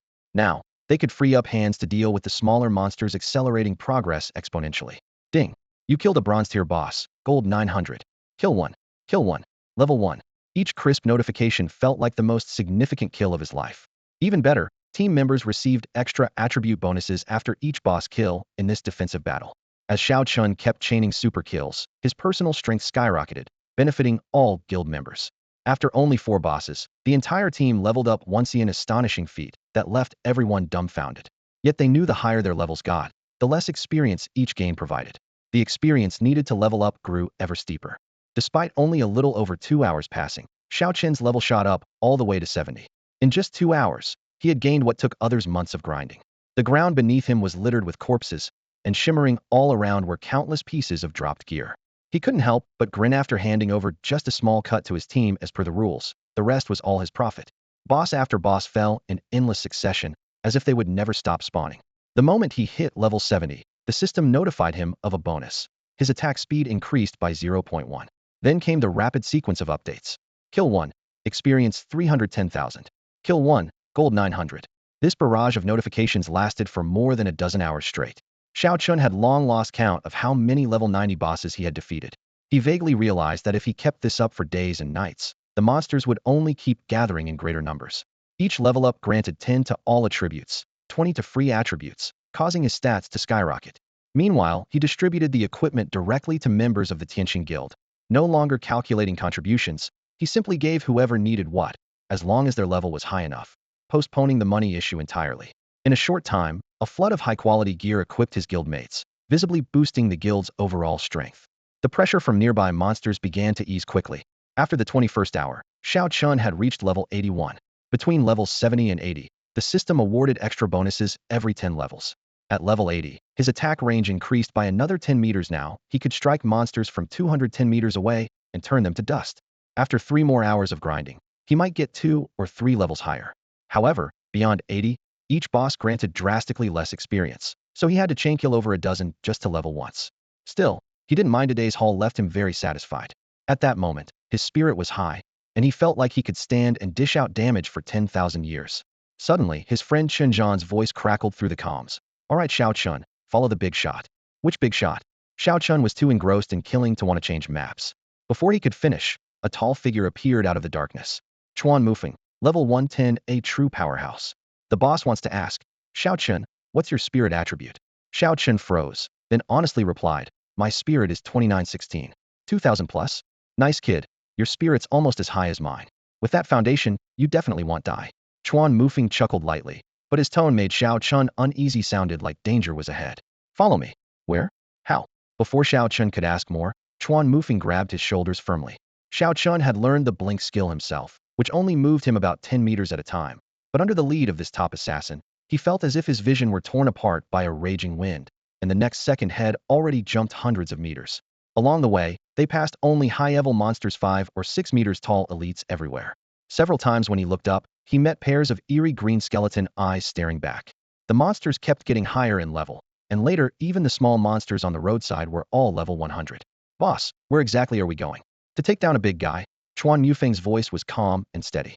Don't worry, we'll keep you safe. I can't believe you've awakened such a powerful ability and never said a word. Xiao Chen smiled bitterly. He had just awakened too. But since the boss said it was fine, he nodded. If the big shot says it's nothing, then it must be nothing. I trust him. Boom. A thunderous roar shook the very air. The system coldly alerted. You have been hit by a mental wave. Damage 4096. A stabbing pain pierced Xiao Chen's mind. Only now did he understand why Chuan Mufeng had urgently asked for his spirit attribute, because they were about to face a truly formidable opponent. What is that flying so high in the sky? The undead wyvern, it's all yours. A massive, jet-black wyvern stretched across the clouds, its wingspan easily 300 meters wide. Just one glance made the hair on the back of the neck stand on end. Xiao Chun was completely stunned. They're really handing this over to me? He scanned the area but couldn't see any backup, not a single teammate in sight. Boss, you're kidding, right? This undead wyvern was a silver tier boss, level 110, with 6 million health, 68,000 attack, and 12,100 defense. Forget special skillset, single normal hit could instantly obliterate Xiao Chun. Worst of all, the boss health bar was overflowing and constantly regenerating. Xiao Chun, don't worry about anything. Just focus on attacking. They'll handle your safety, so feel free to dish out damage. Chuan Mufeng's voice was calm and confident. But Xiao Chun couldn't summon even a shred of trust in that promise. At the moment, Chuan Mufeng was holding him high above his head, whether it was to give him better positioning or just to use him as a human shield. He wasn't sure. Boss, you want me to just attack like this? Yes. What's your attack range again? 210 meters. Perfect, so just charge ahead. With no other option, Xiao Chun followed. In the next moment, the world seemed to tilt wildly. Chuan Mufeng was darting through the area at lightning speed, leaping back and forth amid blinding flashes and turbulent winds that made Xiao Chen's scalp tingle. The dizziness, combined with the crushing psychic pressure, nearly made him vomit. Good kid, you've got lifesteal, so you're saving me a lot on healing potions. Chuan Mufeng chuckled easily. In reality, most of Xiao Chen's health was dropping from the intense psychic oppression of the high-level boss. Physical damage was comparatively light. He could only raise his hand and fire wildly into the sky. Aiming precisely was pointless with a target that huge. 80,126. Each damage number barely appeared before the undead wyvern's health bar was instantly refilled with a green healing glow. How dare you, insignificant worm? A solemn and desolate voice thundered into Xiao Chen's ears. This was the first time the boss had spoken. It appeared to be the undead legion's overlord, commanding an endless horde from beneath. It hadn't wanted to be distracted, but had been provoked. Xiao Chen kept firing, but Chuan Mufeng couldn't stop talking. So, you're the ruler of the undead world? With your strength, you must be one of the top there, right? His tone sounded like flattery, but one of his words clearly struck a nerve. Xiao Chen sensed a blazing fury descending from above. Red blood clan of the galaxy, you lowly worms dare to mock me? Chuan Mufeng sneered. Is it really that hard for two intelligent species from different worlds to communicate? I'm not mocking, I'm genuinely trying to have a conversation. We're enemies, but that shouldn't stop us from talking, right? I have no need to speak with the dead. Don't bother resisting, your efforts will amount to nothing even if you fight forever. Chuan Mufeng squinted and observed. The ability to speak, feel emotions, and simultaneously command their armies suggested this undead wyvern possessed real intelligentsia, living being rather than a simple, data-driven monster. Let me ask you this, what's the goal of your massive invasion? Chuan Mufeng pressed. For what purpose? The undead are the final destiny of all living beings, turning you into skeletal cannon fodder to conquer more dimensions. Yes, you're only fit to be lowly skeletons. Chuan Mufeng seemed deliberately trying to provoke his opponent to expose a weakness, yet his tone stayed calm. I think even if I became undead, I could manage to be a leader. The first abyssal monster I met said the abyss was the destiny of all life. So, yeah, and not all from the same side. The reply was a deafening roar. RGH. 81,256. Xiao Chun was nearly shaken offline by the beast's furious bellow. Boss, can you please stop talking to it? Xiao Chun pushed himself to the limit, only beginning to feel a bit more at ease after his health bounced back to 90,000. It's not my mistake, it's the boss skill. He hurriedly explained. Don't worry. Once the cooldown ends, it's going down for sure. No sooner had he spoken than the boss let out a furious roar, and the system instantly pumped bright red numbers in front of Xiao Chun. 81,695. As a guild leader, he didn't dare curse out loud, but he was definitely cursing inside. That roar was a massive area-wide attack with devastating power. Luckily, Xiao Chen's health bar was much thicker than other archers of the same rank, and he had lifesteal to slowly recover, otherwise he would have been wiped out already. Keep your distance. The farther you are, the less damage you take. He warned the team, though it was easy to imagine how a group of fragile classes had likely been wiped out by just a couple of those roars at a distance. Damn, we have to finish this quickly, its damage is terrifying. The boss roared again. Xiao Chen's health instantly dropped by half. Nearby, Chuan Mufeng couldn't hold on either and immediately downed a healing potion, his health bar climbing back to safety. Just then, a deadly scythe swept dangerously close to Xiao Chen's face. Remember to dodge while you're drinking potions. Xiaochen couldn't help but complain. Even though his teammate was a pro, he still felt like scolding him. Chuan Mufeng gave a wry smile. Seems like it was a bit reckless to have you face a giant like this. You're only realizing that now? We've come this far, just hold on a little longer. Once we finish this, I'll get you out of here right away. Xiao Chun could only pray to trigger his killer strike. Thankfully, the boss's roars had intervals. Otherwise, 2 in a row would have wiped out the whole team. Usually, creatures like this required a 100-player raid group to even attempt. Luckily, Chuan Mufeng's graceful dodges and incredible speed allowed him to avoid every single attack. And with Xiao Chen's life steal, the two of them barely held on this long. No one really understood what kind of assassin talent Chuan Mufeng had, but everyone admitted he was a genius. The boss's skills were completely random, yet Chuan Mufeng managed to narrowly evade every one. His reflexes were unreal. Xiao Chen, let's make this a regular team. We can even try tackling the level 130 boss. Chuan Mufeng shouted excitedly while moving sideways. No way. Don't drag me into that mess. Humph. How about level 100 boss then? With us teaming up, victory is guaranteed. In truth, Xiao Chun had already accepted that his path was going to be different. With Chuan Mufeng's reflexes, he might already be strong enough to solo a level 100 boss. By the way, boss, is my killer strike really that fragile? People keep trying to drag me into fights against monsters I can't even beat. In this day and age, what talent isn't risky? Yours is already one that the team prioritizes protecting. Killer Strike isn't exactly rare. It appears once in a million, but during humanity's darkest times, it gave everyone a glimmer of hope. This was just one of the many weapon effects Xiao Chen possessed, and he was already quite grateful to have this skill. After an entire hour of graceful dodging alongside Chuan Mufeng, Xiao Chen finally saw bright red system text flash in the center of his vision. Killer Strike. 6 million. A fierce golden light burst forth as he instantly leveled up. You have slain the level 110 silver boss. Gold 1,100. Guild contribution 30,000. Team member Xiao Chen's kill of the silver boss grants all team members 5 to all attributes. You killed a silver tier true undead creature. All attributes 100. You obtained Undead Godfire Epic 2. You obtained Phantom Dagger Epic. You obtained Golden Gun Gold tier. You obtained Black Dragon Armor Gold tier. The blazing white system panel exploded like fireworks before Xiao Chen's eyes, each line of notification representing priceless loot. According to their prior agreement, he kept only the 2 bundles of Undead Godfire and handed the rest over to Chuan Mufeng. During the fight against this level 110 boss, both of them were indispensable, contributing almost equally. Aside from the most valuable Undead Godfire, Xiao Chen only received a modest amount of gold coins. Damn, an epic assassin weapon? I'm about to take off.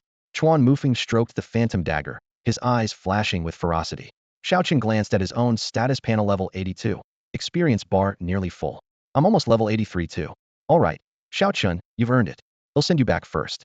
Switch to your new weapon. I need to find a level 100 boss to practice on. My dagger is practically starving, Chuan Mufeng said, grabbing Xiao Chun and flashing them to a spot near the dungeon entrance.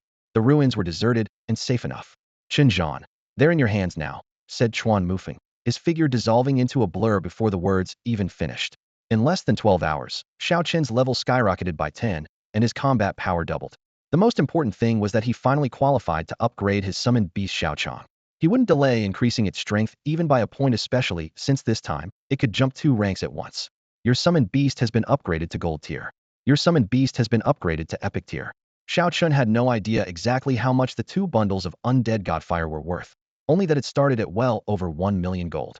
Such a once-in-a-lifetime opportunity was right in front of him. No matter how much debt he went into, he had to raise his level first. Undead Skeleton, LV 82, Epic Tier. HP, 600,000. Attack, 38,001. Defense, 22,352. Skill, Summon level 6, each clone inherits 60 of the base's attributes. Upgrade requirements, Undead Godfire Epic 10, Upgrade Stone 1, 10 million gold coins. The double rank increase brought exponential growth. Xiao Chang's HP tripled. With all these bonuses stacking, each clone was comparable to a small boss. Xiao Chang's current combat power rivaled his master's, but further advancement would take a long time. The upgrade costs were absurdly high. Just leveling up burned huge amounts of gold, and the upgrade stones were scarce. The next rank up would cost at least 30 to 40 million gold. Fortunately, epic summons could grow substantially just by normal leveling. Occasionally buying some undead crystal cores and equipping some decent gear would slowly make them stronger. Xiao Chun, stop spacing out and come grind bosses. Just over an hour left. A voice urged through the team channel. For Xiao Chun, this was a rare opportunity, a top-tier leveling team with fully equipped tanks and healers. He only had to unleash his full firepower. Fighting 9 enemies at once, including 2 level 100 bosses, efficiency was astonishing. His poison blade flickered, landing deadly strikes that decapitated 7 or 8 bosses every hour. Today's team kill rewards were generous, and with Xiao Chun joining, guild members' stats had improved noticeably. Xiao Chun had truly become a celebrity within the guild. Leveling up 20 levels in a single day, Xiao Chun might have just set a new record for career advancement in Tian'an City. At this moment, he had been standing guard continuously for 23 hours. Watching the relatively calm battlefield around him, he even began to wonder if the Dimension broadcast had exaggerated the danger. What Xiao Chun didn't know was that just 100 miles ahead, on another front line, the world's top-tier elites were locked in a bloody battle. One of them was gaining experience at an even more frightening rate than he was. If you check the Dimension leaderboard now, the top spot belonged to Xiao Yin, the elemental mage. This operation, originally defined as a defensive battle, saw those peak warriors break straight into the true death world, although they still lingered at its edges. Bones piled up like mountains, corpses scattered everywhere. At the foot of the mountain stood a human man on the blood-red land, gripping his staff tightly. The magical array beneath his feet ignited as he summoned one elemental water being after another. Each water being was level 150, with over 1,000,000 health points each. In front of him, the number of water beings had already climbed above 10,000, forming a blue tide that firmly blocked the swarm of high-level undead. It was this nearly impenetrable frontline that allowed Blue Star to hold the border for now. Xiaoyan kept summoning while chugging mana potions like water. Several mages around him took turns casting buffs to multiply his mana recovery speed. Over a dozen support players also continuously drank magic potions, injecting a never-ending flow of magical energy into his body. Xiaoyan, your no-cooldown elemental summons are absurd, even stronger than the top summoners, someone said. This kind of large-scale defense is the only time I use it. In an unknown fight, I'm not as good as you guys, Xiaoyan replied calmly, though tiredness showed in his eyes. That used to be true, but now you're level cliffs ahead of everyone. Blue Star is lucky to have such a monster born among all its living beings, another remarked with admiration. Everyone fell silent. Although they had held their ground today, they all understood the vast gulf in power between the two sides. I've encountered plenty of monsters above level 200. For some reason, they still can't get through. After this, we must rush to clear the level 14 and 15 team dungeons. Right. If the undead world can invade dungeons, then others might as well. We have to prepare in advance. The undead world, the gray mist world, the abyss world, each one more outrageous than the last. Blue Star's already seen monsters from 9 different worlds. Countless dimensions are facing the same crisis.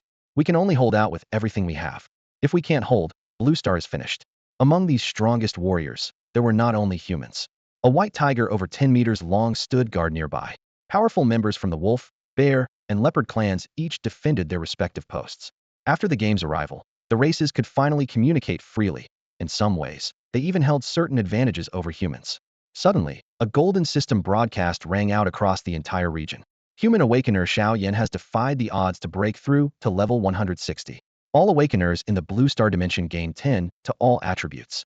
When Xiao Chun, hundreds of miles away in Tian'an City, heard that broadcast, he found it hard to believe. Today, he had already heard 2-dimensional broadcasts, both about Xiao Yan. That guy was like a monster, skyrocketing 20 to 30 levels in a single day at over level 100, where every level gained was a nightmare in itself. As the dungeon's difficulty escalated with each stage, Xiao Chun was initially proud of his own rapid progress. But compared to the true top players, he wasn't even a blip on the radar. Even when measured against peers like Sun Jian and Li Hailon, he still lagged behind and was now only on par with Li Hailon. As the defense time entered its final countdown, the air felt thick with the heat of blood and flames. Seizing the moment, Xiao Chun unleashed a skill combo that cut down another boss, instantly filling his experience bar and pushing him up to level 84. While the corpse was still warm, he bent down and looted everything. Then, the third-dimensional broadcast thundered overhead. The defense time had reached 24 hours. All players would soon be teleported out. Remaining undead monsters would be erased by the rule's power, and their drops would be claimed by the dimensional treasury. The announcement also warned Blue Star was a beacon of hope, and world fusion was continuously deepening, meaning even higher-level monsters would arrive in the future. Those reaching level 100 within 3 years would receive an epic attribute pill. These pills had no usage limit, but only very few strong players on Blue Star could afford them at present.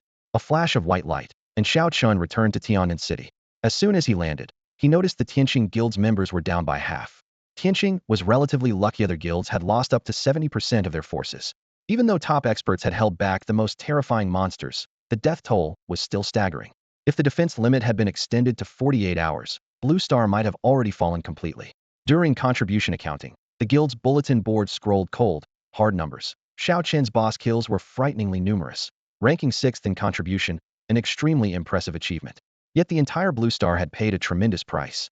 Thinking of this filled him with mixed emotions, relieved to have held the line, yet heavy-hearted over his comrades' sacrifices. Still, for him personally, this day was undoubtedly the start of his rise. When tallying earnings, Xiao Chun didn't skimp and turned over all the undead divine fire he had obtained. The guild's settlements were always fair. His contribution was massive, but so was the value of the divine fire he consumed. When the final balance was calculated, he repaid the guild's 520,000 gold advance and still had 120,000 left, far surpassing all his savings in his previous life. A full day and night of bloody battle brought substantial rewards. His exclusive weapon advanced to silver grade, and Xiao Chong took a giant leap to an epic-level summoned beast. Facing the guild, he felt deep gratitude, especially toward Chen Zhan, who lent him a huge sum of gold at a critical moment and now received double repayment, as deserved. Having slain so many bosses, other guilds also received their shares according to the rules, with clear records, and he raised no objections. No matter what, today he had truly made a great contribution to the Tianqing Guild. Moreover, he had crossed the threshold into level 84. Next came the joys and pressures of re-equipment. 80-level golden gear cost tens of thousands of gold each. The silver gear head just put on at level 60 would soon all need to be replaced. But enemies would only grow stronger, so gear upgrades couldn't wait. After this battle, Blue Star's players had dropped by nearly half, with most casualties among the elite of the major guilds. The coming defenses would only be tougher. Xiao Chen already had considerable strength, and he intended to contribute even more. Golden equipment boosts 4 main attributes and grants a skill effect, notably increasing movement speed. The gilded warboots rank as gold tier gear, requiring level 80 to equip, with clear stats: 100 strength, 100 agility, 100 constitution, 100 intelligence, and 10 movement speed. Additional effect: a 10 chance to dodge enemy attacks. No wonder gold gear commands such astronomical prices. These comprehensive bonuses are truly enviable. Xiao Chen also equipped golden armor, golden gauntlets, and a golden helmet, the armor reflecting damage back to attackers, the gauntlets increasing critical hit chance, and the helmet speeding up recovery. Wearing a full set of golden gear felt like a complete transformation. System notifications rapidly flooded the screen. Acquired gilded set bonus, 4,000 HP, 1,000 defense. Character stats updated: Xiao Chun, LV 84, 6 million XP. Total attributes: 32,236, attack, 42,006, HP, 102,000, defense, 6,725, attack range, 200 meters, attack speed, 3.2, movement speed, 43. Skills: 1. Ninefold shot. 2. Armor piercing arrow level 2, damage 20, passive, mighty strike 10 chance for double damage. After settling accounts, Xiao Chen realized he still had tens of thousands of gold left. He transferred 10,000 gold to Su Ming to repay an old favor, sent another 10,000 to Zhang Fan, leaving just 20,000 gold remaining. However, upgrading his signature weapon to gold tier required 2 million gold coins. Even for a level 100 player, raising that amount was daunting. On the market, a single gold item cost only 10,000 gold, but upgrading an exclusive weapon 1 level equated to the cost of 200 pieces of gold gear, powerful, yet outrageously expensive. With Xiao Chong's limited funds, Xiao Chen could only afford to equip it with a silver set, nearly draining his gold reserves. Still, Xiao Chong had 620,000 HP, and normal monsters around levels 40 to 50 couldn't even scratch its shell. Xiao Chen simply left Xiao Chong outside the guild territory, letting it grind kills day and night. To him, real strength didn't come from gear or Xiao Chong itself, but from a 1 in 10,000 continuous attribute bonus. On the guild leaderboard, Xiao Chen's level was still outside the top 2,000, but his combat power already rivaled tier players of the same level. He remained reluctant to join group dungeons, preferring to go solo, yet his reputation soared. Guild members respectfully greeted him as boss whenever they met. The reason was simple: Xiao Chun had killed so many dungeon bosses that he provided substantial attribute bonuses to all guild members. Combined with the fully stacked 9-fold shot and staggeringly fast attack speed, his mob clearing efficiency skyrocketed. Soon, he left the guild territory, deliberately targeting elite monsters and bosses around levels 60 to 70. Even without experience bonuses, their drops were tempting. As a result, every elite and boss in that range nearby was thoroughly wiped out by him. Many players requested to join his team, attracted by Xiao Chong's AFK grinding ability. Numerous newly awakened players lacking experience crowded near Xiao Chong to farm monsters, effectively gaining 11 tireless damage dealers to easily harvest level 40 to 50 mobs. With so many join requests, Xiao Chun just handed over the team leader position to someone else. To boost efficiency, Xiao Chun deliberately sent Xiao Chong into the level 60 wild monster zones, where leveling up was much faster. Every day, Xiao Chong rampaged through the dangerous forest area like an unstoppable monster-killing machine. Guild members would follow behind him to land finishing blows or clear out stragglers, steadily gaining experience and loot. Xiao Chen himself took no damage and occasionally received healing spells from fellow healers from a distance, along with some beneficial buffs. Over time, new players might not recall Xiao Chen's name, but they definitely recognized the reckless little Xiao Chong. With some players helping clear monsters and others focused on picking up gold, the steadily increasing kill count kept everyone grinning from ear to ear. The leveling zone would frequently be filled with broadcast announcements of 1 in 10,000 achievements, enabling hundreds of attribute points to accumulate daily. This created a strong sense of satisfaction from rapid progress. The undead invasion raid served as a stark warning to all Blue Star players. Holding the city wasn't enough to guarantee Sophitia, single wave of invaders could bring disaster to the entire blue planet. Fortunately, most of the top fighters survived, and guilds were scrambling to train level 100 powerhouses while shifting more resources to newcomers. However, with these high-level fighters pulled to the front lines, city defenses inevitably weakened. Xiao Chen spotted level 70 bosses near the guild's outer perimeter, an ominous sign. Beyond 70 level monsters were sure to come level 80 and even level 100 threats in quick succession, indicating serious vulnerabilities in Tianjin City's advanced defenses while top players focused on conquering tougher raids. The Tianxing Guild took no chances and immediately reinforced their territory. More ranged classes began rotating shifts, and newly built defense towers soared between the trees, their arrow slits and magic cannons soon covering the city walls. For now, guild contribution points had to be spent stabilizing defenses, leaving no room for territory upgrades. Even so, Tianxing performed admirably in the undead war, climbing 3 ranks in the post-battle leaderboard.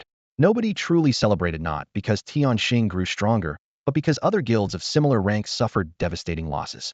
Those who died defending Blue Star deserved deep respect. Meanwhile, top assassin Chuan Mufeng immediately dove into the dangerous Blackstone Forest after the raid.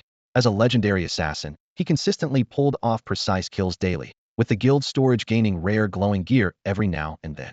Rumor had it he teamed up with a few assassins of the same level, and his rank was skyrocketing. The guild rewarded the top 100 contributors monthly.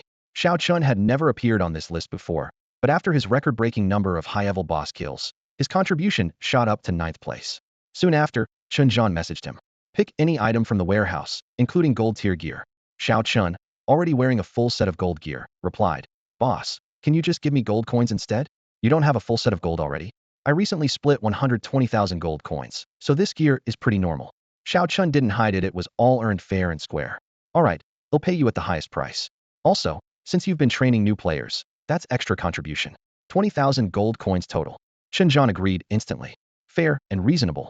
Xiao Chen gladly accepted the gold. Strong performers showing potential naturally receive special attention from the guild. For once, Xiao Chen truly experienced this firsthand. Xiao Chen's guild already had a fixed team for the level 9 dungeon, and he was welcome to join anytime.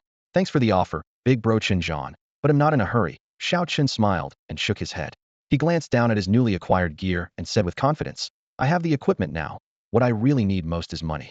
Chen Zhan raised an eyebrow knowingly. Gear is just the beginning. There are plenty of other expenses. Upgrading gold tier equipment costs a fortune, materials and fees combined often surpass the price of the gear itself. Plus, a few rare skill books for public skills can run into millions of gold coins each. If you want to boost your survivability, you'll end up spending sooner or later.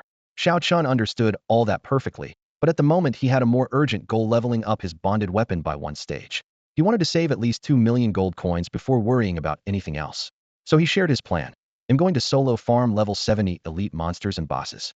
Taking all the loot alone is far more efficient than running dungeons with a team. Well, if you can really solo a level 70 boss, I won't stop you, Chen Zhan shrugged. Once his gear was in place, Xiao Chun lost interest in the fixed team. The level 9 dungeon wasn't very challenging, and the team only ran it once or twice a day. But he craved constant battles to rack up kill records. He cleared every boss from level 50 to 60 without hesitation, and focused especially on level 70 bosses. During downtime, he would grind level 80 mobs for extra experience, using attack-boosting limited-duration potions while testing the waters on level 80 elites. Day after day, his backpack filled with loot, mostly silver-tier items, occasionally bronze-tier. In terms of gold, he netted 2,000 to 3,000 coins daily. Over a year, that added up to around 1 million. This was his fastest way to earn money so far, but he still had a 2-year grind ahead to upgrade his bonded weapon. Farming became as natural as breathing, woven into the rhythm of his life.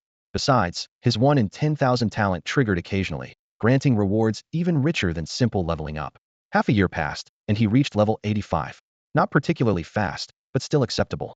The intense kills over 6 months boosted his total attributes by over 10,000 points, and his gold balance neared 600,000 coins. Time slipped quietly by amidst the steady sound of monster slaying. Another year and a half of this, and his bonded weapon would reach the golden tier. Then he could focus fully on leveling up, and his combat power might rival that of an rank archer. Thinking this, Xiao Chen rubbed his hands in anticipation. Soon enough, he'll be able to try those level 80 elites. The next morning, he woke refreshed and ready to continue farming, but an unexpected anonymous message popped up. Xiao Chen, did you kill Li Fei? The name Li Fei had long since faded from his thoughts over the past 6 months. The sudden message triggered his guard instinctively. Someone anonymous, not even revealing their name, probably had bad intentions. As if reading his thoughts, the sender quickly added, "Don't worry, I'm not here to avenge him. I have a few things to tell you. Listen carefully." Xiao Chen read the words, but remained calm. With his current strength, even if a revenge seeker came knocking, he wasn't as vulnerable as before. He could handle an assassin if needed. The anonymous sender continued. Hey race, a secret killing 10 professionals unlocks a hidden achievement. Could be. Xiao Chen raised an eyebrow, but he wasn't tempted. Hunting fellow players just for a reward? Not his style. I'm not interested in those rewards, he thought. He quietly resolved to listen if this was just intel, but blocked the sender instantly if they tried to pressure him into killing. The messages stopped there. Xiao Chen closed the screen, gripped his weapon tighter, and resumed his endless grind through monsters. Getting rare rewards for killing monsters is great, and it doesn't even weigh on your conscience. Once that achievement is unlocked, every adventurer becomes your prey. Each person you slay guarantees drops, gear, gold, even attribute points. The first time Xiao Chen saw this message, his heart skipped a beat, but he quickly understood the reasoning behind it. To maintain the fragile unity among adventurers, the higher-ups deliberately keep the truth tightly concealed. No wonder some people mercilessly kill their own kind. The rewards are simply too tempting. At last, he pieced the whole situation together clearly. Li Fei is one of mine. Since you killed him, you need to fill his spot. The threat was straightforward and blunt. You have 10 days. Any means necessary to take out 10 people in the guild. If you refuse, he'll come for your life in 10 days. Obviously, that guy wanted to drag Xiao Chen into his faction, but if he attacked guild members, there was no turning back, and had immediately be placed on the bounty list. If others made the first move, Xiao Chen wouldn't hesitate to strike back, but to kill companions just to compete for resources? Killing monsters is way more satisfying than killing people. He didn't take the threat seriously. If they had the guts, why sneak around? Still, Xiao Chen didn't plan to stay silent. Almost without thinking, he messaged senior members like Chuan Mufeng and Chun Zhan, bosses, and being threatened. As a key guild protege, he was confident. Soon, replies came. Xiao Chen, don't worry for now. Focus on boosting your health and defense. Those people can barely protect themselves and aren't targeting you at the moment. But it's strange they never seem to weaken no matter how many times they're killed, and only get stronger.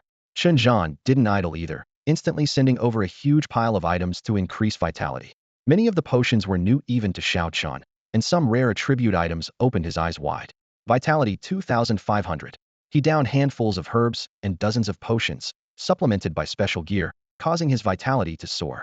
In a short time, his health shot up by 50,000 and defense rose sharply by 4,000. Thrilled, Xiao Chen messaged again. Bosses, based on this, can you boost my strength too? Don't get greedy now, they grumbled, but still packed together a comprehensive strengthening plan for him. I'm paying full price for everything.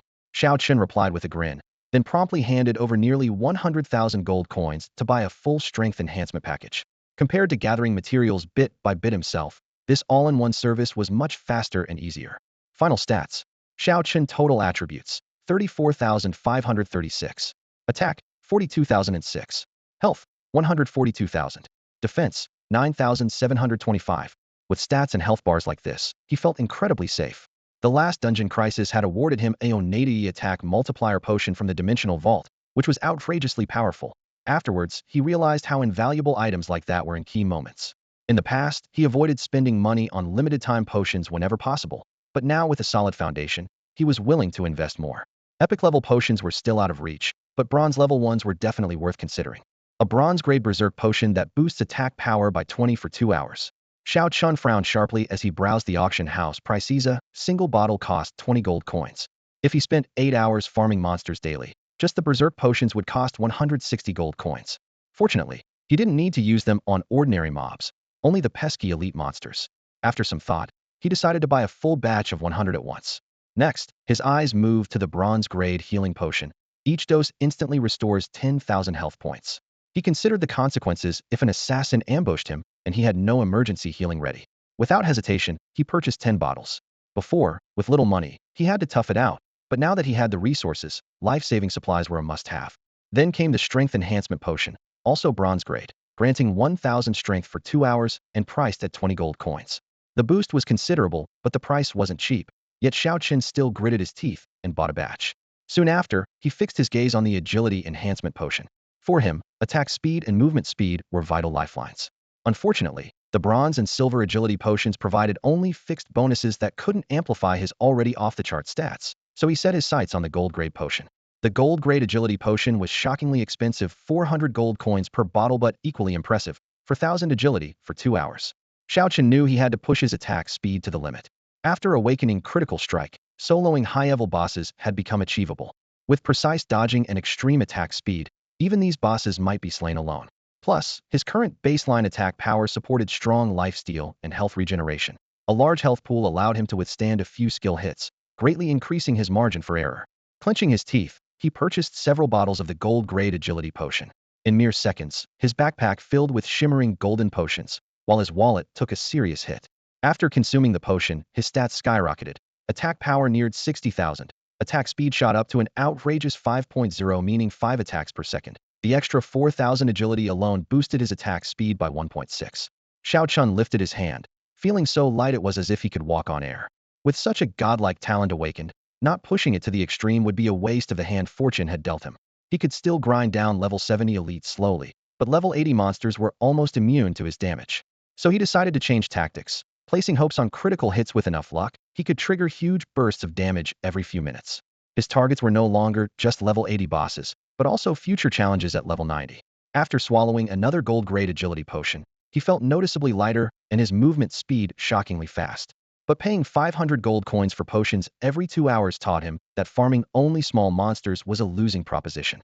Nearby level 60 to 70 bosses had already been cleared, so he finally turned his sights on the level 80 elite monsters and bosses. Venturing deeper into the wilderness, Xiao Chen found high-level bosses frustratingly scarce. After much searching, he finally locked onto a suitable target. Death Knight, LV 80. Health, 5.2 million. Defense, 25,600. Attack, 25,600. HP regen per second, 50,000. Looking at its health alone, Xiao Chen's 60,000 attack seemed like it could chip away at it, but factoring in the 50,000 HP regeneration per second, he would likely be wearing it down for a lifetime solo. And that wasn't even considering the 4 skills this level 80 boss possessed. Xiao Chen didn't even bother to look at them. Xiao Chen was certain he wouldn't give it a chance to use its skills. With exceptional agility, an attack range far beyond that of ordinary fighters, and constant, lightning-fast movement, he stayed just outside the Death Knight's reach at all times. The Death Knight's movement speed was an astonishing 20 points, significantly faster than normal undead skeletons, but as long as Xiao Chen kept up his 2 seconds per blink rhythm, he remained safe. Having solo farmed countless low-level bosses, Xiao Chen was completely familiar with this pacing. After confirming the terrain was open and there were no other threats nearby, he drew his bow and unleashed a volley of attacks. 38,196. 40,136. 2 strings of bright red damage numbers exploded above the Death Knight's head, dazzling to the eye, but only causing the massive health bar to twitch slightly. At this point, Xiao Chen's output resembled nothing more than casually mowing down weeds, clearing the small monsters, while relying on lifesteal abilities to maintain his status. Whoosh, whoosh, whoosh. In just 1 second, 5 energy arrows tore through the air, felling waves of level 80 skeletal warriors around him. The boss health barely budged, but piles of gold and materials clattered to the ground, occasionally accompanied by a shining loot beam. Bronze and black iron quality gear was still highly sought after in Tianan City, since most adventurers couldn't afford silver-tier equipment. Ding! System notification, you have obtained a dark iron helmet. The sudden drop made Xiao Chen briefly think he had killed the boss in a split second. He casually tossed the black iron gear into the guild warehouse to exchange for contribution points, letting regular members grab them cheaply. Just like the veterans before him, he was starting to give back to new players. Executing a critical hit was extremely difficult and required patience and finesse. At this moment, Xiao Chen moved with the smoothness of Chuan Yufeng's last performance. His steps never faltered, blinking non-stop with a continuous barrage of attacks. Suddenly, a 5-person team raced toward his position. The 5 human adventurers cleared monsters along the way while chatting endlessly. That Death Knight's defense buff means it'll take at least an hour or 2 to grind it down. Brother Bao, our elite team just finished an 80-level boss, so we can handle this one too. High-level bosses near the city have been snatched up like crazy lately, so don't move too slowly. Wait, Brother Bao, look over there, something's happening. Have they been ambushed first? As they approached, they realized it wasn't a team fight, but one person seemingly being relentlessly chased by the Death Knight. To Xiao Chun, the full health boss in hot pursuit made him look like the prey. We're here now, let's lend a hand. Brother Bao growled, stepping forward to draw aggro. Bro, bring the boss over to me. Seeing the five sprinting toward him, Xiao Chun hesitated, unsure of their intentions, and tested the waters. Hey, you're not here to steal the kill, are you? Steal the kill? Brother Bao raised an eyebrow. If that's what you think, then we're not responsible for what happens to you. His tone was laced with anger. Realizing his slip-up, Xiao Chun quickly clarified. Don't worry, it'll be fine. This boss is mine. Bro, you're about to die, why pretend? Even at level 100, no one can single-handedly take down an 80-level boss. Xiao Chun shrugged lightly and replied calmly. Forget it, no point explaining. Xiao Chun flickered again, pulling the monsters farther away. Arrows whistled out in rapid succession, their cold gleam cutting through the air. The next moment, a flashing red text exploded overhead. Critical hit. 2.04 million. Immediately after, the system notified him. You have slain the Death Knight. Experience 0, gold 800, guild contribution points 8,000. You obtained gilded armor. You obtained gilded helmet. The two golden pieces of equipment spun on the grass, radiating a tempting golden light. Roughly estimating, more than 20,000 gold coins had poured in instantly. Xiao Qin nodded with satisfaction. Not bad at all. He casually shot a few more arrows to clear out the remaining small monsters nearby, before noticing that the few people beside him were all frozen in shock. Clearly, his performance had exceeded their expectations by a wide margin. This was a 5-person profession team, all with levels generally higher than Xiao Qian's, nearly all close to level 90, yet their faces were still full of astonishment. No way, man, you really soloed an 80-level boss. The robed young man muttered. Your info was completely hidden. Could it be that you're actually a level 120 powerhouse? Damn, I gotta say, the archer clicked his tongue in amazement. If you really had that kind of strength, fighting over low-level bosses with us is kind of bullying, don't you think? Facing their doubts, Xiao Chun could only helplessly bring up his status screen. The bright characters LV.85 stood out clearly on the glowing panel. Level 85? The crowd collectively gasped. Bending his bow to shoot another arrow, Xiao Chun replied coolly, I just got a bit lucky killing monsters. Nothing more to it. In a way, landing a fatal strike really does come down to luck. His eyes swept over the group and suddenly caught a detail. The 5 all had very similar name formats, yet none bore any guild tag. Wait, you're all almost level 90, but none of you have joined any guild? He asked. The bearded man, the highest level of the group, stepped forward. His level 89 icon flickered. Before, we were too low level for anyone to want us. Now we've gotten stronger, but we're lazy to join any guild. We just stick together ourselves and still manage fine.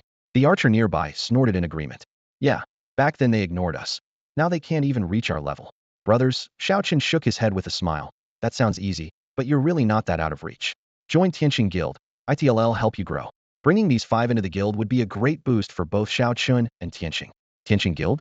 No thanks. The big bearded man waved his hand dismissively. Even if it's the top guild, we want join. We're used to freedom, no constraints. From their tone, it was obvious they'd faced rejection before, so now they turned down all recruiting efforts outright.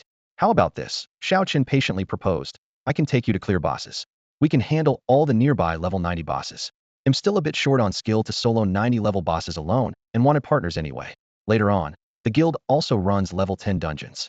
Once you hit 90, you can join those runs, led by level 120 experts super reliable. Free runs?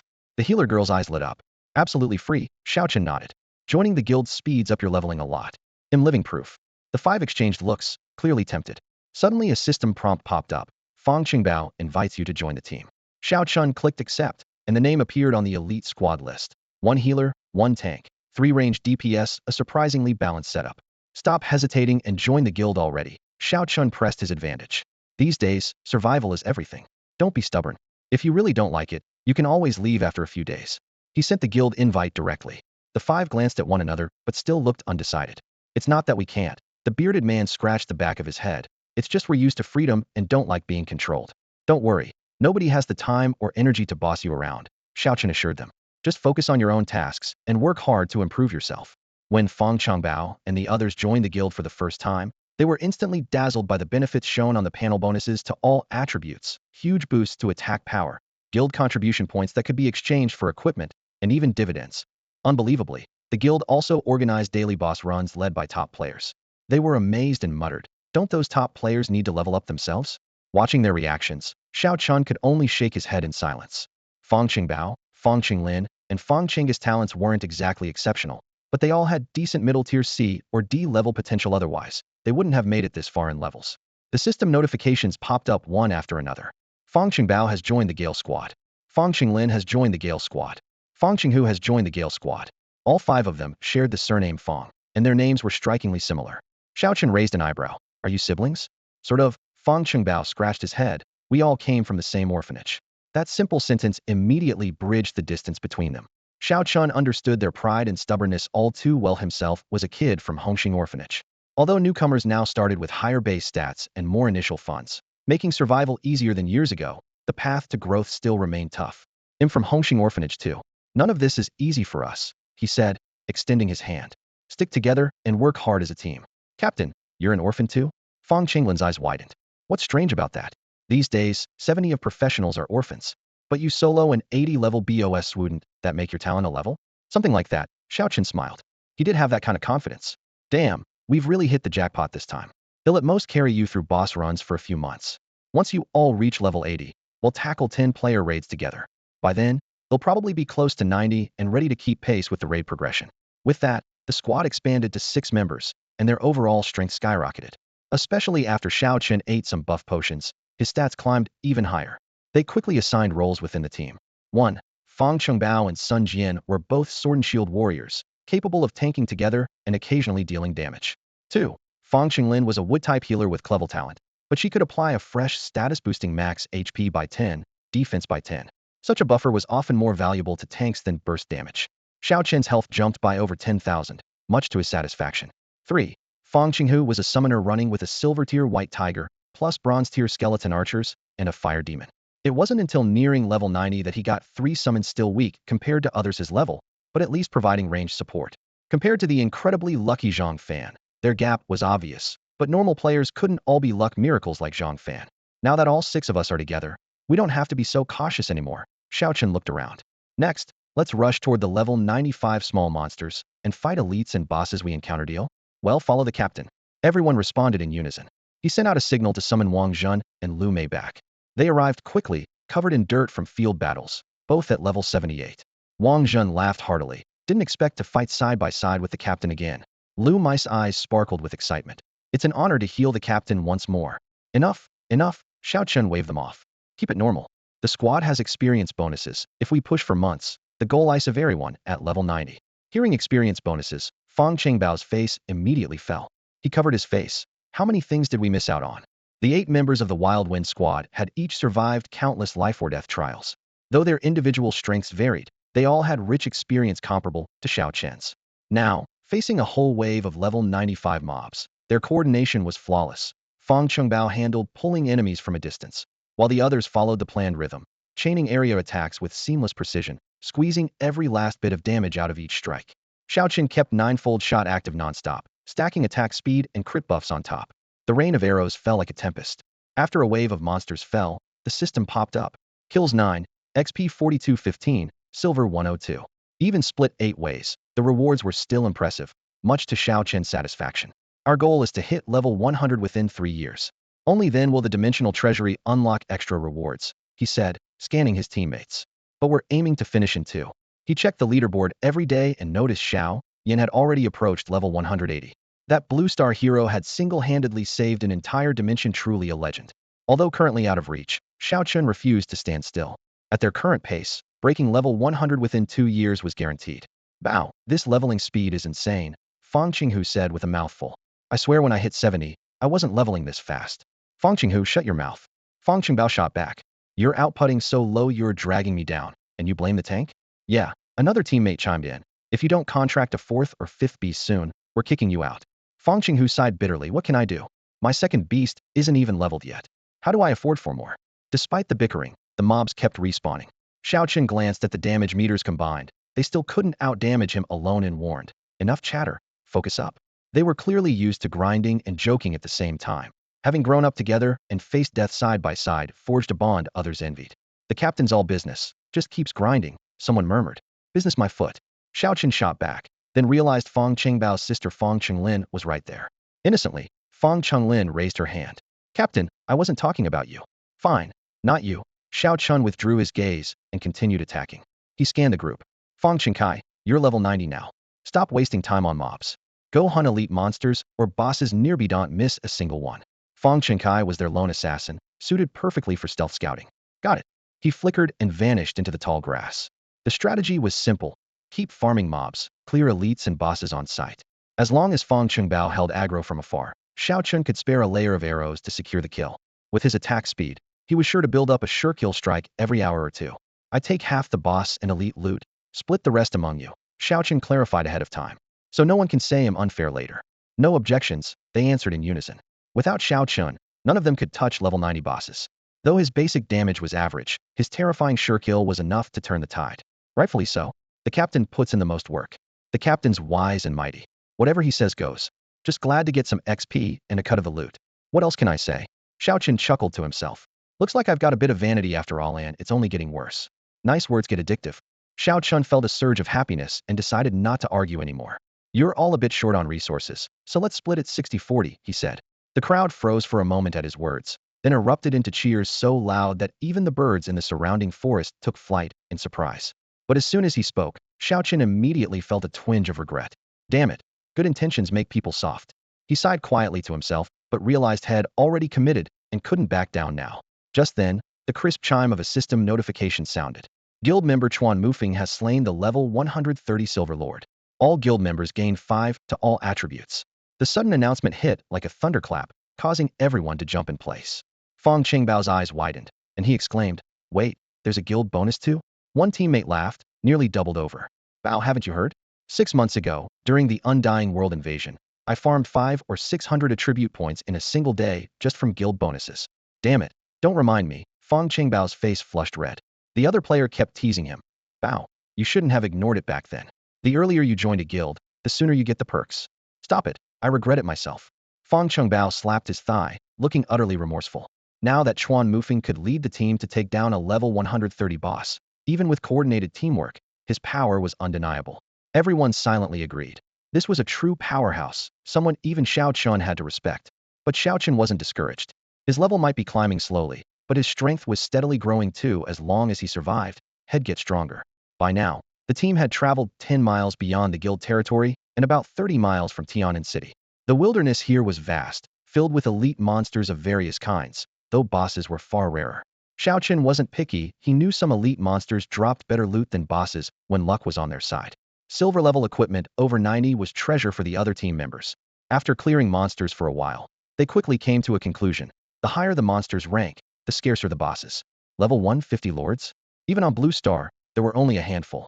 The most reliable way to take down higher rank bosses is through dungeons, Xiao Chun summarized over the team channel. Dungeon leaders were stronger, and the confined space meant one wrong move could wipe the whole team. If we get our teamwork tight enough, maybe all 8 of us can attempt a level 10 team dungeon, he proposed. Before he finished, someone shouted in disbelief. Leader, level 10 dungeons are raids with hundreds of players. Yeah, no one's cleared those yet. The boss stats there are terrifying. Regular tanks get wiped with a single skill. Monsters above level 10 have intelligence, like those alien creatures from the level 4 dungeon. Also, epic gear drops are basically only found in dungeons level 10 and above. Everyone chimed in, recalling past painful experiences. Teams wiped out during runs were common. Even if they cleared the dungeon, losing 30-40 of the team was normal. Many groups chose to level up to 110 first, then return for the level 10 raid, focusing on assembling full epic gear to improve their success rate. Wang Zhen and others from the Tianqing Guild had grinded all the way to level 120, fully decked in epic gear, cutting down the guild's attrition rate. For them, every dungeon run above level 10 was like a small-scale war. At that moment, a name flashed through Xiao Chen's mind: Xiao Yan. The fact that Xiao Yan had soloed dungeons over level 100 was beyond ordinary imagination. This gap, it's not just big, it's massive, he thought bitterly. Maybe Xiao Yan had awakened in strength or even S-strength talent. Talents couldn't be changed, and those with poor aptitude had only a harsh road ahead. At least now, Xiao Chun could see a glimmer of hope. Every day brought plenty of experience gains. Wang Zhen and Lu Mei, having the lowest levels, naturally leveled up the fastest. In just a few days, they had already surged to level 80, while Xiao Chen's level barely budged. "Captain, don't you get less experience than the others?" Fong Qinghu muttered as they returned from monster hunting. "Your level's lower than mine, so logically you should be leveling faster. And I have to share experience with my summoned beast." Xiao Chen shrugged helplessly. "I also have a summoned beast sharing experience, not to mention my bonded weapon. Oddly enough, it's the same model that the big shot Xiao Yan has. But as you see, I'm just leveling slowly." "Summoned beast? Fong Chingg's eyes lit up. A shared summoned beast? What rank is it? Epic. No way. Who's the real summoner here? Fong Chingg's pride in his silver rank, white tiger instantly deflated. An epic shared summoned beast? That's kind of ridiculous. Xiao Chen chuckled and patted his shoulder. Keep at it. You'll get your chance. I have a summoner buddy at level 110. I'll get him to pass some experience to you later. Besides, look, we just pulled another elite monster. Soon enough, your 3 summoned beasts will all be silver rank. For ordinary summoners, getting summoned beasts to silver rank was basically the ceiling. The profession's rules were simple: 1 summoned beast to start, then a new contract slot opens every 20 levels. Fong Qinghu was at level 90, so theoretically he could manage 5. Zhang Fan, at level 110, was already pushing 6 beasts, and when he hits 120, he plans to contract a 7th. Zhang Fan didn't have outstanding talent, but was willing to spend money and was thriving in level 11 dungeons. For summoners, talent mattered less than deep pockets. This applied to all professions. Even the top-rank Xiao Yin was always complaining about money. I really want to see how the pros on other worlds are doing. Maybe they have it easier, Xiao Chun mused during a lull in their fighting. Ding. You have slain the elite demon spider. Gold 630, guild contribution points 7,000, experience 90,000. You received the purple helmet epic. The epic label flashing on the screen made Xiao Chen's eyes brighten. After farming over a dozen elite monsters, he had only ever gotten a single golden item before. Now an epic dropped, and he couldn't help but grin. But looking around at his teammates, he sighed and tossed the helmet into the trade market. This too good for them. The system window popped up again. You received 200,000 gold. Immediately after, you allocated 120,000 gold to your teammates. Within 2 seconds, the team chat exploded. Captain, what's this? Loot drop. Cash in. No way, that much? This the biggest payout I've ever had. Thank heavens, I can finally contract a new summoned beast. I can finally buy golden gear level 90 stuff. Watching his teammates shout and cheer one after another, Xiao Chun felt a pang of envy. Just 19,000 gold made them so happy, while he kept 80,000 and was still a long way from the 2 million goal, only enough for a brief thrill. Still, seeing his friends excited and hugging each other made Xiao Chun genuinely glad. Always full of hope, another big step closer to the goal. The elite boss before them crashed to the ground with a rumble, blood mist still hanging in the air. The system panel popped up immediately. Just like always, a share of 1 to 2,000 gold coins slipped into their pockets. Don't underestimate those numbers. The Gale Squad slays several elite monsters of this level every day. Little by little, the earnings add up nicely over time. In the days that followed, the squad pushed forward while clearing out the mobs along the way. Through dense forests, barren plains, and rolling hills, 3 months of relentless marches had taken them nearly a full circle around Tian'an City, a journey spanning well over 100 miles. The sand and dust on their armor told stories of countless battles, while their minds absorbed solid experience as surely as the scratches on their gear. On the evening of the 90th day, a golden glow from the system enveloped both Xiao Chun and Wang Zhun at once. They leveled up together, crossing the big milestone of level 90. Meanwhile, the Fong siblings remained ahead, already charging toward level 94. The rewards for every 10-level jump were as generous as ever. Level 1, all stats 5. Free attribute points 20. Attack range 10 meters. Base attack 5,000. Congratulations on breaking through level 90 and becoming one of the elite in this realm. As the prompt faded, 6,000 gold coins streamed instantly into the dimensional treasury. Xiao Chen's attack range surged to 220 meters, his entire foundation rising with it. The 1 in 10,000 attribute bonuses had triggered repeatedly throughout these months, pushing him onto an entirely new plateau. Time to upgrade all the gear to level 90. He decided on the spot. Higher tier equipment was worth a fortune, but after so much grinding around Tian'an City's outskirts, his funds were healthy. Replacing his entire set of level 80 gear cost only about 20,000 gold, a price that barely stung. After nearly a year of hard work, his total wealth had finally crested the 1.2 million gold mark, some befitting a true top-tier powerhouse. After reorganizing his attribute panel, he scanned the stats. Name Xiao Chun. Level LV 97.29 million XP. Total attributes 51,236. Attack power 66,006. Health 198,000. Defense 16,725. Attack range 220 meters. Attack speed 3.8. Move speed 58. Skills. 1. 9th level shot. 2. Armor piercing arrow level 2 damage 20. 3. Power strike 10 chance to deal double damage. From blazing through the Undying World invasion dungeon to now, almost a year had passed. Even Xiao Chun himself found such explosive growth hard to believe. After gulping down a potion that boosted attack and another that sharpened agility, his stats leapt again. Attack power soared to 68,000 and attack speed rocketed to 6.0. With teammates' buffs added on, his damage could break 80,000. Coupled with armor piercing, power strike, and critical hits, A mere 5 or 6 arrows were enough to instantly kill a level 90 mob. 1-second wipes had become routine. The 3 months of comradeship changed his teammates profoundly too. Fang Qinghu now controlled a full squad of 5 summoned beasts. Fang Qingbao's golden armor gleamed everywhere. The rest had all leveled up impressively, each stronger by leaps compared to 3 months ago. Their rapid progress made their eyes light up whenever they recalled the journey. But Xiao Chen had long told them he would only lead them so far. Now was time to part ways. All right, get ready to return to the city, he said calmly, lowering his crossbow, his tone firm and decisive. I've already talked to Qinzhan. You'll join the team tackling the level 10 dungeon first. They may be experts, but there are still risks. Cautious. There's nothing left for you to gain from following me clearing monsters. It's smarter to focus on dungeon runs and leveling up. His teammates nodded in understanding. Unlike Xiao Chun, they didn't have deep resources. Becoming stronger meant grinding levels as fast as possible. Okay, Captain, you go ahead and solo the boss. We'll catch up at level 110, then come back to carry you. Fang Qingbei laughed loudly. Fang Qingbao patted his chest confidently. As for who leads who, that's hard to say. Even at level 110, I doubt anyone can out-attack the captain. Someone nearby couldn't help but tease. If you stay silent, nobody would think you're mute. Over the past few years, Xiao Chun had trained batch after batch of professionals. After Fang Qingbao and the others left, he didn't feel out of place. Now, his focus was on his signature weapon, just one step away from reaching the golden tier. That final step cost 800,000 gold coins. At his current pace, he could grind alone for another 2 months and save enough. If luck was on his side, and he got 1 or 2 pieces of epic gear, the process would speed up considerably. With his current strength, Xiao Chun was capable of soloing level 90 elite monsters, and he could handle most level 90 bosses by himself. The real challenge came from airborne monsters. She dared not approach flying beasts at level 70 or 80 and special bosses that moved too quickly or had blitz abilities. Taking everything into account, he decided to focus mainly on elite monsters, leaving bosses to chance. The rewards from soloing level 90 elites were quite generous. Each kill gave him 180,000 experience points, plus 7,000 guild contribution and 720 gold coins. When the system notified him, you have obtained gilded pants. He earned over 10,000 gold at once. Such progress left him very satisfied.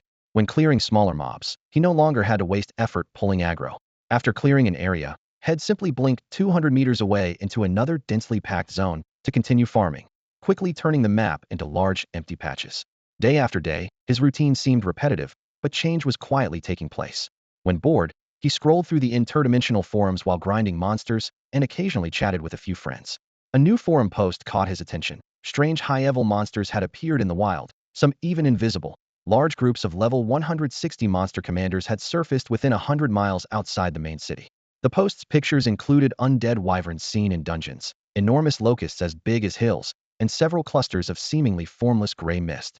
Over 100 new void rifts had appeared outside the city, drastically increasing danger.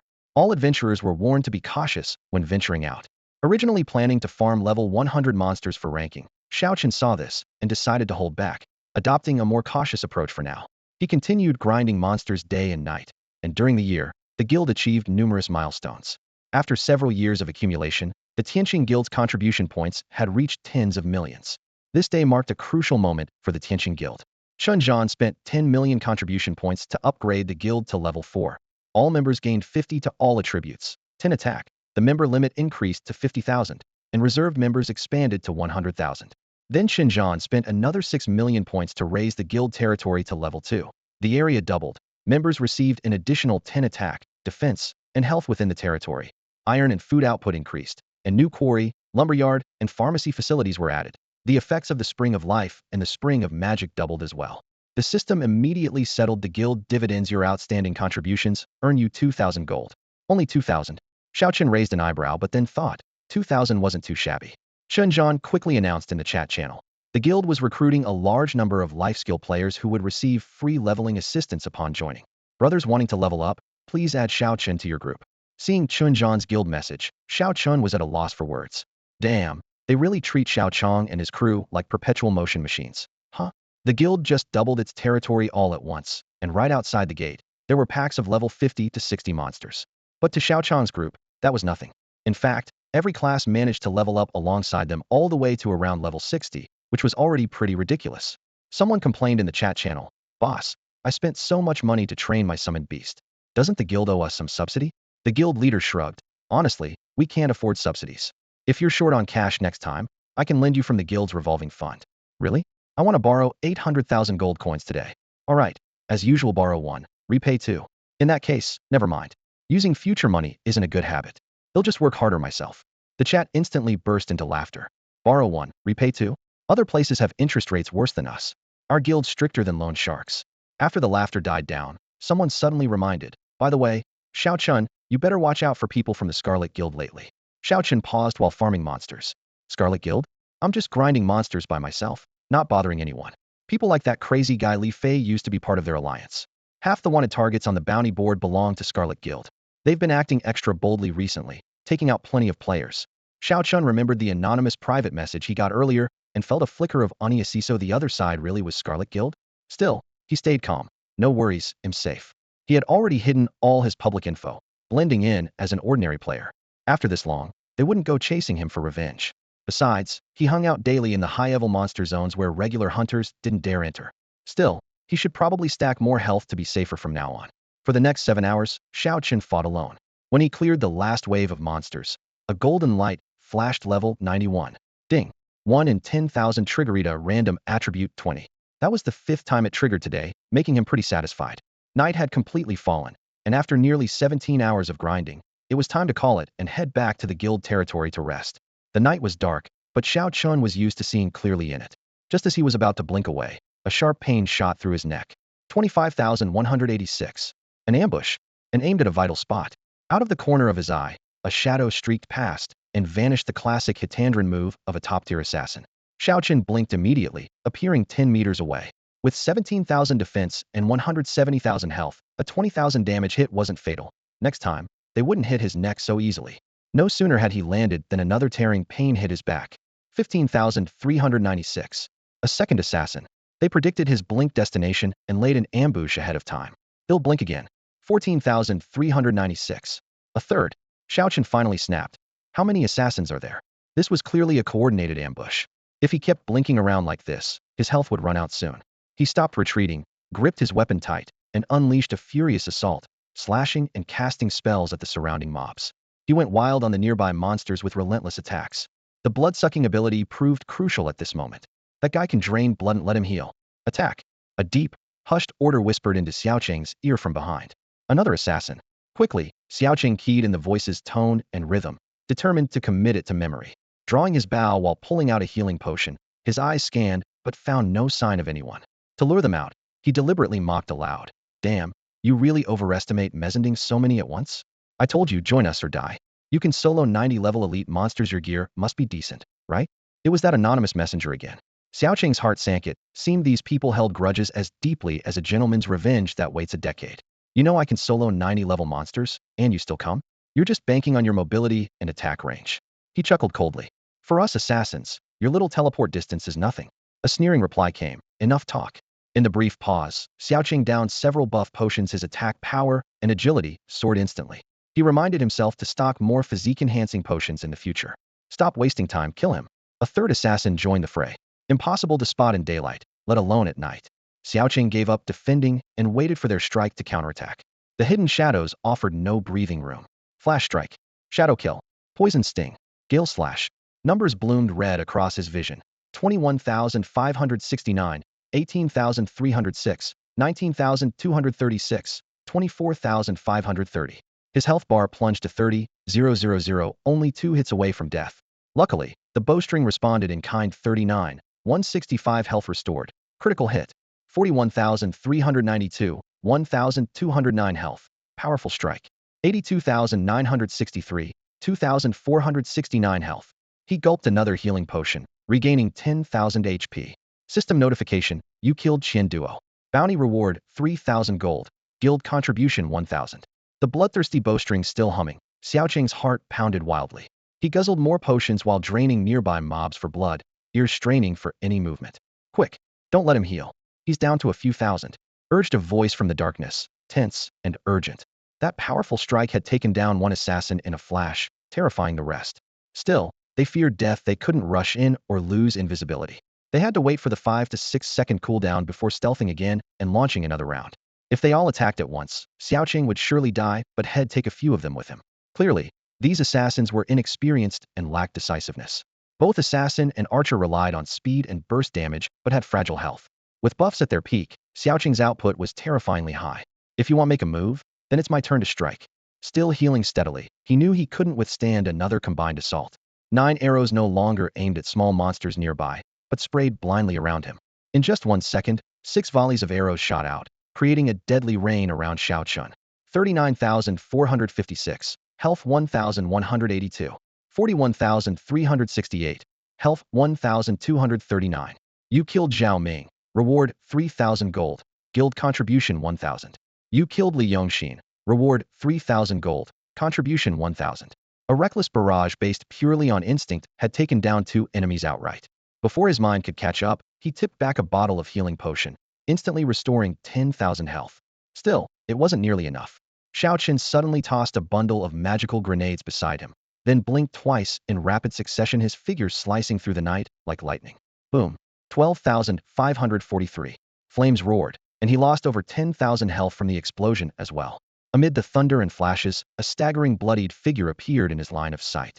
Reflexively, Xiaochun drew his bow. Swoosh. 42,317. You killed Zhou Qing, gold 3,000, contribution 1,000. How many assassins had actually come at him? He had no clue. But after taking down 4 in a row, fear was gone. While drinking potions, he laid down layered arrow traps beneath his feet, stringing a dense net of feathered shafts that sealed off the surroundings like an ironclad cage. Anyone who wants to kill me will have to pay with their life. Only silence answered him. His health steadily climbed, passing over 100,000 before he finally exhaled. Damn, that was way too close. The challenger who had been lurking quietly had vanished without a trace. Xiaochun added a few more arrows around, but no one showed themselves apparently intimidated by his firepower. Man, I'm heading straight back to the guild. The crisis passed, but adrenaline still surged. It was the most dangerous moment since he turned professional. Blinking forward, he sporadically fired blind shots all around, unwilling to let his guard down for even a second. After several hundred meters, the outline of the guild territory finally came into view. He immediately sent a desperate message to Qinzhan. Boss, help. Save me. At the same time, a few hundred meters away came angry curses. This so-called archer? At least 160,000 health, tougher than a warrior. I pushed full damage and only took off 20-something thousand. His defense is insane. He dodged my deadly strike too. Must be full epic gear. That arrow skimmed right past my face. If it was any closer, I'd be dead. He's just got crazy stats. No wonder he's strong. Captain, 10 brothers came and half of them died. What now? What else? Report it honestly. We can't handle him. The organization will send experts. He's already on the assassination leaderboard after killing so many of our guys. Doesn't matter if he's strong, the stronger he is, the higher the bounty. First, clear the other targets on that list and boost our power. The night wind howled as Xiaochun raced ahead. Far off, he spotted the guild flag, and his tense heart finally settled. He immediately flooded the comms with messages. It was deep into the night, and few paid attention to the kill feed on the guild channel. Qinzhan, roused from sleep, rubbed his eyes and swore when he saw the system records. Xiaochun, where are you? Send your coordinates now. Boss, I just got back to the guild. You're back? Yeah, that was way too close. You killed 5 assassins all over level 90 and walked away unharmed? Yeah, almost got taken down. Damn, that's insane. I'm crashing now. We'll talk in the morning if anything else happens.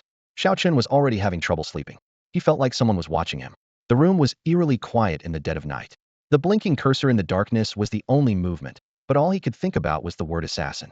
Last time he narrowly escaped. He knew it was pure luck, something that might not favor him again.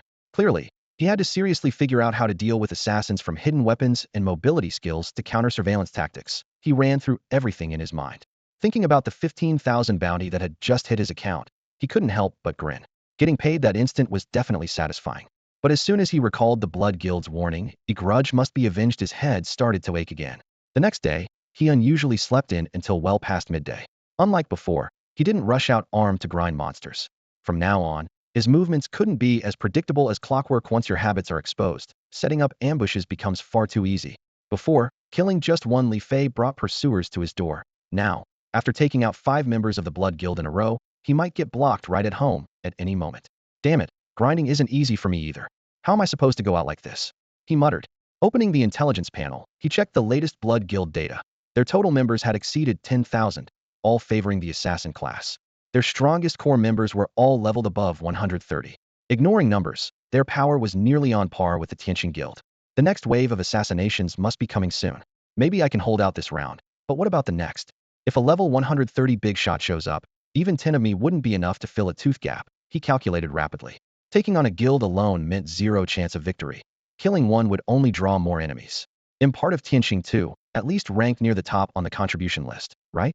The guild can't just stand by if I'm in trouble, he thought, sending a message to Qinzhan. Qinzhan replied curtly, perfect timing. Go grind the level 10 dungeon. Don't wander outside looking for trouble. Not reliable when it mattered most. Xiao Qin closed the chat and thought of the guild's top expert Mufeng. They had fought side by side before, so there was some camaraderie. Xiao Qin, don't worry.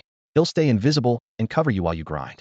If anyone dares to come at you, we'll kill them first. Mufeng's message was full of bravado. Has to be a big shot. Xiao Qin almost teared up, but the next sentence quickly dampened his mood. I'm still out on a mission myself. Might take months to get back. Saw my battle record last night. Took down abyss monsters like they were nothing. Even nearly broke through a void rift to take them on. Big shot. I'm not here for your bragging. Xiao Qin sighed internally. Mufeng's boasting never ended, so he silently closed the chat window. Maybe things weren't as dangerous as he imagined. The urge to hunt monsters stirred again, and he almost couldn't resist switching to a more obscure map to grind. Just as he was hesitating, Tian'an City's chat channel suddenly flooded with a red alert flashing across the screen. A blood guild bounty issued on Xiao Qin. Tianqing Guild Xiao Qin. If you dare step out of your territory, death is certain. This bounty is perpetual. It wasn't just one person posting, but a whole line of IDs repeatedly flooding the chat, including many top names from the bounty board. Blood brothers, I didn't provoke you first, I've only been defending. Xiao Qin thought desperately, but he understood this hatred ran deep and was hard to erase. It was best to de-escalate if possible. The channel instantly filled with sarcastic jeers. Xiao Qin, you shameless scoundrel, hiding your true power. Xiao Qin, every move you make is being watched. Whether inside or outside the city, you're doomed. Xiao Qin didn't really believe they could catch him killing him in the city itself. He didn't go anywhere else, just kept grinding dungeons. Who could do anything about that? Bounties were flying around like snowflakes, but amongst the flood of threatening notices, a few stood out. Chuan Mufeng, don't pick on a level 90 newbie. If you've got the guts, come get me. Qinzhan, anyone who messes with Xiao Qin will be declared an enemy of the Tianqing Guild. Zhang Fan, Blood Guild, listen up. You think my brother Xiao Qin's afraid of you? Send your strongest fighters. They'll have his back and smash your heads in. Xiao Qin immediately shot back in the channel. Shut the hell up. This brother's talent for drawing hate was truly unmatched in the world. Wait, Xiao Qin, you're not seriously planning to go solo into the wilds, are you? Someone asked with concern. He couldn't get out anyway, but there was no way he'd ever lose face by backing down. No point explaining. His little reputation in Tian'an City was set. Now wondering if he had to wear a mask whenever he went out became a new headache. The Blood Guild held many elite assassins who specialized in killing other professions, and even the Tianqing Guild was helpless against them. Fortunately, a few big names had shouted support for him in the city channel, saving his face and satisfying Xiao Qin's pride. Xiao Chong, keep grinding mobs. I'm heading into the dungeon. He gave the order and jumped into the teleportation array. He couldn't stay idle. A day without earning contribution points made him restless. Qinzhan finally showed some insight and sent a batch of body-boosting potions. As for the hunt against him, it had started because of the trouble he stirred up when saving Lu Man. Lu Man was grateful and traded him a piece of golden armor, which he immediately sold for 10,000 gold coins. First, run through the lower-level dungeons to earn the achievements. He had cleared the level 6 normal dungeon 10 times already. One run even revealed a strange eyeball, which led him to obtain his bonded weapon. Next up was the level 6 hard dungeon with 2 level 60 bosses. He could clear it solo, but decided to invite others along. When he shouted in the guild channel, 9 crafters signed up. Helping them level up was one thing, but showing off a bit to the newbies mattered too. Still remembered the king's champion clearing dungeons every few seconds. That scene was unforgettable. Of course, Xiao Qin was different. He farmed every mob and boss, never leaving a single drop behind. No need to look rich when short on cash. He completed 10 runs of the level 6 hard dungeon in just 2 hours, leaving the 9 crafters stunned. He was pretty satisfied himself. The loot calculation brought a neat profit of 160 gold, small change, but enough to make him happy. Then came his favorite, the level 7 Dungeona 20-player normal run, with 3 level 65 bosses and 5 or 600 mobs. Xiao Qin recruited 10 more people, but basically cleaned it out solo. Qinzhan reminded him in the channel, take guild members to level up. Dungeon entry fees get reimbursed. The guild is badly short on high-level crafters, and leveling is tough. That was your idea. Xiao Qin promptly noted in his accounts. A single run cost 500 gold to enter, a lot of money. But if all loot ended up with him, the profits were still impressive. Not as rich as killing elite monsters, but with good luck, he could make 10 or 20,000 gold in a day. Then, Xiao Qin announced directly in the team channel, since leveling up hasn't been easy for you all, it'll take you through a few extra runs. Boss, how many runs are we talking about? Someone instinctively asked. Keep running nonstop. The channel fell silent instantly, everyone thinking they must have heard wrong. When everyone finally reached level 65, Xiaoqun declared, "Next up is the hard mode dungeon. We'll push straight to level 75. The final boss of the level 8 dungeon required level 75. Confident in his own dodging skills, but unable to guarantee the whole team's safety, he decided to first strengthen their fundamentals. This continuous team-leading effort rapidly boosted Xiaoqun's reputation within the guild. People praised not only his initial feat of instantly defeating the Scarlet Assassin, but also the fact that he was the only high-level player willing to grind with others every day. It wasn't just combat classes following him. Builders, miners, alchemists, cooks, blacksmiths, players specializing in all sorts of life skills also joined his team. For the first time, Xiaoqun genuinely realized these non-combat players mattered just as much to the guild's growth as frontline fighters. I'm level 70 now. I can build level 3 defense towers. The builder waved around a blueprint excitedly. My basic stats went up, so mining efficiency skyrocketed, the miner said, wiping sweat off his brow and showing off a basket of gleaming ores. Finally, I can learn the level 70 potion recipes. I've got all the materials ready. The alchemist's eyes burned with determination. Watching these life skill players steadily improve while staying in the guild territory, Xiaoqun quietly envied them. They didn't need to take risks, yet still carved out progress in their own fields. A few years back, even reaching level 10 in a life skill was tough. Now, things were finally improving. The guild covered dungeon entrance fees. All Xiaoqun had to do was clear the content. Gear dropped one piece after another. Even a skill book appeared.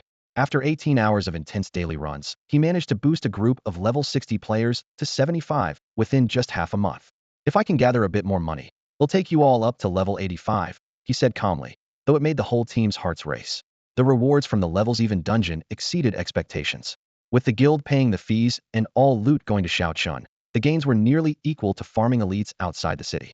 The life skill players were deeply moved by his relentless effort to level everyone up. Grateful looks came from all sides, and Xiaoqun thought to himself, since the guild is footing the bill, I might as well do more. He cleaned out his bag completely, selling all equipment and special items, ending up with 1.81 million gold coins. To upgrade his bonded weapon, he still needed 190,000 more. The upgrade itself cost 1 million, and the rest would go toward buying enhancement and refining gems. 200 total, also 1 million. Only 40 enhancement gems were left to gather before everything was ready. Everyone was short on money. Xiaoqun knew this well, so he swallowed his pride and started asking around. Xinjiang, big bro, I'm still missing 5 gems. Could I borrow some? He'll pay you back soon. Fan, mind sending over a few enhancement gems? Wang Hai, bro, do you have any spare gems? Li Hailon, you there?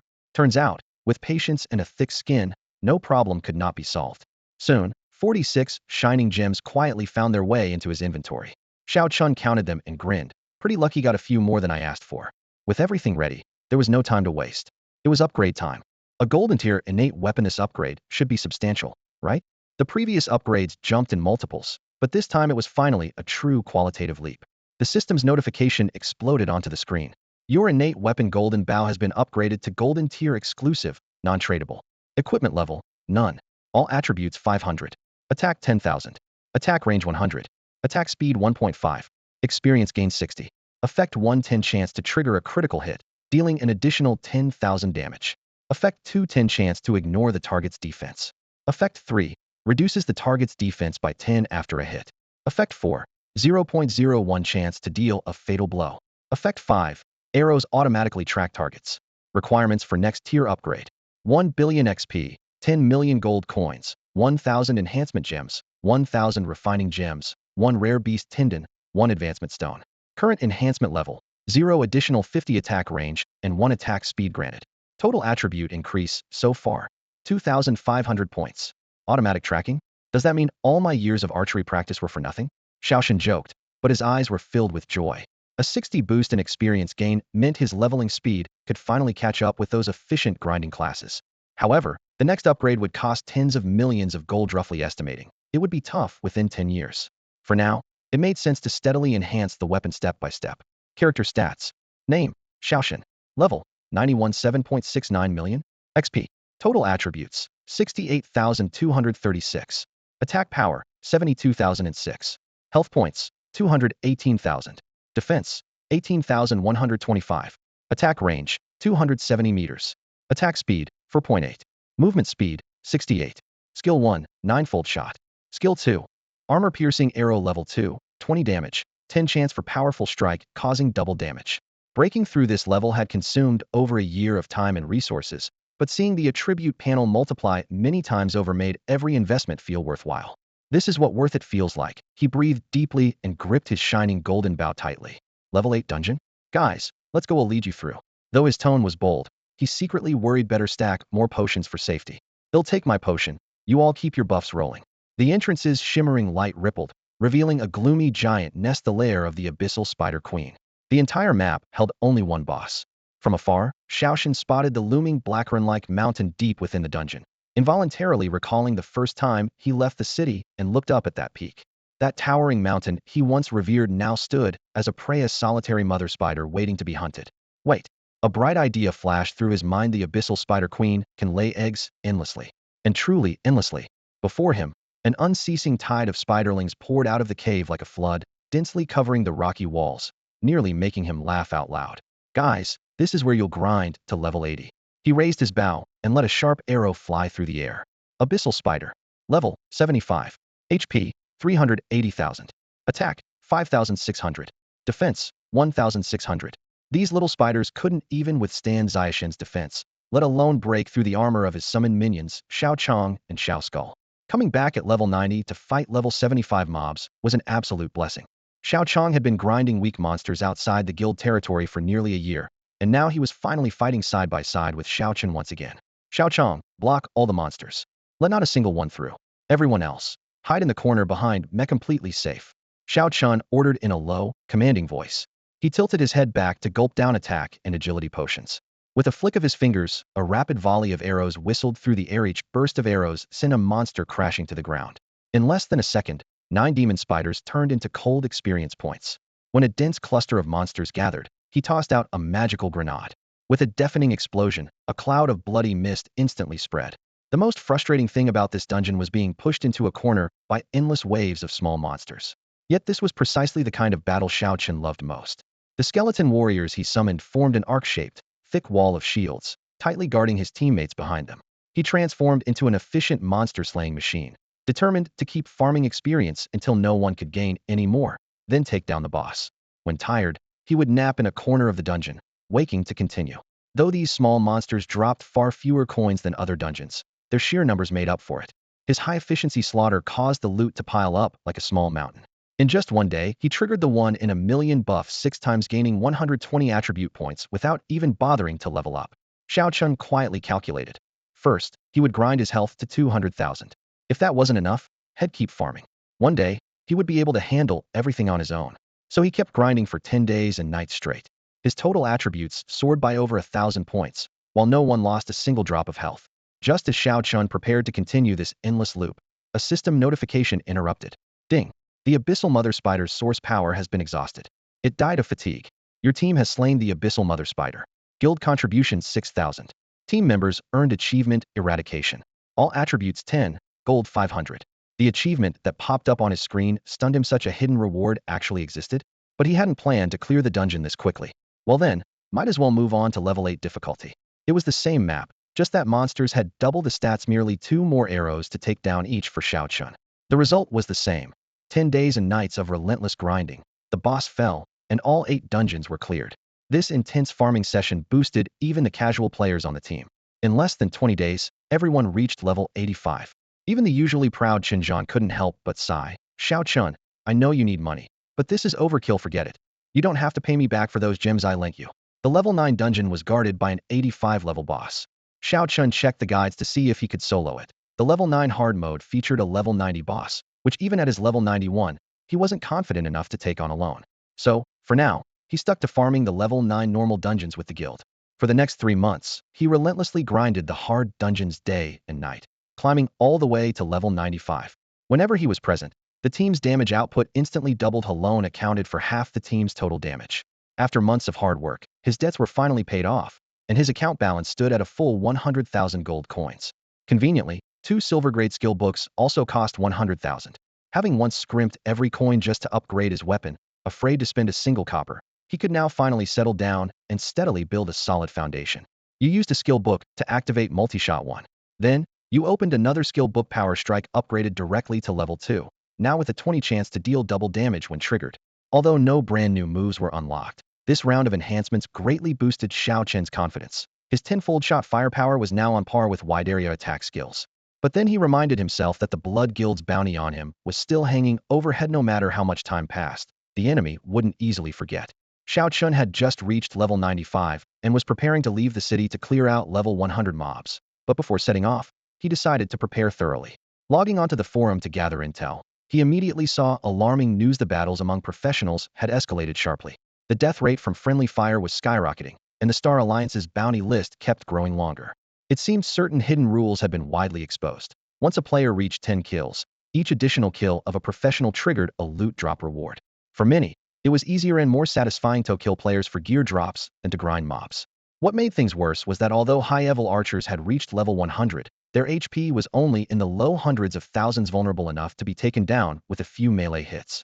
There were counter-strategies against stealth assassins such as AoE skills to force them out, buying anti-invisibility potions, or using specialized skills to strip invisibility.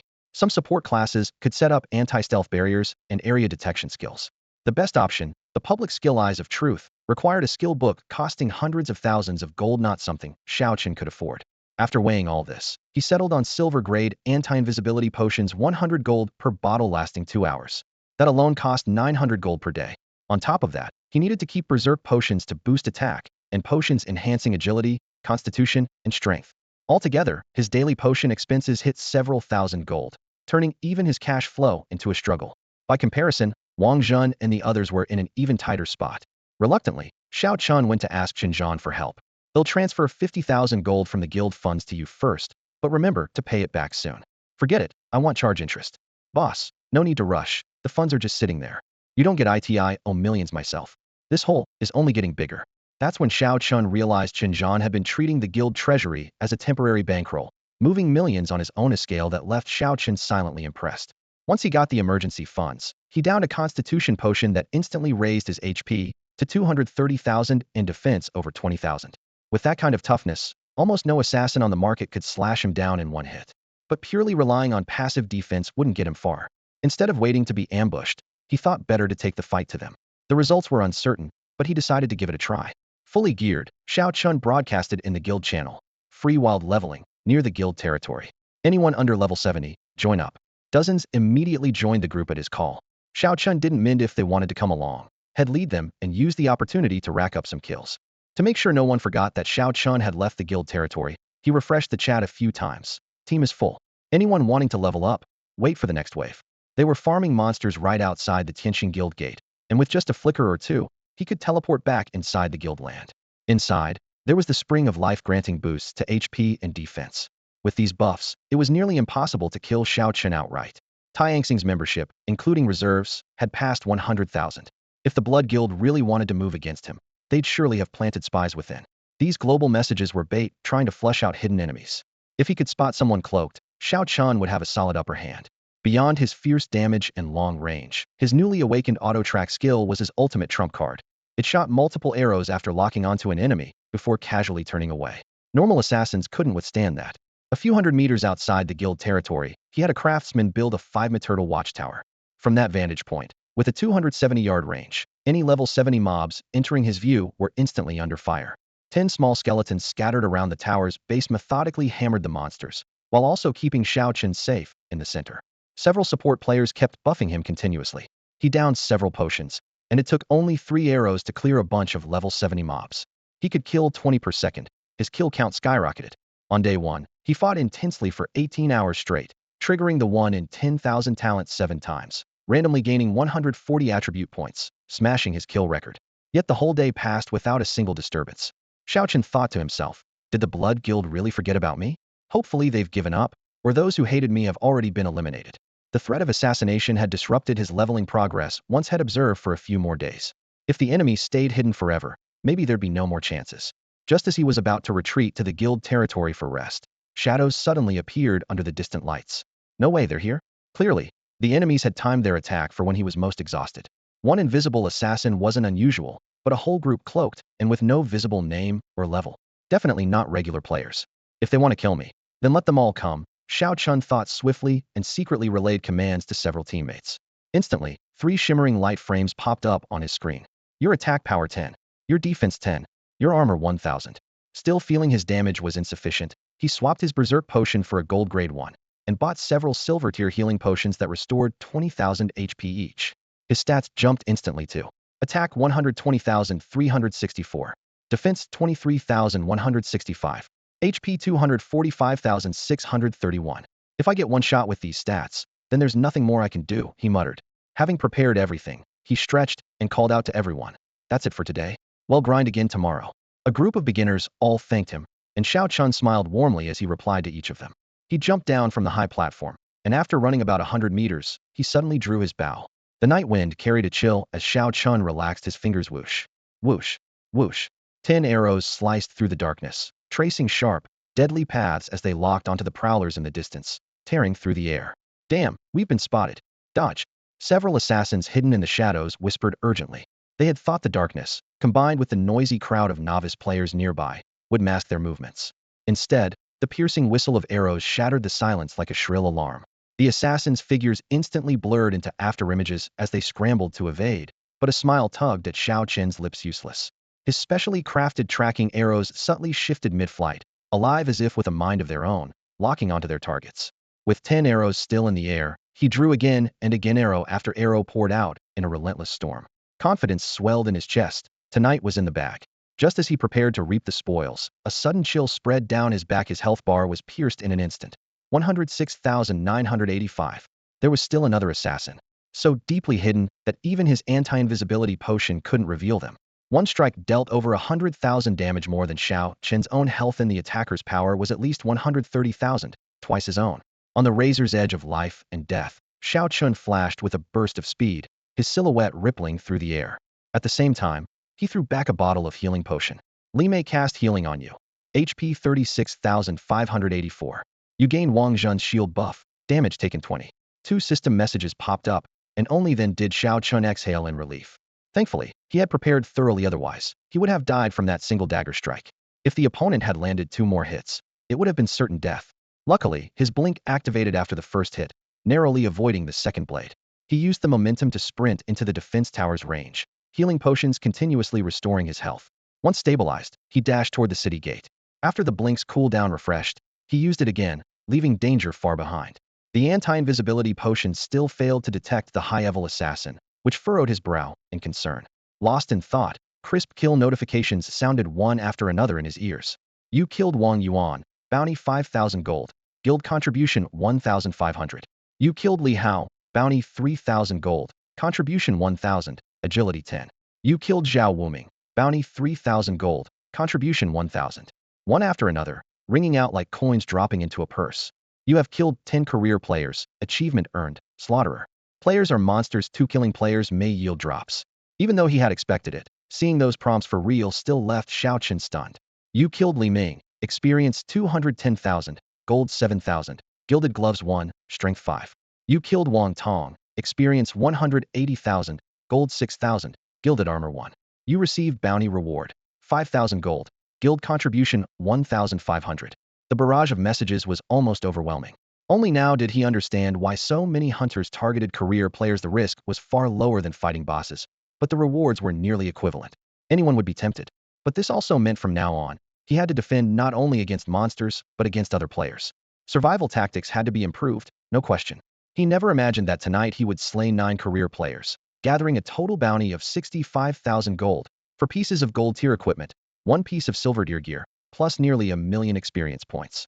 If only the strongest assassin at the end hadn't escaped, it would have been perfect.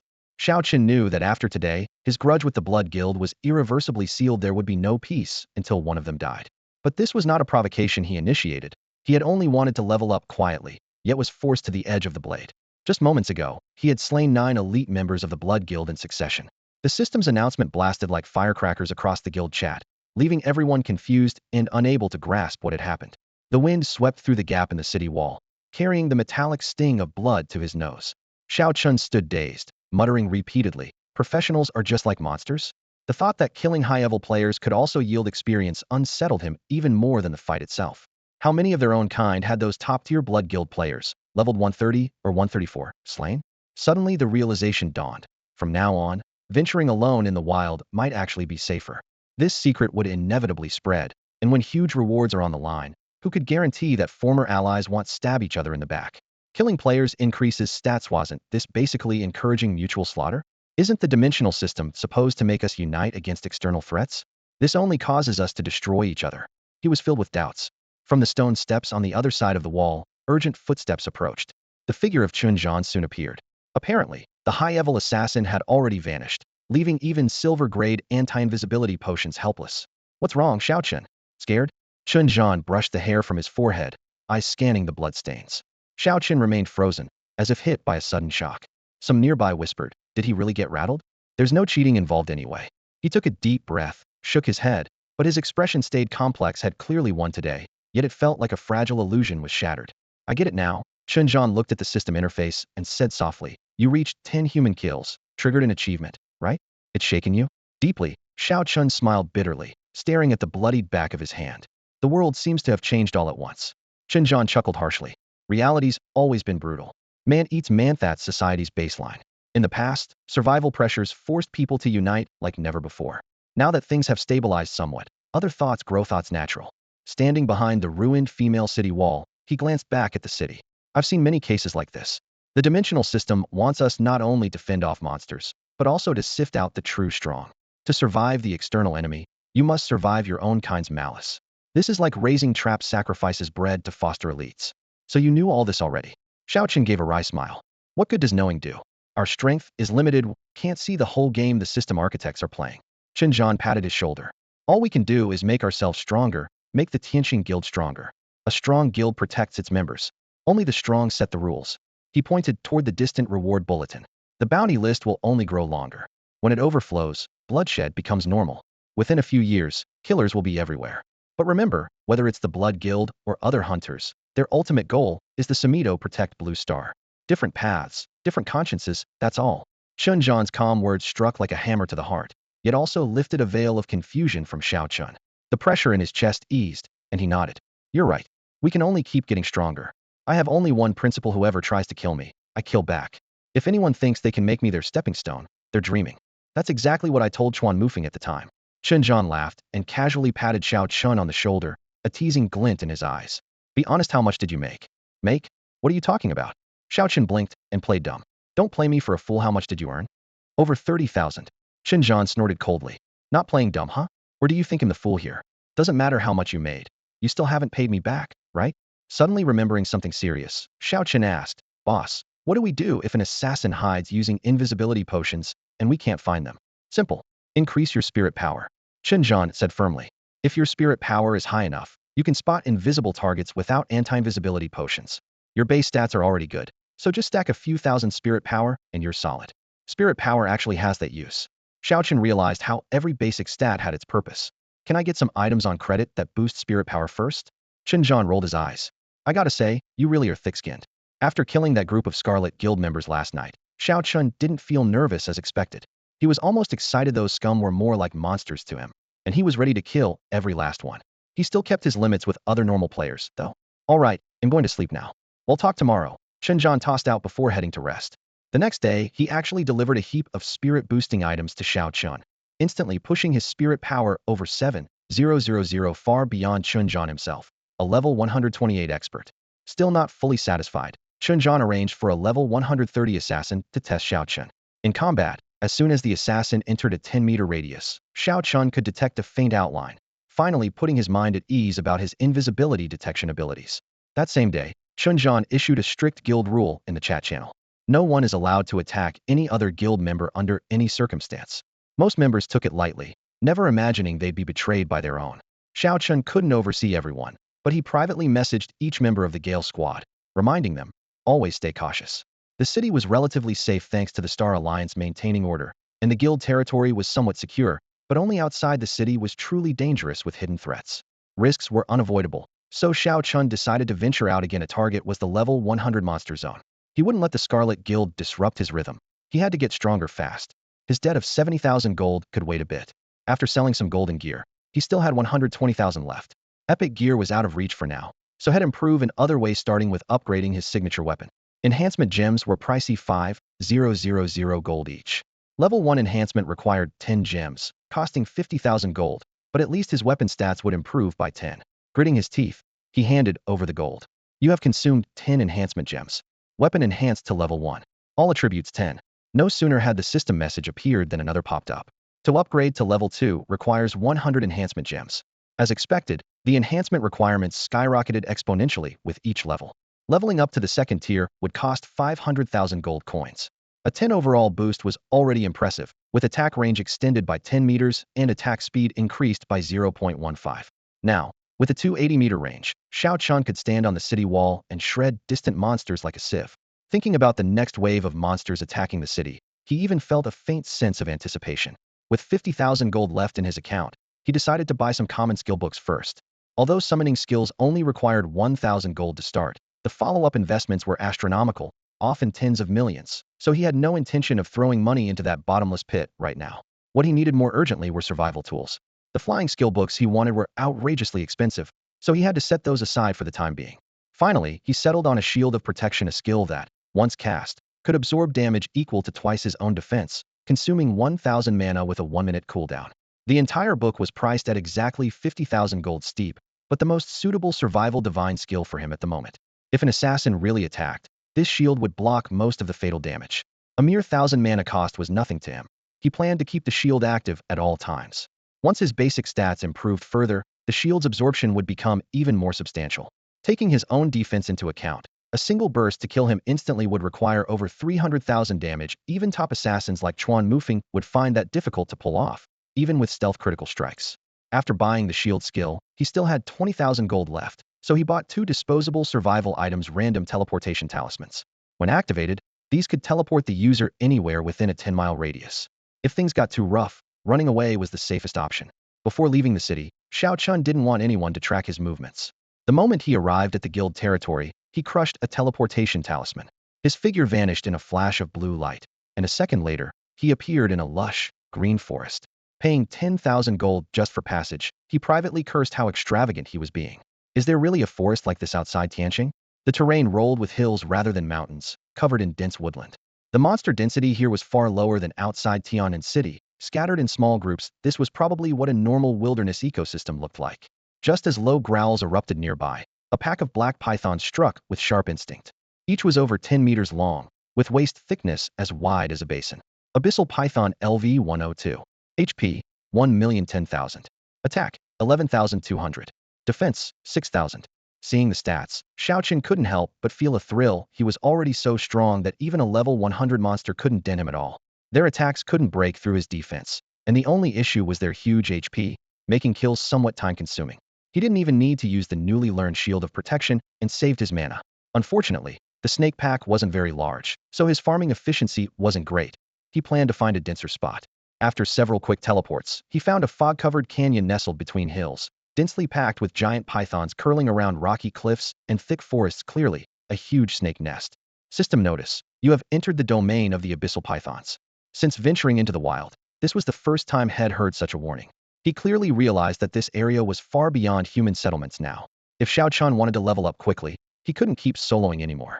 The epic-level Xiaoqiang, clad in his full defensive gear, was even tougher and more resilient than Xiaoqing. A level 100 minor monster hammered on him for quite a while, but couldn't even crack through the white phosphorus fire coating his bones. Seeing this, Xiaoqing nodded in satisfaction. Xiaoqiang was ready for action. The goal was to reach over level 100 as soon as possible. In fact, this guy hadn't rested since being summoned. Leveling up required a massive 9 million experience points. Each time trying to do it solo was no small feat. Now, the advantage of numbers finally showed. 11 summons swarmed around Xiaoqing like rice planters, grinding mobs while all experience points flowed to him alone, skyrocketing his leveling speed. He avoided provoking elite monsters for now, opting to steady progress and hit level 100 first. After upgrading his bound weapon, Xiaoqing's raw power sword, he felt confident he could handle even a level 100 elite monster in battle. But the area hid more than one boss, and accidentally drawing a level 100 boss could be trouble. In terms of attack, I'm already on par with a level 110 pro player. My defense lags behind specialist tanks, but surpasses ordinary melee fighters, he concluded by comparing notes on player forums. His only weakness was HP. Most melee players at his level had well over 300,000 HP, and he was still a little short. 81,365. 41,259. 2 damage numbers exploded in the distance. Xiaoqiang swung his blade to retaliate, instantly unleashing nearly 50,000 attack power. After promotion to epic rank, Each level gained brought outrageous stat increases. Kill 1, Gold 1, Snake Gall 1, EXP 3002. A regular level 100 monster consistently dropped a whole gold coin. If he truly farmed 50,000 to 60,000 a day, the gold alone would fill sacks. Xiaocheng set a modest goal for himself. Work hard to earn 20,000 gold daily, plus gains from materials for a stable income. Occasionally he'd get a piece of silver gear, another few thousand coins on top. Since he rarely left the city, he decided against going back to rest. If tired, he'd just nap wherever he was. Xiaoqiang and the others would keep watch, so safety wasn't a concern. Just after leaving town, his experience bar was already over halfway full. The combined experience boost from consecutively leveling 5 or 6 times while grinding was enormous, pushing him up to level 96 in a single day. If he could solo farm, leveling was surprisingly faster than expected, one level every 2 to 3 days. With 11 summons assisting him, his leveling efficiency was at least 10 times that of others. Previously, he mostly leveled by running groups and had never personally experienced such a crazy growth rate. For the next half-month, Xiaoqing hardly moved, standing firm in place and continuously harvesting black pythons. A flash of golden light finally hit level 100. Level 1, all attributes 20, free attributes 40, attack range 20, attack speed 0.2. After hitting the century mark, the per-level boosts indeed became more monstrous. His attack range had expanded to 300 meters. System notification. Congratulations on reaching level 100. You have received 10,000 gold from the Dimensional Vault. If you break through level 100 within the time limit, the Dimensional Vault will grant an additional epic attribute fruit, which can increase any attribute by 2,000. The lure of an epic attribute fruit needed no explanation. In the past, Xiaoqing would have dumped the points into strength or agility, but now that life was most valuable to him, he decisively put all 2,000 points into Constitution. Constitution 2,000, HP 40,000, Defense 3,200. His HP finally surpassed 300,000, filling Xiaoqing with a newfound sense of security. Character panel. Xiaoqing LV 100. Experience 010, 000, 000. Total attributes 87,236. Attack power 97,006. HP 3,218,000. Defense 29,125. Attack range 300 meters. Attack speed 6.1. Movement speed 82. Skill 1, 10-fold shot. Skill 2, armor piercing arrow level 2, 20 damage. Power strike, 20 chance to deal double damage. Xiaoqing's basic attack damage was already close to 100,000. With a few consumables, he could reliably output over 120,000. He flexed his wrist with satisfaction, but didn't rush to switch to the level 100 gear. Sethi's goal was to leap straight to epic quality. After a grueling 2 weeks of grinding, he repaid the 70,000 gold debt he owed, leaving a balance of 230,000 gold.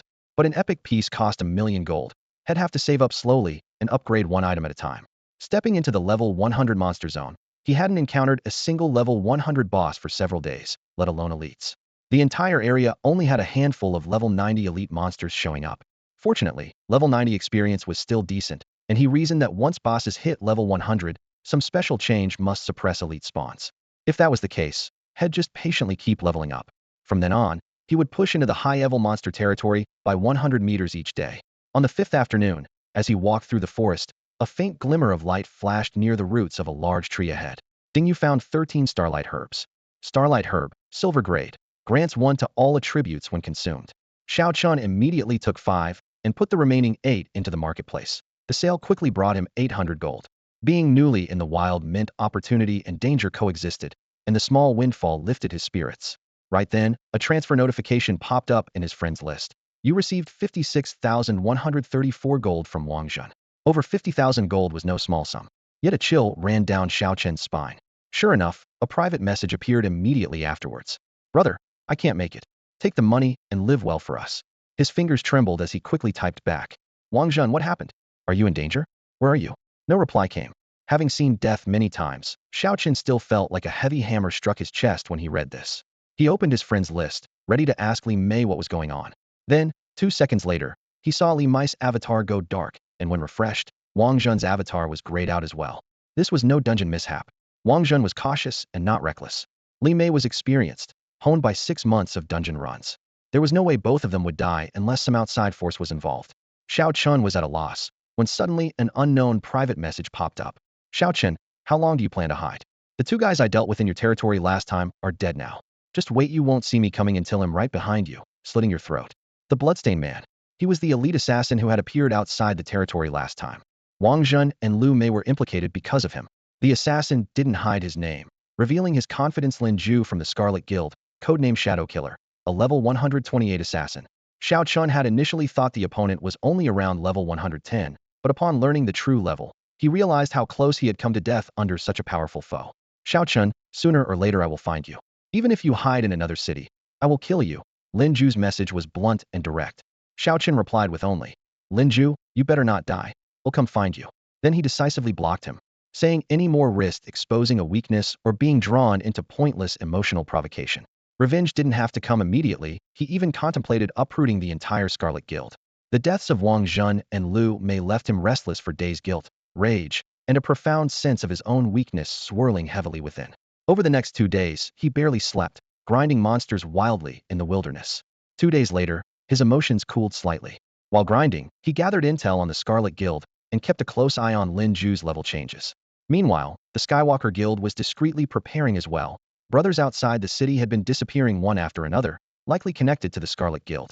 The Skywalker Guild had become one of the top 10 guilds in Skywalker City, but facing the Scarlet Guild hidden in the shadows felt like punching cotton.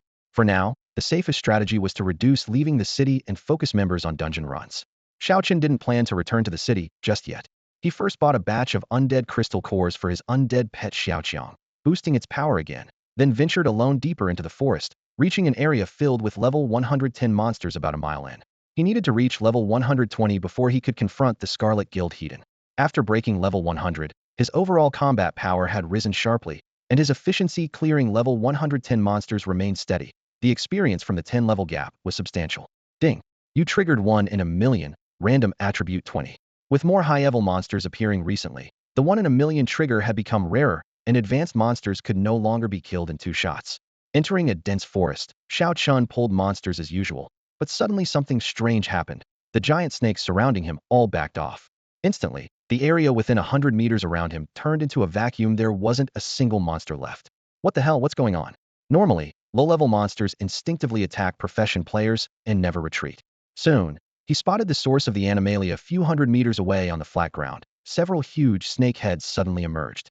Each was 5 or 6 meters tall, exhaling black smoke from their nostrils, slowly swimming toward him. Elite monsters? 6 of them. The 6 snake heads formed a semicircle, cutting off any chance of escape. Xiao Qin's palms tightened the first time head encountered monsters with intelligence. He knew it was a trap designed to lure him deeper and overwhelm him with superior numbers. In the sky above, several blood-red bats appeared, but they merely watched Xiao Qin from a distance without any intention to attack. These blood-red bats clearly served as surveillance drones. Once they locked onto a target, escape was impossible. Fortunately, his bow's arrows had built-in tracking capabilities. Once within range, those bats couldn't get away no matter how fast they tried. They say bosses above level 100 are completely different from before. Now I see that firsthand, Xiao Qin muttered as he scanned his surroundings, but failed to spot the boss. To command so many elite monsters simultaneously, the mastermind had to be the boss, who was clearly hiding in the shadows. Human from Blue Star, I have been observing you for over a month. I can confirm, you really are a human. No image or presence accompanied the voice, just those eerie words echoing through the night sky. For the first time, Xiao Qin truly felt the presence of an alien life form, one that could communicate, speak, and was surprisingly patient. Of course I'm human. But you so powerful, yet you only dare to hide.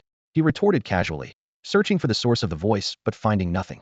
The next moment, 6 massive black pythons burst out of the grass less than 200 meters away. Abyssal Blood Python, LV 100. HP, 4,200,000. Attack, 36,000. Defense, 16,000. The status panel appeared instantly. While 4.2 million HP was intimidating, Xiao Qin trusted his defense enough that even direct hits wouldn't cost him much health. By his calculations, if each arrow could shave off 100,000 HP, 50 arrows would be enough to take down one elite monster. Have I really grown this strong? He thought. Most elite monsters only had 1 or 2 skills. Many without any awakened abilities, just boosted stats. Resolutely, Xiao Chun decided not to teleport away or retreat, but to stand his ground and draw his bow. Whoosh, whoosh, arrows fired in rapid succession, their piercing sounds overlapping. The black pythons were as thick as water buckets yet incredibly fast, closing in within 2 seconds, jaws wide open, fangs gleaming. 7,125. 7,635. His shield trembled slightly, but Xiao Chun, with his greatly enhanced constitution, stood rock steady. 108,965. 107,596. Each shot dealt more than 100,000 damage, the numbers flashing wildly before his eyes. Most level 100 players would be running for their lives in this situation, but Xiao Qin treated it like a simple target practice session. After a dozen seconds, all 50 arrows had struck, and the first abyssal blood python collapsed with a thunderous crash. Then the second, the third. Ding. You have slain an elite python. Experience 68,000. Gold 800. Guild contribution 9,000. Ding. You obtained the gilded battle armor. Experience 68,000. Guild contribution 9,000. Enhancement gem X5.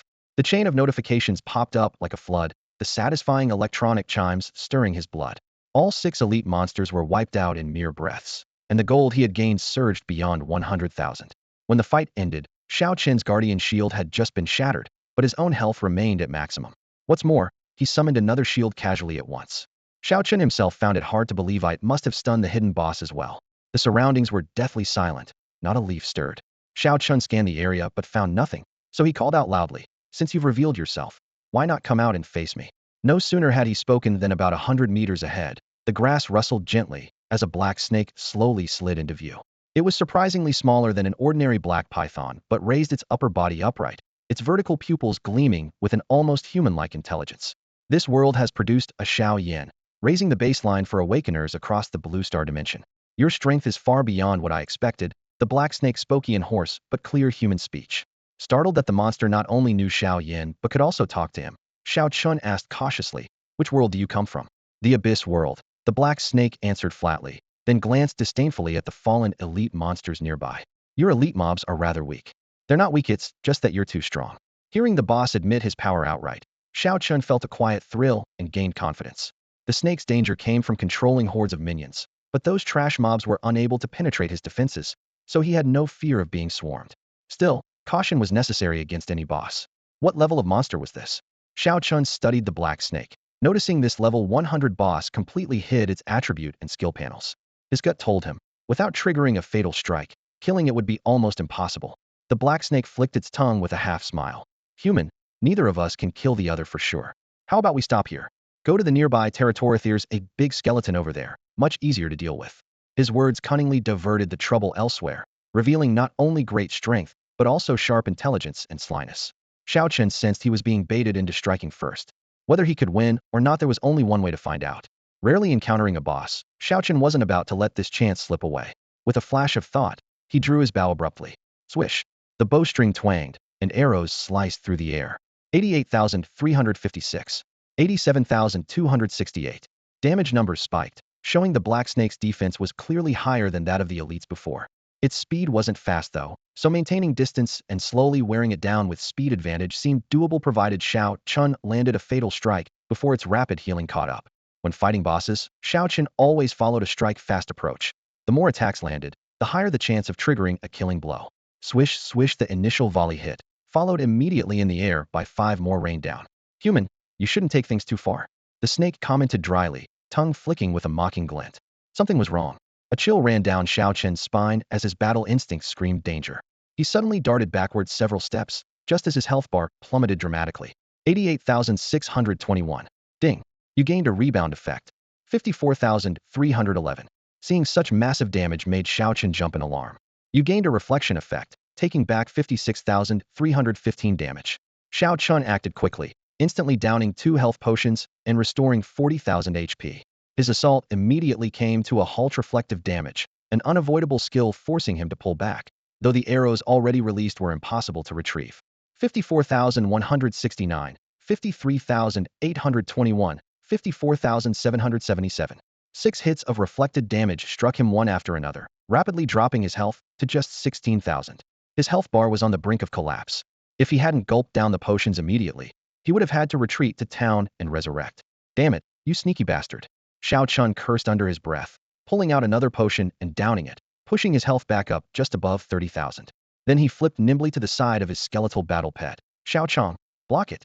The little snake circling overhead, surprised that its prey hadn't fallen, narrowed its vertical pupils. "Your HP is thicker than I thought, but I figured you'd rely on lifesteal, so I repositioned all your targets." Sure enough, within a 200-meter radius, everything was Clurno giant python in sight. Counting on lifesteal to survive was impossible. System alerts popped up. You are affected by mental disruption. You are slowed by 10 due to hindrance. You are poisoned by black snake venom and continue to lose HP. 1536, 1637. The poison bit away little by little at his health, but Xiao Qin's defenses were strong enough to prevent instant death. Bring it on. If it gets any worse today, I'm done for. He gritted his teeth and kept fighting. The little snake hovered arrogantly. I knew you'd run toward the skeleton pet when you were in danger. Pretty good prediction, right? Human, how's the poison placement feel? Good? Hell no. Xiao Qin's anger flared. Being toyed with by a little monster made his chest tighten. Taking a deep breath to calm his churning emotions, he answered coldly. Little snake, you miscalculated. You moved the python pack 200 meters away thinking I couldn't lifesteal. You really think that's my limit? Then show me your trump card. Let me see what you've got. The snake's voice was hoarse, tinged with challenge. 200 meters has never been my limit. Xiao Qin downed another potion, then began firing frantically at the distant little monster. The monster suddenly started messing with his mind. How on earth was he supposed to fight like this? Xiao Qin's heart turned bitter, but he kept his cool and quickly calculated.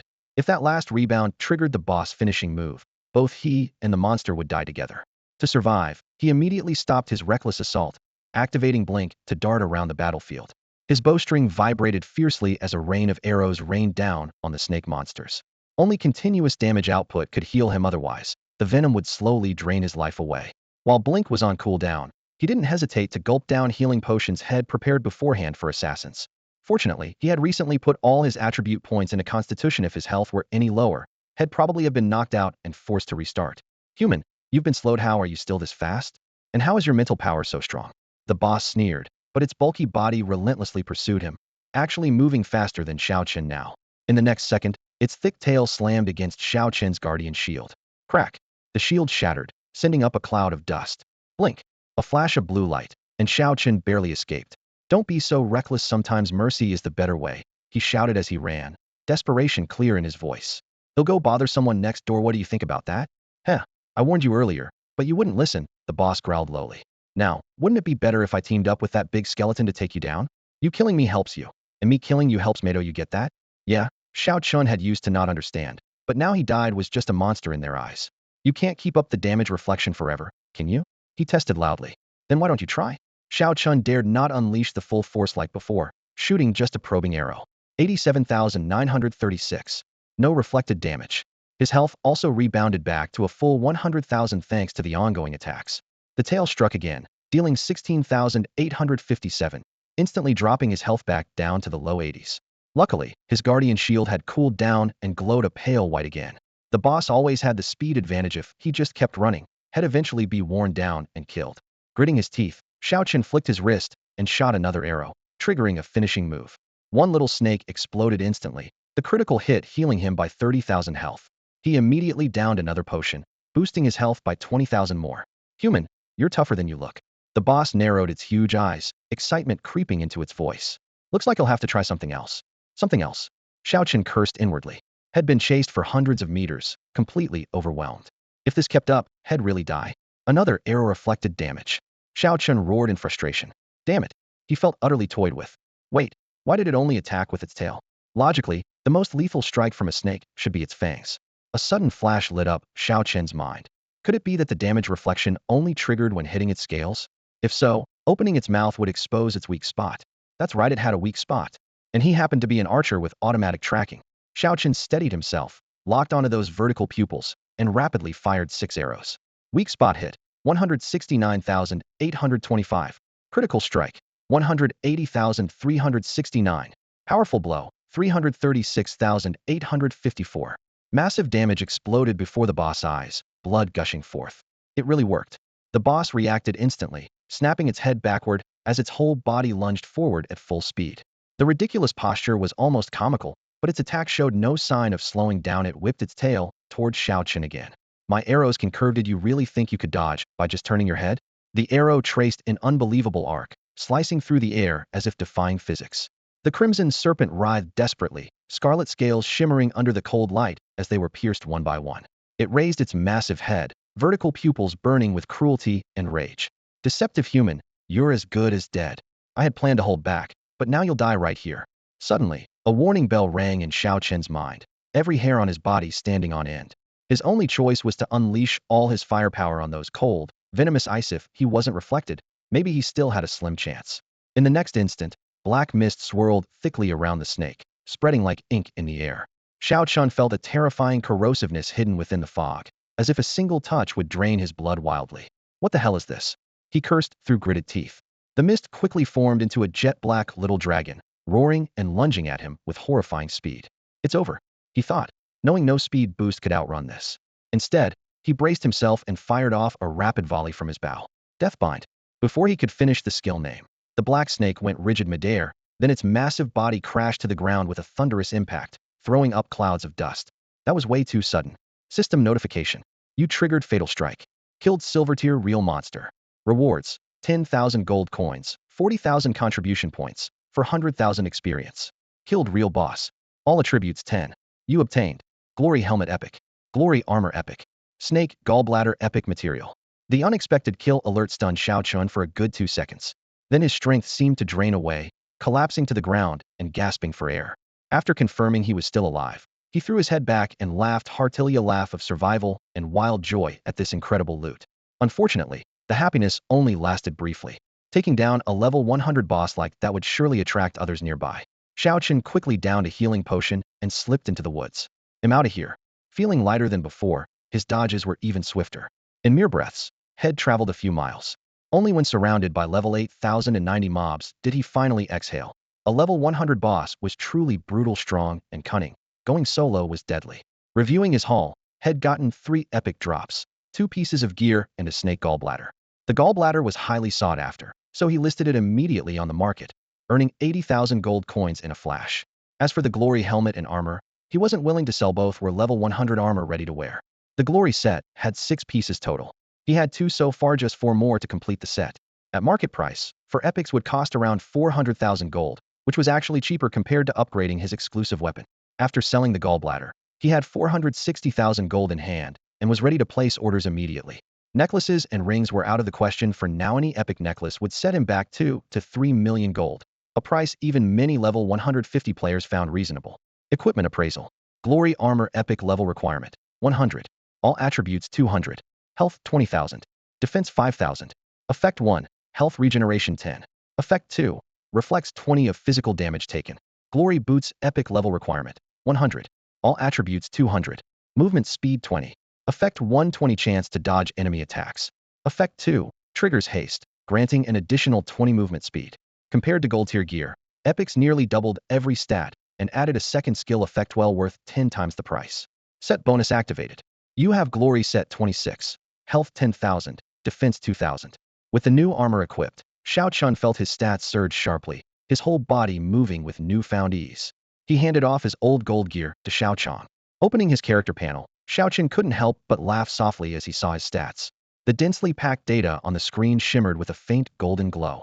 Level 102, 10.4 million experience. Total attributes, 103,236 attack power, 123,006 health points, 391,800 defense, 34,125 attack range, 300 meters shooting range, attack speed 6.5, movement speed 89. His skill bar remained prominent. Skill 1, tenfold shot. Skill 2, armor piercing arrow level 2, damage increased by 20. Powerful strike level 2, 20 chance to trigger double damage. His health had risen nearly 60,000, and defense increased by a solid 5,000, boosting his survivability to a new level. If he took another boost potion, his health would approach 400,000. In comparison, the increase in attack power was less dramatic. His base stats were already absurdly high, and simply swapping equipment no longer made a huge difference. What truly thrilled him were the affix effects. Thinking of the 20 chance to reflect damage, he immediately relaxed his shoulders. Even if an assassin closed in, he wouldn't be defenseless. Armor with damage reflection was always rare and expensive. If not for this lucky drop, he never would have spent the money on it. Nearby, Xiao Chang looked transformed as well-dressed in full golden gear. His health neared 800,000, and his attack surpassed 50,000. Let's switch directions and grind other monsters, Xiao Chun yawned. Looking at those pythons again makes me want to throw up. Especially when recalling that boss snake. A chill ran down his spine. For an archer, high attack speed combined with damage reflection was a nightmare. One slip, and you got shot to death. Better to farm the undead monsters next door, at least they didn't use tricks. Plus he could collect undead cores to keep strengthening Xiao Chang. After passing through a forest thick with branches and leaves, the view suddenly opened up to reveal a vast bone-strewn wasteland below. Amid the swirling dust, countless level 100 skeletons rattled their bones, while not far off, a level 110 elite skeleton patrolled, dragging a battered shield. Without waiting for orders, Xiao Chang charged out with a howl, rallying the temporarily summoned skeleton soldiers for a wild hacking attack. Xiao Chen flashed 3 steps, closing in on the elite monster's face to test his blade. After clearing the bone field, he equipped the newly obtained epic set and checked the rankings casually. In the Blue Star dimension, his overall combat power ranked around 100 million among the top elites. Within his level bracket, he had cracked the top 10,000, which left him quite satisfied. While grinding monsters, he often heard dimension announcements marking new breakthroughs by Blue Star adventurers. The name that appeared most was always Blue Star's #1 player Xiaoyan. That expert held countless first kills and first clears of dungeons, their total attribute rewards exceeding 1 million, making comparison pointless. Yet Xiao Chen never felt discouraged, steadily progressing at his own pace. Another month passed in the blink of an eye. One day, he encountered a level 100 undead night boss. Unlike the sly pythons, this one had both high offense and defense, incredible speed, plus built-in regeneration. Xiao Chun painstakingly wore it down for nearly 3 hours, barely avoiding death several times before finally toppling it. The spoils matched his usual haul, nearly 300,000 gold coins. More importantly, his experience bar jumped, pushing him up to level 105. While sorting his inventory and just finishing categorizing the last batch of materials, a system notification sounded in his ear. No sooner had he cleaned out his bag than he saw a dimension-wide broadcast appear. Dimensional report. Over 10,000 real monsters have descended upon Blackstone City. The city has fallen, with battle casualties exceeding 50 million. 6 of the top 100 fighters have perished. At the last moment, the teleportation array activated, allowing some residents to escape, but the losses remain devastating. Now, even the mighty Wushuang City can no longer guarantee absolute safety. What does it mean to face over 10,000 real monsters? Xiao Chun muttered a quick calculation. If each monster is stronger than a level 100 boss individually, they can be handled one by one. But if they come in swarms, under unified command, and coordinate well, any city would fall instantly. Let the big shots worry about that, he thought to himself, lightly spinning his longsword. He'll just grind some small fry for now. His level had just risen to 105, making him a formidable fighter. He carried 670,000 gold coins, enough to upgrade his weapon to level 2, theoretically increasing its power by 10. But the cost to reinforce to level 2 was 500,000 gold, and the actual boost was limited, so he resisted the urge. He hadn't even been able to afford a single golden skill tome yet, each priced in the hundreds of thousands of gold. And if the skill he unlocked was something useless like 5 attack range, it would be a huge loss. After careful consideration, he resolved silently. He would save up 20 million gold coins to directly upgrade his signature weapons tier. If that succeeded, upgrading another tier would likely secure him a spot among the top 100 of his rank. Unfortunately, level 100 bosses are rare and hard to kill, so amassing that sum wouldn't be easy. With his plan set, he decided to switch to a different map to farm monsters, targeting level 115 small fry. Xiao Chong, head deeper into the forest, Xiao Chun instructed his summoned beast. In a blur of afterimages, he dashed through treetops. Suddenly, the woods opened up to a vast sea of flowers glowing in the twilight. Just as the scent reached his nose, a sharp pain tore through his mind. You are hit by a psychic storm, stunned for 2 seconds. As the system alert sounded, Xiao Chun froze like a statue. A psychic storm? 2 seconds is enough to kill me. His heart raced. From above came eerie whispers. This human's mental power is so high, he's only stunned for 2 seconds. No problem. We'll take turns casting spells to keep him stunned forever. Or just kill him outright. His mental strength is too high. We can't extract memories. 3 voices echoed above the flower sea, like hidden bosses whispering. Goosebumps prickled Xiao Chen's scalp. Permanent stun plus memory extraction? This was the first time he'd heard of that. In past encounters, he always relied on kiting the bosses from a distance and had never been controlled. Yet now, without even locking their locations, he was already hit. I have to run. The moment his senses returned, he activated Blink. Just as he stepped forward, the familiar system alert sounded again. You are stunned for 2 seconds. Xiangge, protect me. Before he finished speaking, his vision darkened once more. This is it. A cold thought rose in his heart. The instant the stun ended, almost instinctively he crushed a teleport talisman. Light flashed as he escaped his spot. The first breath he took on landing was tinged with blood. He cursed silently. Damn it, I just escaped the brink of death again. Without reliable teammates, the wild was exceedingly dangerous.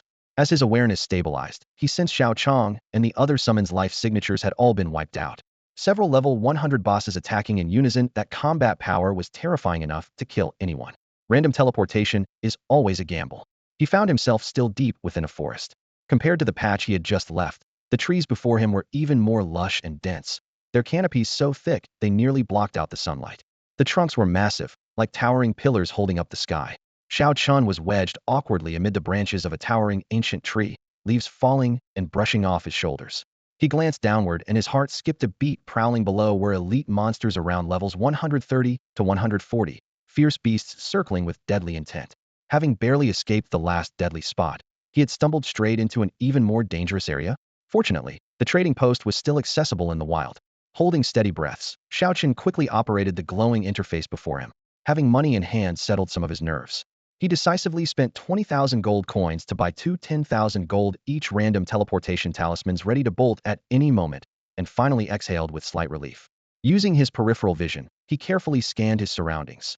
High-level monsters roamed freely, and the shadows of the trees hinted at an even more savage presence lurking within, possibly a hidden boss. He had already suffered greatly confronting a level 100 boss. Encountering anything over 130 would leave him almost no chance to survive. Just as he was about to quietly climb down the tree for a retreat, the sky above suddenly changed. Where the blue sky should have been, a thin, silent black line tore open, as if the fabric of the heavens was sliced clean through by a razor blade. Eerie dark light spilled out, casting a chilling shadow over the forest as the blue sky quickly dimmed. Beyond the rift stretched an endless void of darkness, an abyss so profound it seemed capable of swallowing everything whole. Damn, a void rift. Xiao Chen's heart jolted. He had only seen this phenomenon in reference materials before. Now it hung ominously right above him. The rift still wasn't large, but just as he thought that, his pupils constricted sharply. A pitch-black claw, ink-dark and terrifying, suddenly reached out from the tear. The monstrous paw was massive and grotesque, stretching the rift wider, as if tearing the fabric of space itself. Xiao Chen's chest pounded wildly. What kind of creature was this? It didn't even appear in any of the monster compendiums. They were less than 50 miles from Tianan City, and if the void rift fully opened, the entire city would be doomed. Thoughts raced through his mind. The rift was still small at this stage. The monster needed time to squeeze through. That brief window might be his only chance. Without hesitation, he silently drew his bonded bow and melted into the thick foliage, poised to strike. The bow's auto-targeting ability allowed arrows to curve in flight. By adjusting his angle carefully, he aimed to hit the creature without revealing his position, buying precious time. He was taking a gamble, but ready to run at any moment. At this point, he wasn't about to throw his life away for Tianan City's sake. His life had finally glimpsed a break for the better, and he had to survive first if he wanted to do anything meaningful. His fingers flew over the trading interface again, choosing a bottle of golden-grade agility potion and swallowing it. His attack speed instantly surged to 7.6. Taking a deep breath, he drew the bowstring tight and unleashed a rapid volley of arrows. 3,654. 3,365. Crimson damage numbers flickered on the black claw, but vanished without a trace, like drops of water swallowed by an abyss. The creature's defense was over 100,000. This output barely even caused it to flinch. Worse still, neither the monster inside the rift nor the small beasts roaming the forest responded to his attacks, as if he were swatting at mosquitoes. Yet Xiao Chen didn't stop. The dark claw continued to tear at the space. The rift visibly widening. It felt like the beast could fully emerge any moment now. Maybe he only had 10 minutes at most to fight back. The chance of triggering a fatal strike within 10 minutes was slim, but it was the only option for now. If that failed, escape would still be possible. Xiao Chun knew his odds were low, so he immediately sent a private message to Qinzhan, attaching several photos of the rift tearing open in the sky. Boss, a void rift has appeared near Tianan City. Report it to the Star Alliance right away. Here are the photos. If it's not resolved within 10 minutes, we're in trouble. Only top-tier fighters can handle this. Qinzhan went rigid as soon as he saw the message. Taking a deep breath, he quickly synced the photos and coordinates with every high-level expert he knew. Many have rushed to support Blackstone City. There's no way they'll return here within 10 minutes. The defenders inside the city also need at least 10 minutes to mobilize. He replied to Xiao Chun while cursing under his breath, "Send me the coordinates. He'll arrange instant flight summons immediately. This requires fighters ranked 160 or above. Don't try to tough it out. Safety first. Get back here now." The guild chat blitzed with messages from him. Dungeon raids paused. Everyone stay on alert to defend the city. Damn it, I was just about to grind gear, but this rift is too close to our territory. If we lose our guild's land, that's a disaster. News of the Void Rift spread like wildfire. Members of the Tianan City Star Alliance, leaders of major guilds, and heads of powerful clans all received the alert nearly simultaneously. The city's response was swift. Within 3 minutes, over a dozen fighters teleported to the Tianan Guild's grounds and immediately took to the skies, speeding towards Xiao Chen's location. Within 5 to 6 minutes, more than a dozen experts around level 150 had gathered midair. From a distance, they saw a pitch-black rift hanging in the sky like a giant blade, behind which a colossal shadow wreathed a mysterious monster likely above level 180. The situation had already been reported to the legendary Xiaoyan, and Wushuang City promised reinforcements within half an hour. How many will die this time? Someone muttered under their breath. Meanwhile, the Tianan city officials kept issuing orders, commanding all adventurers outside the city to return immediately. Ordinary citizens might not know the details, but the oppressive atmosphere in the city told them something serious was happening. Shenzhen stood atop the highest city wall, staring toward the horizon dozens of miles away. Beneath the gray clouds, the black rift loomed like a massive blade in the sky. Clenching his fists, he muttered, "Xiao Chun, it's been 5, 6 minutes, are you back yet?" The wind howled through the city, and his heart felt heavy. He might have to watch helplessly as comrades fell one by one, maybe even himself. He had faced such crises before, but the sorrow never faded. Sai thought things were finally looking up. At that moment, a global system broadcast thundered across the city. Tianan City adventurer Xiao Chun has slain a level 201 unknown silver-tier monster, successfully closing a spatial rift. All players on Blue Star Realm, 20 to all stats, 100 gold. All Tianan City players, 10 to all stats, 200 attack. Guild member Xiao Chen's kill of a silver-tier true monster grants all guild members 200 to all stats and 10,000 guild contribution points. Shenzhen was completely stunned by the flood of rewards. That's allowed? A fatal strike, damn, that's insane. The Tianan Guild channel instantly erupted in cheers. Every member's attribute bars visibly surged upward in real time. The whole guild was buzzing. Gavarion's strength had skyrocketed so suddenly, it felt almost unreal. All attributes increased by 200, guild contribution points added by 10,000 this time. Xiao Chen's rewards for his brothers were seriously generous. The Tianan City Guild chat exploded instantly. Wasn't he just helping us grind maps and level up a few days ago? Now he's broadcasting from a higher dimension? No way. Our guild just shot up to 4th place in Tianan City. Xiao Chun is the real deal. He single-handedly ventured into a dangerous zone and pulled off something like this. A one-hit kill use like that?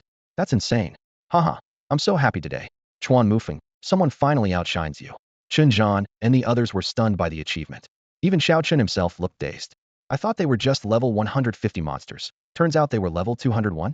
If I'd known they were that strong, I would have retreated. The moment the deadly strike triggered, the screen filled up with countless zeros. Kill 1, experience 56 million. Yet the experience bar didn't jump 5 levels as expected. He just barely reached level 110. Level breakthrough, 110. All attributes 20, free attributes 40, attack range 10, attack power 3000. The total attribute boost from leveling alone was about 700 to 800 points.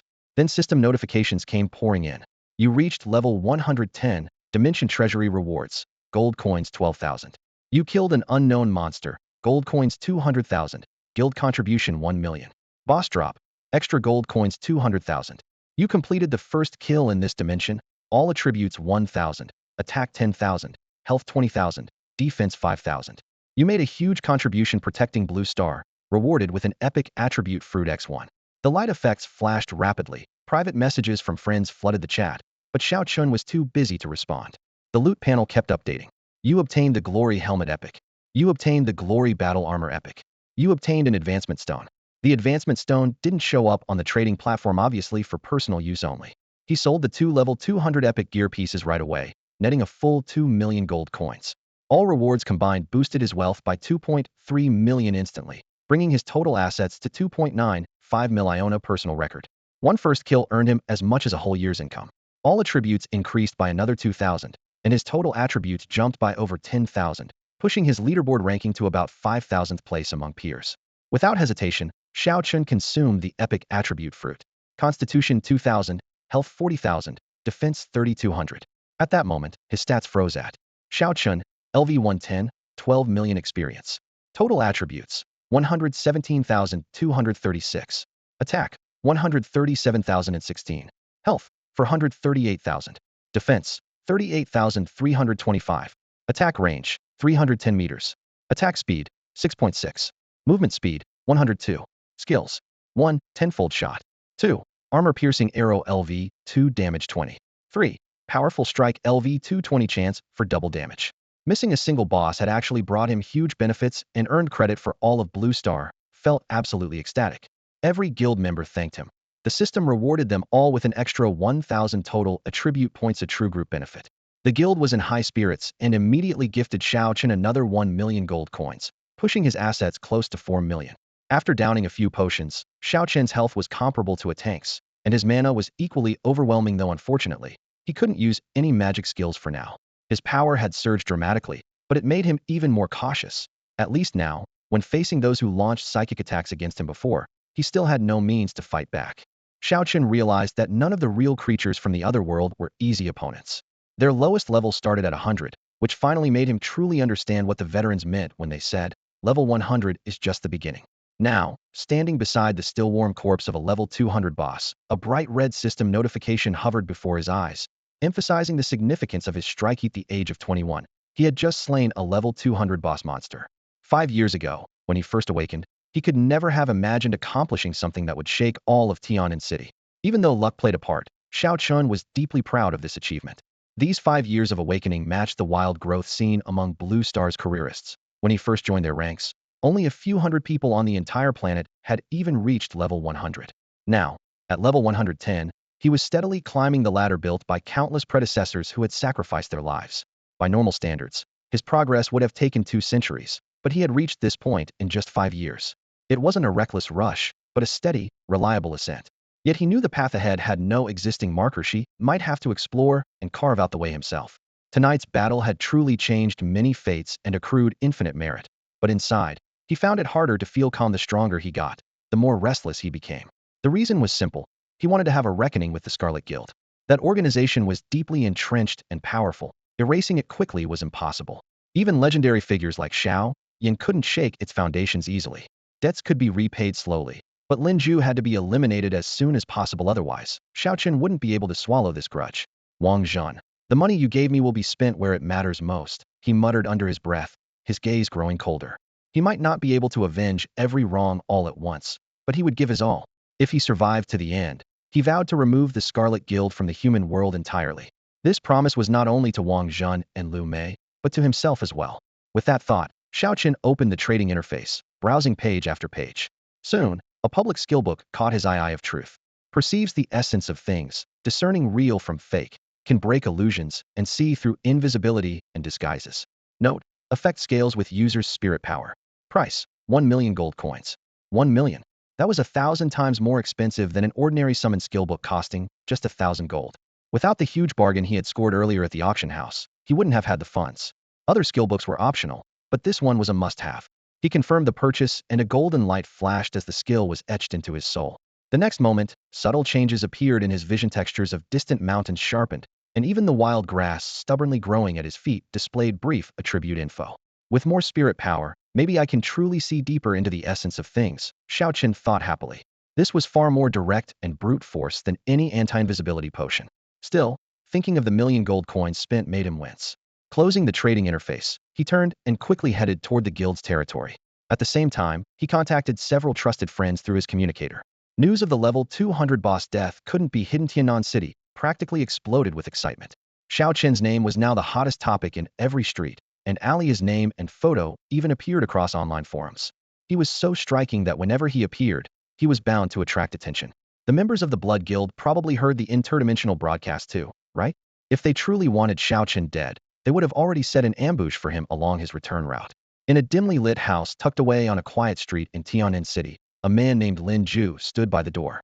His hands hung loosely at his sides, but his fingertips were visibly tense and pale. His gaze involuntarily followed an elderly man in gray sitting at the table, absorbed in eating noodles. Lin Zhu was on the brink of reaching level 130, a top-tier assassin, but at this moment, he straightened his spine nervously, cold sweat trickling down his temples. Opposite him sat the elder, only level 120, yet in Lin Zhu's eyes far more dangerous than Xiao Yin, the so-called number 1 on Blue Star. On the long wooden table, a steaming bowl of simple yanchun noodles had been eaten down to just the broth. The aroma lingered, but the old man was unhurried. He casually picked up the last strand of noodle, twirled it in the soup, and brought it to his mouth as if the chilling air around them meant nothing. Setting down his chopsticks, he carefully shook off the broth from his fingers one by one and muttered softly, still nostalgic for the old flavors. I loved these even before the game came. Now, the more I eat, the harder it is to switch. He lifted his eyes, calm, yet unfathomable. I've always been sentimental like that. Lin Zhu, you've been with me for almost 100 years, haven't you? That one sentence sent Lin Zhu back to a stormy, thunderous night a century ago. Back then, newly awakened, bloodied and gripping a trembling dagger, he had taken the lives of 10 companions raised in the same orphanage. The old man stood in the rainstorm's depths, water dripping from the cloak's edges, expression indifferent. Better for them to die at your hands than monsters. Be ruthless now. Someday you'll thank me. I was afraid the first time I killed. The elder's voice was low but sharp, like a needle piercing the eardrum. But when you've killed tens of thousands, you only wonder why you didn't kill more. Every life is wealth. Every life is attribute points. 10,000 lives. 10,000 plus points. Who can resist that? Reality was brutal, but crystal clear. The old man who had survived this long possessed enormous interdimensional rewards. If he wanted, he could have rushed into the leaderboard long ago. Yet he intentionally kept his level moderate and hid his name. The world assumed the Blood Guild was ruled by those at levels 140 or 150, but the true mastermind was this unassuming gatekeeper before Lin Ju. Lowering his head, Lin Ju's voice was dry. Sir, I need to work harder. That kid named Xiao Chen, the one you're tracking? The elder set down his empty bowl, narrowing his eyes. Yes. Awakened for 100 years, yet can't take down someone who's only been awakened 5 years? That's embarrassing, the elder said flatly, but with an edge of coldness. He's got potential activated deadly strike. You wanted to fatten him up before the kill, but you'll need a new plan. The interdimensional broadcasts singled him out, and he's made a deep enemy of us. Someone like that shouldn't be allowed to live. Lin Ju frowned. I haven't been able to find his whereabouts. In our line of work, patience is everything. The elder slowly rose and pulled his sleeves together. If you can't find him in a month, wait a year. If not a year, wait another year. As long as you're persistent, no target is unreachable. He paced to the window and slid it open halfway. The night breeze swept inside, carrying away the warmth of the noodle broth. I'm assigning you 10 helpers, all focusing on Xiao Chen. If you're lucky, you might get top-tier loot, maybe even an epic necklace drop. Epic necklace? A glint of greed flashed in Lin Ju's eyes. If you succeed, it'll reward you with a wild boar above level 150 for you to slay personally. But if you fail, the elder abruptly turned, his gaze icy. You'll become that boar. Lin Ju snapped to attention and bowed deeply. I want fail. With that, he blurred and vanished into the night, swallowed by the darkness. Silence settled back inside the room. The old man gazed up at the vast night sky and slowly exhaled a heavy breath. Why do I suddenly feel uneasy? This feeling hasn't come in 100 years. A gentle knock sounded on the wooden door, accompanied by a clear voice outside. Sir, could you open the door for me? All right. The elder responded promptly, naturally walking over. He was the founder of the Blood Guild and a dedicated, responsible gatekeeper. For Xiao Chen, finding Lin Ju was even harder than killing him. Tiannan City had millions of inhabitants, and picking one person out of that vast crowd was no less difficult than climbing to the heavens. But Xiao Chen knew Lin Ju was searching for him too. As long as he left a subtle trail, they would soon face each other heat-in. He dropped a message into the Wild Wind Squad's team channel. Brother Bao, can you head out of the city for a while? Fang Chungbao replied immediately. Captain, why go out of the city? To avenge Wang Zhen and the others. We might need your help, Xiao Chen said tersely. We're in, Fang Chungbao agreed without hesitation. Xiao Chen added, there will be danger. You need to think it through. Count us in. Fang Qingbao's tone left no room for doubt. The team channel instantly buzzed with activity. Fang Qinglin, Fang Qinghu, and others popped up. Fang Qinglin. Yeah, what isn't dangerous nowadays? Captain, whatever you say, we follow. Fang Qinghu. Captain, just tell us what to do. Another teammate chimed in. We stood shoulder to shoulder with old Wang for so long. If we can, we have to do something for them. Fang Qinghu cut in again. Exactly. Captain, you're avenging Wang Zhen now. If Bao goes down later, you do the same for him. That's why I trust you. Fang Qingbao couldn't help but shout back. Fang Qinghu, you can shut up at times like this and just obey orders. You think I'm a tank and can't mess you up? Fang Qinghu mumbled. I'm just speaking the truth. Another teammate quickly tried to calm them. Stop arguing. Just listen to the captain. He's been on the dimensional bulletins busy. No way he has time to personally avenge everyone. The channel got louder, so Xiao Chen cut through it with one sentence. Enough, no more talking. Listen to me. He shared the plan. It'll give you 1 million gold coins. Buy better defensive gear and some golden grade constitution potions. You need to withstand at least 2 hits from high-level assassins. Yes, you might face strong assassins. Fang Qinghu immediately diverted focus. Wow, Captain, you're really rich, just handing out 1 million? Xiao Chen muted Fang Qinghu and continued assigning tasks. Bao, remember to give your teammates a defense aura. Qinglin, keep a close eye on everyone's health reaction time, less than a second. Stay in the guild territory for an hour to max out all buffs, then exit through the west gate. They'll send you coordinates. Move at our usual pace. Assassins may follow, but their target is me. They won't attack unless necessary. If danger comes, call me. I'll come support. In truth, Xiao Chun had few close friends. The Wild Wind Squad was the closest circle. Since Lin Ju had already targeted Wang Zhen, he could easily shift attention to Fang Chungbao and the others. Luckily, the squad averaged 1 or 2 levels above Xiao Chun. Fang Qinglin's healing and defense auras were key to the team's survival. With a couple of upgraded defensive pieces and golden constitution potions, they wouldn't be wiped out by high-level assassins instantly. Wild Wind squad members were people of strong character as well. They were definitely more loud and proud than Xiao Chun. Especially after Xiao Chun's announcement went up on the realm board, they could hardly stop themselves from telling everyone that Xiao Chun was their team leader. Xiao Chun always had good standing in the Tianqing Guilded, helped plenty of players level up, and brought solid perks to the guild multiple times. Now that Fang Qingbao and his group showed up in the guild territory, nearly every member passing by would stop to greet them politely. Brother Bao, why aren't you guys running any dungeons? Brother Hu, last time you said you'd pull me into the Gale squad. Don't forget. Are you heading out for field leveling? Mind if I tag along? The warm enthusiasm made Fang Qingbao feel truly appreciated. He smiled and waved cheerfully, exuding smooth confidence. Fang Qinghu was even more over the top, summoning all 5 of his summoned beasts to stand in neat rows beside him, practically advertising to the world. Look, I've got 5 summoned beasts now. I finally get why the captain had us stick around here for exactly an hour, Fang Qingbao muttered under his breath. It's to make sure everyone knows we're going out into the wild. Classic lure the snake out of its hole, one of the 36 stratagems. Hey, is that really one of the 36 stratagems? Someone whispered skeptically. I said it is. Fang Qingbao shot a glare. If anyone asks, just say we're leaving the city to take down a level 100 boss. Brother Bao, isn't that stratagem called lure the tiger away from its mountain? You got muted, didn't you? Can I talk normally? Amid all the noisy banter, Fang Qingbao suddenly felt a flicker of unease. If their own guildmates could see through this little plan, would the Blood Guild guys be blind to it? The timing was perfect. They'd wandered the territory for exactly an hour. No more, no less. As they left, they said their goodbyes in every direction. All right, we're heading out to the wild now. We'll go back to dungeons later. Sure, maybe next time we can team up. Check it out. This summoned beast is Brother 5. Only silver rank for now. As the siblings stepped out of the guild grounds, anyone paying attention would notice clearly. They spent a lot of time in the wild, seasoned and perfectly in sync. At first they'd been a bit nervous, but once they were back on familiar terrain, they settled down. The captain said, "Don't worry about anything, just act like you know nothing." Suddenly, the bushes ahead rustled. No way. Isn't that a level 80 boss?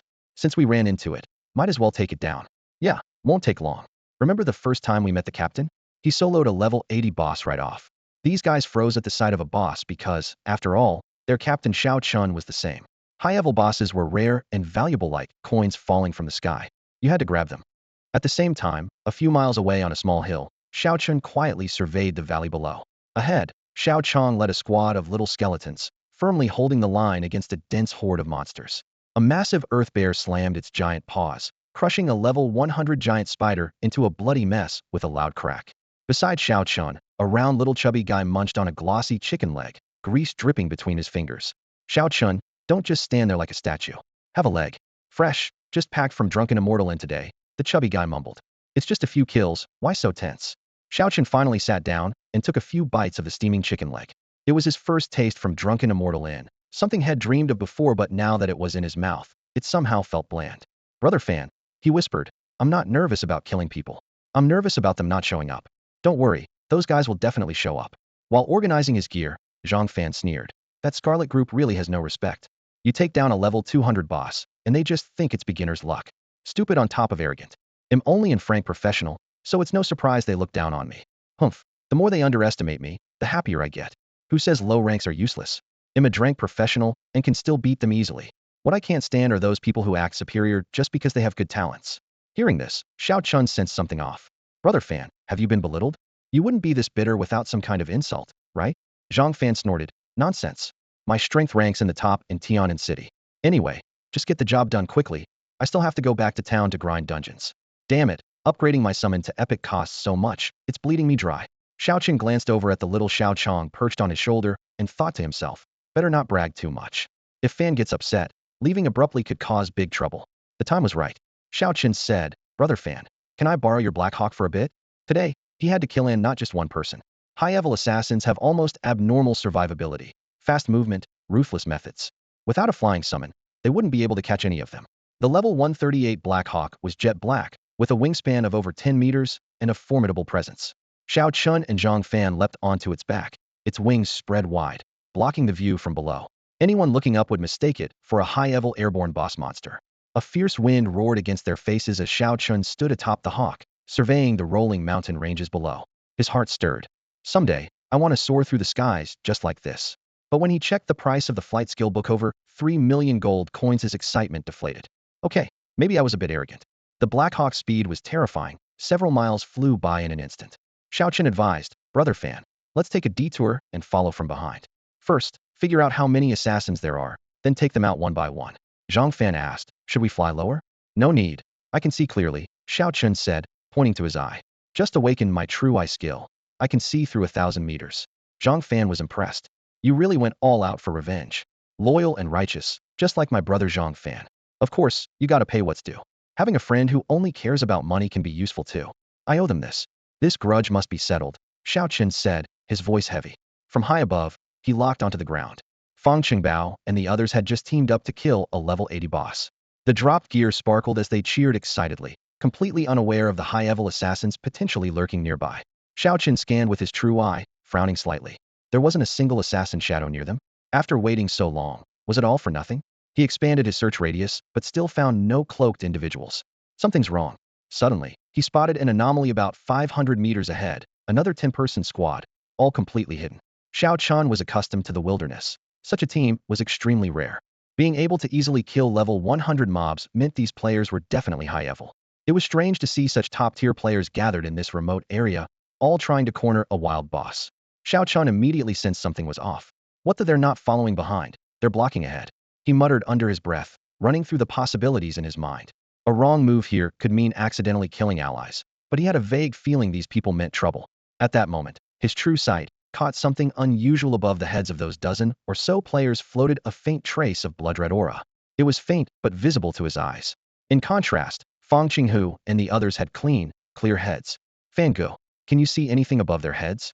Xiao Chen tested. Zhang Fan, mounted on the black eagle, glanced upward casually. Above their heads? Just blue sky. Don't joke around. Are you sure? You really don't see a red thread or anything? No way. The answer was clear. Only Xiao Chen with his true sight could detect that blood-colored marker. He even glanced back at Zhang Fan's sign on him either. Deciding not to act rashly, Xiao Chen resolved to hang back and observe longer. After Leopard Guest team defeated the boss, they pressed onward. The unknown group moved in sync, staying a few hundred meters behind Leopard Guest party.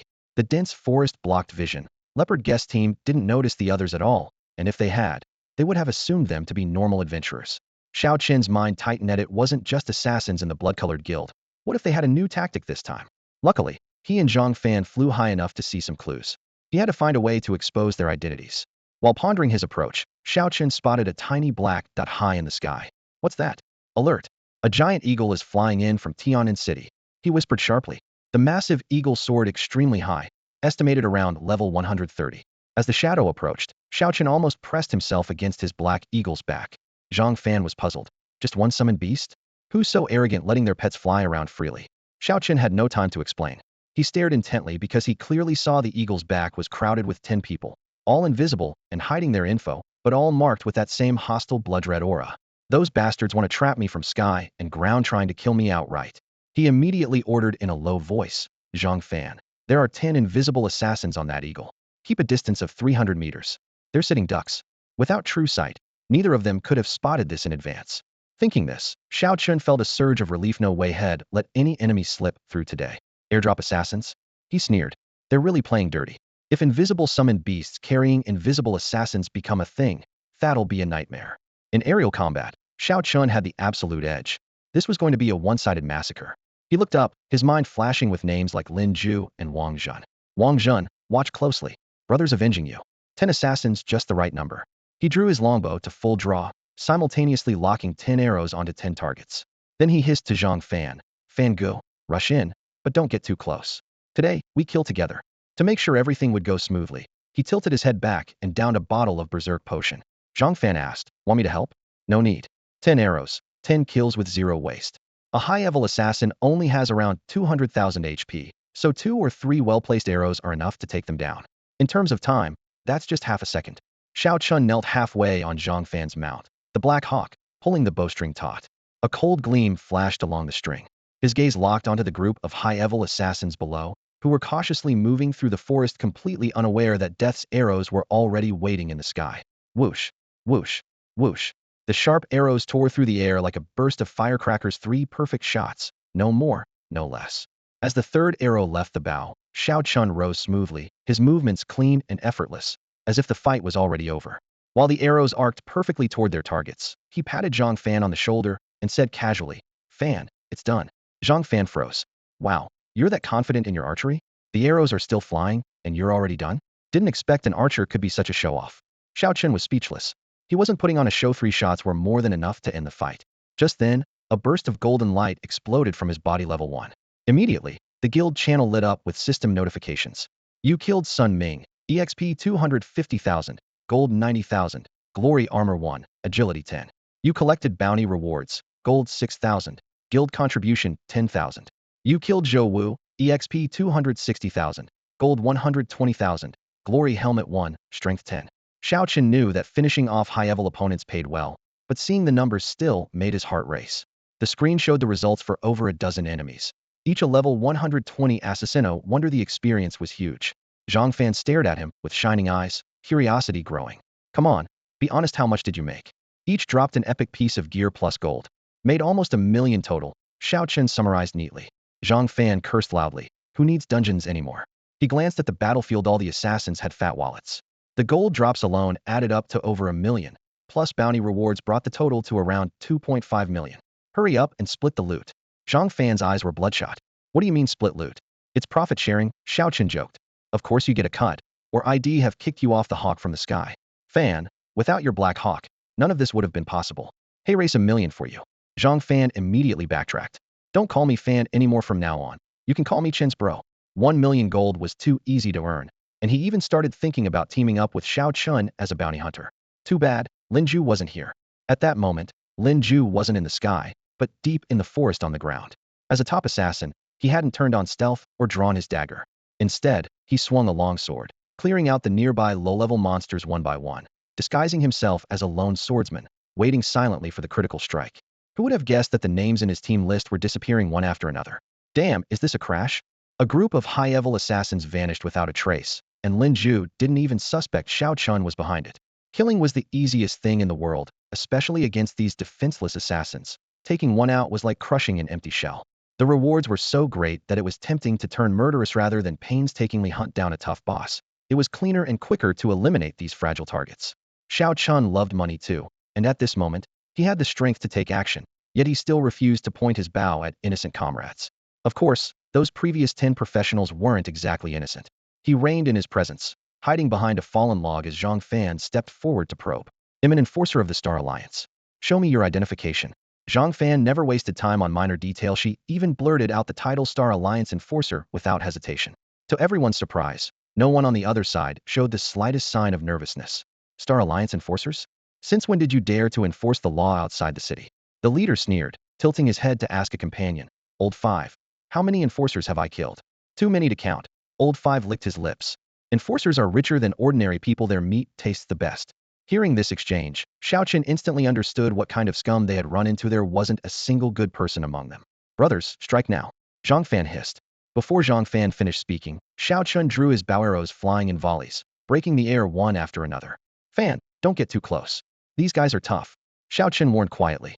He estimated they were around level 130, with various team buffs boosting their real combat power, and some might even have awakened special class skills.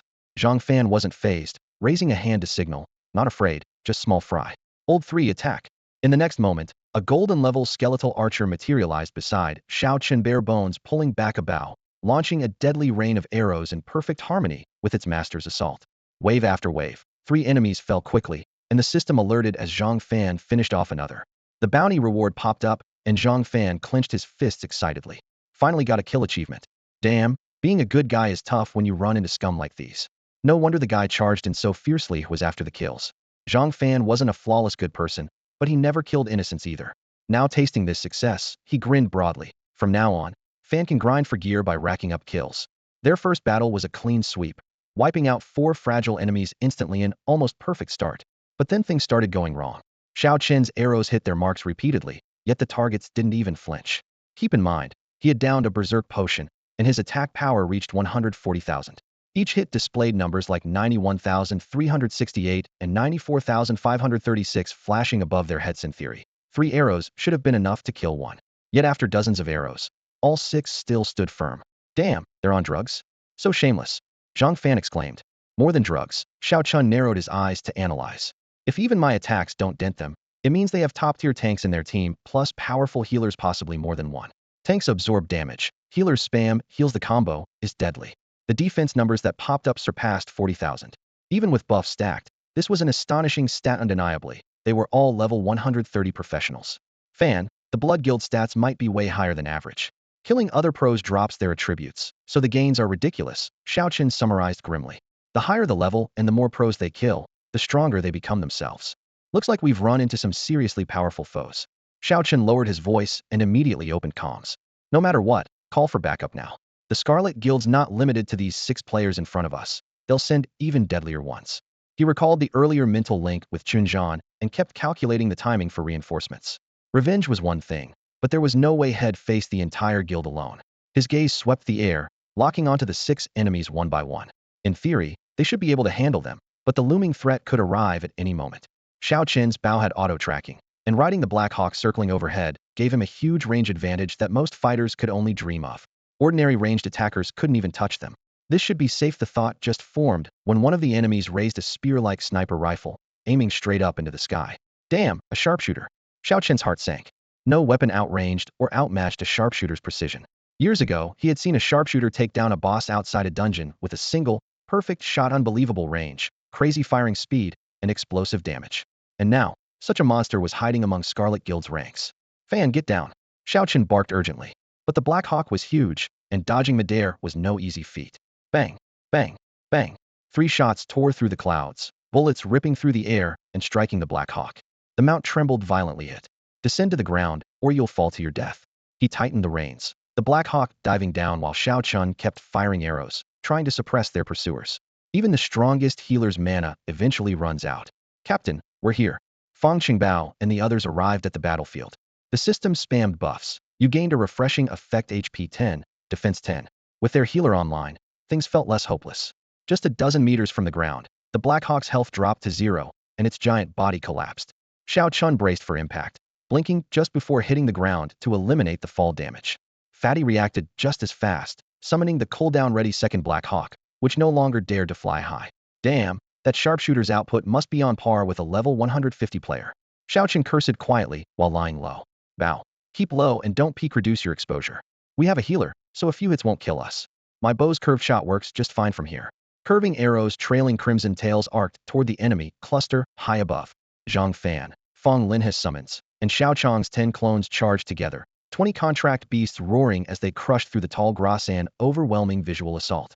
Cheng Lin, put continuous heal on all summons. Focus ranged fire on the sharpshooter. Bow, don't get too close. That guy can insta-kill you in a few shots. The enemy's way trickier than I thought. Fang Qingbao held up his shield, but couldn't hide his frustration. Seriously? I'm the tank here. That guy's on drugs. Each hit deals at least 200,000 damage. Xiaoqin stared coldly at his crosshairs. You might tank it, but the healer will get overwhelmed. Who knows what else they have hidden? Anyway, hold the line. No risky moves. No sooner had he finished than bang. 145,986. A bullet pierced the soft soil and hit Xiaoqin squarely, slashing a huge chunk from his health bar. His defense, already boosted to 40,000, still couldn't prevent nearly 150,000 damage. His heart thundered. Is this a level 160 player? The Scarlet Guild actually sent someone this powerful to block them? Either they overestimated their own strength, or more accurately, they massively overestimated Xiaoqin. Or, more precisely, you, not us. You already made the announcement in the upper realm. It's not unreasonable for them to take this seriously. In the distance, thunderous explosions rang out as several long-range summoned beasts finally entered the enemy's firing range, immediately getting caught in their crossfire. A female mage raised her staff high, rapidly launching blazing fireballs over 10 meters in diameter. 213,695. 246,987. The fireballs exploded, waves of shock scorching the air crimson. Scores of summoned beasts instantly lost all their health bars. Clearly, the opponent was a max level, at least level 150 top-tier mage. The little skeleton soldier took several hits, barely clinging to life. Too strong. Xiaoqin cursed under his breath, even feeling the urge to retreat. But he came for revenge, not to die.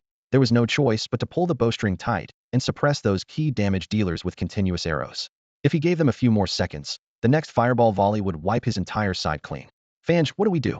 I'm just a summoner, what else can I do? A teammate urgently asked in the channel.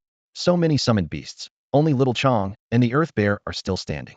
The sharpshooter fired 2 quick shots, and the two epic-level summoned beasts fell one after another. Even if they didn't deal much damage, they endured until the bitter end. Big shots, come help. Otherwise, we're going to get wiped. Xiaochen had no choice but to shout for backup. Hold on, I'm getting into the fight now, came the distant reply. Damn, you're ruthless. You even drew out their strongest assassin. Something was definitely off. The enemy's firepower and formation clearly aimed to kill Xiaochen. Brother Leopard, each of you buy a random teleport scroll, Xiaochen reminded. If you really can't hold, just teleport out. Captain, it's that tough? Obviously. You think I wouldn't freeze up if it wasn't? Leopard bristled but didn't deny it. I think you can handle 1 versus 6. After all, you're the man who can solo bosses. Bosses never have sharpshooters this accurate. Leopard grumbled. The worst part is they're keeping me pinned down with their range. Xiaochen knew well. If he lost distance advantage, his blinking and dodging would be useless. Fortunately, his longbow's damage output was fierce. The enemy had no tanks or healers. There was no way they could withstand this terrifying attack speed and damage. The two sides stalemated, unable to advance further. Suddenly, the enemy spoke up. Xiaochen, today I'm willing to make an exception and give you one more chance. Join the Blood Guild. All past grudges are wiped clean. Xiaochen calmly replied in the team channel. Everyone stay silent. He's trying to locate us by voice. The enemy was persistent. Xiaochen, I advise you to think it over. Your damage can't kill us. When reinforcements arrive, you won't be left with a single scrap. Join the Blood Guild, and you'll see a whole new world. Xiaochen, don't refuse the wine and accept only the punishment. Cack out your tongue. The only response was the whistling of a piercing arrow. Ding. System notification. Deadly strike triggered. 436,987. A player with over 400,000 health was instantly killed. You have slain Deng Yingji. Bounty coins 20,000. Guild contribution points 40,000. What kind of heavyweight is worth that much? A bounty of 20,000 for a single target. This was the most valuable head Xiaochen had claimed so far. Kill 1. Experience 360,000. Gold 180,000. Agility 20. And an epic staff drop. System notifications flooded the screen relentlessly, light bursting at his fingertips so bright it made his eyes ache. Xiaochen almost blurted out, why bother grinding weak mobs anymore? He took a deep breath, forcing himself to stay calm. Steady now? In the distance, the fireball-throwing mage had already been taken down by him, awarding 360,000 experience. That fire mage must be at least level 150. Suddenly, the kill alert shocked everyone nearby, silencing their chatter. They quickly exchanged urgent messages. That guy's awakened a one-shot kill skill. Fall back slowly. Another hit, and it's major trouble. Fall back immediately. He's only level 110 as an archer, but his damage is insane. Defense is about the same as ours. This can't be level 110, must be bad intel. Don't blame us, retreat. A sharpshooter guarded his teammates with a long spear, firing rapidly enough to make pursuit difficult for Xiaochen and his group. Xiaochen seethed inwardly. Why didn't I take out their healer right away? If even one healer, tank, or sharpshooter died, he'd have a clear advantage. But he dared not waste his blink skill, fearing Fang Qinglin wouldn't be able to keep up with the healing. His summoned beast was still on cooldown, no one to block incoming attacks. Though relentlessly bombarded by him, the enemy maintained healthy health bars. No reinforcements yet. Something's wrong on their end. Better retreat quickly, or ITLL, get messy once the Star Alliance elites from Tianan City arrive. Xiaochen crawled low in the grass, drawing his bowstring to its limit, hoping to land one last kill before the targets reached safe range. But luck wasn't on his side. 5 elite players steadily distanced themselves until finally disappearing into the forest. Each of those 5 was around level 150, even 160 in strength. Their level might not officially be that high, but their base stats were terrifyingly powerful, far beyond peers and quite like Xiaochen himself. As long as they secured enough kills, a level 20 character could still be absurdly strong. Just let them go? He clenched, then loosened his bow again. The gap was just too wide. There was no holding them back. Especially not their leader. With so many high-level pros forced to retreat, he thought they'd only face a few stealth assassins. Who expected so many heavy hitters? Were they targeting him specifically, or was this a coincidence? Xiaochen couldn't tell, but he knew the danger was far from over. The sharpshooter, 500 meters away and hiding in shadow, could take a few shots at any moment. Who could stand against that? He comforted his teammates. At least we didn't lose anyone. The Scarlet Guild over there lost 15. They slowly withdrew toward their guild territory. After a few steps, a new message flashed in bright red on the guild channel. Chuan Mufeng killed Wu Zhua. Wu Zhua? Xiaochen paused. That name was all too familiar. The highest level assassin in the Scarlet Guild, level 168, ranked among Tianan City's top 100, and had just been taken down by Chuan Mufeng? It seemed the battles near the territory were far from over. Fan, how much longer until your Black Hawk is ready? Xiaochen asked, turning to look. Zhang Fan glanced up, but Xiaochen was frozen, staring at the flash of red above his head. What? Why are you staring at my head? There's a red mark above you. Zhang Fan shrugged. Doesn't matter. If it were green, I might care. There was no such blood-colored mark just moments ago, and now it's appeared? I think I'm starting to understand something. Xiao Chun sped along, his mind racing as he pieced things together. The professional player Zhang Fan had recently killed was the 10th victim in total, just enough to trigger the kill achievement. Apparently, once you earn that achievement, a blood-red mark appears floating above your head. This made it much easier to identify members of the Scarlet Guild moving forward. He had already memorized the faces of those 5 who had narrowly escaped, but so far, there was still no sign of Lin Ju. The battlefield ahead was still ablaze. The guild channel buzzed continuously with system kill alerts. Chen Zhan killed Su Hao. Chuan Mufeng killed Wang Jing. The channel fell into silence, interrupted only by the stream of red kill notifications flooding the screen. Those strong enough immediately chose to teleport back to the guild territory to reinforce, and Xiao Chun was no exception. With his vision that pierced through invisibility, he wasn't worried about ambushes on the way. After doubling back about 2 miles, he and his teammates spotted a lone swordsman busily grinding monsters. His movements were sharp and precise, but he tried to keep a low profile. Xiao Chen's gaze swept over him and instantly caught something unusual. A blood-red mark floated above the man's head, and his character info was deliberately hidden, almost certainly a Scarlet Guild member. Let's head back for reinforcements first. Not sure how many brothers are still holding out. He pressed his headset and quickened his pace. Brother Leopard ran up front, but kindly called back. Hey man, it's been pretty dangerous around here lately. Don't grind alone. Before Xiao Chen could respond, someone else chimed in. Yeah, a lone DPS swordsman grinding here? His speed's about the same as Brother Leopard's solo runs. What's the point? Feng Qingkai, why you got so much to say? Next time Brother Leopard won't cover your wounds. They all laughed lightly, though their pace never faltered.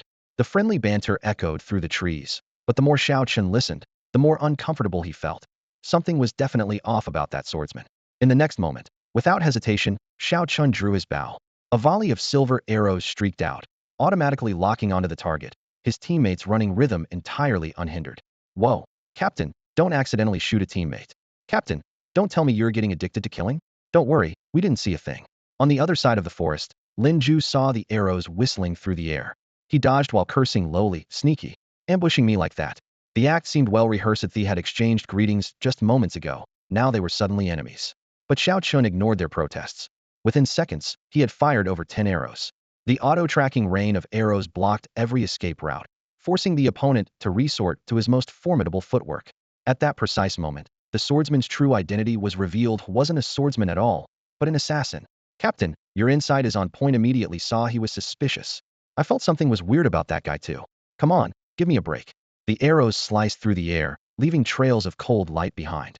Though Xiao Chun had widened the distance, each arrow expertly tracked Lin Ju, taking several seconds before all finally struck true. With this level of speed and precision, no ordinary archer could land a single hit on him. You killed Lin Ju. Bounty gold 8,000, guild contribution points 12,000, kill count 1, experience 240,000, gold 160,000, agility 15. You obtained the epic level Blitz Dagger. The rapid stream of system announcements exploded in Xiao Chen's ears. He abruptly stopped in his tracks, hardly able to believe if this single strike actually took down Lin Ju. Around him, the area was empty, with no corpse in sight, only scattered coordinate points vanishing like sparks. Too bad I can't see his expression before he died, he muttered, cursing under his breath, but unable to hide the satisfaction welling up inside.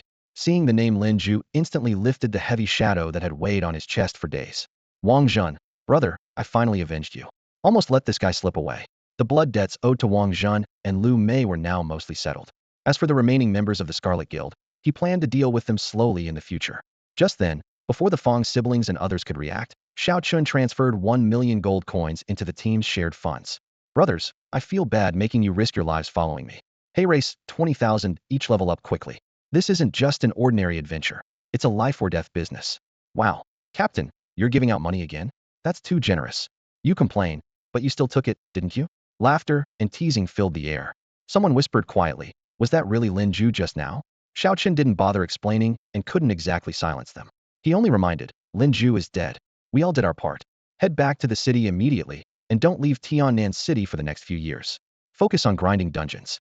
This battle alone wiped out 16 Scarlet Guild members. Zhang Fan took 1, while Xiao Chen himself claimed the other 15. Along with 2 epic-level weapons, the total loot amounted to a solid 5 million gold coins. He gave Zhang Fan 1 million, the Fong siblings 2 million combined, and spent another million on skill books, still pocketing 1 million in net profit. His personal assets had now surpassed 5 million. Captain, it's too dangerous outside the city walls.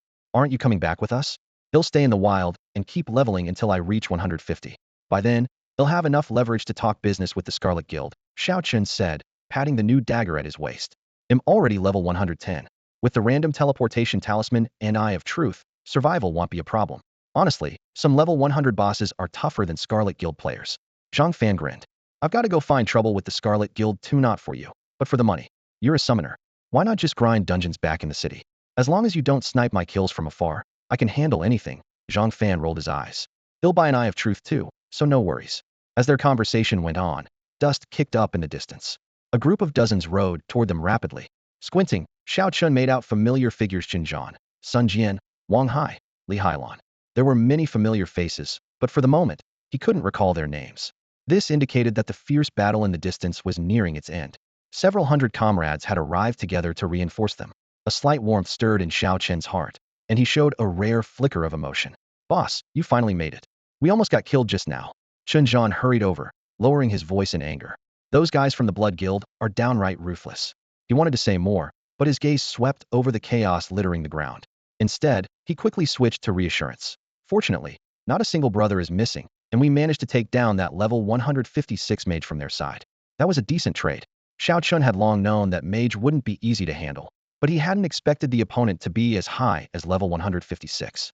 He involuntarily clicked his tongue in respect. Raising his hand, he patted Qin Zhan on the shoulder. How's the guild holding up? We're hanging on. Qin Zhan's brow showed traces of exhaustion. We lost dozens of brothers. Thank goodness the battlefield was on the edge of our territory, or the losses would have been several times worse, maybe even a total wipeout. His tone shifted to pride. But they didn't get away unscathed either. We took dozens of their lives, all of them top-notch fighters. Luckily, a few big shots from the city arrived just in time. Chuan Mufeng alone took out over a dozen high-level assassins. Xiao Chen asked, how did you detect the Blood Guild sneaking in? We set up several anti-invisibility towers around the territory with decent coverage, Qin Zhan explained, pointing to tall metallic towers in the distance. Those bastards tried to slip through our land. There was no way we'd let that happen. Plus, with the defense towers in the city lending fire support, this fight turned out profitable. Xiao Chen pulled up the Blood Guild member list and noticed a large gap among the high-level professions. He felt somewhat reassured. Let's head back to the territory first. He proposed immediately. Hundreds of them returned in a grand procession. There were no more lurkers along the way, and morale actually soared. The crowd buzzed with compliments, praising Xiao Chun for single-handedly slaying the Blood Guild elites. He took all the praise in stride, smiling quietly without a word. As soon as they entered the city gates, Qin Zhan gave strict orders. No one leaves the city casually for now. Everyone should focus on grinding instances. The guild will organize teams by tiers. Don't go head-to-head with them in the open field. It's like using weakness against strength, a losing game. Then he added, we're continuing a massive recruitment of miners and upgrading our defenses.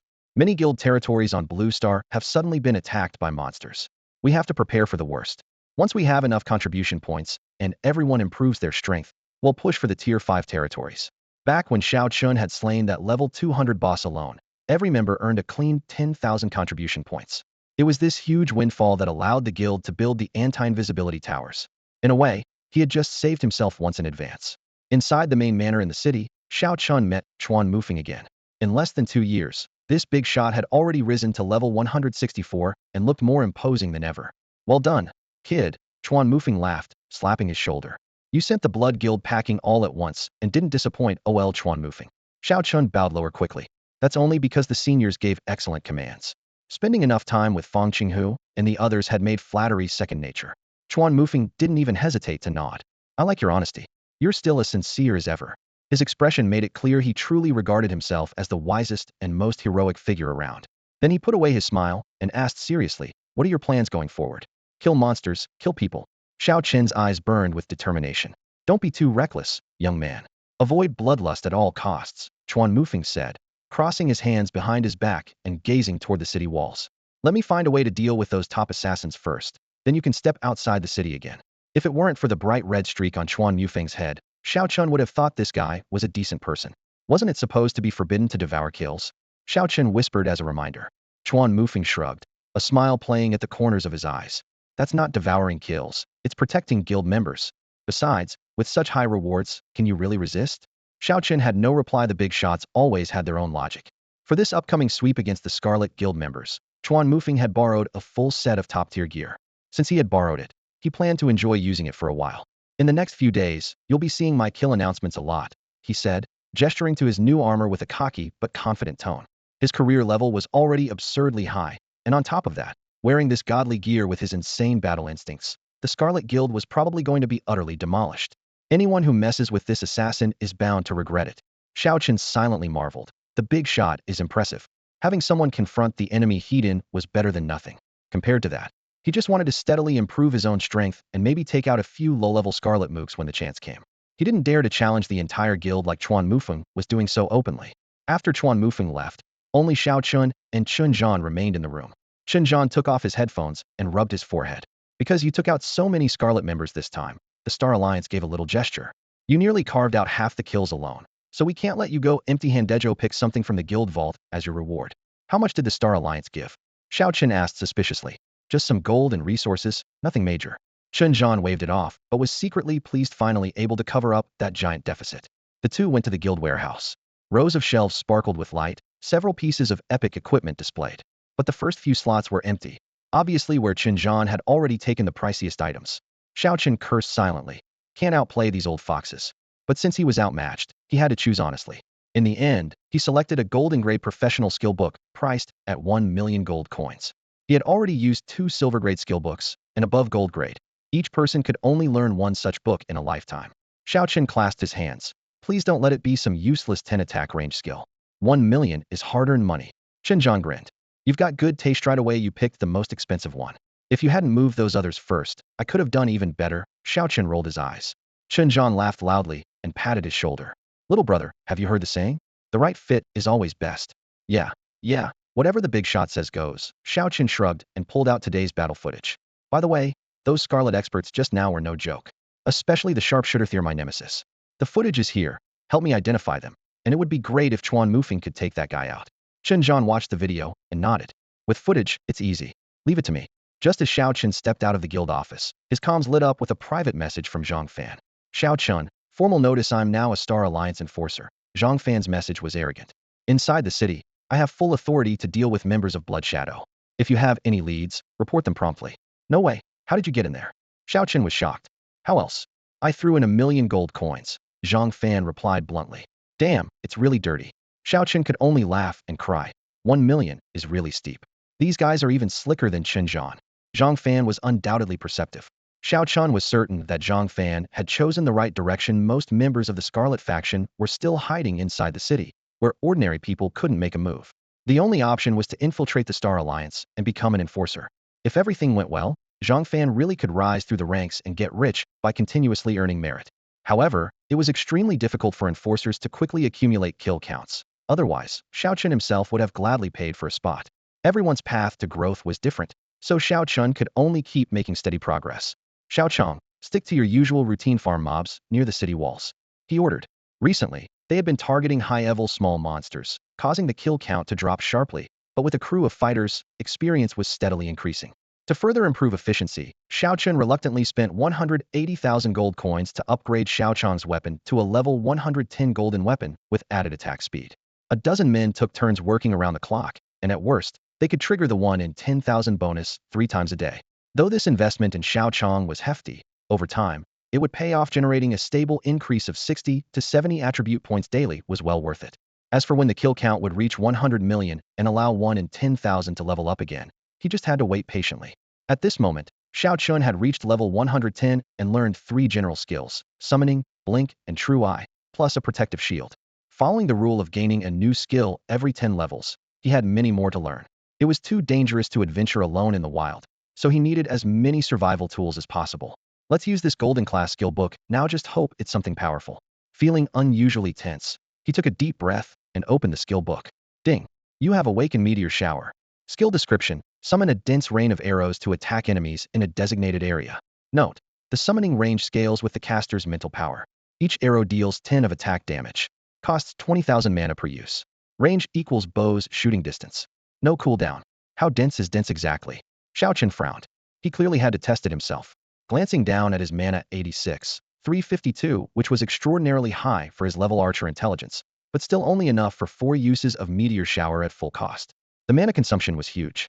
As for damage, he wasn't sure each arrow dealing 10 attack power wouldn't be very effective against a high defense level 100 boss, but should easily clear regular mobs.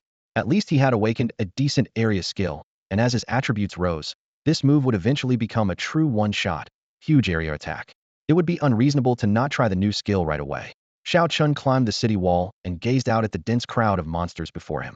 Without hesitation, he raised his hand and unleashed the skill. Meteor shower. In the next moment, countless arrows sliced through the air, pouring down onto the horde. The arrow density was so high that even a palm-size gap had 2 or 3 arrows packed in. At this density and given the monster's size, each small monster was hit by dozens or even hundreds of arrows. A series of numbers popped up: 12, 036 to 11, 839, and all the small monsters in one area were instantly wiped out. The attack radius was roughly 100 square meters. Kill 98, gold 2.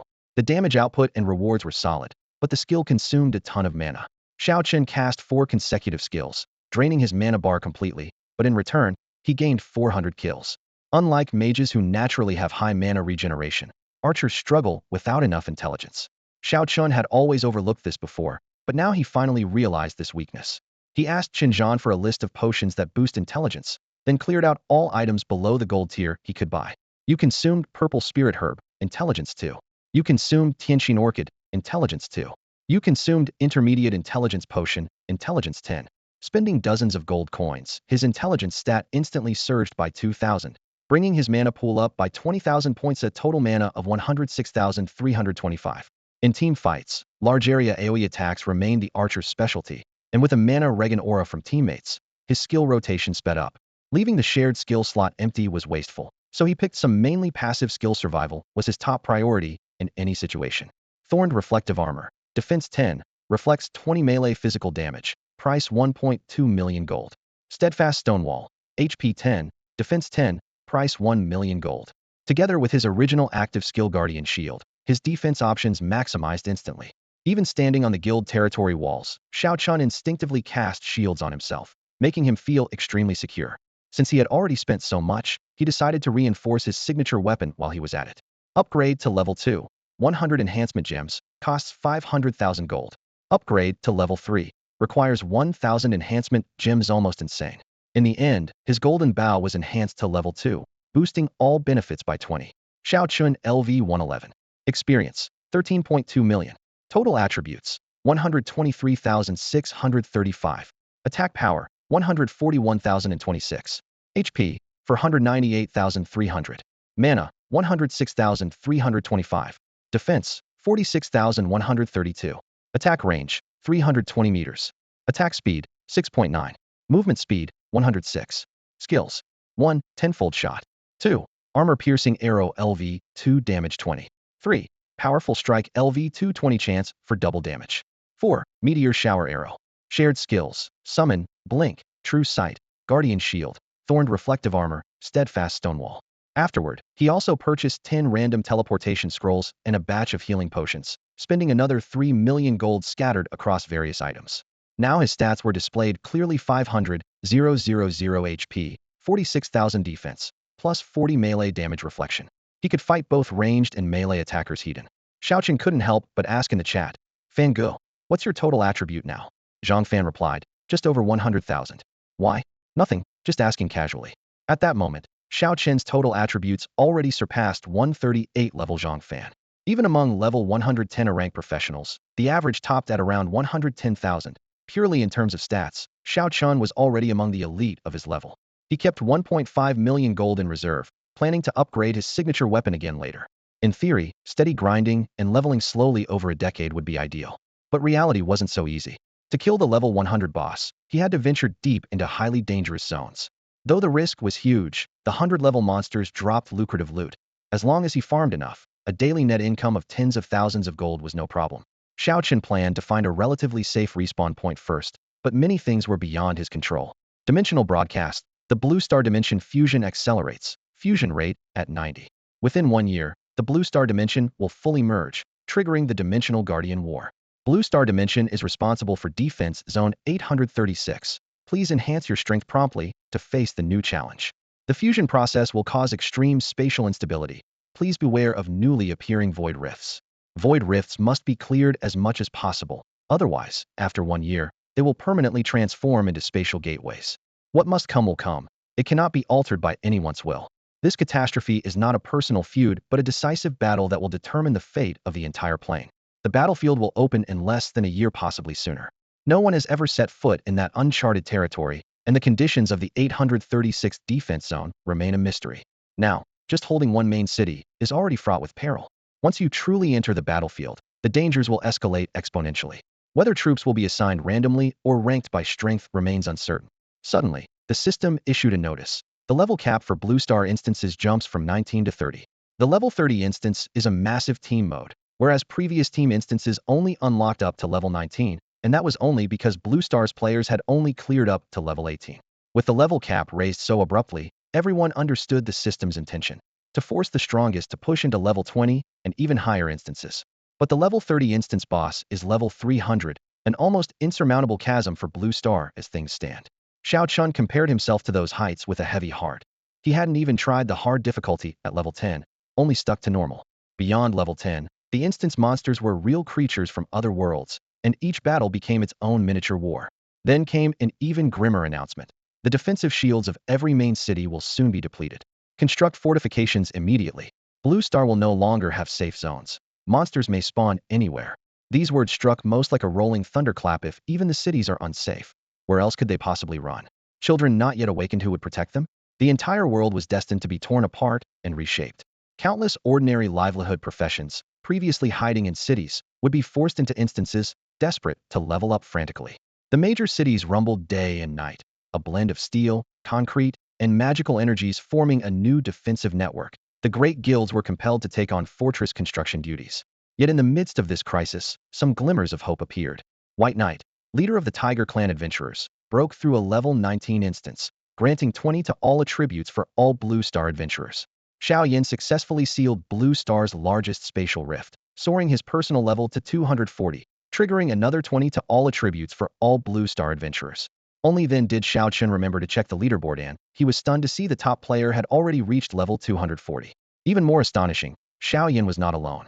Behind him followed a 1,000-strong elite team averaging level 200 each, mostly mages, healers, and tanks. Rumors swirled. Given enough mana, Xiao Yin alone could break through the entire plane. So a large number of mages rotated their spells behind him, some bringing blue sky special mana regeneration talents, others using arcane conduits to supply energy, ensuring this top DPS always had full mana. Several pictures circulated on the forums, thousands of water elementals charging over the ground, fire elementals filling the sky like blazing waterfalls. Xiao Chen stared at those images with a subtle envy. When would he have such a massive support lineup of his own? That 1,000-man team's levels continued to climb at a breathtaking pace, serving as Blue Star's strongest shield. But Blue Star is vast, with spatial rifts scattered everywhere. After Xiao Yin and his team cleared the biggest threats, little else could be done. Xiao Yin issued an announcement in his own name. Fellow clanspeople, the void rifts have become too numerous to clear one by one. Our only choice is to hold fast by relying on our cities and guild territories. I urge all adventurers to quickly earn guild contribution points, raise the guild level, and upgrade our guild lands. I firmly believe that one day, we will step into those void pathways and strike into those unknown worlds. The top 10,000 ranked players must join my team immediately. Starting today, we will complete all dungeons of level 20 and above together. All guilds ranked in the top 1,000 will receive a level 200 player assigned to them. Please keep the faith and protect our homeland. The announcement exploded across all channels, setting the server abuzz. Xiao Yan's presence was a beacon of hope, a level 240 elite, nearly 80 levels above Chuan Mufeng, the strongest in the Tianqing Guild. Just half an hour earlier, Chuan Mufeng had eliminated several top assassins sent by the Blood Guild, but this exposed his whereabouts, forcing him to retreat back to guild territory. He knew that if he didn't act quickly, even more would die in the coming battle. What could have been a slow, steady development now became urgent. He immediately opened the guild panel, and a series of cold but thrilling system messages popped up. 1. Chuan Mufeng spent 50 million contribution points to raise the guild level to 5. 2. Chuan Mufeng spent 100 million contribution points to raise the guild level to 6. 3. Chuan Mufeng spent 50 million contribution points to upgrade the guild territory to level 4. 4. The guild territory was renamed Tianqing Town. An elite is an elite 2 levels at once. Praise flooded the guild chat nonstop. Official guild members increased from 100,000 to 200,000. Reserve members expanded from 200,000 to 400,000. Level 6 guild-wide bonuses. All attributes 300, attack 20, defense 20. Suddenly, everyone's stats surged like a flood. Looking down at his own panel, Xiaochen saw it had been completely refreshed. Total attributes, 125,135. Attack, 168,026 33,605 territory bonus. Health, 518,300 103,660 territory bonus. Mana, 110,352 22,070 territory bonus. Defense, 52,132 1,046 territory bonus. With a base attack of 200,000 and nearly 600,000 health, he could easily unleash 6 consecutive meteor arrow rain volleys. Meanwhile, the territory exploded in size from a few thousand acres to a square town 20 miles across, capable of housing hundreds of thousands at once. All resource mines upgraded to level 4. A new dungeon teleportation portal was under construction. Health and mana regeneration inside the territory increased by 200. Member attack, defense, and health mana received an additional 20 boost. Standing on the newly built city wall, Xiaochun surveyed the surroundings. The outer ring of 16 or 17 miles was the expanded city defenses. Beyond the walls was a dangerous zone inhabited by monsters over level 100. But inside this territory, any member's combat power could take on enemies 10 levels above themselves. Around the outskirts of Tian'an City lay a dozen guild territories, each like a satellite ringed around the central city. Only a handful of guilds had territory upgraded to level 4 because the larger the territory, the harder it was to defend. Yet for the Tianqing Guild at this moment, this was their iron wall on the eve of war. It was the only answer Chuan Mufeng, Xiaochun, and their comrades were willing to pay billions in contribution points for to hold the line, keep their homes safe, and wait for the day they could launch their counterattack through the void. Xiaochen knew that those bosses above level 100 were tough opponents and would definitely take action. By choosing to rapidly push the guild's overall level higher, the Tianqing Guild was essentially gambling with their lives. Time was tight, and they had to achieve results within a year. Xiaochen fully understood this approach because he shared the same goal, to push his strength to the limit within a year. The guild wasn't completely unprepared, but they clearly couldn't cover everything perfectly. Shenzhen directly consumed 50 million units of refined iron, 50 million stone blocks, and 3 million units of wood to upgrade the 6-meter-high city walls straight to level 4, raising them to over 10 meters tall in one go. The thick walls gleamed with a cold metallic shine under the sun, visibly increasing their defense. At the same time, 20 defense towers sprang up, but due to running out of materials, they couldn't upgrade them further for now. The guild itself leveled up twice in quick succession, instantly converting all reserve members to full members, causing a surge in numbers. With tens of millions of players in Tian'an City, and most guilds accommodating only a few million members, recruiting new players was never a problem. The guild channel quickly flooded with recruitment messages. The Tianqing leadership issued an urgent order. From now on, except those running dungeon teams, all members must return to their territory. New recruits stay away from the walls and group up for dungeon runs to level up, while all professionals above level 100 must immediately head to the western city wall to prepare for battle. By then, many had already climbed the city walls, facing a dense swarm of monsters. This was the territory of creatures above level 100, and peace was gone. There would be endless fighting. When the Void Gate stabilized completely a year later, real interdimensional monsters would pour in non-stop, making the defense even harder. For Xiaochun, this wasn't a bad thing. Grinding experience atop the walls was far safer than facing level 100 bosses alone in the wilderness. Plus, he could benefit from the team's various buffs. As long as Tianqing didn't collapse, those who survived the year could level up insanely fast. He also looked forward to fighting alongside Brother Bao and the others again. Once he joined the team, a series of buffs instantly covered him. His attack power doubled, with other attributes boosted significantly. Tianqing Guild controlled several extremely rare team auras, the most dazzling being Li Halen's War Aura. The larger the team, and the more players involved, the more terrifying the bonus. Contribution points were also distributed based on team performance, so Li Halen's points skyrocketed just by standing there. Within minutes, the team had grown past 10,000 members, all level 100 elites. As soon as Xiao Chun entered the team chat, he started recruiting. Wild Wind Squad recruiting need classes awakened with mana regent skills. He had to maximize his kills for more contributions. Once the team was full, he would keep firing arrows while casting a meteor shower across the battlefield, continuously outputting damage and raising his kill count quickly. Li Hailon applied to join the Gale Squad. A level 121 Brank Magents, the little girl who needed constant care now, she not only held her own, but had risen to become one of the core professionals within the Skywalkers Guild. Her War Aura, which covered the entire army, provided a significant boost to the guild's overall offense and defense. In terms of value, recruiting her into the team would undoubtedly be a huge asset. Yet, when the system popped up her request to join, Xiao Chun didn't even frown. His fingers decisively clicked reject. Big Brother Xiao? Li Hailon was stunned. Just stay put inside the city, he said calmly but firmly. You're a high-value target. The monsters out there will prioritize you. Bosses above level 100 have keen intelligence. They can immediately spot the key players. Reluctantly, Li Hailon followed along, her gaze settling on Xiao Chun. But Gale Squad is a priority unit. Big brother, are you really going to leave the city? We'll see. Xiao Chen's eyes scanned the beast horde, dark as storm clouds in the distance. His voice was low. I can't protect you out there right now. Staying alive is the greatest contribution you can make to the team. Don't forget, your aura still grants bonuses inside the city. Your leveling won't stall. Alright, I was hoping to squeeze out some experience points too. Li Hailon sighed and retreated behind the city wall. Xiao Chen had gained a bit of a name in the guild, so recruiting was easy. A few recruitment posts later, several support mages had volunteered to join. System notifications popped up one after another. You have gained Zhou Qian's Blessing of Wisdom. Magic regen speed increased by 100. You have gained Yang Zus Mana Enhancement, maximum mana 20.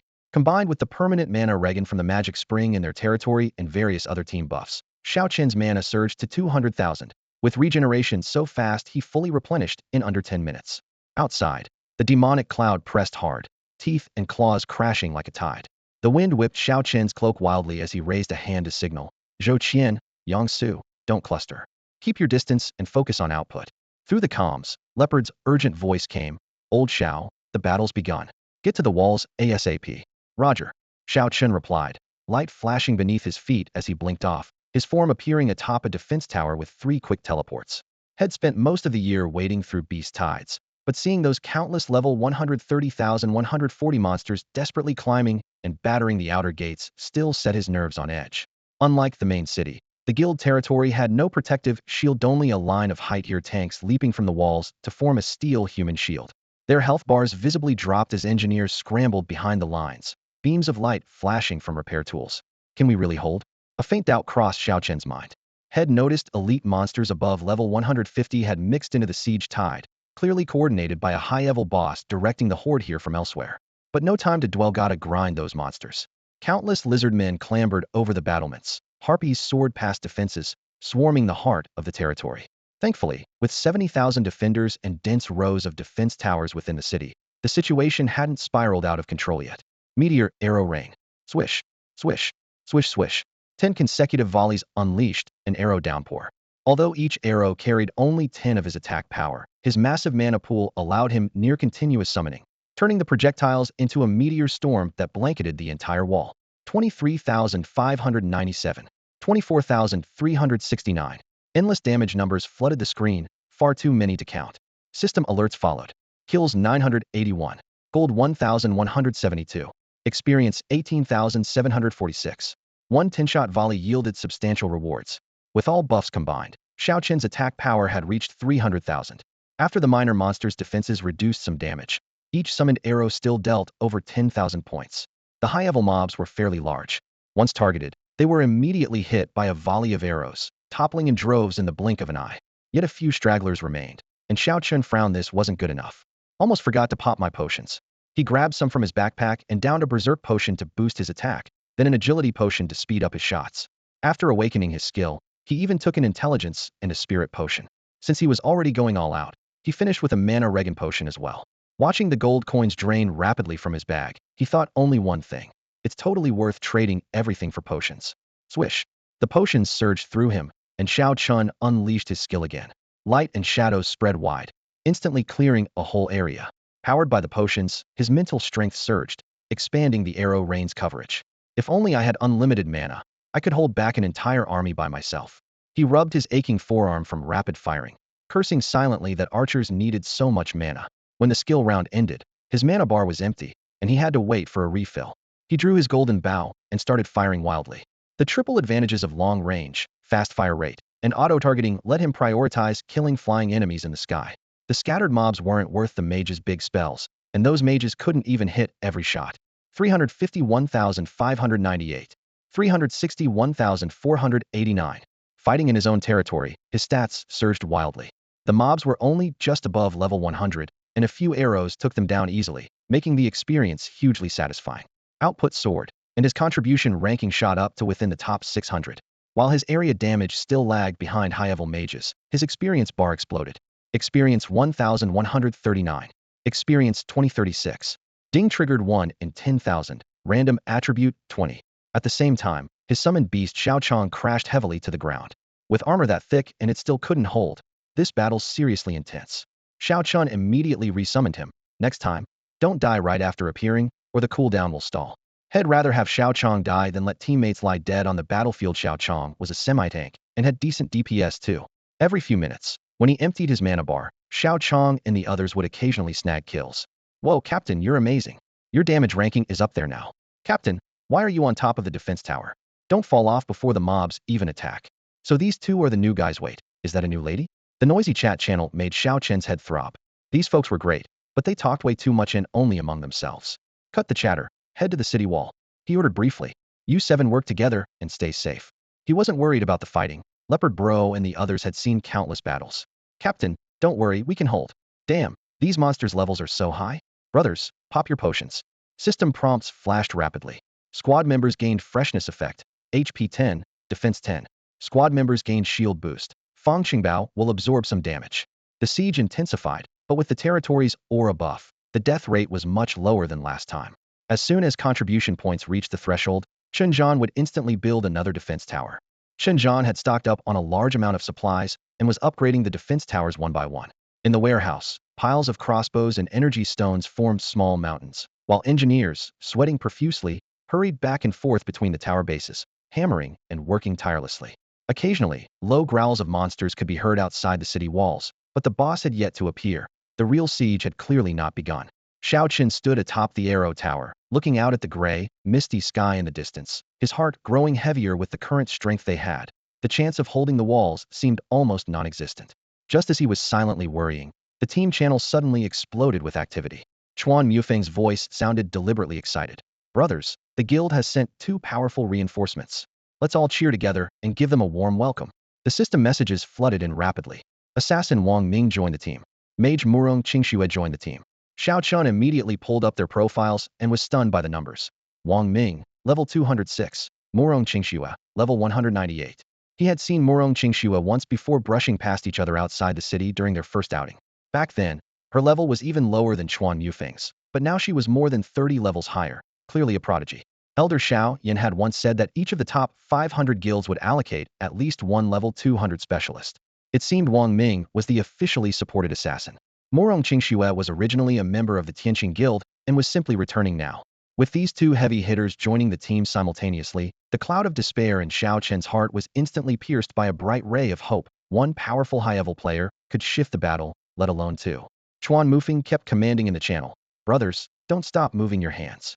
Let's cheer even louder to show these big shots our passion. That's right, shout together the big shots rock.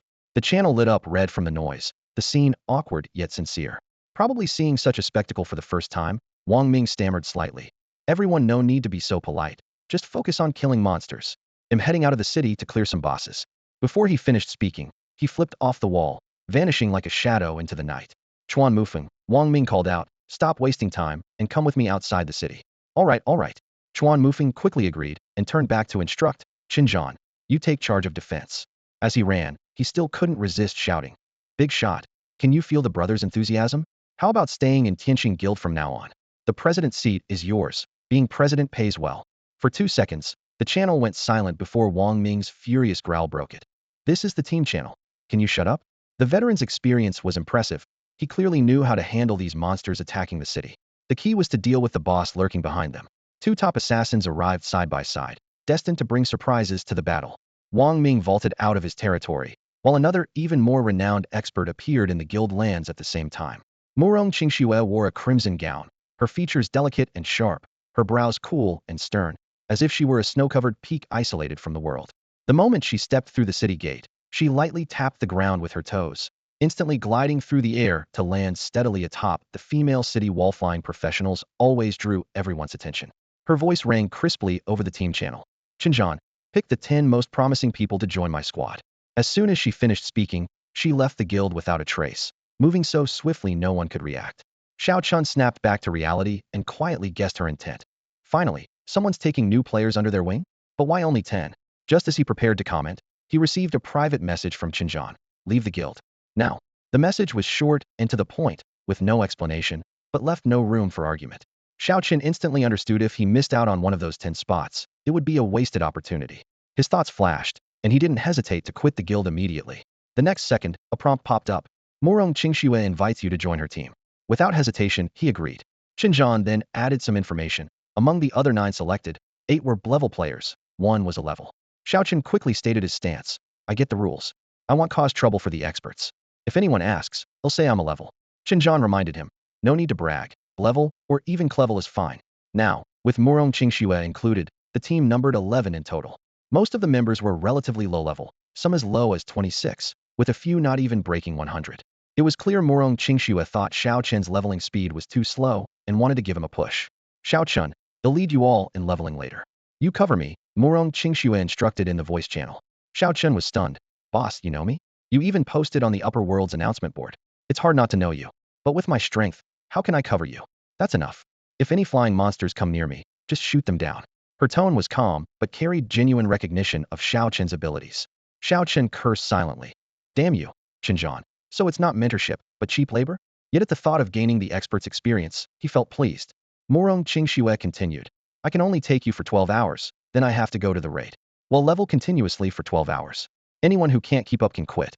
When the big boss gives orders, no one dares back down. Xiao Chen even felt confident he could endure for 96 hours straight. All right, 10 minutes to prepare.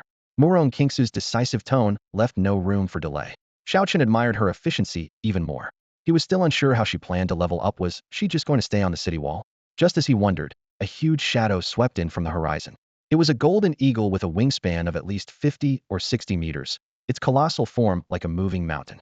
It wasn't a summoned creature but a genuine spirit beast, its level boldly displayed as 201. Only an exceptionally powerful beast master could borrow such a spirit beast. Having such strong reinforcements confirmed Murong Qingxue's extraordinary status. She patted the eagle's back, her clear voice transmitting into the team channel. You 10, get on Little Gold's back and hold on tight. Such a massive spirit beast naturally radiated an overwhelming presence. The moment Xiao Chen appeared, he deftly leapt onto the patch of golden feathers large enough to lie down on. The feather surface resembled gilded steel plates, reflecting a sharp metallic sheen. Even a gentle step caused no wobble, which clearly showed Xiao Jin's innate defensive strength.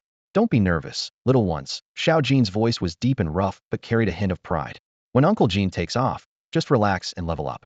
You'll be perfectly safe. It was Xiao Chen's first time encountering such a high-level spirit beast up close, and he was full of curiosity. Those golden feathers must be precious materials, right? If he quietly plucked a few during the chaos, would it be noticed? Just as the thought crossed his mind, Xiao Jin transmitted directly by sound. Xiao Chun, hurry up and level up. Your one-hit kill skill is extremely effective against high-level bosses. Once you reach the right level, Uncle Jin will introduce you to join our team. Thank you, Senior. Xiao Chen cupped his fists respectfully. Having a spirit beast vouch for him was something he truly appreciated. Xiao Jin continued. Our team originally had someone else who awakened that skill, but when they triggered it for the first time, the reflected damage instantly killed them.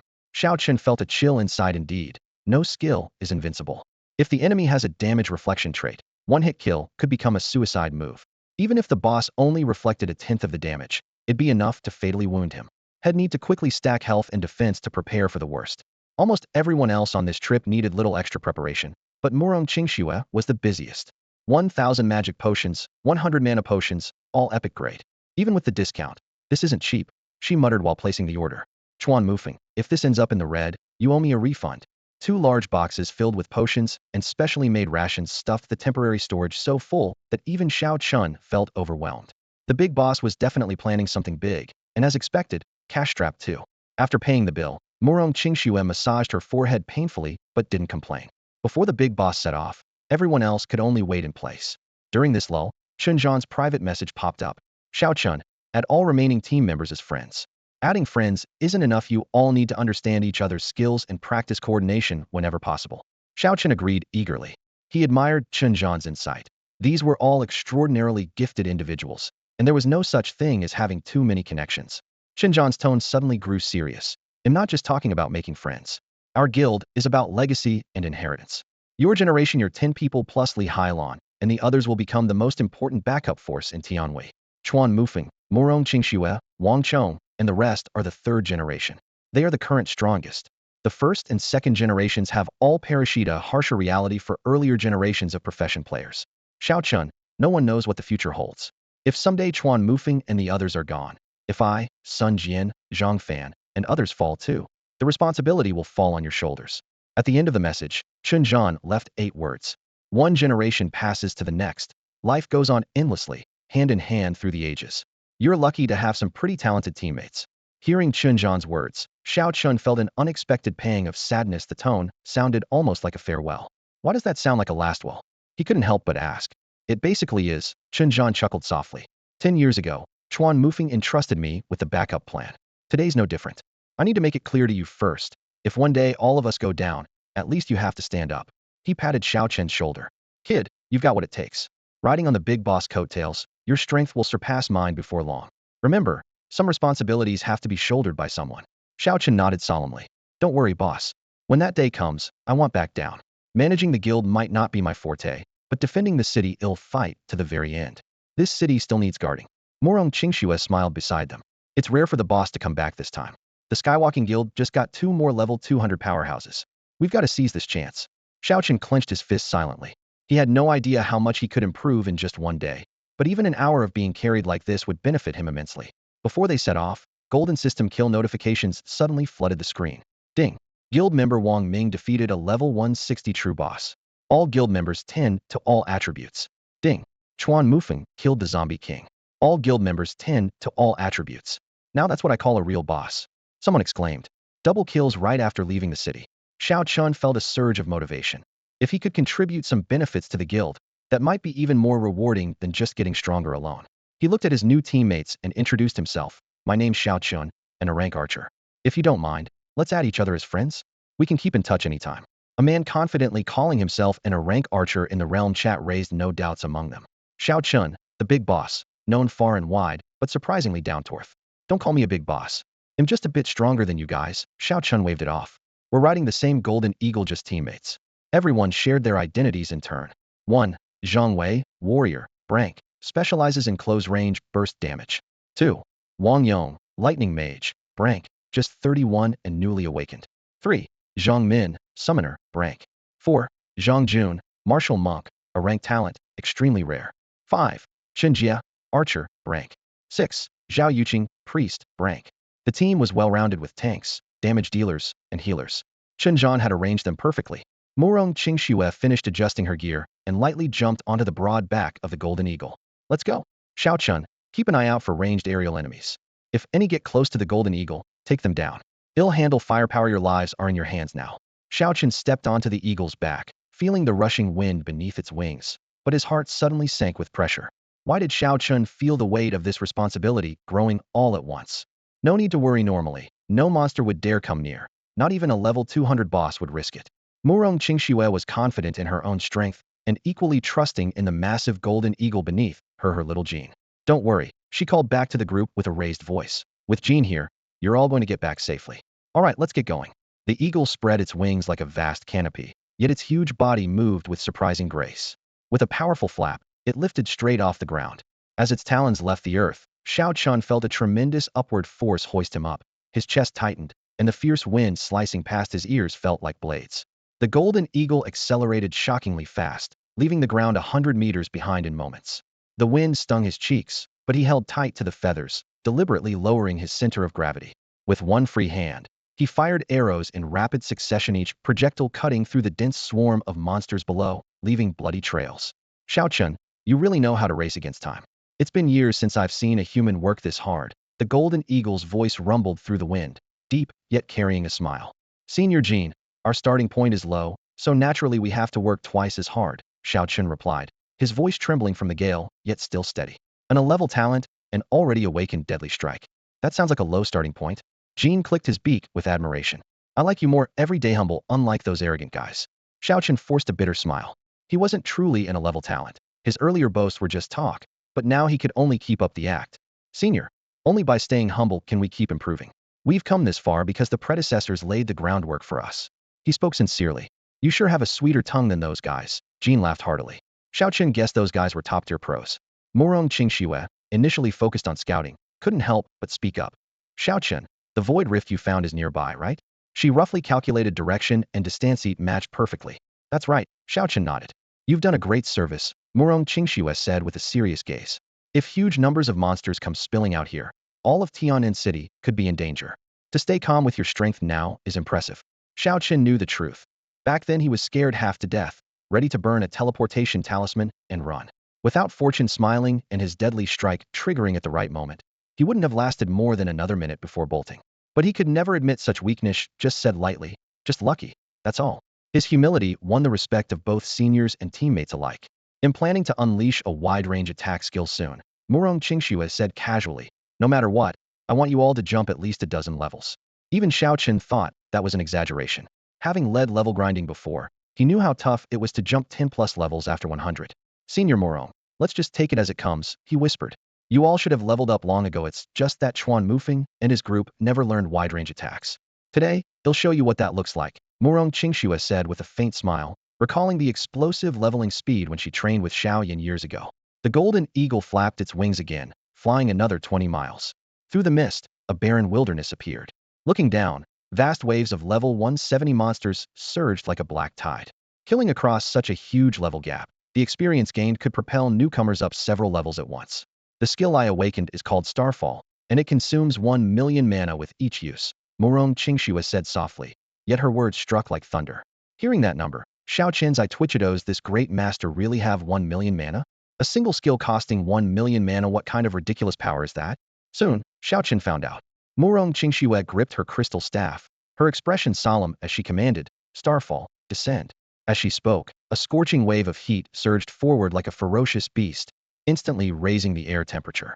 Then, dozens upon dozens of fireballs, hundreds of meters in diameter, rained down from the sky, each like a blazing crimson star tearing through the heavens. Not just a handful, not a few dozen, but at least hundreds of them, blotting out the sky and scattering across nearly 10 miles. The word huge didn't even begin to cover it. Even more terrifying, these fireballs came in an endless, unbroken stream, like an infinite meteor shower. Holy crap, the boss is seriously OP. Xiao Qin couldn't help but swear in amazement. Fireballs struck the ground with thunderous booms, a deafening chain of explosions rolling in sequence. Flames roared and churned, turning the entire battlefield a fiery red. The system prompts flooded the screen. Experience 23,651. Experience 18,268. Experience 20,369. Nearby, several newcomers were instantly wrapped in golden light, dazzling level-up effects bursting above their heads. 30,124. 26,875. Level 1. All attributes 20. Free attribute points 40. Xiao Qin didn't even have time to count how much experience he gained before he himself leveled up. The endless fireballs roused the lurking powerful bosses. They roared in fury and struck back, unleashing dense skills midair, blocking nearly half the fireballs by sheer force. But the rest slammed down regardless, triggering secondary chain explosions. Xiao Qin watched in disbelief as an elite monster was instantly finished by 2 overlapping explosions. He couldn't help but mutter, so these are level 200 powerhouses? Terrifying. At this rate, leveling up a dozen times in a day wasn't an exaggeration. He hurriedly asked, Boss, how long does this skill last? Half an hour, Murong Qingxue said, her gaze locked on the sky. That's why I need your protection. If it's interrupted, your experience gain will drop dramatically. Don't worry, we won't let it get interrupted. They all guaranteed. Who would give up on experience raining down like this? It would take forever grinding solo to reach this kind of progress. Xiao Qin stopped counting the flying numbers and raised his bow. In the distance, a pack of level 170 bloodbats screamed as they charged. He drew and released arrows in rapid succession. Dozens of arrows sliced through the air, curving sharply mid-flight to accurately strike each target, clearing the area immediately. Murong Qingxue glanced over in surprise. Xiao Qin, your arrows can curve? Haha, boss, I awakened auto-tracking. Nice skill. She nodded, a flicker of a smile crossing her face before she returned to casting. Still, compared to the boss might, Xiao Qin felt far behind. One ultimate skill could wipe out hundreds of thousands, even millions of monsters at once. If he had such godlike power, farming kill counts would be a breeze. Thinking about catching up to Xiao Yan and the others, he quietly calculated. Grinding dungeons for experience, maybe leveling to 210 within a year could actually be possible. Murong Qingxue added in a low voice. The ultimate has a 12-hour cooldown, so it can only be used twice a day. That's why I bring you for a full 12-hour grind. After the second round, we pull out. Understood. Everyone replied. She went on. When the ultimate isn't available, I can summon a rain of flames. Clearing mobs is still efficient. No ultimate? Then just use other skills. The golden eagle was flying at an altitude of 300 meters. Unless the attacker was a flying monster, it was nearly impossible to hit it. Up in this high sky, it was almost undisturbed. Only a few attacks from distant ranged monsters landed on its feathered armor, and the thick golden feathers completely blocked them. Zhao Yuqing was a level 102 priest. Even though there was no immediate threat nearby, she kept up her habit of continually stacking buffs for her teammates. Among the 10-person squad, the tank Zhang Jun was the only A-rank professional, silently providing taunts and defense for the team. The others had limited attack range. Only Xiao Qin could maintain sustained damage output. You gain Battle Intent Blessing, Attack 10. You gain Leveled Regeneration, HP Recovery, 5,000 seconds for 20 seconds. You gain Blessing Aura, HP and Mana Recovery 100. You gain Shield Blessing, Defense 20. These buffs flickered on the status panel. Still cautious, Xiao Chun instinctively cast Guardian Shield on himself. In the sky, the big player's falling star art continued its relentless bombardment fire, raining down so heavily that the reddish glow was visible 10 miles away. At the same time, the golden eagle moved. It swept across just above the clouds at high speed, drawing a giant arc over the city of Tiannan. The original fixed 10-mile attack zone expanded into a roaming network of fiery attacks because of the eagle's mobility. Xiao Chen's eyes never left the sky. Whenever a flying monster entered his range, his bowstring twanged immediately. At carefully judged moments, he unleashed a volley of meteor arrow rain. The experience bar surged wildly. Everyone restrained their excitement. But in less than 15 minutes, Xiao Chen noticed something unusual. Boss, the flying monsters in the air are increasing. He spotted hundreds of blood-red bats circling overhead, averaging around level 170. Several dozen blood bats on the outskirts made his heart tighten. Among them were 4 boss-level bat kings and more than 30 elites. Fortunately, the boss fireballs were fierce. Those bosses dared not come close, staying just outside Xiao Chen's attack range, dodging and looking for openings. If we don't clear them fast, we're in trouble. Xiao Chen tightened his grip on the bowstring. No need to worry, a faint voice came through the air. Wait until they cluster more, then wipe them all out at once. To Xiao Chun, level 170 bosses were already tough enough. As he thought of a plan, he suddenly noticed abnormal movement. A few black shadows within 100 meters, shaped like oversized mosquitoes. Flying demon mosquitoes, abyssal monsters skilled in poisonous stings, blood-sucking, and invisibility. Flying demon mosquito, LV 170. HP, 5.1 million. Attack, 31,900. Ordinary demon mosquitoes' attacks couldn't break through Xiao Chen's shield, but deep inside the chaotic swarm, there seemed to be a much larger presence lurking. Xiao Chun, you're pretty goodable to see invisible units as well. The boss voice came with a laugh. Master Jean, get ready to defend. Don't worry, in the Golden Eagle, born with Eagle Eye, those sneaky guys have already been spotted by me. Hearing this, Xiao Chen finally breathed a real sigh of relief. If they couldn't detect invisible enemies, no matter how strong, they would be at a severe disadvantage. As it turned out, the Golden Eagle was far stronger than Xiao Chun had imagined. His worries had been for nothing. Compared to that, Xiao Chen's current combat power was really negligible. He held his longbow, his gaze instinctively flicking toward Murong Qingxue. Senior, I guess I'm not really needed here, right? You could take a few shots yourself, get a bit more involved. All along, he had been assigned to aerial defense, nerves taut, never daring to relax. Only now did he realize someone as skilled as Murong Qingxue probably didn't need him to guard her safety at all. Murong Qingxue chuckled lightly, flicking away a flying demon mosquito that lunged at her, then studied him seriously. I mainly want to see what you're capable of. Your attack range is decent, your awakened skills solid, your stats are better than mine at the same stage, and you can detect invisible monster stats rare. You're practical, humble, and cautious. It makes sense that Chun Zhan and the others have confidence in you. Xiao Chun was baffled by this evaluation. Big shot, I don't quite follow what you mean. He vaguely felt as if the two seniors were pushing him into a fire pit. Sure enough, there must be some hidden agenda in having him level up like crazy. Murong Qingxue didn't hide it. It's simple. Chuan Mufeng and Chun Zhan said they might hand the guild over to you in the future, so I want to see what kind of person you are. She couldn't help cursing. Honestly, those two guys are scumbags. Hoping I'd drop dead soon? No way. What? Xiao Chun was stunned. He never thought the big shots were paying attention to him, or had high hopes pinned on him. Was this for real? Looking back on all the hardships he'd gone through, had never gotten special treatment. Maybe because he often brought newbies for leveling. His reputation in the guild was decent. They probably saw him as a selfless good guy. But the truth was, he just wanted to rack up kills. Bringing others along was purely accidental. He thought quietly, when the time really comes, someone steady like Zhang Fan would be more suitable to run the guild. I'm busy grinding monsters every day. I don't have time for administrative stuff. Murong Qingxue saw through his thoughts. They just see your potential. Don't get bogged down by nonsense. Look at me and Chuan Yufeng, we have similar talents. But he's stuck dealing with guild affairs, while I've already pulled ahead dozens of levels. She sighed and changed tone. Back then, he could have leveled up quickly alongside the great Xiao Yan, but the guild needed him, or it wouldn't have flourished. Several top players have sacrificed a lot for Tianqing Guild to get where it is today. Xiao Chun respected these seniors deeply, but he was also clear. Everyone's path is different, and if he wanted to grow, he had to keep fighting and leveling up without stop. As they talked, a new thread appeared suddenly, the sky, filled with flying demon mosquitoes bursting out of the gray mist. Morong Qingxue and the golden eagle moved almost simultaneously. The eagle flapped its wings, its golden feathers radiating light that rippled outward, sending a wave of invisible energy that stiffened large groups of flying demon mosquitoes midair. Then Murong Qingxu's massive fireball exploded with a roar, flames swirling and black ashes scattering everywhere. Xiao Chun immediately drew his bow, unleashing a rapid volley of 10 arrows, some targeting the boss, others piercing elite monsters. His nature-based skills released in quick succession. "I'm not stealing anyone's kill. I really want to help," he muttered under his breath. Blue light condensed at his fingertips, and 6 streams of meteor arrow rain rained down continuously, nearly draining all his mana in an instant. Though the arrow rain couldn't pierce the boss's armor, it shredded the surrounding smaller monsters into pieces.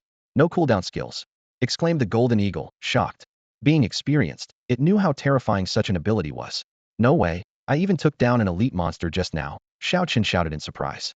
Elite monsters at level 170, even if they drop just one piece of gold tier gear, can earn you tens of thousands of gold coins. A system prompt flashed briefly on Xiao Chen's retina. "Kill 1 gold, 1500 guild contribution points, 130000." Immediately after, golden text popped up. "You received Epic Helm of Glory." Without hesitation, he instantly listed it on the guild auction. Helm of Glory sold, gold 160000. Snagged a bargain, plus 16 grand in gold. Xiao Chen's lips curved into a grin that stretched from ear to ear, his mood skyrocketing. "Kid, don't yell about grabbing the kill." The golden eagle-shaped golden elder beside him rolled his eyes lazily. "In your human words, that's called quietly getting rich." "Just too excited, couldn't help it." Xiao Chen chuckled, showing barely any teeth.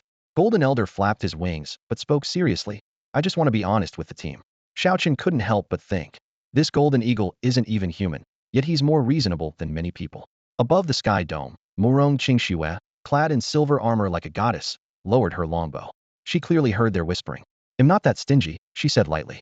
"It's only one elite monster, a drop of tens of thousands of gold isn't much. Since I'm leading you all this time, I'll gift each of you an elite monster." "Really giving them away?" The team chat exploded. "Of course." Murong Qingxue pointed upward. "Xiao Jin, help control the monsters, 1 for each player." "Got it." Golden Elder spread his wings with a flash as several golden cages dropped down, locking the flying demon mosquitoes that swarmed the air tightly in place. "Even the priest can secure the last hit. Basic attacks combined with 1 or 2 skills are enough," Murong Qingxue added. The newbies' voices trembled with excitement. "Thank you, senior. Well, never forget the favor of the pros. Sister, you're truly beautiful and kind." Listening to all these flattering words, Xiao Chen quietly smiled.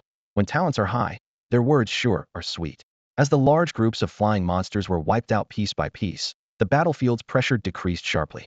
Xiao Chen breathed a sigh of relief but never paused his movements. Tenfold arrow. A volley of feathered arrows exploded like a peacock's tail. His gaze locked onto the most valuable targets in the air while casually picking off a few smaller ground mobs. Unfortunately, elite monsters and bosses were limited. Hoping to snag another loot drop was wishful thinking. Between attacks, he sent a private message to Qinjian.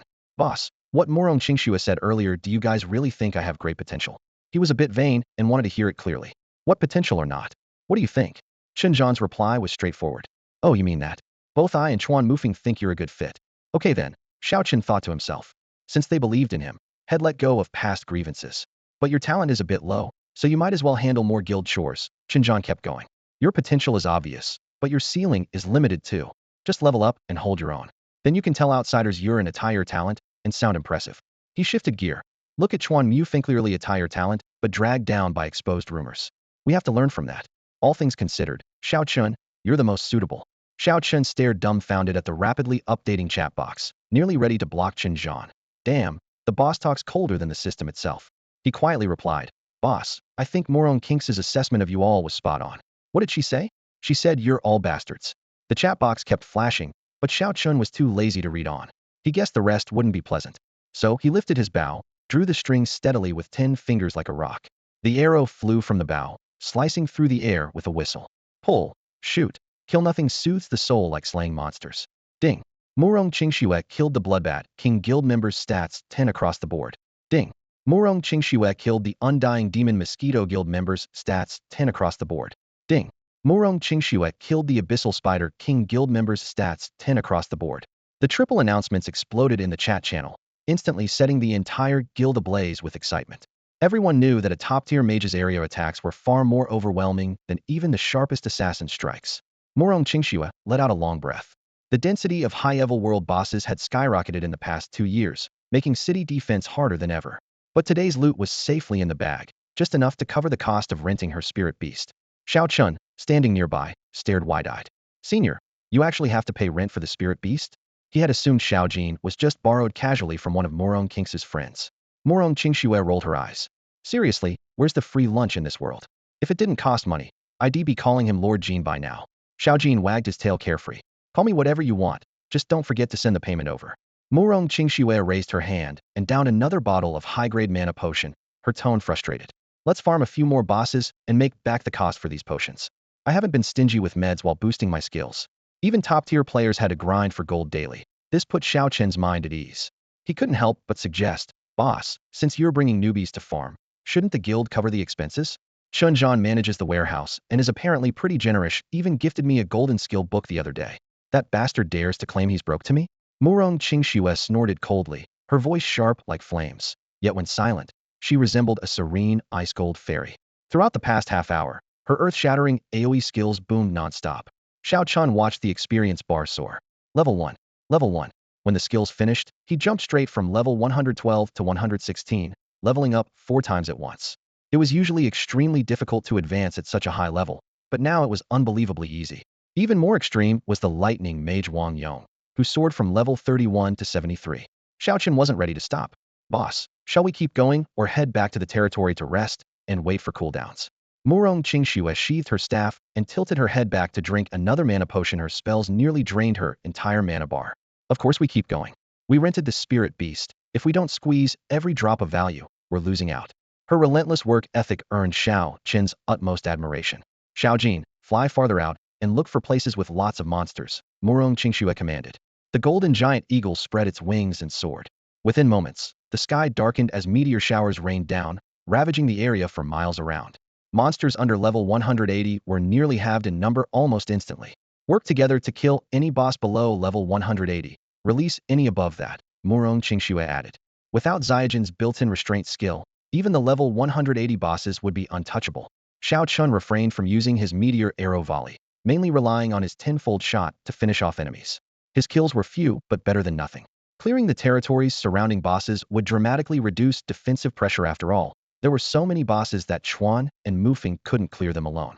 On that point, Xiao Chun had no objections at all. He just needed to follow along. After all, arrows didn't consume mana, so he could just attack randomly. That day was a cause for celebration throughout the entire Skywalker Guild. Several top players took turns attacking. High-level bosses fell one after another, and constant system notifications exploded in their ears. Over at the Wild Wind Squad, the Fang Qingbao and Fang Qinghu brothers kept popping into the chat channel every now and then. They started off by showering praise on the big players, then couldn't resist joking around at Xiao Chen's expense. Although they were all sitting together, they preferred typing and arguing, making the channel sound like a busy marketplace. Xiao Chen simply ignored them completely if he responded. Those two jokers would keep him trapped in conversation until dark. After 10 straight hours of grinding monsters, Xiao Chun and the others leveled up rapidly. He himself reached level 118. Within the guild, someone was leveling even faster. Chuan Mufeng. In just half a day, he jumped from level 164 to 166. Keep in mind, past level 160 the difficulty of leveling up increases drastically. Even a single level is hard-earned. Now that Morong Qingxue could lead the team for over 10 hours at a stretch, it seemed likely Chuan Mufeng would also stick with it day after day. The guild desperately needed top-tier firepower, especially to clear the increasingly aggressive high-level bosses. In one day, Morong Qingxue and Old Jin teamed up to take down over a dozen bosses. One as high as level 180. This run wasn't just efficient, it was turning a profit, leaving everyone very satisfied. 2 more hours, and we can call it a perfect day? Fine. Xiao Jin, I'm done grinding. I'm heading back to territory to refill my mana. Morong Qingxue complained about the costly mana potions. All these bottles and jars are draining my wallet. Then hurry back, flying all day is exhausting. Old Jin grunted, his wings beating with a rushing sound. We spirit beasts have no rights at all. We're just used like pack mules. The team sped through the skies, covering over 70 or 80 miles in the blink of an eye, and moving farther from the guild's territory. Along the way, level 200 mobs even appeared. Without the big players leading the way, Xiao Chen would never have set foot in such a dangerous area. Suddenly, Old Jean made a sharp turn, flying a distance before coming to a halt. Damn, looks like we can't go back. Xiaochen immediately activated his true sight, eyes piercing the clouds, but saw nothing unusual. What's going on? There are 6 giant mosquitoes up ahead. We'll just kill them. They're level 200 invisible mosquitoes, Old Jean said grimly. If he was this wary, they definitely weren't ordinary monsters, they had to be bosses. Then what are we waiting for? Run. Yeah, get moving. Old Jean made another sharp turn. Little guys, hold on tight, I'm not responsible if you fall off. Morong Qingxue grit her teeth, popping potions, cursing silently, saving mana at a time like this? How could level 200 bosses suddenly appear here? We're evolving. Bosses are evolving too. Decades ago, even level 100 bosses were rare in this region. Old Jean now truly pushed his flying to the limit. For the first time, Xiaochen understood what top speed really meant. The roar of the wind exploded in his ears as the 6 blurry shapes pursued them relentlessly. Don't be afraid, I've got this. The confidence of a sky domain ruler was written all over Old Jean's face. If only 4 bosses remained, he might even be willing to fight them heat in. Divine Shield. A golden barrier suddenly erupted, blocking a barrage of deep red projectiles. A level 200 boss, and its attack range was shockingly far. Xiaochen had no doubt that if he came into contact with this red liquid, he might die instantly. High above, Elder Jean spread his wings and soared, his feathers gleaming like golden threads cutting through the sky. While maintaining incredible speed, he glanced back angrily at the swarm of blood-red giant mosquitoes trailing behind. Xiaochen, want to give it a try? Maybe you'll get lucky. Elder Jean's voice cut through the wind and into everyone's ears.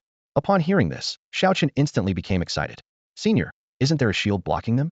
That shield is one way. It won't stop your arrows, Elder Jean clarified. My attack range is only 320 meters. It's not enough, Xiaochen said. I can slow down. Are you sure that will work? Absolutely. Then let's do it. Enticed by the huge reward right in front of him, Xiaochen couldn't pass up the opportunity. But first, we split the profits half and half. Agreed. Elder Jean readily accepted. Morong Qingxue was displeased. What do you mean half and half? I want to share too. Jean, you're employed by me now, and this mission is beyond our contract. Relax. With me here, you won't have to risk your life, Morong Qingxue said coolly, but the rewards have to be split 3 ways. Xiaochen didn't care about the share. Having just taken the only epic agility potion, his whole body was surging with energy. Seniors, as long as there's a cut, it's no problem. A 3-way split sounds fair, Elder Jean nodded casually. Then let's take down all 6 mosquitoes. As expected, the big shots have big appetites, Morong Qingxue snorted. With his speed advantage, Elder Jean accelerated again. Xiaochen stood firm on his back, the golden feathers whipped straight by the fierce wind. Without a companion's support, he would have lost his balance completely. Morong Qingxue added a layer of flame shield for the group, and Zhang Jun reinforced everyone's defenses just in time. Together, they grabbed the feathers tightly, steadying Xiaochen. This way, I can attack at full power. Xiaochen drew his bowstring, a cold gleam flashing. But not far away on the horizon, 2 level 200 Bloodbat Kings silently approached. 2 level 200 Bloodbat Kings ahead, Xiaochen warned softly. Expected. They don't like fighting in groups. They strike only at the right moment, Elder Jean said grimly. A few more of them won't matter, they're not faster than me. Having the speed advantage greatly increased their chances of survival, which reassured Xiaochen. No problem, I've got tenfold shot. The more targets there are, the higher the chance of a lethal strike. Elder Jean approved. This kid's got potential, can't walk away when he sees a boss. Xiaochen's arrows had awakened auto-tracking. Even wild shots would lock onto targets. After all, killing one level 200 boss brought huge rewards the last time they lucked out on an unknown monster. He earned nearly 3 million gold coins plus generous bonuses, and even sealed a void rift that made headlines across the realm. If they could kill another this time, the guild would lose far fewer brothers. The tension rolled through his chest. He wasn't afraid of dying, but worried the Bat Kings would detect something and escape. The companions also held their breath, not daring to make a noise. Killing a level 200 boss, even with help, would be a legendary feat. Unfortunately, luck was not on their side. Xiaochen shot relentlessly for an hour with no results. Then another level 200 undead pterodactyl circled into view. Things aren't looking good. Don't get surrounded, Elder Jean frowned. Try a few more minutes. If it doesn't work, we'll head straight to Tianan City. Tianan City? That's guild territory. Morong Qingxue's eyes widened. Are you crazy? You want to lure so many high-level bosses there?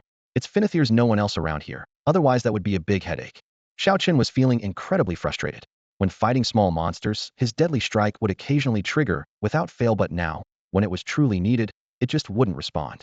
The night wind whipped around them, and the flickering firelight cast shifting shadows of him and Morong Qingxue. The high-level monsters advancing steadily from the opposite side pressed the attack. Leading them was a gold-armored creature with a hoarse, icy voice. Human, Morong Qingxue, you won't escape today. Your skill's power is too great, so you must stay here. It turned out that all these powerful monsters had gathered here to contain Murong Qingsu's flame shield.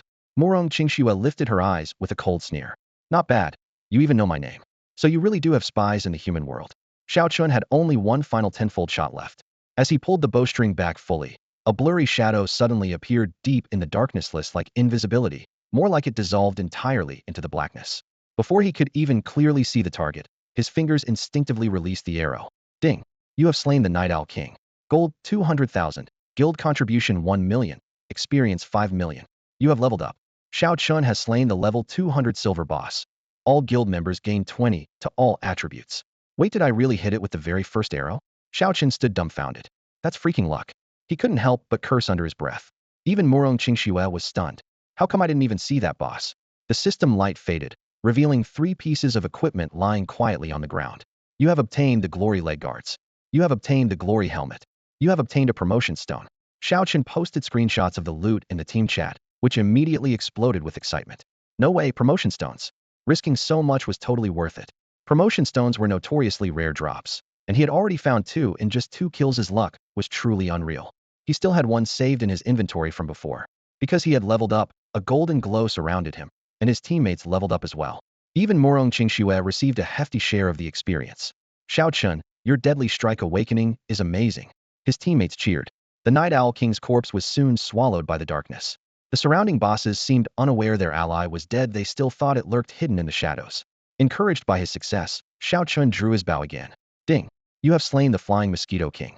Gold 200,000. Guild contribution 1 million. Experience 5 million. The experience was equally abundant, putting him close to another level despite just missing it. Well done, keep it up. Murong Qingxue cheered while taking pills and maintaining her flame shield, which consumed a huge amount of mana. However, the string of unusual kills soon raised alarm. A thick-armored demon ape suddenly roared. That's Xiao Chun from the Skywalker's Guild. He's awakened his deadly strike. The sudden call-out sent chills down Xiao Chun's spine. Even such a minor figure's information was accurately known by the enemy. Just how many secrets had humans leaked? Quick, spread out, don't let him take advantage. These bosses were not only terrifyingly strong, but also frighteningly intelligent. The battlefield immediately opened up as they spread their formation. The gold-armored monster chuckled darkly. With Golden Lord here, you think you can spread out? Agitated by 2 consecutive kills, it flared with golden light and launched the first counterattack. Several bosses scattered, instantly killing them all at once was no longer possible. Xiao Chun and Murong Qingxue exchanged a glance. Let's focus on one first. As long as their dual shields held, they were virtually invincible. Their speed advantage made the risk manageable. As they pursued, Old Jean suddenly unleashed a golden cage, trapping a blood-red bat securely inside. A spear made of flame shot straight at the enemy's head, while a figure flashed by in an instant. Wang Ming has slain the Bloodbat King. All guild members gained 20 to all attributes. The system notification echoed loudly, stirring excitement throughout the crowd. That timing, that burst of power. Someone murmured among the spectators. Without pausing, Wang Ming's voice rang out, seeming to come from all directions at once. Murong Qingxue, leave the last bloodbat to me and Chuan Mufeng. His afterimage flickered rapidly between the waning moon and the flickering flames in the sky, clearly moving at maximum speed. All right, we might still be able to take down one more big mosquito, Murong Qingxue said softly, raising her longbow as her eyes locked onto the final bloodbat. But just as Wang Ming landed, the remaining bosses all withdrew simultaneously. Though their minds were dim, they instinctively sensed the scent of death. No retreat meant possible instant death, and chasing was futile. There was no reason to risk it. After a brief silence, Xiao Chun suddenly drew his sword and dashed back into the fray. In a flash of lightning-fast movement, he executed another precise decapitation. The system dinged once more, but the spoils lay scattered while the rest of the bosses had already fled. Too bad.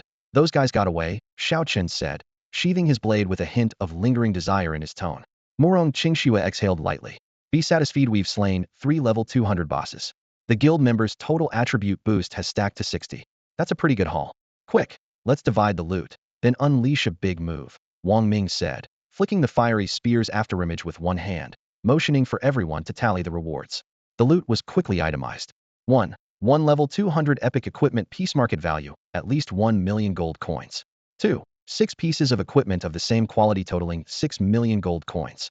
3 1 advancement stone priced at 25 million gold coins instantly, pushing total gains to 31 million. That advancement stone alone is worth more than everything else combined, Chuan Mufeng remarked with a whistle. Wang Ming made the decision. Let's just value the total at 30 million. Everyone contributed, so everyone gets a share. He turned to Xiao Chun. Xiao Chun, we each take 30, and the remaining 10 is split among the other 9. Do you agree? With 30 million on the table, Xiao Chun wasn't complaining. At 30 million total, I'm not losing out. If it weren't for you all pulling me up, I might have already fallen off that cliff. Of course I have no objections. We're all from the same guild, he said with a straightforward nod. That left Xiao Chun with 10 million gold coins money that seemed to have fallen from the sky. With an extra 200,000 gold from each boss drops, his wealth instantly crossed 11 million. Murong Qingxue had only intended to grind experience and break even, never expecting such a windfall. A net gain of 9 million in one day far exceeded what she would earn from high-tier dungeons. She warned cautiously, Xiao Chun, you might become a target for those bosses from now on. Be careful not to get double-crossed. Don't worry, Xiao Chun said, gripping his sword's hilt firmly, his fighting spirit undiminished. Wang Ming glanced around and stretched his wrists. All right, my cooldown is up. Let's find a spot to farm more monsters. This time, Murong Qingxue unleashed a meteor shower right in the area swarming with level 190 mobs. Blazing flames rained down like a dazzling curtain of light, turning the entire valley a fiery red.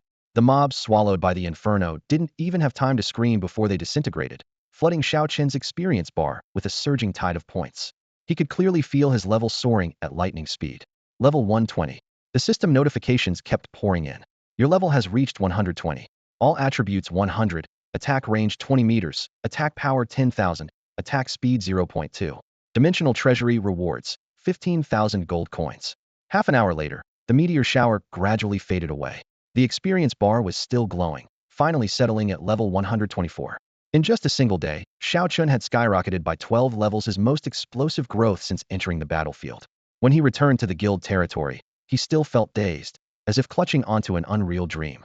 The threshold to upgrade his bound weapon was finally unlocked. The advancement stones were in hand, and over 10 million gold coins sat ready in his account. All that was left were 1,000 reinforcement gems and 1,000 refinement gems, together costing exactly 10 million gold coins. Once gathered, he could trigger a qualitative transformation for his bound weapon, gaining combat power equivalent to 10 sets of epic gear.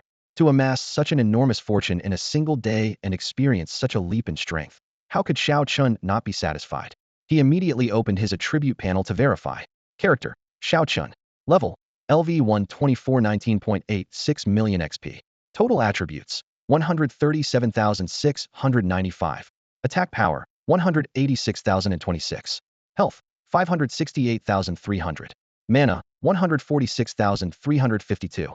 Defense, 56,112. Attack range, 340 meters. Attack speed, 7.2. Movement speed, 116. Skills, 1. Tenfold shot.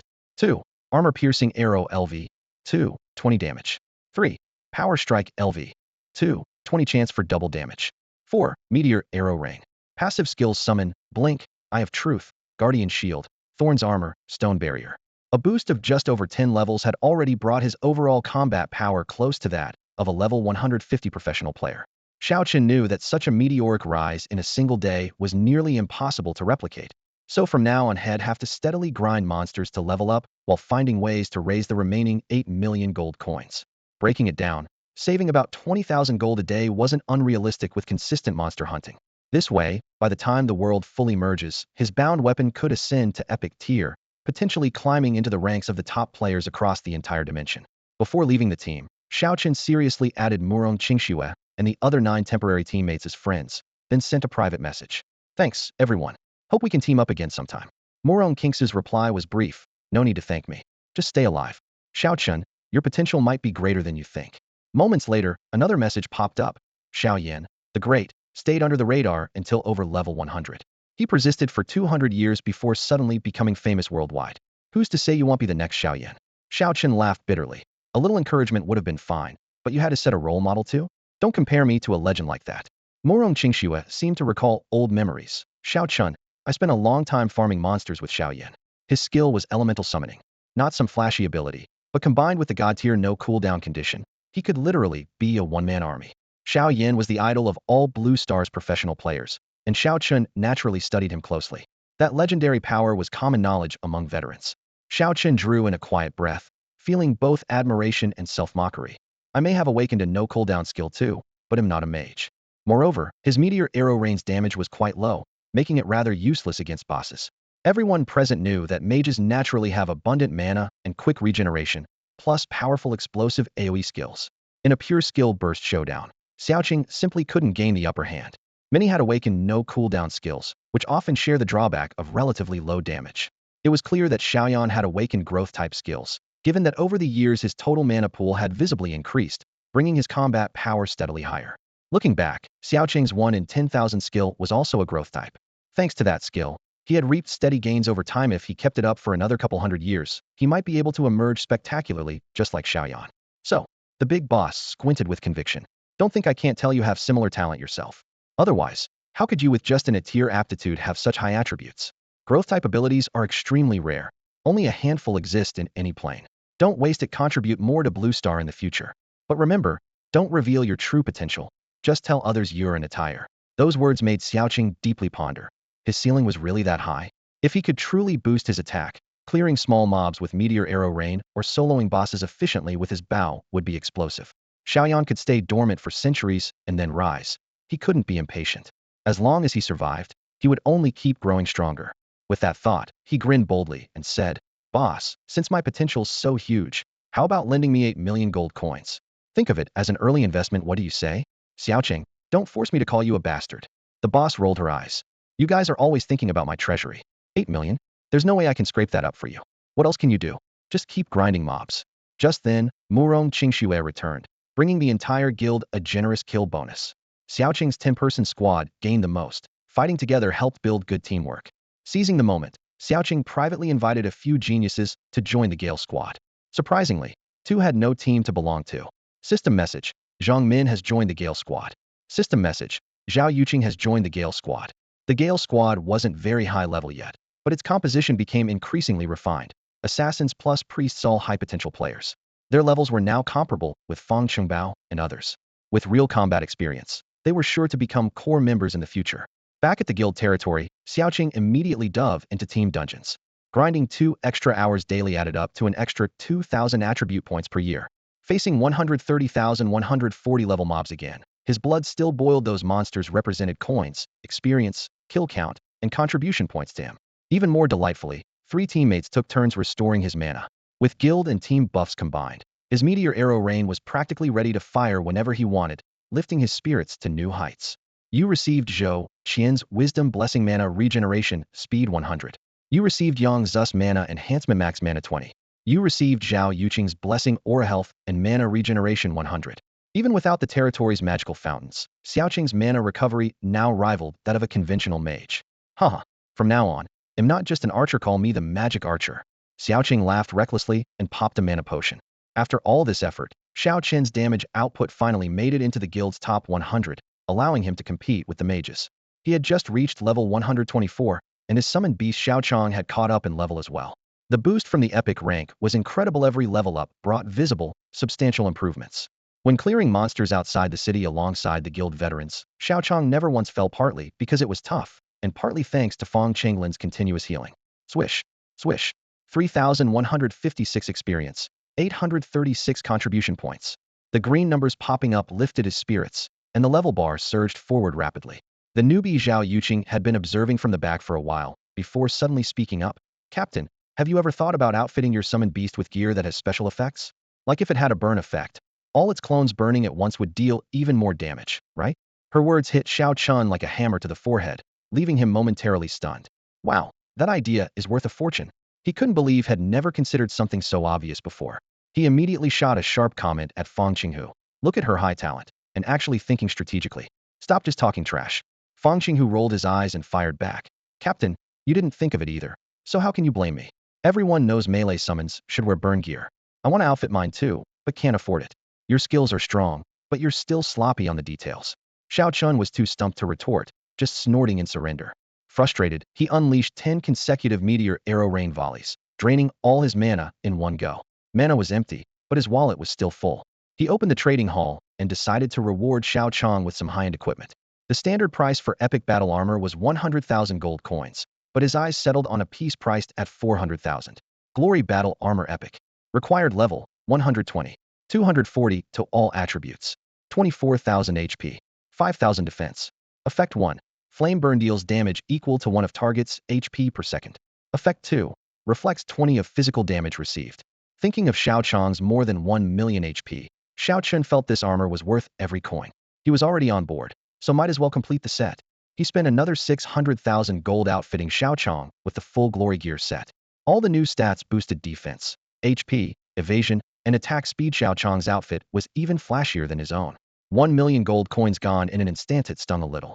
But when he saw the green flames flickering over each little skeleton clone and the damage numbers popping up in green too, all the pain was replaced by satisfaction. Green flames? Green damage numbers? No matter the color, higher damage is all that counts. With the gear equipped, Xiao Qin's contribution points skyrocketed, and the experience gain shot up accordingly. Whoa, Captain, your DPS is almost in the top 10. Fang Qinghu shouted hoarsely. What's there to be surprised about? I'm fighting groups, after all, Xiao Chun said stubbornly, but immediately opened the leaderboard. 12th place. His ID was firmly locked in. Seeing his rank, even Xiao Chun couldn't help but feel a bit impressed with himself. Sister Yuqing, do you think my summoned beasts need any adjustments? Brother Qinghu, high-level mobs have strong defenses. You should equip your best gear on the skeleton archer. That'll maximize your gains. Prepare a cheap tank set for White Tiger to switch into during large-scale battles. Once cooldown ends, have White Tiger take the damage, then summon the next creature. For your other ranged summons, just train them up to silver rank. The skeleton archer can eventually awaken a ranged attack aura that buffs the whole team, so prioritize upgrading it first. Zhao Yuqing spoke steadily and clearly as she browsed through the summon panel. Fang Qinghu nodded repeatedly, impressed by her professionalism. The other teammates were also stunned by her expertise. She not only knew summoners inside and out, but was equally skilled with other classes. Even old tank Fang Chungbao received several helpful suggestions from her. Everyone thought to themselves, this girl must have an extraordinary background, likely a prodigy, trained comprehensively from a young age. The stronger the team, the happier Xiao Qin felt. If needed, he wouldn't hesitate to step down as captain. In truth, Zhao Yuqing already felt like half the team leader. She quickly adjusted summons positions and redistributed resources, boosting both efficiency and teamwork. Xiao Qin noticed this and said plainly, Zhao Yuqing, your healing is highly skilled. From now on, take more responsibility with the team. I'll make you the captain. No, big brother, I'm just offering some small advice. Very mature advice. Xiao Qin waved him off. There aren't many perks for the vice captain. This way I have less to worry about. Zhao Yuqing was about to decline, but his remark, just having the captain's title is a golden signboard, won her over. She felt relieved inside. Fang Qinghu protested, Captain, we joined the Gale squad because we trusted you. If you desert us, the brothers will feel betrayed. Betrayed, my foot. I just want to farm more mobs, Xiao Qin shot back, giving him a glare. Also, you should learn some tact. While they bickered, the system suddenly flashed a dazzling orange announcement. Squad member Zhang Min defeated a level 100 real monster. Squad member earned 100 gold coins. Truly a unseen a million genius. Xiao Qin glanced at the battlefield. Zhang Min was sheathing her blade, breathing hard. She called out loudly, thanks to the captain for finishing off most of the boss health, or I couldn't have pulled it off. We're all on the same team, that's what leaders do, Xiao Qin replied with a smile, though inside he was yelling.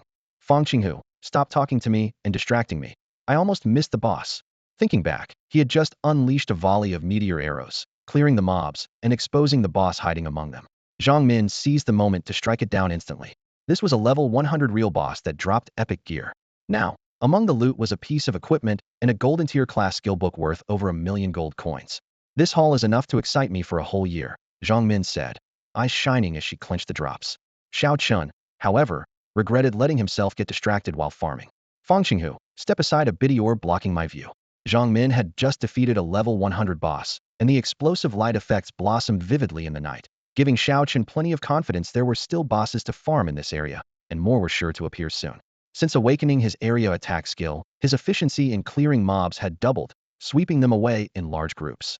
In just one day, he triggered the rare 1 in 10,000 event 12 times, causing his kill stats to skyrocket. 12 triggers translated to a gain of 240 full attribute points. That's 240 points a day, which adds up to a staggering 87,600 points in a year. With stats like that boosting his character sheet, equipment felt almost unnecessary. The team also had experience bonuses, so every member of the Wild Wind squad was reaping the rewards. Their experience bars soared, and at this pace, leveling up in 6 days was completely achievable.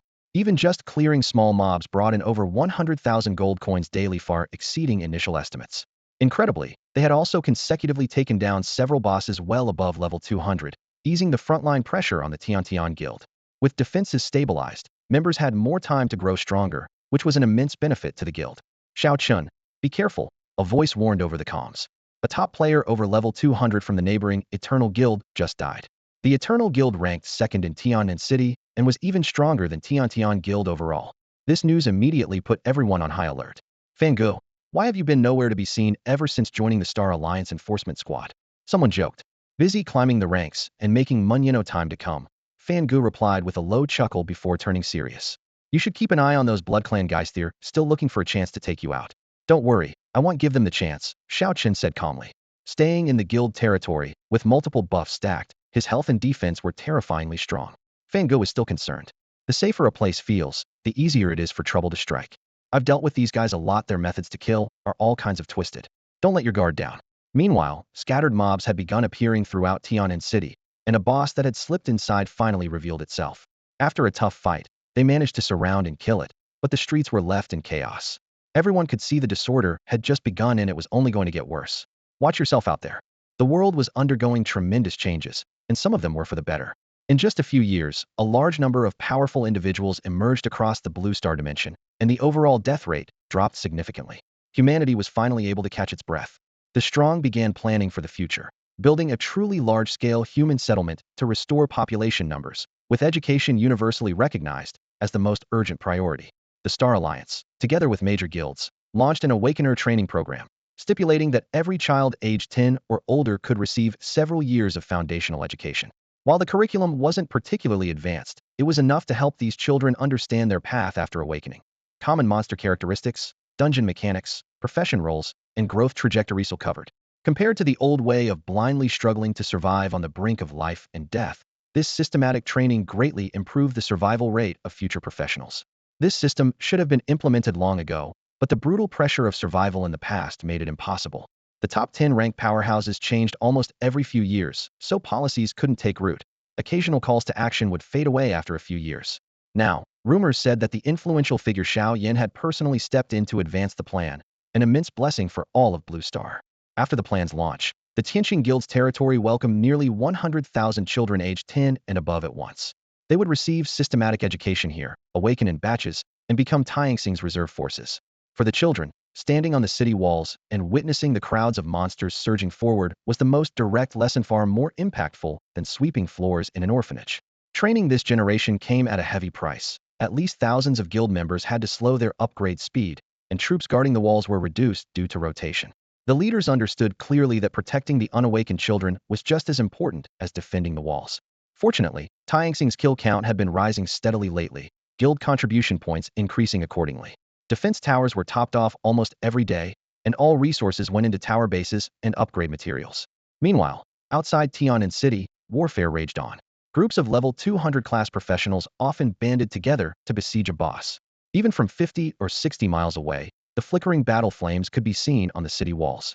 Fire magic scorched the clouds red on the horizon, accompanied by deafening roars. The giant beasts were larger even than distant mountains, and their mental pressure radiated for dozens of miles. Tianqing Guild ranked 4th in Tian'an City, surprisingly avoiding the monster's strongest assaults. The creatures unleashed nearly all their fury on the Pajun and Eternal Guilds. Pajun, the city's top guild, hadn't once been a lead across Blue Star before, but rose rapidly under Xiao Yan's leadership. Eternal Guild had long been the city's strongest before Xiao Yan's rise, and still boasted many experts above level 200. In contrast, Tianqing had climbed up from insignificance, and even ranked 4th. It was not yet enough to earn the monster's respect or fear. The top 2 guilds were ridiculously powerful, while the third strongest guild saw a steep drop in strength, barely stronger than the Tianqing Guild. Most of the talented professionals from Tian'an City had been absorbed by the top 2 guilds. Since Gaoga was willing to hold up the nearly collapsing sky, Taixing's territory was surprisingly calm in comparison. After both Pajun and Yongheng reached level 8, they each expanded their domains to level 6. Meanwhile, Tianqing had only just upgraded to level 4, but their borders had already pushed into zones with level 100 monsters. The other 2 guilds were likely bordering monsters at level 200 or above. Human players had been suppressed for years, but these recent moves were unprecedentedly bold. Outside Tian'an City, many strong players from other main cities flocked to Pajun and Yongheng since a world-changing upheaval was coming. It was wiser to focus firepower on a few strongholds rather than waste resources fighting piecemeal. Rashly expanding territory now would be like destroying one's own Great Wall. Thus, the 2 major guilds stepped up as shields, absorbing the fiercest frontal attacks, easing the pressure on moderate guilds like Tianqing that could focus on defending their existing holdings. Opportunity came only once and had to be grasped tightly. All support specialists in the guild were to reach level 100 within a year. Those above 150 who thirsted for battle were encouraged to join Yanghang's territory, where the fights were far bloodier. Xiaochen chose to stay. The wilderness outside the territory teemed with level 130 to 140 monsters that were still valuable for experience. But leaving the territory meant risking his safety if the Blood Guild fanatics launched a surprise attack. The consequences would be disastrous. His only regret right now was the scarcity of bosses. Time and again, Xiao Chun unleashed his meteor arrow rain across the wilderness, but failed to spot a single boss. Those king-level monsters were probably terrified from past encounters. Besides, Mu Feng and Wang Ming cleared a group of high-level bosses daily, scaring them into hiding. More than a month flew by, and the Tianqing Guild's bulletin board was nearly covered daily with kill reports for over 30 consecutive days. Waves of attribute bonuses pushed the members' stats higher and higher. Xiao Chun advanced like a storm, leveling up every 5 to 6 days on average, hitting level 130 after a month. Level 130 rewards, 100 to all attributes, 20 meters attack range, 12,000 attack, 0.2 attack speed, 16,000 gold in the dimensional vault. His stats instantly refreshed, attack range expanded to 360 meters, health and mana surged. The meteor arrow rain now covered about 130 square meters. At this point, Xiaochen ranked first in the Gale squad. Ding! A system prompt suddenly popped up. You have cumulatively killed 10 million Abyss monsters and earned the achievement Abyss Demon Hunter. Rewards: 1 life steal, 40 meters attack range. This unexpected reward added a splash of color to his monotonous monster grinding, lifting Xiao Chen's spirits. If killing 10 million Abyss monsters unlocked an achievement, could the same be said for the undead or dark types? The extra 1 life steal was minor for him, already had 3, enough for sustainability, but the additional 40 meters of range was extremely tempting. At 400 meters, his attack range neared that of top snipers. Fueled anew, he began plotting the next monster wave. Statistics showed that monsters from 9 different worlds had invaded Blue Star. If killing 10 million of each type unlocked an achievement, someday he might collect all 9 badges. As for his total kills, he was still waiting for the 1 in 10,000 upgrade moment again. When he first hit 10 million kills, he awakened lifesteal. If he ever surpassed 100 million, would he unlock another game-changing skill, like mana regeneration? The thought stirred excitement in him. Similar cases had appeared on the forums. Many Blue Star players had surpassed 10 million kills, awakening different abilities besides lifesteal. But no one had yet reached 100 million kills, and the rewards hidden beyond that milestone remained a mystery. Big Brother Xiao, has your attack range really grown? With the new achievement, it's now 400 meters, Xiao Chun said, plucking his bowstring. Don't slack off. Keep farming monsters. Some surprises might drop anytime. If you upgrade your signature weapon one more time, the range could be insane, a teammate marveled. Maybe then, he truly could venture into Yanghang's territory to test himself. The high-level mobs still dropped a decent amount of coins. Xiao Chun had been charging through the monster waves for a whole month without encountering the hidden boss, but making over 100,000 gold coins daily still kept his spirits up. 30 days flew by, and he was still 4.5 million gold short of his goal. Maybe I should ask the brothers for help? The thought crossed his mind. But considering Brother Bao and the others were barely scraping together enough funds for their own training, he swallowed the words. If it were Chun Zhan, he'd probably shamelessly ask without hesitation. Unfortunately, all guild income was tied up in fortifications right now, leaving no spare funds. So, he'd have to tough it out and grind enough gold within 2 months. He couldn't keep borrowing money every time things got tight. He flipped over and leapt atop the newly fortified defense tower, raised his longbow, and unleashed 11 consecutive meteor arrow showers tearing through the night sky. The dense arrows rained down like a waterfall, turning swarms of small monsters instantly into experience and gold coins. During the cooldown, he drew his bow faster than ever, targeting the highest level monsters one by one. His efficiency had more than doubled.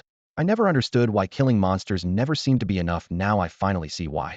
Xiao Chun gazed over the blackened plains, a realization dawning in his mind. These level 5,060 small monsters were like summoned minions. Only bosses above level 100 were true interdimensional creatures. The weak minions endlessly drained the stamina and manpower of human awakeners. Even if the city walls held, a huge amount of combat power would be tied up. The high-level bosses behind it all were clearly executing a strategy far more meticulous than humans imagined. The Tianqing Guild was still fragile, not yet on the radar of those major bosses. But Xiao Chun had started feeling a sense of belonging and often worried about the guild's future. Originally, had joined just for the small attribute bonuses. Ding, the system prompt sounded suddenly. Your monthly contribution ranks 9th. You have earned a guild reward, 1 epic grade equipment. The top 100 contributors all received generous rewards, and this was Xiao Chen's first time cracking the top 10. Most of the gear in the warehouse had been donated by Chuan Mufeng, who had contributed hundreds of items over the years. Seeing the epic bow in his backpack, Xiaochen silently apologized. Sorry, I really need the money. Without hesitation, he tossed the most valuable item into the trading hall and immediately earned 230,000 gold coins. Meanwhile, his guild contribution points had piled into the seven figures. Unfortunately, one contribution point was only worth one silver coin, so 10 million points barely exchanged for 10,000 gold, not very meaningful personally. However, it did raise the overall guild contribution, which was crucial for upgrading buildings. By his calculations, he alone had earned enough to fund several defense towers. Just then, Chun Zhan issued the latest orders on the guild channel. As the defenses improve, wall pressure is easing. Those who need dungeon runs can enter the instances in batches. Since the boss still hadn't appeared on the walls, Xiao Chun considered joining the dungeon runs. He asked on the channel, Brother Bao, how far have you cleared the dungeon? Brother Bao replied quickly, the high-level dungeons are too tough. We just cleared level 10 of the hard mode. A bit ahead of Xiao Chun, who had only reached level 10 in the normal dungeon. There's no entry fee for dungeons above level 10. Should we try tackling some of the harder ones? As soon as everyone returned to the base, Xiao Chun gathered the team and got straight to the point with this proposal. Scanning their expressions, he added, clearing a single level 10 or higher dungeon is like winning a small-scale battle and it costs nothing to join. If we manage to clear one, that's a huge amount of gold earned for free. It's way too dangerous to face real monsters, someone murmured quietly. No entry fee is nice, but it could cost us our lives. Captain, just the 10 of us? Someone frowned. Those are 100-player dungeons. Mentioning level 10 dungeons made Fong Qinghu, aka Leopard Bro, instinctively touch the back of his neck, recalling their narrow escape last time. A flicker of fear shimmered in his eyes. But Xiaochen showed no hesitation. We're all level 120 now. Maybe it's worth a shot. But last time it took 6 level 130 veterans to clear it. Yang Su reminded them vividly. Even with a full 100 players all at level 120, it's impossible to clear without heavy casualties. We have to push upward with the dungeons, Xiaochen said firmly.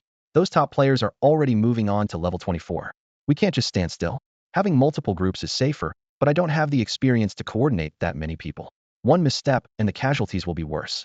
10 people who cooperate well and don't need complicated tactics seems better. Plus, splitting the rewards among 10 means more gold per person. There was a brief silence after that. Xiaochen continued. If we want to grow together, we need pressure. Leopard Bro, start getting ready. 1 month from now, level 10 hard dungeon. Clearing it once guarantees a minimum 1 million gold reward, certainly better than grinding monsters solo. The lure of 1 million gold got everyone's heartbeat racing. Xiao Chun was now level 130. His priority wasn't leveling Anna Maria, it was money. Seriously going for it? Someone exclaimed. Captain says we're doing it. Then we do it. Fong Qinghu grinned. I'm not scared. Xiao Chun added firmly, no pressure. If anyone doesn't want to join, that's fine. Then he looked at Yang Su and Zhou Qian. What do you two think? Not scared at all. Yang Su patted his chest confidently. With the captain leading, I'm not afraid. Zhou Qian quickly chimed in. Before Xiao Chen could reply, Zhao Yuqing and Zhang Min jumped in. No objections from us. Their eyes even held a hint of anticipation. Good. Xiao Chen nodded. In the next month, level up as much as possible. Ideally, everyone reaches 130. As for gear, the goal is 1 full set of epic equipment per person and boost your base stats. Hopefully, those top players will keep farming bosses so we can pick up the gear they drop. He drew his gaze back and spoke with conviction. As the captain, I have to lead by example. I'm setting myself a small goal to reach level 140 in 1 month. The team immediately buzzed with disbelief. If I spend 1 more hour, I swear I might fall asleep while grinding, someone grumbled. Captain, that's bragging. 10 levels in 1 month? Yeah, right. You all have to believe in the captain, Zhao Yuqing urged. Remember back when Big Brother Xiao Yin did something like this? That was Xiao Yin, Fong Qinghu shrugged. Captain, this time it's really a bit. Seeing the confusion, Zhang Min quickly came to Xiao Chen's defense. Big Brother Xiao just wants to show his determination. The goal is set high. Just get the spirit of it. You don't have to get hung up on the exact number. Still, doubts flickered here and there. Even those who usually trusted Xiao Chun, like Fong Qinglin, couldn't say for sure if he could really pull it off. Xiao Chun smiled and waved off the skepticism, his tone steady as ever. Leopard Bro, Fong Qinghu, you have to believe in miracles. It's already a miracle that the Blue Star Realm hasn't been destroyed yet. Grayish morning light filtered through the broken window grids into the tent. Xiao Chun looked up at his team members in front of him, his voice low but carrying an unmistakable passion. We all played a part in making that miracle happen. If we could create miracles before, we can do it again. As long as you believe in yourselves, your steps will be steady and your goals clear. Think about it. Did you ever imagine you'd one day be casually chatting with a bunch of high-level monsters like it's nothing? He was about to strike while the iron was hot and really boost morale, when suddenly a lazy voice cut in. Gotta say, Captain, your talent for bragging keeps reaching new heights. If we weren't such close friends, it'd be easy to be fooled by you. The speaker was none other than Fang Qinghu, wearing a mischievous grin. Xiao Chen's face darkened instantly, a rush of anger boiling in his chest. Fang Qinghu, you're messing with my troops' morale, shut your mouth. Shrugging, Fang Qinghu raised his hands in mock innocence. Captain, can you really blame me for that? Before Xiao Chen could respond, a rougher voice stepped in, sounding stern. Known as Leopard Brother, Fang Chengbao strode forward and shot his younger brother a sharp glare. The captain says whatever the captain says, that's what it is. Got it. Then turning seriously to Xiao Chun, he added with genuine sincerity, don't worry, Captain, we really do believe in you. You'll hit level 140 for sure. Fang Qingbao, sometimes I think you cause me even more headaches than your brother, Xiao Chun muttered helplessly, veins twitching on his forehead. Seeing their captain getting angry, everyone fell silent in fear. Xiao Chun flicked his cloak and ordered coldly, for the next month, I don't care what anyone else is doing, you two siblings will grind monsters with me every day. I'm not resting, and neither will you. I want you to understand that hard work can change a lot. With that, he raised his hand and swiped open the virtual screen, pulling up his friend list. He tapped on Chunjan's avatar and rapidly typed out a message. Boss, can I borrow 10 million gold coins? That's his idea of hard work. Fang Qinghu muttered under his breath. The moment the message sent, the reply came flying back fast. Scram. 2 simple words, sharp and to the point. Xiao Chun frowned and fired back. Boss, can you help me find some backup? I need people to keep refilling my mana. Chunjan snorted coldly. Is this 2 steps forward, 1 step back? Am Swamptoes obligated to help you? Undeterred, Xiao Chun typed again. Boss, Zhang Fan told me Star Alliance just allocated some funds to our guild? Silence hung for a moment on the other side. Then Chunjan finally relented. All right, you're earning merit for the guild after all. If it's for the bigger picture, we have to support you. Monist, not a big deal, we have plenty of resources in the guild to help with that. Consider it done, I'll arrange it right away. Seeing the reply, Xiao Chen finally relaxed, a small victorious smile tugging at the corner of his mouth. When it comes to big shots, they're always right, no matter what. Xiao Chen, of course, couldn't rely entirely on others. He had to put in some effort himself. Clutching a thick stack of guild contribution points in his bag, he exchanged them all for blue potions. The bottles glinted with a cold, icy shine under the sunlight, each looking like a blue bullet resting at his waist. Even so, he was still running calculations in his mind. Now wasn't the time to spend money, every saved blue potion counted. Luckily, with the backing of powerful players, it shouldn't be too big a problem, reassured himself. Then, in the next moment, the guild channel was flooded with a system announcement from Qinjan. Blood-red letters drowned out the whole interface. The legendary guild archer, and a rank professional, the only guild member to be broadcast in the high plane, a mentor to countless newcomers, and our most reliable comrade Xiao Chen needs your help. No gold required, no gear or treasures needed, just contribute a bit of magic. Professionals who have awakened magic transmission, please ascend the city walls immediately. Seize the chance to get up close with the top player. The legend is here among us. Let us accompany the rise of this legend. The announcement blasted out 3 times, deafening and impossible to ignore. Xiao Chun had just climbed onto the top of the defense tower and nearly stumbled off. What the hell? So that's what you call help? He cursed, his scalp tingling with frustration as he gritted his teeth. Qinjan, you'll never forget this grudge. A legendary figure, and you have to drag people in like this just to level up? My legend, my ass. For someone like Xiao Chun, known for his thick skin, his anger now felt like it had been seared by a branding iron. He usually respected the guild heavyweights, but faced with Qinjan's flashy tactic, his fury spilled over, and he started roasting him in the channel. Xiao Chun, you've got to have some conscience, Qinjan replied calmly. Did I help you solve your problem, or not? Efficiency is key on the battlefield. Of course I have to broadcast it. Besides, you brought so many benefits to the guild, it's only fair for newcomers to give back a little. Relax, you won't run out of blue potions anytime soon. His words were casual, but they hit Xiao Chun like a sucker punch. Remember this. Only when you lose all face are you truly invincible. Your journey to legend starts today. Alright, I'm busy. No need to thank me, and stop messaging me privately. Lose all face to be invincible. Xiao Chun twitched at the corner of his mouth, cursing but unable to argue. As it turned out, Chunjan's method actually worked. Just as the fiery guild announcement faded from the channel, a flood of figures appeared from every city wall entrance, magic surging like a tide. Every rookie Xiao Chun had once led came running over, waving and calling out to him. Big bro Xiao, just say if you need help. Last time I wanted to come, but you turned me down, don't pretend so stubborn this time. Even the strongest run out of blue now, and then who cares about saving face? Li Halant, gentle-hearted girl dressed in light armor, gasping for breath, hurried over and shoved a few blue potions into his palm. I haven't awakened magic transmission yet, so hey, raise some potions for now. Nearby, Fan's sidekick cautiously poked his head out. Xiao Chun, dude, you're really that desperate? Want to join Fan's crew? At least you'd never be broke on blue potions, right? Boss, I'm low level, hope you don't mind. Within minutes, Xiao Chen's private chat was flooded, the system prompt for magic transmission flashing relentlessly like fireworks. His magic bar barely dipped below 80%.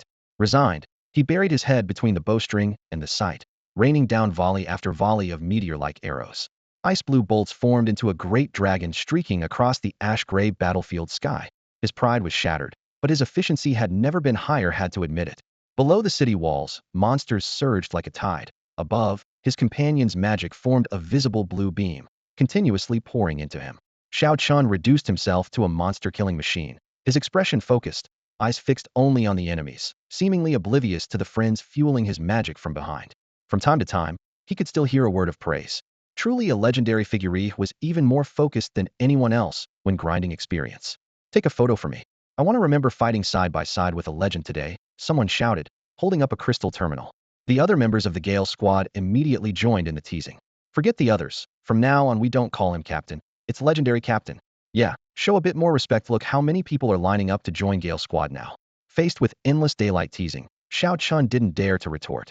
He knew that once he spoke, these guys would run the joke into the ground all day long. So he stayed quiet, his gaze locked on the monsters swarming ahead. Only by leveling up quickly could he escape to the wilds and leave this awkward spectacle behind. You triggered 1 in a million random attribute 20. You have killed 10 million undead monsters. Achievement unlocked. Undead Hunter. Your life steal effect 1. Attack range 40 meters. At this moment, only the continuous announcements from the system could slightly soothe his laughter-riddled and cracked spirit. Chunjan never expected that the strategy guide he casually wrote would prove so useful in reality. It was absurdly effective. Countless years later, Fang Qinghu recalled in an interview. Back then, Xiao Chun was still an unknown nobody, but his leadership aura was unmistakable.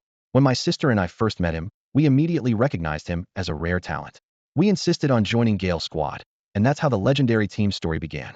No matter how strange it was at first, after just a few days it became routine. In a matter of days, Xiao Chun adapted to the intense leveling rhythm.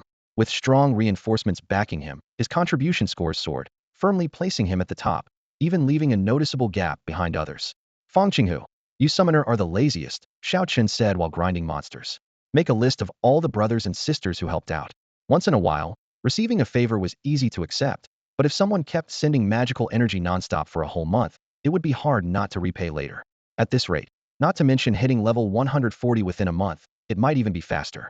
Blame Master Qinjan for being so insanely powerful, rallying so much support at once, someone lamented. Damn, with such modest strength, he's enjoying the treatment of big shot Xiao Yan. More quietly, others felt relieved. Perhaps heaven wanted Xiao Chun to level up even faster.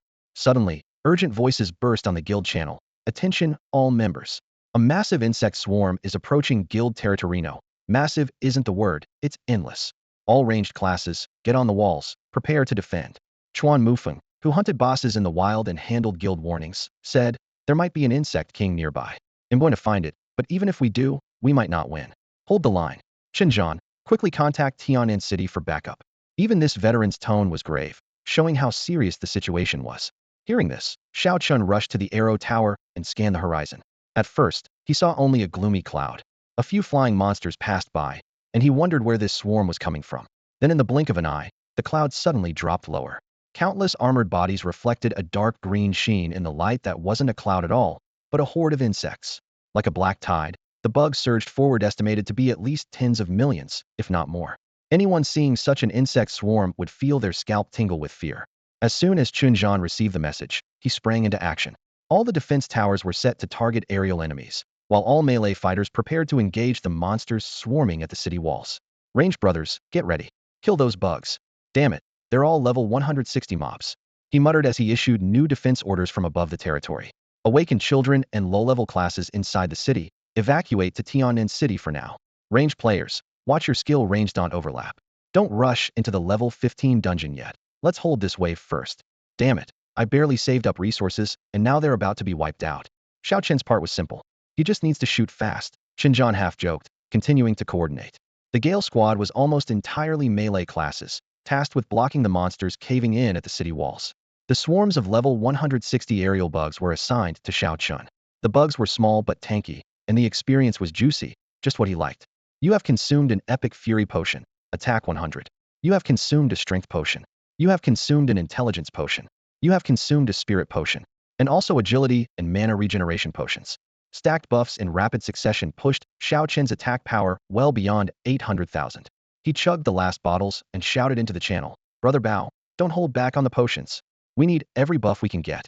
Without ranged support, the melee fighters will have a much harder time. That's why Chun Zhan and other senior guild members all joined the battle. The cloud-like swarm of bugs rapidly descended, turning the sky a strange dark brown. Squinting to gauge their height, Xiao Qin's bow trembled slightly in his hand.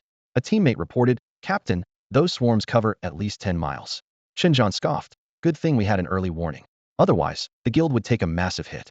This mini bug snow defense can hold unscathed. Are those locusts? Each looks as big as a person." Someone swallowed nervously.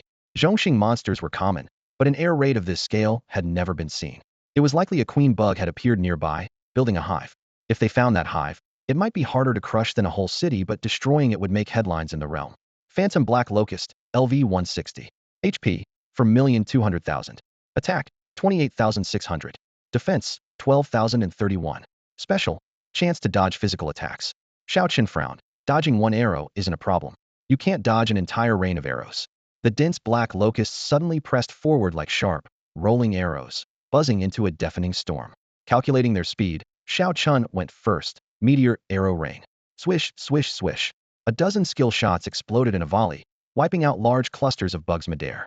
The next moment, the defense tower's magical windows lit up. 68,159. 69,308. 71,365. XP 4,136. Gold 316. The cleared airspace quickly filled again with fresh black locusts. Lin Fong sent timely support, transferring 30,000 mana. Notifications flooded. Your mana 40,000, mana 20,000.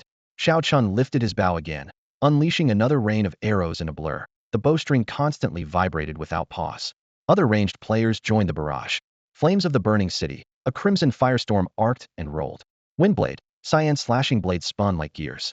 Ice explosion, shards of ice detonated with a roar. Rising earth wave, mounds of earth surged, toppling bugs by the root.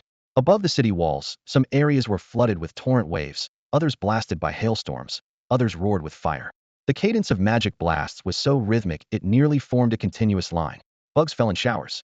Still, some black locusts forced through, scattering into the city. Too fast for low-level players to stop, several were torn down instantly, and a few buildings' health bars plummeted, costly damage to repair later, but no time to feel sorry now. Reached level 140. All attributes 100, attack range 20 meters, attack 14,000, attack speed 0.2. A prompt flashed, and Xiao Chun realized had spent the last 2 weeks grinding non-stop, finally hitting a new peak. His attack range was now 460 meters. Amazing. The Tianqing Guild's roster of 200,000 official members was nearly full. Faced with the relentless insect plague, even such a vast number struggled to hold the line. Though actual casualties were still kept within acceptable limits just by himself, Xiao Qin had slain enough bugs to pile into a small mountain. Meanwhile, the Star Alliance responded swiftly, instantly teleporting over 10,000 professionals from Tiannan City to the Tianqing territory. Wang Yin, Sun Ming, and others joined the team one after another, all elites above level 130 rushing straight to the city walls to provide support. With reinforcements arriving, the defense stabilized immediately. For these outside forces, as long as the situation didn't spiral out of control, this was an excellent opportunity to level up. Level dungeons were hard to find a group for, and venturing alone into dangerous wilderness zones was even harder. Many even relied on luck just to join a powerful guild. The Tianqing Guild solemnly thanked everyone in the public channel. Each brother who fights gets 1,000 gold coins as a small token. More than 10,000 people meant over 10 million gold coins invested. The guild advised newcomers to team up for better coordination and fewer losses, and openly declared, anyone willing to officially join Tianqing Guild would always be welcome. As reinforcements streamed in continuously, members still stuck in the dungeon gradually regrouped, and brothers far out in the wilderness hurried back. The insect plague had been reversed. These bugs were destined to become a massive experience cache for the Tianqing Guild. At this moment, Xiao Qin stood atop the tallest watchtower, his longbow glowing with a ghostly blue light as he unleashed continuous meteor shower arrows. Waves of flaming arrows fell like shooting stars, shredding the swarming insects between earth and sky with countless holes. In the team chat, Xiaoqin's damage output far outpaced everyone, hard to keep it low-key. Brother, haven't seen you in years, and you've truly become a big shot. A sudden private message surprised Xiaoqin. It was from Su Ming's swordsman he had long thought about. Su Ming, brother, I'm just barely getting by, far from a big shot, Xiaoqin quickly replied, but was immediately teased with your damage output is way ahead, making him smile wryly. As it turned out, Su Ming was arriving with the reinforcements and was currently on the battlefield. You're here to help, Su Ming brother? Huh, just here to rack up some experience. I'm about 200 meters straight ahead of you, can you see me? Xiaochen had been locked onto flying little pests when he glanced down and saw someone sprinting swiftly with a long sword about 200 meters ahead. The figure moved like a whirlwind, sword flashes cutting across the swarm, each strike felling a patch of insects. Through the haze of smoke and firelight, the aftershocks of blade energy were still visible. Xiaochen still remembered the unique chivalrous spirit of swordsman that Su Ming radiated 5 years ago, not only because of skill, but because he had once ventured out alone with his sword, while Xiaochen was still scrimping inside the city. Seeing him now, that carefree aura was even stronger than before. Su Ming, I see you. Huh. Meeting an old friend on the battlefield, one of life's great joys. Though they hadn't met in 5 years, Xiaochen had seen that familiar name in his friend list every day. Now, even from a distance across the battlefield, a single glance stirred an indescribable happiness in his heart. It was good to know at least one old brother was still around. That feeling was priceless. Yeah, Xiaochun, since we can't sit down for a proper drink right now, let's at least take down a few more mobs side by side. The battlefield was thick with smoke and chaos as Su Ming swung his long blade, laughing and cursing. Damn, your damage output is insane. Honestly, I kinda wanna go head to head with you. His words were rough, but he didn't hide his amazement at Xiao Chen's explosive damage. In fact, Su Ming's own damage was no joke. If it came down to a onion-own fight, the outcome would be anyone's guess. On the city wall, rows of players cast spells, weaving fire and lightning in a dazzling display. Meanwhile, Su Ming charged alone into the monster horde, his long blade flashing as he carved a bloody path through them. Xiao Chen watched, impressed but quietly surprised. Su Ming, I've got a whole support team backing me up. When it comes to onion-own fighting, I'm not quite at your level yet. With so many buffs on you, that just makes you even more impressive, Su Ming panted, then lowered his voice. I heard your guild has a legend now. That can't be you, right? That almost froze Xiao Chun on the spot. But Su Ming pressed on. Want to join the Tianqing guild too? That's not really up for discussion. Let's talk about something else, Xiao Chen said firmly. I've got plenty of brothers in Tianlin. The Tianlin and Tianqing guilds were evenly matched, and both wanted to hold on to rising stars like Xiao Chun. He smiled bitterly back when he boasted about his sure-kill strike. Su Ming hadn't pulled him into the guild. It made sense. He was just a recruit back then. Suddenly, a monster sneaked around behind them. Xiao Chen spun, drawing his sword, whirlwind slash. His sharp blade shredded the ambusher. Now he really did have a no-cooldown ultimate, though back then it was just talk. Clearing monsters, Su Ming suggested. Maybe our two guilds could team up, sometimes combine the elites, and maybe finally clear the level 16 dungeon.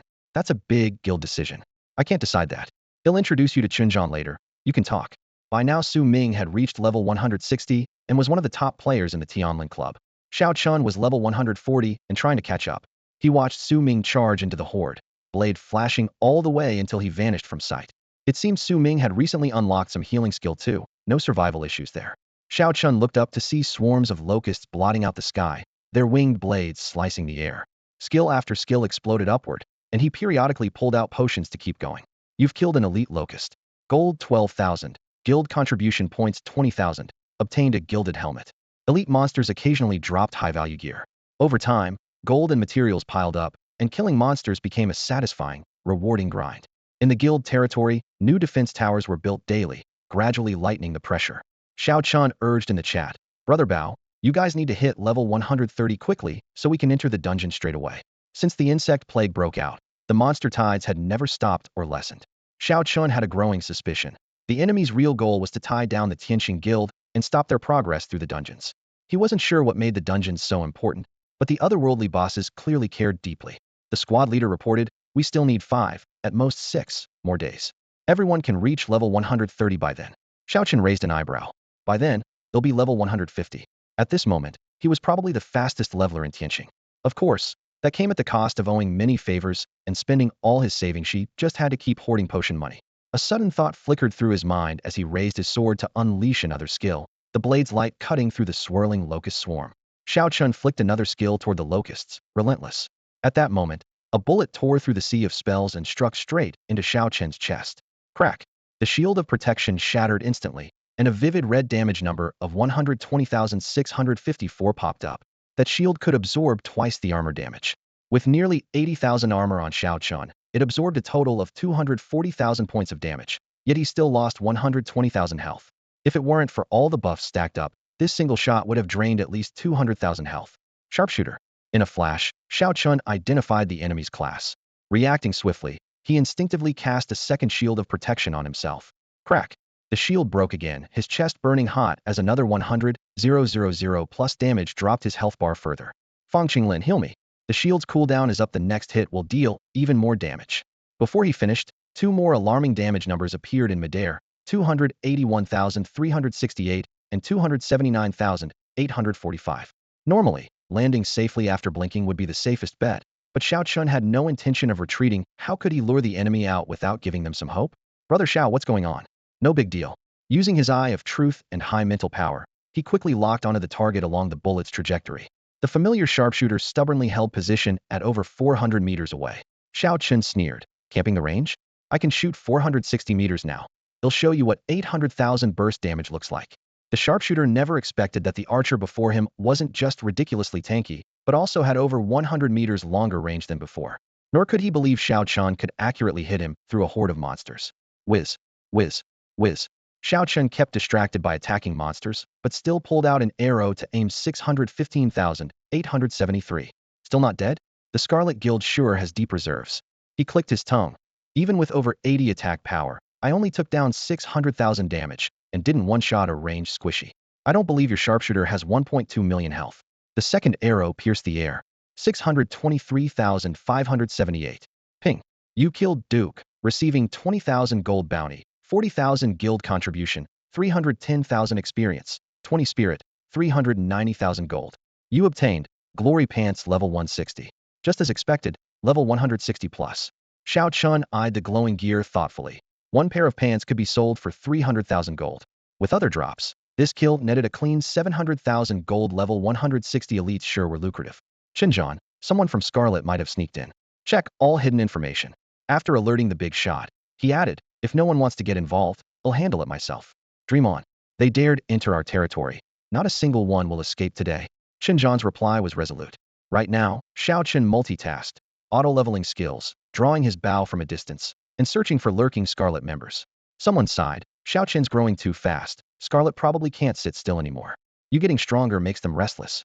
In fact, at this stage, it was nearly impossible to solo kill Xiao Chun. 460 meters shooting range was a beast.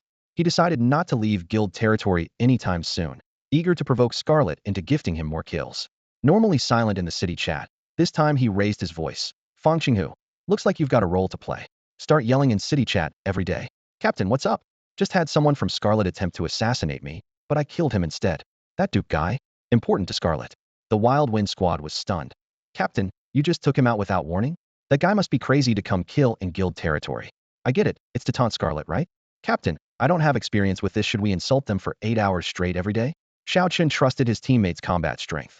Whether we insult or not doesn't matter. I just want them to come back and gift us a few more heads. If we don't insult them, how do we vent? They barged right in, we can't swallow that. That's not just a little insult, that's an 8th-hour tirade. Scarlet had better not respond, or this war of words could drag on forever. Top-tier assassins usually operate alone. For most of the day, Xinjiang darted between abandoned factories, sewers, and forests, but he never caught a trace of any Blood faction members. In previous clashes with Tianqing, Blood had suffered devastating losses. Fearing total annihilation, they had completely withdrawn, no longer swarming out in large groups as before. There was another reason for Blood's retreat after Zhang Fan joined the Star Alliance enforcement team. He leveraged their intelligence network and armed forces to strike down several Blood strongholds in rapid succession. The string of defeats frustrated the Blood faction greatly, and with the sharpshooter Duke probably being the guild's lifeline, their patience finally snapped. Facing constant taunts from Zhou Qinghu and his crew around the clock, Blood couldn't help but fire back a few words. Xiao Chun knew the hot-headed comrades of the Gale Squadron all too well. The angrier their opponents got, the more hyped they became, their banter reaching a whole new level. After several rounds of trash talk, the big shot Chuan Mufeng jumped into the fray. Compared to the minor player Fang Qinghu, Chuan Mufeng was a ruthless figure famed across the southern regions. When he lashed out with words, his firepower was just as overwhelming as in combat. The moment he declared, everyone, I'm here, tens of thousands of Tianqing guild members joined the uproar, turning the public channel into an all-out trash talk arena. The chaos grew louder and louder, but oddly enough, no one was paying attention to Xiao Chun's movements anymore, not even potential assassins. Seizing this brief lull, Xiao Chun continued grinding monsters relentlessly, never letting go of his protective guardian shield, the azure barrier flickering faintly around him. A day later, Xinjiang sent a private message. We've got a rough profile. Duke is definitely the core figure of Blood. According to our investigation, this guy is at least 200 years old, might even be some ancient monster predating the game's arrival. Over 200 years? Xiao Chen's heart sank. Yeah, living that long lets him rack up tons of attribute points. Don't be surprised if his HP hits millions, maybe several million, Shinjan explained. Besides, Blood spent years hunting their own kind, earning crazy contribution points. Duke wields a long spear and can one-shot high-tier pros from 400 or 500 meters away. Good luck trying to spot him, Shinjan added. And he's not the only old-timer like that in Blood. Their roots run deep. By comparison, the oldest among us in Tianqing are only 5 or 6 years older than you. Chuan Mufeng, we were all forced to take over after our predecessors fell. A memory flashed in Xiao Chen's mind from 2 years ago. Back then, Tianan City was in turmoil. The previous generation of strong players nearly wiped out. The guild in such dire straits it could barely afford equipment repairs. Chuan Mufeng, bloodied and alone, had infiltrated the desert to assassinate a boss, just to score a purple tire item and send a red envelope to boost his comrades' morale. Even now, he habitually cleared dangerous outposts single-handedly. In the darkest nights when everyone was close to despair, there was always someone wielding sword or dagger to keep the fire alive. That was the real reason Tianqing had endured. In this perilous new world, it was not uncommon for certain people to survive quietly for 2 or even 3 centuries. Some were legendary across the land. Others stayed hidden in the shadows, grinding gold during chaos and vanishing into silence when the world was calm. Such cautious survival was understandable. If it was just to stay alive, Xiao Chun could completely empathize. To endure, to survive, that had always been his honest, natural instinct. Just to survive, turning the slaughtering knife against masses of their own kind, is unforgivable. Some risk their lives to pave the way for the next generation, gladly falling atop piles of monster corpses without regret, while another group uses their comrades as stepping stones, climbing upward on the blood of their own. These are 2 completely different paths. Not long ago, when Xiao Chun was clearing out a horde of wild monsters, a sharp gunshot suddenly rang out behind him. Had he not dodged in time, he would have died on the spot, and outsiders would have thought it was the monster's doing. Several fallen seniors in the Tianqing Guild may well have met their end from such hidden assassinations. Boss, do we really have no chance to uproot the Bloodscar once and for all? Someone whispered. Shinjan shook his head. Even the Star Alliance can't touch them, so there's no way we can. But severely weakening them, that's still possible. He turned his gaze to Xiao Chun. How about you bait them, draw them into a trap? Damn, I've been a decoy before. Xiao Chun frowned. If it's too obvious, they'll catch on. And I only have one life. Bloodscar's got so many old monsters who can guarantee getting out alive. Shinjan pondered briefly, but didn't press further. Indeed, the priority now was improving their strength. Those ancient Bloodscar elders had endured for centuries and weren't in a hurry to level up. Time was on their side. Xiao Chun, however, had to race against the clock and couldn't farm experience by hunting down his own kind like Bloodscar members did. Fine, let Chuan Mufeng handle Bloodscar, Shinjan decided. That guy's almost level 180 now. With Wang Ming tagging along, taking some heads won't be hard. Nobody in Bloodscar can escape them. Then he shifted tone. Xiao Chun, Bloodscar is minor. Your personal growth is what really matters. Hearing that, Xiao Chun almost welled up with emotion.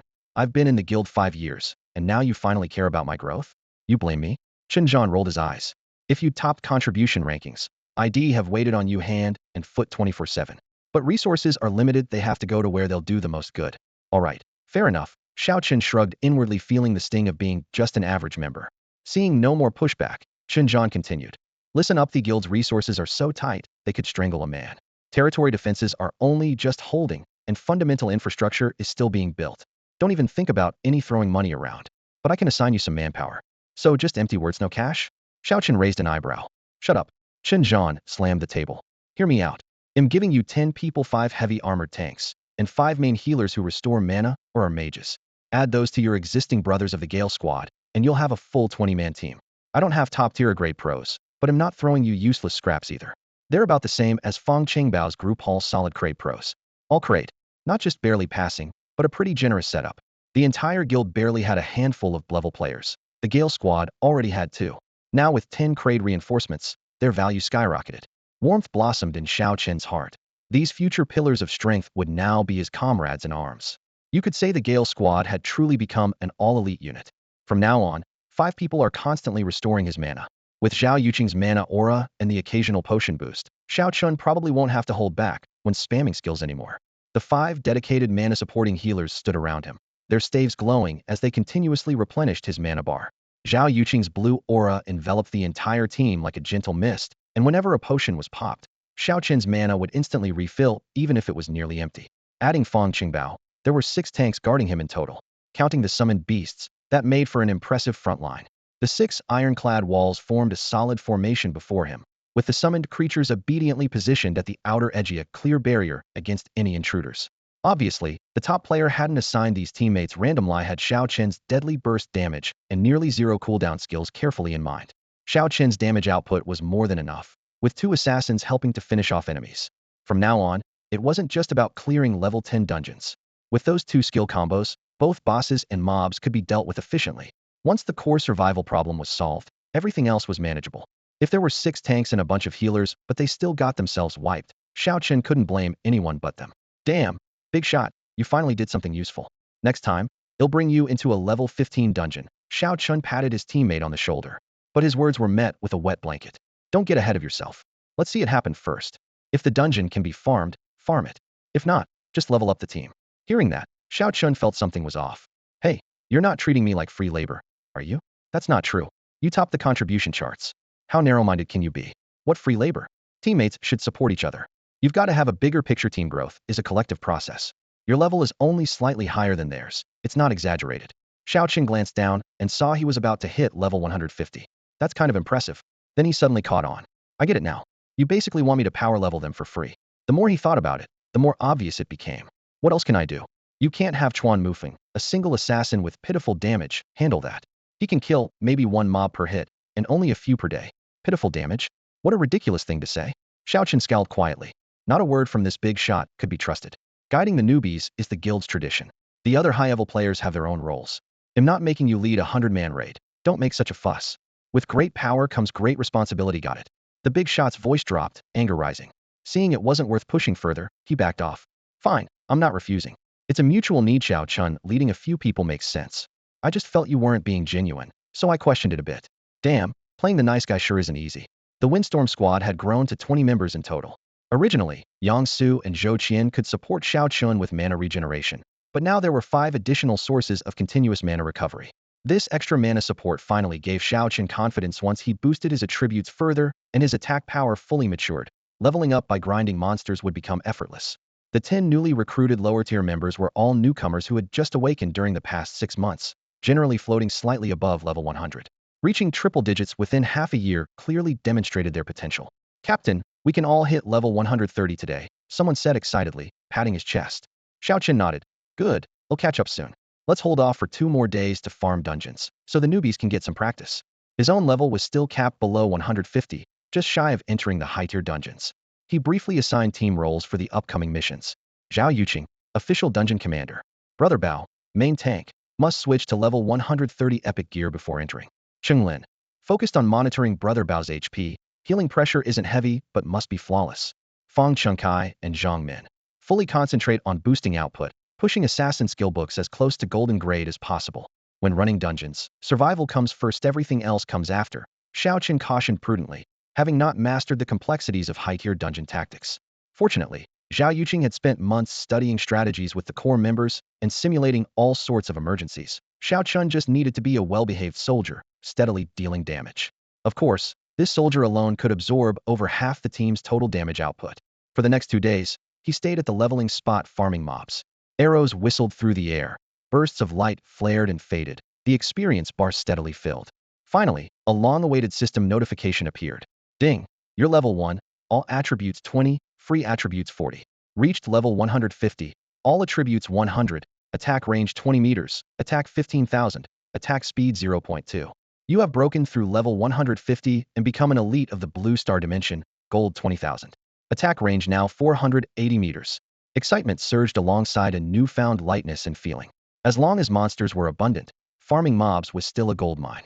After over 2 months, his account balance soared to 22,365,936 gold, a staggering figure in the Blue Star realm. Had it not been for the recent consecutive boss kills alongside Murong Qingxua, reaching this milestone might have taken even longer. Finally, I can upgrade my signature weapon.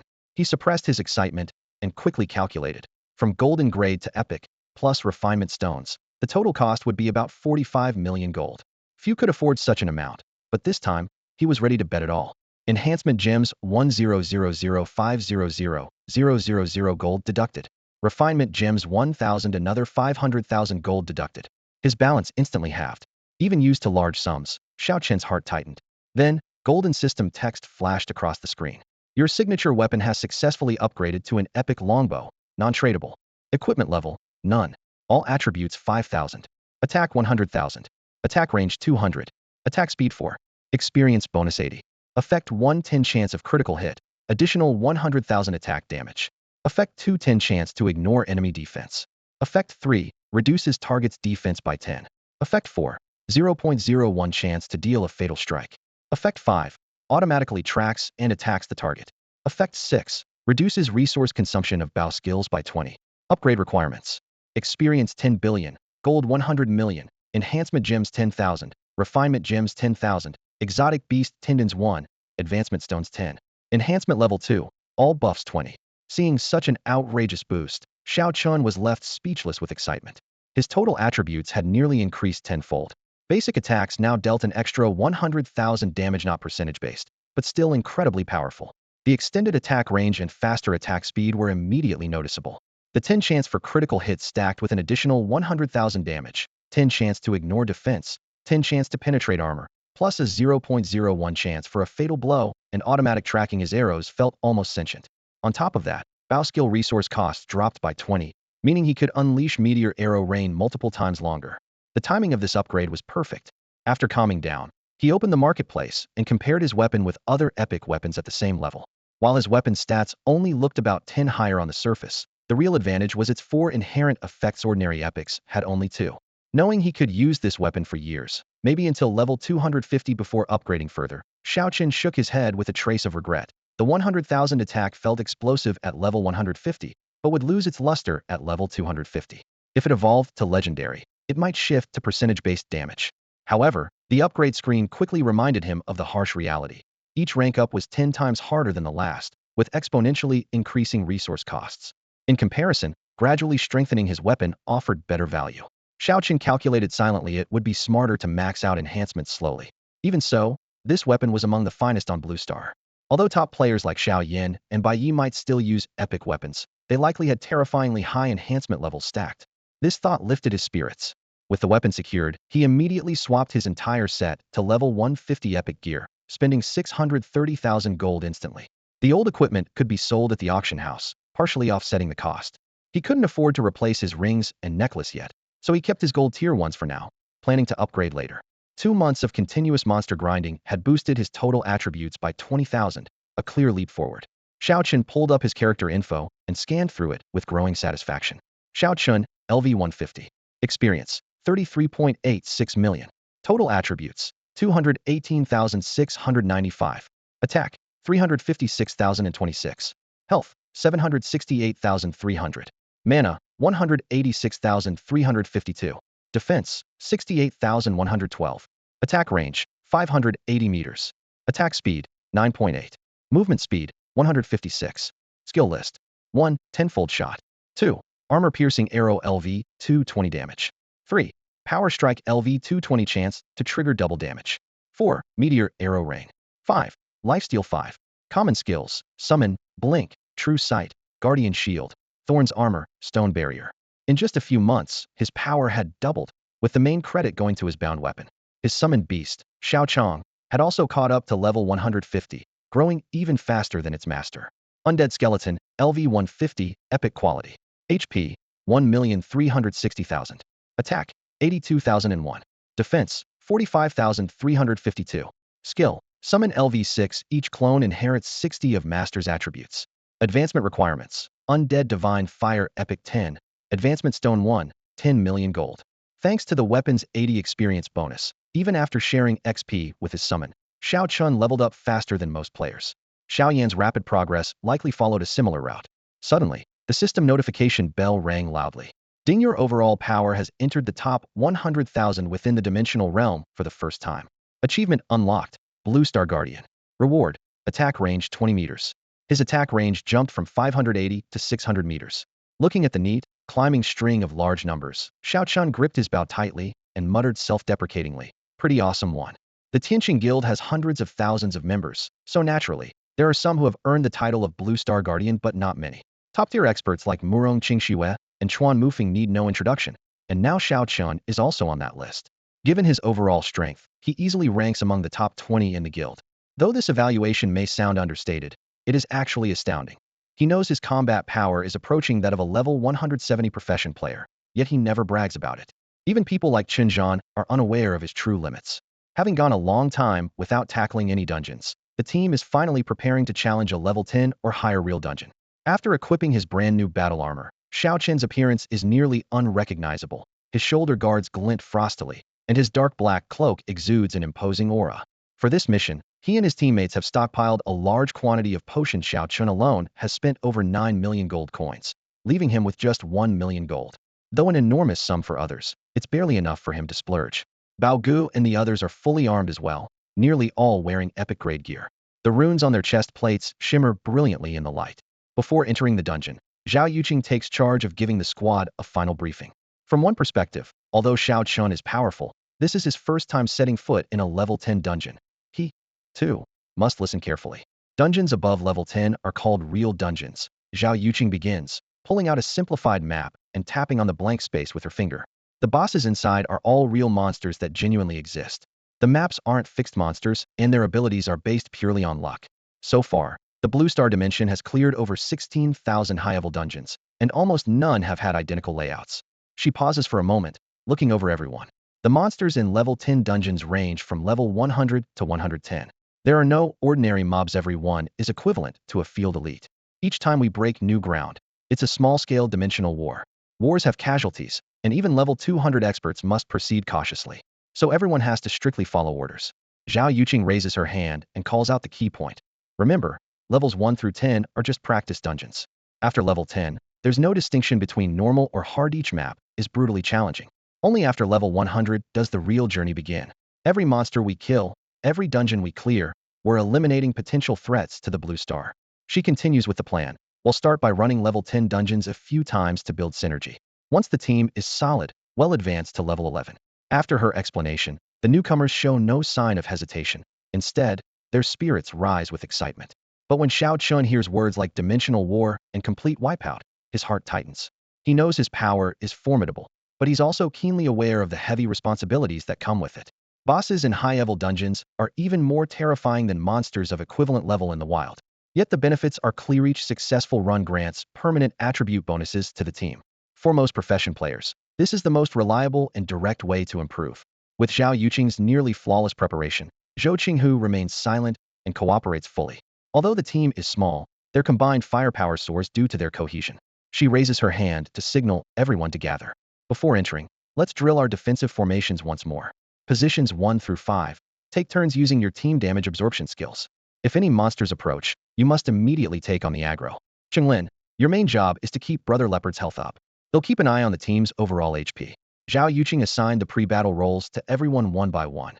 Yang Su, Zhou Qian, you two don't output damage, just transfer your mana to the captain. Pass it along in order. Once his mana drops below 2/3, start attacking immediately. The two assassins only focus on nearby monsters. Don't rush into the front lines. Fang Qinghu, your summoned beast's damage isn't important, have them hold position and tank. Captain, if things get critical, don't hesitate to use your summons. The squad formation is simple. Keep Xiao Chun protected in the center. He's our main damage dealer. After hearing the plan, everyone nodded without question. Maximizing Xiao Chun's firepower was their best chance at survival. Zhao Yuqing then led the team through drills of defense, marching, and emergency formations, stressing, this is a matter of life and death. You can't be too careful. Most high-level dungeon guides on the forums focus only on strategies, with little detail. The more Xiao Chun listened, the more he sensed every dungeon likely hid deeper secrets. He recalled the Undying World invasion from a few years back, and suspected those alien monsters might not want the dungeons to exist at all. But for now, running dungeons was still the fastest way to level up, so they'd grind as hard as they could. Before entering, Xiao Chun took all kinds of potions. Then the team moved through the portal in their assigned formation. They prepared for overwhelming numbers of monsters to appear immediately, ready to respond quickly. The difficulty didn't seem too high, especially since half the team was already level 130. Even though it was her first time in a high-level dungeon, Zhao Yuqing couldn't hide her nervousness. Her breathing was more shallow than usual. Ding! You have entered Abyss World, node 71985. You have left the Blue Star Dimension. Trade, chat, and other functions are temporarily disabled. You have received the kill quest. Clear all Abyss monsters within the dungeon to eliminate this node's threat. Quest rewards. All participants will gain 10 to all attributes and 10,000 gold. Every dungeon run was a mission. This one was straightforward. Wipe everything out. Xiao Chun guessed there'd be several bosses at least, and if their drops were good, the rewards would be substantial. Even normal loot would cover their costs. You are poisoned by Abyss Toxin. HP 100 per second. You suffer unknown mental pressure. HP 0 loss per second. Abyss monsters have detected your arrival. Proceed with caution. Xiao Chen's defense was very high, so the poison damage wasn't too bad for him, but several lower-level teammates were losing HP just by standing still. The environment was so hostile it made them curse under their breath. Zhao Yuqing immediately activated group healing. A pale golden light enveloped the team. You have received the Blessing Aura buff. HP and mana recovery speed 100. You have received Fong Qinglin's refreshing effect. HP 10, defense 10. Though the buffs were minor, combined with potions, Xiao Chen's attack power had just barely surpassed 500,000. Several tanks triggered group defense upon entering. Thick shields glowed with golden and iron hues. Xiao Chun drew his longbow, a cold gleam forming on the bowstring. After confirming everyone's status, he allowed himself a moment to take in the surroundings. Jagged, ash-black stone pillars rose unevenly. Dark green toxic mist billowed from cracks. In the distance, the howls of abyss monsters echoed, like thousands of iron hooks scraping against eardrums. The air was thick with rot and sulfur. Every breath felt scorched by tongues of flame. Xiao Chen probably never imagined he'd find himself in a dungeon like this. As soon as they entered the dungeon, they found themselves standing on high ground. Beneath their feet stretched layers of broken walls and rubble. Collapsed skyscrapers jutted into the earth like shattered giant bones. Cracked asphalt roads intersected chaotically. Cars lay twisted into mangled scraps of steel, and even the once mighty mech warriors were torn apart, their parts scattered like cold, sinister fragments. This desolate, ruined scene reminded one of the images of cities destroyed when the game first arrived on Blue Star. Although Xiaoqing had not lived through that apocalypse, he had seen similar scenes in numerous precious historical records, and seeing it in person still sent a chill through his heart. Brother Xiao, we've entered a world that's still merging, Zhao Yuqing said, glancing around nervously but lowering her voice. More precisely, it's the border between two worlds. Look at the sky. She motioned for him to lift his gaze. If she hadn't pointed it out, even the ever-vigilant Xiaoqing might have missed it. Overhead, the sky was split down the middle by a razor-sharp boundary. The left half was ink-black, starless and moonless. The right half glowed faintly, like the last light of a dying sunset. The stark contrast made the entire sky look like a torn canvas. Zhao Yuqing continued. Many dungeons show this kind of celestial phenomenon. If we can clear the abyssal monsters in this dungeon, the black sky will retreat. Then, for miles around, light will return. Looking around, it was clear they were not on Blue Star. The mechs here were of a different model, and the building lines and materials were entirely distinct. This looked like some alien city long since ravaged. Whether any survivors remained was anyone's guess. The dungeon map was not large, roughly 2 miles in both length and width. For Xiaoqing, who specialized in range combat, the scale was just right to maximize his firing range advantage. The others traveling with him, including Brother Leopard, though experienced in level 10 dungeons, looked confused. Where are the monsters? Someone whispered. From the moment they landed, they scanned the area but found no trace of a single evil creature. Xiaoqing remained unusually calm. We're lucky. We've run into a group of invisible monsters. Invisible? How do we fight those? Someone muttered uneasily. Don't worry. This is one of the easiest abilities to counter. Xiaoqing's eyes narrowed. His vision was unlike a normal person's. Amid the ruined streets, he had already spotted shadowy outlines like drifting mist, dense and silent, enclosing them slowly. While others saw an empty wasteland, he seemed to see through a thin veil, counting each hidden figure lurking nearby. Get ready to fight. Xiaoqing lifted his longbow steadily, his voice low but firm. Today, we make our first real fight here, on these ruins. Xiao Chun had specifically learned the true sight skill to deal with assassins from the Blood Guild. Who would have thought that this ability would prove useful at a moment like this? Without the ability to detect invisible enemies, today's battle would have been a complete disaster. Big Brother Xiao, I didn't think it through. I should have prepared some anti-invisibility potions before entering the dungeon, Zhao Yuqing said, frowning in regret. She always kept in mind how to protect teammates and kill enemies efficiently, yet she missed this crucial detail. It's not your fault, Xiao Chen interrupted with a raised hand. No one would expect this. If it were a 100-man team, someone would have awakened an anti-invisibility skill by now, but we only have 20. There was no hint of blame in his tone, just a calm reminder. Brother Bao, once we have the funds, you guys should learn some common skills. Maybe one day they'll come in handy. Captain, can we really handle this? Someone on the team whispered. Xiaoqing glanced at the densely packed monster stats below, confident. It's just the numbers that are exaggerated, no pressure.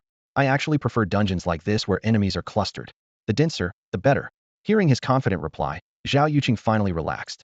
Since it's no problem, let's take it slow. Send up some monsters first. This is our first real fight, after all.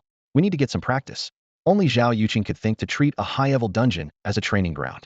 Their spawn point was right at the central platform, perfect for archers especially with Xiao Qin's ultra-long range, which covered nearly the entire map.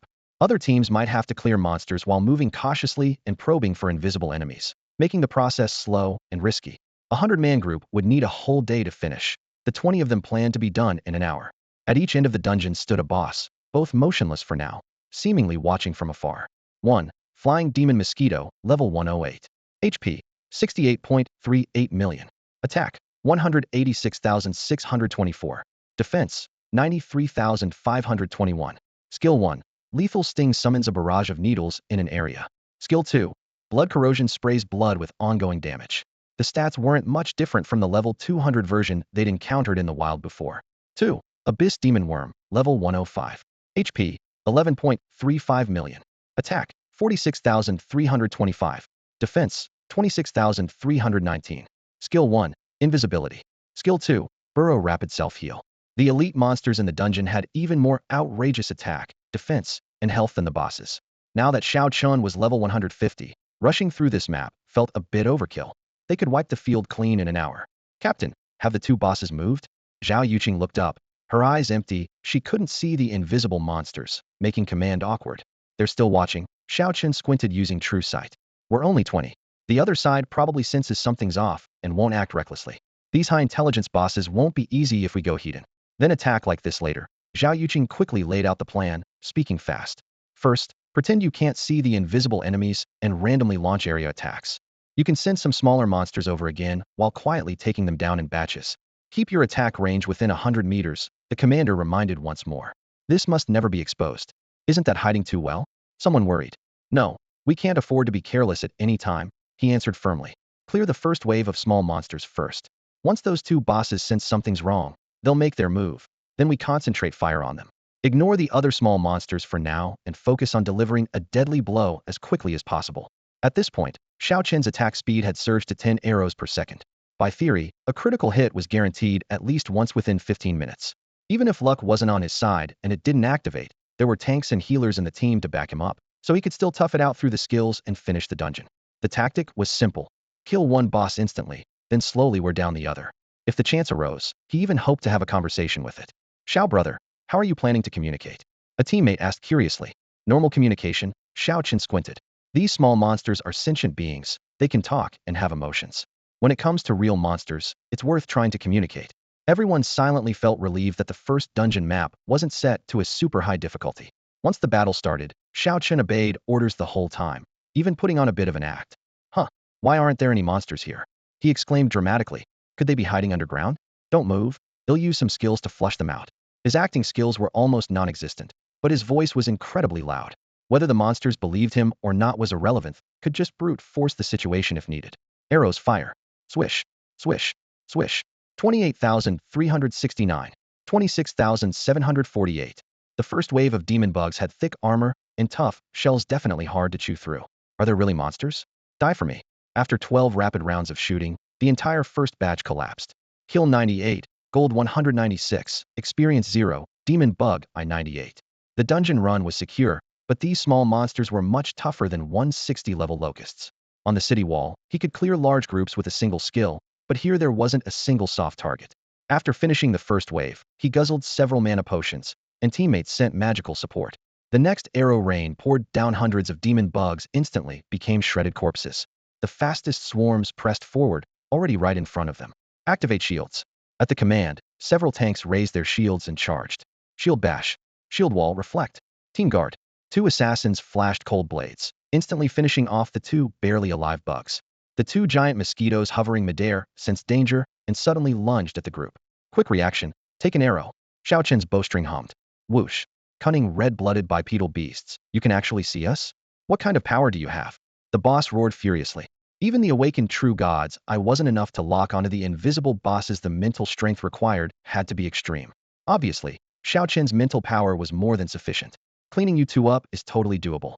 He fired in rapid succession, raining down arrows with smooth fluidity. 431,698. 423,698. Each arrow dealt over 400,000 damage. 160 arrows could finish them off. Even if the critical hit didn't come through, with this firepower, 16 seconds was enough to end the fight. In factoring in the boss' exaggerated healing speed, a minute would still take care of everything. Xiao Chun watched the health bars of the two bosses plummet rapidly before he finally registered what was happening had truly become incredibly powerful. The bars were being slashed away like someone was hacking them with a single blade, large empty gaps appearing again and again. It was almost unreal how strong he had gotten. In that moment, he finally grasped the weight behind the words top player of the Tianqing Guilda had indeed reached the very top of this dungeon's food chain. All those invisible damages had been subconsciously ignoring now stacked together. The chance to trigger powerful strikes, a passive that reduced enemy armor by 10, armor-piercing arrows that boosted damage by an extra 20, and those sporadic messages popping up like critical hit and ignores armor over 10 different modifiers overlapped, causing his damage to snowball to absurd levels. It made sense. After all, any combat power above level 170 was called a Blue Star Guardian, and such explosive output was only natural. The only problem was that his strength increased so suddenly that he felt a bit off balance for a moment. Zhao Yuqing stared at the battle panel, completely stunned. Captain, something's not right here. What's wrong? Xiao Chun continued drawing his bow and answered casually. According to my calculations, your attack is barely over 200,000. After the boss's defense, your single-shot damage should max out at about 100,000. But the numbers popping up on the screen are way higher than that. I took some potions, Xiao Chun said flatly. That doesn't explain it. Zhao Yuqing shook her head. Doubling your strength in just a few days? That's not reasonable. If you got that strong so fast, Blue Star would already be safe. If only I'd known you were this powerful, I wouldn't have been so anxious these past few days. Meanwhile, the two bosses' health bars were nearly empty. Xiao Chun had wanted to hold back and leave one alive, but the damage was just too high. The bowstring trembled as he released arrows that pierced the air, and the massive bodies fell simultaneously. A flash of golden light, and all 10 professionals leveled up at once, proof of just how ridiculously much experience these bosses had given. I shouldn't have taken those potions after all. What a waste, Xiao Chun muttered to himself. Just then, the system prompts appeared one after another. Kill 2, gold 20,000, contribution points 60,000, experience 0. You have received the glory armor. You have received the glory helmet. You have received a golden gray profession skill book. One skill book alone can sell for 1,000,000 gold coins. Nice, he estimated. Special drops like these didn't happen every time. This was a pleasant surprise. As usual, equipment and gold were divided according to the rules. Xiao Chun took 20, the rest was evenly split among the others. He ended up with 240,000 gold coins, while his teammates each got over 50,000, quite a generous haul. With the two bosses dead, the dungeon space brightened suddenly. The black fissures reduced to just a few small patches. After clearing out the remaining minor monsters, all threats were eliminated. Around 500 miscellaneous mobs remained, and Xiao Chun said casually, "Take your time to fight, get some practice." He drew his bow and fired swiftly, killing off the stragglers hiding underground or skulking in shadows one by one, then slipped away from the group. He wasn't going to steal kills. He just wanted to take a look at this shattered world. Mech wreckage lay scattered in every direction. Half of a spaceship stranded on scorched earth, the artificial sun shell suspended in the sky flickering faintly, and in the distance, a broken castle tumbled from the clouds, clear remnants of a once flourishing civilization whose technology far surpassed that of Blue Star, now reduced to ruins. How many worlds like this were left? How many lives had perished here? What was the abyssal world really like? When the Blue Star dimension was first invaded, had other dimension adventurers also arrived here in dungeon form? Questions kept piling up, yet no one could give him answers. Even if he knew, it seemed useless for now. He just had to keep getting stronger as fast as possible. Xiao Chun didn't stay long before returning. Watching too much only made him feel more sorrowful. The moment he left the front line, Windstorm Squad's damage output plummeted. The few of them were sweating as they blocked waves of abyssal bugs, but their expressions remained excited. For these newcomers, both the number and strength of the monsters exceeded their immediate reaction capabilities. They occasionally staggered, but through constant coordination, their teamwork grew increasingly seamless. No one expected this dungeon run to be so easy after all. The last time, a full 100-player team had struggled for hours in those abyssal marshes just to clear the mobs, and several had died in the process. "Captain, did you secretly switch on that epic necklace and rings?" Dabao panted, full of curiosity. "For sure," another chimed in. "And you must have upgraded your weapon too, right? Captain, you could solo those advanced dungeons now." In truth, Xiao Chun himself hadn't anticipated such a massive power boost. To truly solo, he'd still have to brawl through thousands of elite mobs, limited in how often he could use his rain of arrows before needing to recover. "Let's take it steady first." Xiao Chun glanced at the team screen. "Well, grind level 10 dungeons for 10 days straight, then push through levels 11 and 12. Once everyone hits level 130, we can enter level 13. After an hour of non-stop battling, Xiao Qin's mana was fully restored. He drew his longbow, charged, and unleashed a volley of a dozen rain arrows. The abyssal bugs fell en masse in an instant. As expected, the system announcement sounded. Team successfully cleared the dungeon. All members gained 10 to all attributes and 10,000 gold. Thank you for your contribution to dispelling the darkness. They'd easily completed a high-level dungeon on their first try. For Xiao Chun, it felt like no challenge at all, but for the rookies, it was invaluable experience. Remember, don't let anyone outside Windstorm Squad know how strong I've gotten, he said, scanning everyone. Especially you. Fong Qinghu, keep your mouth shut. Fong Qinghu raised his hand solemnly. Hey, Captain, you don't even trust me? You're trying to trick the Bloodstained Guild, aren't you? Don't worry, I won't leak a word. Things were only going to get more chaotic from here. Keeping their strength under wraps was the smart move. Since they could breeze through level 10 dungeons, they'd grind them hard. High-level dungeons didn't charge entry fees either, so the team immediately moved on to the next challenge. In their second dungeon, they stepped into a cold, unholy realm, facing 3 lich wizards. The forest was pitch dark, with the wizards continuously summoning skeletons, making damage output difficult. The squad combed through the entire forest to finish the task, taking a full 2 hours longer than expected. Over the next few days, Windstorm Squad fought almost non-stop as the dungeon grind truly kicked into gear. Xiao Chun moved between worlds, growing confident with each new environment and mechanic. Meanwhile, Xiao Chong remained guarding the city wall, farming mobs, and Xiao Chen's personal kill count kept climbing. After thoroughly mastering the level 10 dungeons, the team smoothly pushed into level 11. The difficulty was higher, but still manageable. Another month went by as they farmed levels 11 and 12 to exhaustion, with all 10 rookies reaching level 130. Finally, Xiao Chen's gold surpassed 10 million again. Without hesitation, he went to the auction house and bought the 3 most expensive pieces of equipment, 2 rings and 1 necklace. You have obtained the Glory Ring X2. Glory Ring, Epic Grade, required level. No bonus to all attributes, 1000 critical hit chance 32, attack range 100 meters. Equipping 2 rings increased the attack range by 160 meters and doubled the critical hit chance. With both rings worn on his fingers, Xiao Chen clearly saw the critical hit chance, 64 on his attribute panel, fluctuating wildly, meaning on average, every 2 arrows one would land a critical hit. The boost was absolutely insane. Then he grit his teeth, spent over 3 million gold coins at the trading hall, and acquired a necklace glowing with a faint golden sheen. Glory Necklace, Epic Grade, required level. All attributes 1000, attack power 40. Effect 120 chance to dodge damage.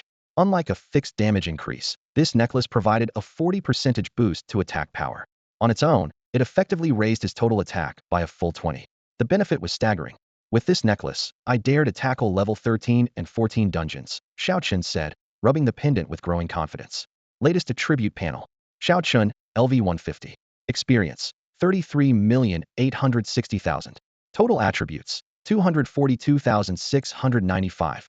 Attack power, 426,026.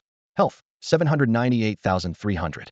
Mana, 196,352. Defense, 75,112. Attack range, 760 meters. Attack speed, 10.1. Movement speed, 166. Critical hit chance, 74. Evasion, 30. Damage reflection, 30. Skills. 1. 10-fold shot. 2. Armor piercing arrow level 2, 20 damage. 3. Powerful strike level 2, 20 chance to deal double damage. 4. Meteor arrow rain. 5. Lifesteal 5. Passive skills, summon, blink, true sight, guardian shield, reflective thorn armor, stonewall barrier. After acquiring these 3 items, he had only 600,000 gold left in his bag, but his stats surge was terrifying. Looking across the Tianqing Guild, only Murong Qingxue and Chuan Mufeng could reliably outdamage him at this moment. He glanced at his friends list. Chuan Mufeng was level 190, Murong Qingxue level 210, everyone was pushing their growth desperately. Over the past month, they had hardly slept, cycling through dungeons daily with barely any rest. The dimensional battlefield would open in 6 months. They had to get even faster. You've all got experience with level 13 dungeons now. So from now on, clear 1 more run every day? The captain's voice remained booming. Quit the long faces, I'm helping you guys make money. Isn't that good? After clearing hundreds of dungeons, generous attribute points were awarded each time. On average, each person had gained about 2,000 points. For example, a single run of a level 13 dungeon awarded 30 all attributisa, staggering reward. A new journey is starting. 3 hours to organize supplies. Upgrade gear if you can, learn skills if you can. After 3 hours, we continue. Finally, some rest. 3 hours feels even more luxurious than a short holiday. Everyone collapsed and fell asleep immediately. Xiao Qin simply laid down by the dungeon portal, using the cold stone slab as a bed, and fell asleep as if the noisy surroundings had been muted. The Wild Wind team soon started snoring loudly. At the same time, the system suddenly interrupted with a world announcement. Xiaoyan's team has cleared the level 26 dungeon, establishing an immortal achievement. All professions on Blue Star received 20 boost to all attributes. The Void Rift on Blue Star was about to transform into a spatial gateway, unleashing countless new high-level monsters onto the planet. The dimensional broadcast echoed throughout the entire continent. 1. All professionals should retreat to cities or guild territories and hold their ground. In the remaining months, all resources must be prioritized for defense. 2. Blue Star's dimension immediately enters wartime mode. Battlefield missions will be issued soon, automatically assigned by the system, with unlimited rewards. 3. Dungeon teleportation hubs will add dimensional battlefield defense points. Blue Star's battlefield number is 836. 4. The Blue Star battlefield is divided into homeland defense and dimensional defense battles. Both are matters of life and death, and everyone must give their all. 5. Completing dungeons increases contribution to the Blue Star dimension. The more runs, the richer the rewards from the dimensional treasury. 6. All awakened should believe that the future remains bright. We will one day leave the cities and reclaim Blue Star. Above the Tianqing Guild headquarters, the amplification crystal transmitted these messages word for word into every ear. Just as the system prompt ended atop the defense tower, a familiar voice suddenly erupted over the team channel. Reclaim my ass. I've been hearing that since I first awakened. Just empty promises every day? Chuan Yufeng's tone was fiery. You're crazy. Don't you know this is the team channel? A comrade warned. After an awkward pause, he self-deprecatingly added, all right, brothers, that was an accidental fart. The brief awkwardness quickly faded under the crushing weight of reality. Blue Star's defense battle, dimensional defense battle either way, it meant hard fighting. Chuan Mufeng muttered, just don't let us Blue Starlings become cannon fodder. Xinjiang frowned. We still don't have enough defense towers, and even fewer high-level ones. At minimum, they need to hold back bosses above level 200. Material production is surging. Wang Cheng flipped through the panel. Crafters and gatherers have leveled up fast these past months. Resources have multiplied. Before the dimensional war, we should be able to build 2 more level 4 defense towers if we push hard. The night wind whipped the banners atop the tower. 6 young people sat around a rough stone table. Chuan Mufeng, Xinjiang, Wang Cheng, Wang Ling, and 2 other core members. All under 30, yet already marked by the burden of responsibility, their words full of planning and thought. Xinjiang looked around, voice grave. The Blue Star battlefield is split into 2. Our guild must do the same. 2 teams, city defense and dimensional frontline. Neither can be neglected. All eyes turned to Chuan Mufeng, who had already made up his mind. What else to say? We oldtimers go to the dimensional battlefield. The new generation has mostly risen. They should handle guarding the city. They're steadier at defense. We pave the way for them. Give them a few years, and they'll carry the banner. He weighed a dagger in his hand, a cold glint flashing across its blade. I'm an assassin, not cut out for wall defense. I want to fight on the battlefield. Xinjiang, you have to stay and hold command. Before Xinjiang could reply, Chuan Mufeng finished in one breath. Each generation has its mission. I feel mine is nearing its end.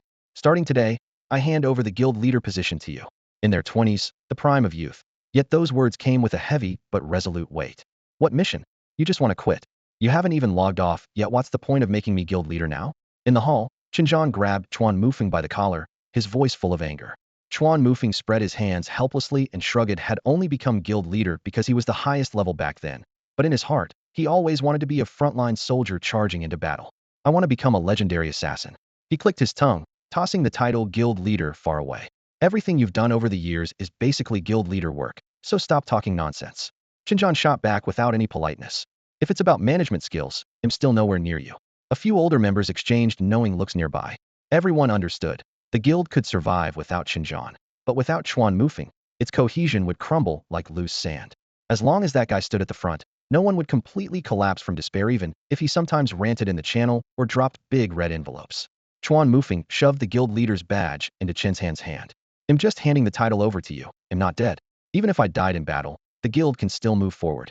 Damn it, the burden's finally off my shoulders. I'm going out drinking tonight. Everyone smiled bitterly.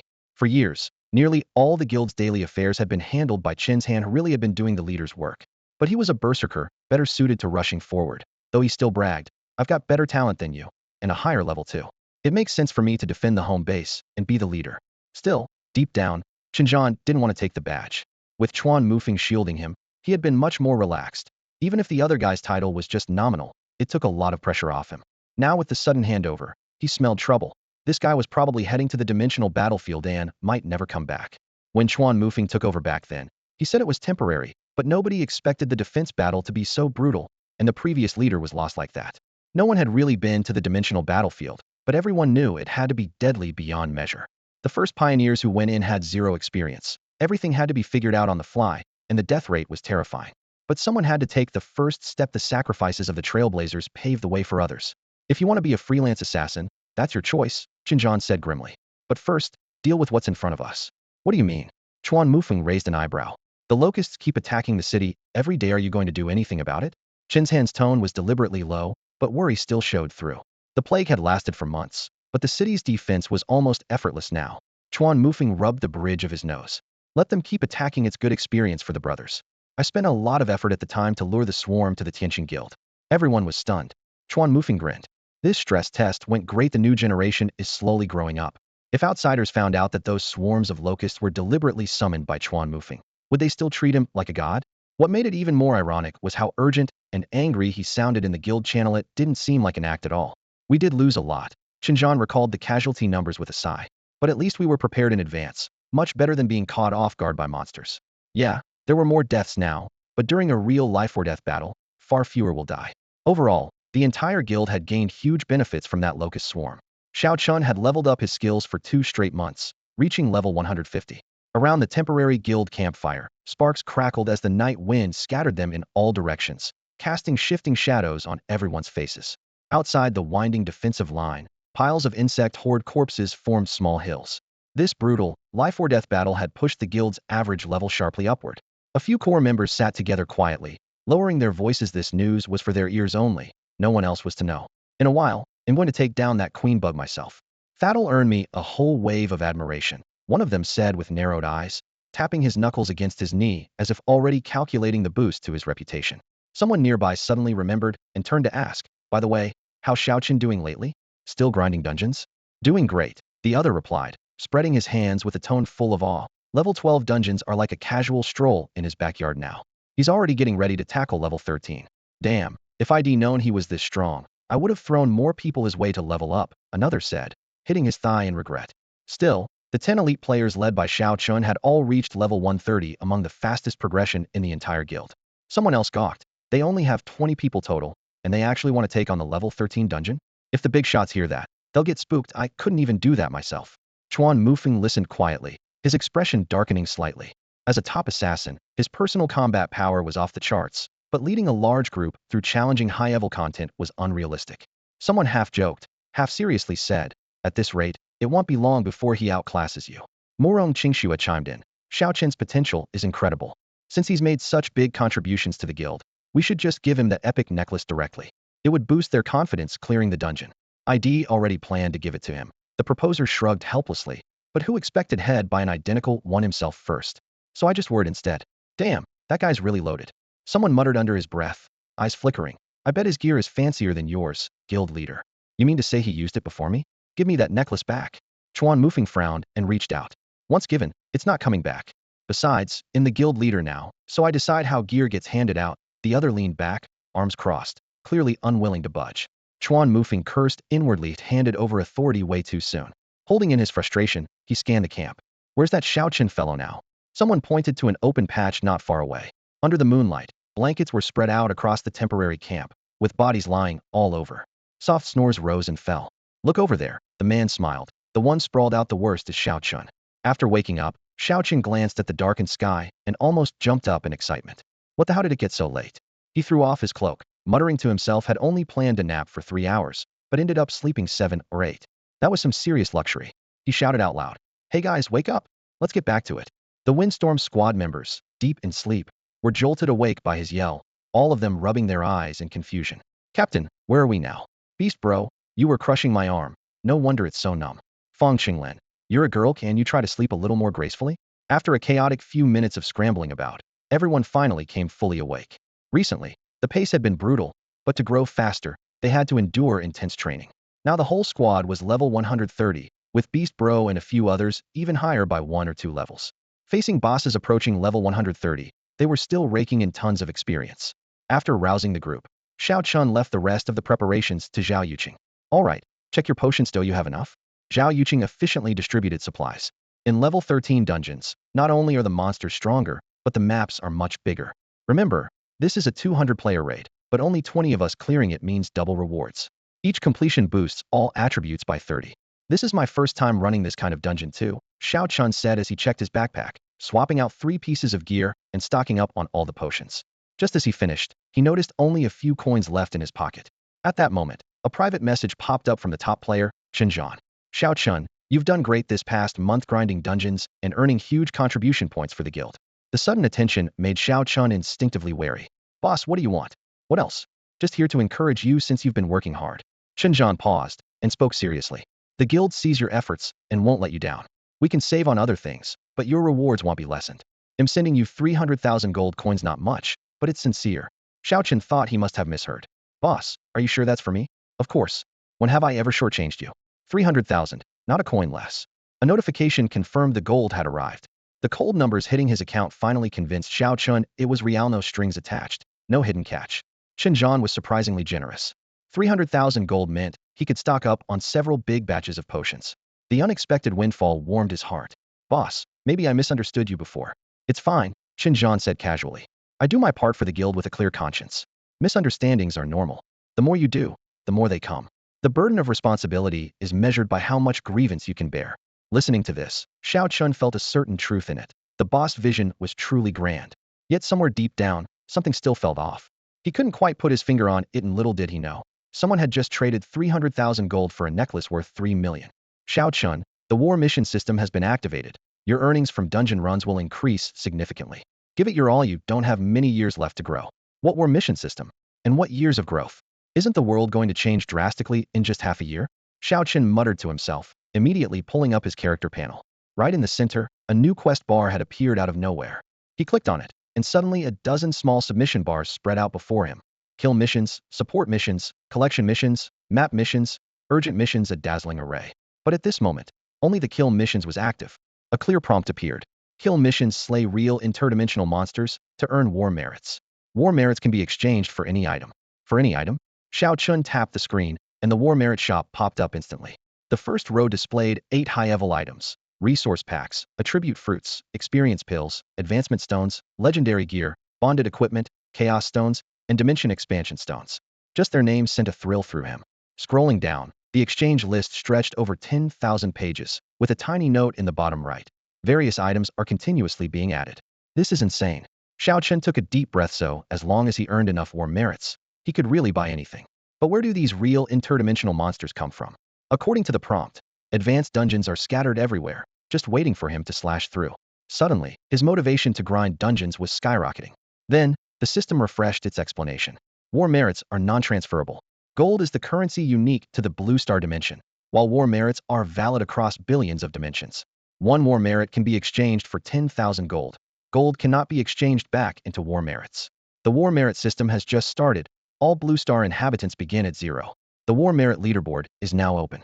Xiao Chun casually clicked on the enhancement gems tab priced at 1 war merit each, equivalent to 10,000 gold, which was double the auction house price. Looks like the minimum unit is 1 war merit, he murmured. For regular consumables, just buy with gold.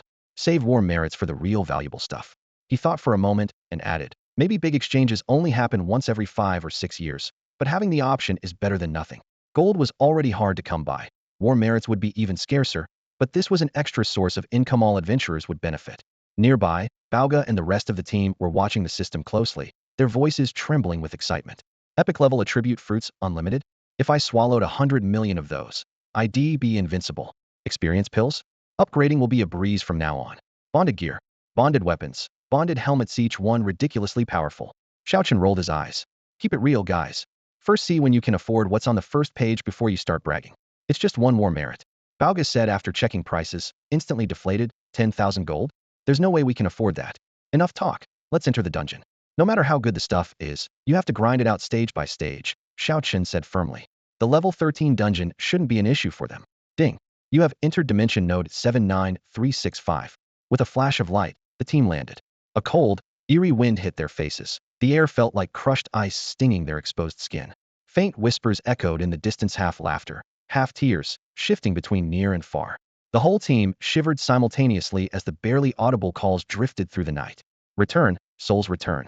Zhou Qinghu and the others were pretty brave, but the eerie voice buzzing in their ears still made their scalps tingle. Who's there? Who the hell screaming like that? He instinctively gripped his weapon tighter. Don't be scared, Brother Qinghu. We've just entered a dungeon in the undying world.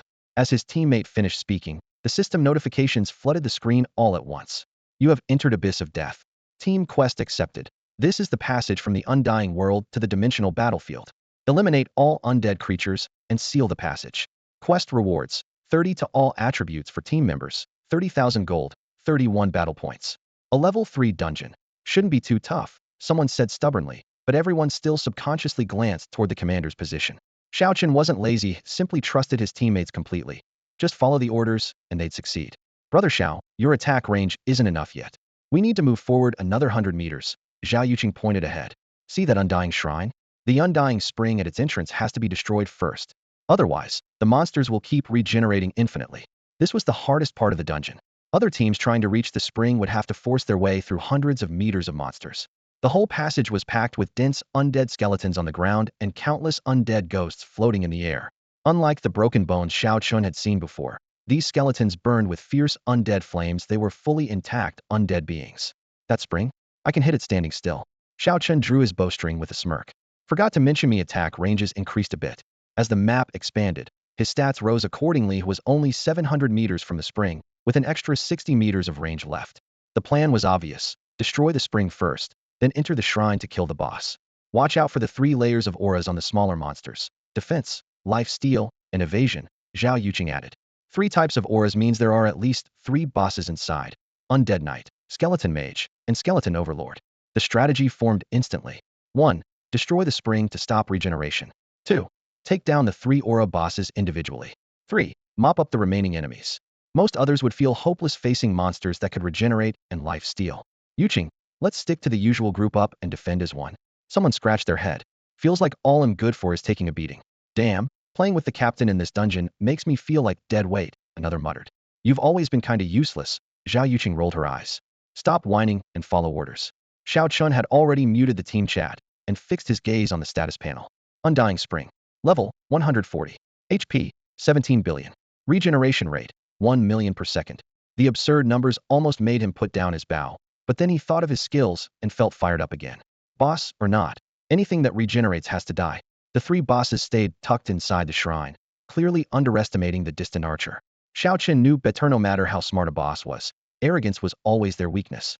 Maybe it was because so many small monsters were blocking the way that the bosses couldn't get through at all. Swish, swish. Xiao Chen raised his hand and shot arrows in rapid succession, not even bothering to aim.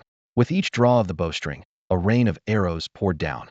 The Gale squad had long since fallen into a seamless rhythm. The tank stood firmly at the front line, the healer's light closely followed, and the assassin Zhang Min even stood there leisurely daydreaming. According to her, there was no need to lift a finger. With this lineup, their efficiency in clearing mobs surpassed that of the 200-strong team outside. The dungeon itself wasn't easy. Among all the level 13 dungeons, it ranked as one of the hardest. All the mobs were level 139 elites, nearly matching level 14 dungeon difficulty. While dealing damage, Xiao Chun took the opportunity to survey the terrain. The whole map resembled a narrow death canyon, with the undead temple stretched across the center like a blockade. What if we blew up this passage? Or better yet, tore down the temple itself? He wasn't sure, so he could only fight and explore at the same time. Luck was on their side, and it took less than 5 minutes to finish things off. You triggered a critical hit, 1,653,690,000. Kill 1, EXP 0, battle merit 10, gold 60,000, guild contribution 100,000. As expected of a boss, its health was ridiculously huge. Xiao Chen's experience bar didn't move an inch, but the others rose steadily. Some even leveled up on the spot. You acquired a summoned beast, Skeleton Archer Epic. Whoa, jackpot. Xiao Chen knew well just how many resources were needed to boost a summoned beast to epic level, and he had just saved a fortune. Captain, that drop was insane.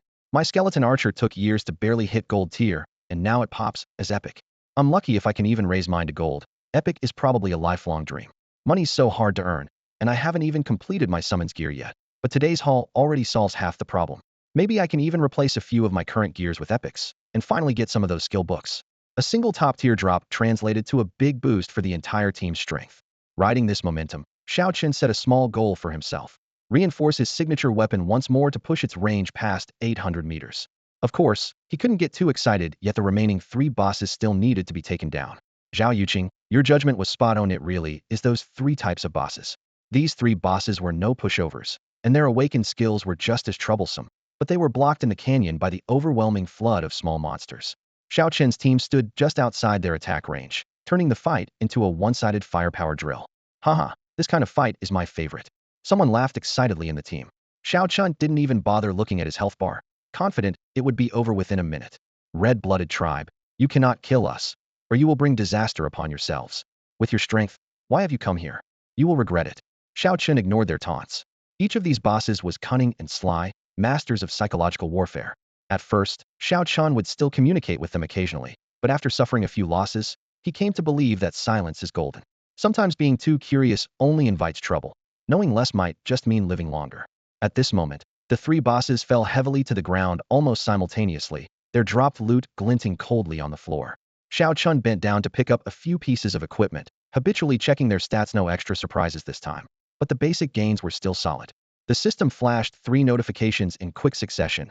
Kill 1, battle merit 3, gold 60,000, contribution points 100,000. The numbers jumped rapidly, the generous rewards putting him at ease. All right, time to clear the mobs. He exhaled softly and raised his hand with a flourish. Meteor shower. Magic points weren't a concern anymore. His mana bar instantly drained as arrows rained down like falling stars. Immediately after, he tilted his head back and gulped down a bottle of epic-level berserk potion, doubling his attack power in an instant. Each arrow hit exploded with roughly 70,000 damage. After 4 volleys of arrow rain, the mob's health bars were wiped out, their bodies collapsing like piles of debris. Xiao Chen casually tapped a mana potion to replenish his blue bar. The bowstring had only just stopped vibrating when the next skill was already charging. Accompanied by the system's crisp chime, several teammates were bathed in golden light, leveling up. In a dungeon run like this, everyone was gaining almost a full level each time, much faster than Xiao Chen expected. It'd be great if next time we ran into a level 140 boss, he thought with quiet hope. After several rounds of mana depletion, he switched to standard arrows for damage output, occasionally mixing in skills. You 2 assassins, go finish off those last hits. Stop standing around. The dungeon's difficulty was pitifully low, and the teammates were more like bystanders. Xiao Chun didn't mind a smooth, trouble-free run was best, and he didn't want any complications. Without a few aura buffs, the mobs were paper-thin. Still, with a 200-person dungeon, the sheer number of enemies was astronomical. Even with such efficiency, it took Xiao Chun nearly 2 hours to clear all the mobs. Scanning the surroundings, bodies were piled like hills, but the quest progress stubbornly remained incomplete. Do I still need to destroy this passage? But how? He frowned, looking up to see a seemingly ordinary undead temple standing at the corridor's end. Xiao Chun lifted his bow, knocked an arrow, and took aim. Swish. Boom. The arrow pierced the temple's core, causing the entire structure to collapse into rubble instantly. As the dust settled, he thought the mission was accomplished, but the system remained silent. Among the fallen debris, a 2-meter-tall black statue emerged. It had a humanoid outline but with cat ears and a tail, made of a pitch-black, ink-like material, utterly still and silent. What kind of monster is this? Doesn't look undead, Xiao Chun muttered, but didn't overthink it. Whatever, he'll just take it down first. He drew his bow again, the string pulled back to a full moon's curve, just as the arrow was about to be released. Suddenly, the lifeless black statue's eyes snapped open. What's this, a hidden boss? Xiao Chun furrowed his brow and quickly scanned through the strategies he'd seen on the forum but found nothing. Dungeons were always full of strange surprises. All he could do was brace himself and pull out his terminal with a snap, planning to compile a guide after getting out. Suddenly, the black statue's eyes snapped open, emitting an eerie, faint glow from its pitch-dark pupils that sent chills down his spine. You are under the attention of a special entity. You are experiencing a form of mental pressure. 213,687. 221,583. Souls, return. Damn, this is a mental attack. Xiao Chen's eyes darted wildly as his health bar began to plummet like a broken dam, losing half in the blink of an eye. Hurry, heal. Full healing now? It wasn't just him losing health, everyone else's HP was dropping even faster. Even though Xiao Chen's spirit attribute ranked top in the team, he couldn't withstand it. Spiritual attack stanks were powerless against them. Is this it? Are we about to wipe here today? The team chat was full of panic and wails. 5 healers desperately raised their hands, but the green healing numbers were instantly swallowed by the red damage ticks. Xiao Chen couldn't think of a solution. Gritting his teeth, he readied his bow and unleashed a barrage on the statue. 18. 19. The damage numbers were pitifully low. He had just downed an epic-level berserk potion, doubling his attack and hitting over 800,000 on paper. Yet he only scratched this much damage? Is this really a level 13 dungeon? He screamed in his mind. Ridiculous. Even a level 200 player wouldn't last here.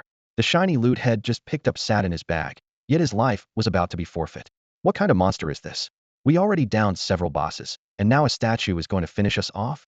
He clenched his jaw, silencing himself, praying for a crit with each shot to reverse their fate. At this critical moment, Zhao Yuqing took the lead to steady everyone. She had done her homework and calmly called out, "Don't panic. High-level bosses all have mental pressure mind guard." The 4 words unleashed a faint blue barrier that rippled across the team. Their breathing eased slightly. HP was still dropping, but damage was cut in half, and the suffocating sensation eased somewhat. The mental pressure we've faced before was only a few hundred damage at most. This is tens of thousands. Someone cursed. Keep healing. Drain all your mana. We still can't hold on otherwise. Every extra second alive is a win. If you want to die instantly, just shut up and save your breath. Someone else encouraged. Xiaoqin felt like his teammates' incessant noise was almost as mentally draining as the attack itself, but he couldn't complain now. He had to keep outputting damage. In that moment, he caught the emotions flickering in the statue's eerie, glowing eyes, contempt mixed with a hint of curiosity. This wasn't a lifeless object. It was a unique, sentient presence. Blue Star Dimension? Just a newly opened cannon fodder plane. Tianan City, Tianqing Guild? Watching you ants struggle for survival is somehow amusing. A cold, strange voice echoed in Xiao Chen's mind. One day you'll realize it's all in vain. Actually, no, you won't live to see that day. How does it know so much? Xiao Chen's heart skipped a beat. Zhao Yuqing reacted first, exclaiming, "It can read our memories." That's downright insane. Someone in the team screamed. The shadowy voice echoed again deep in their souls. Your strength is lacking, but your reactions are decent. Not bad. I can read your memories, and with your weak psyche, I can even alter them. Too bad your strength is so weak. Otherwise, I could forge each of you into a puppet. The cold voice echoed through the empty underground hall, scraping against the stone walls like rusty iron, sending chills down everyone's spines. A massive stone statue sat atop the altar, its gray-white surface cracked with seams glowing dark red as if a long-dormant heart was slowly awakening. It's been too long since I last spoke. And today, I actually talked so much to you little ants, it sneered. You did have a part in awakening me. Hey, race a chance for you, whoever dies last. I'll take as my slave. This is a Ancina Millennium opportunity, and eternal life chance. The statue's eyes swept across the crowd, as if admiring the hunt about to begin. Strange, against ants like you. Why do I still habitually use deception? Yet you're not even united, but none of you waver. Some teams, under my mental influence, would just spam healing on themselves and desperately survive until the end. Some even turn their blades on teammates to stay alive. No surprise there. At this, it suddenly mentioned another name, the Blue Star Realm. The Blue Star Realm is quite interesting. Once I regain my full power, you'll have to check it out. Even now it's so exaggerated. Before I'm fully restored, what will it be like when I'm at my peak? Xiao Chun and his group were unmoved by the boastful talk, but the realm system's alert sounded suddenly anxious. Hold your breath and clear your mind immediately. Do not think about anything related to the Blue Star. Xiao Chun, how do you keep running into these creatures? It seems to have noticed me. Damn, I can't talk anymore. The system then fell silent. But Leopard Bro and the others, as if uncovering a great secret, took the chance to ask, the system can talk? Hey, are you male or female? The Blue Star is a cannon fodder realm. Are you a cannon fodder system? Despite the life or death stakes, their curiosity remained strong. A memory flickered through Xiao Chen's mind. Once in a dungeon, he had been watched by an one-eyed being and won his destined weapon. But the current situation felt far more bizarre. Just then, a sharp wave of emotion suddenly washed over him from the statue, and it was fear. Boy, you have attracted that one's attention? Because of the overwhelming emotional surge, the statue's psychic pressure abruptly weakened, much to the team's relief. Xiao Chen looked up and sneered. Aren't you supposed to be able to read my memories? Can memories lie? Who is this one you mention? Why won't you speak now? So cocky just moments ago, now you're acting like a coward? Everyone took turns mocking it. But the statue fell into deep thought, as if trying to erase the terrifying image it had glimpsed moments ago. No, I must seal this memory completely. How unlucky, I actually made eye contact with that one indirectly, it muttered shakily. Seal memories? That's ridiculous. The team exchanged bewildered looks, their understanding overturned by today's events. The battle raged on. Several teammates' health bars were critically low. Even Xiao Chun was down to half-life. Captain, Leopard Bro, my dear companions, I have to head out first. Fong Qing, who choked out breathlessly, half joking, half desperate. I'm dying, and I haven't spent all my money yet. If only I had gone to Tianan City for a good meal first, then relaxed in the 4 great alleys. Before he finished, Xiao Chen kicked him awake. We're all about to die. Can you say something normal for once? Suddenly, a crisp system notification sounded on the battlefield. Ding. You triggered a killing blow. Kill 1, level 5, battle merit 10,000, guild contribution 100 million. Blinding golden light exploded on everyone, instantly boosting their levels. Even Xiao Chun, who had seen grand scenes before, was stunned. Level up by 5? That's insane. More unbelievable, his teammates soared 7 levels higher immediately. They looked around in disbelief. Wait, what about loot? We just killed a top-tier boss and nothing dropped? System, is this a bug? Shouldn't an epic item drop? As doubts rose, the system's cold announcement rang out again. All team members completed a hidden quest, each rewarded an epic-grade equipment. Cheers instantly drowned the entire hall, surviving a near-death experience. Haha, what doesn't kill us makes us stronger. 10,000 battle merit. That's like 100 million gold coins. So battle merit pays off well? Fang Qinghu kept mumbling. Bro Qinghu, what are the 4 great alleys you mentioned? Even facing death, you can't stop thinking about them. Must be an important place. The system message popped up as the team cleared the dungeon. All team members received 30 to all attributes, 3 battle merits, and 30,000 gold coins. As the message appeared, faint sparks of shattered magical energy still floated in the air inside the dungeon. Everyone was so excited they almost couldn't hold their weapons steady. In just 2 short hours, they had cleared the entire map. On top of that, an epic rare summon beast had dropped, pushing their total haul close to 60 million gold coins. It'll take 20. The rest you can split 2.52 million each, Xiao Chen said, closing the settlement panel and scanning his teammates. This was by far the biggest single payout had ever earned 12 million gold for himself alone. Counting the battle merits converted to currency, the haul topped 100 million. The other members of the Wild Wind team were facing such a huge fortune for the first time.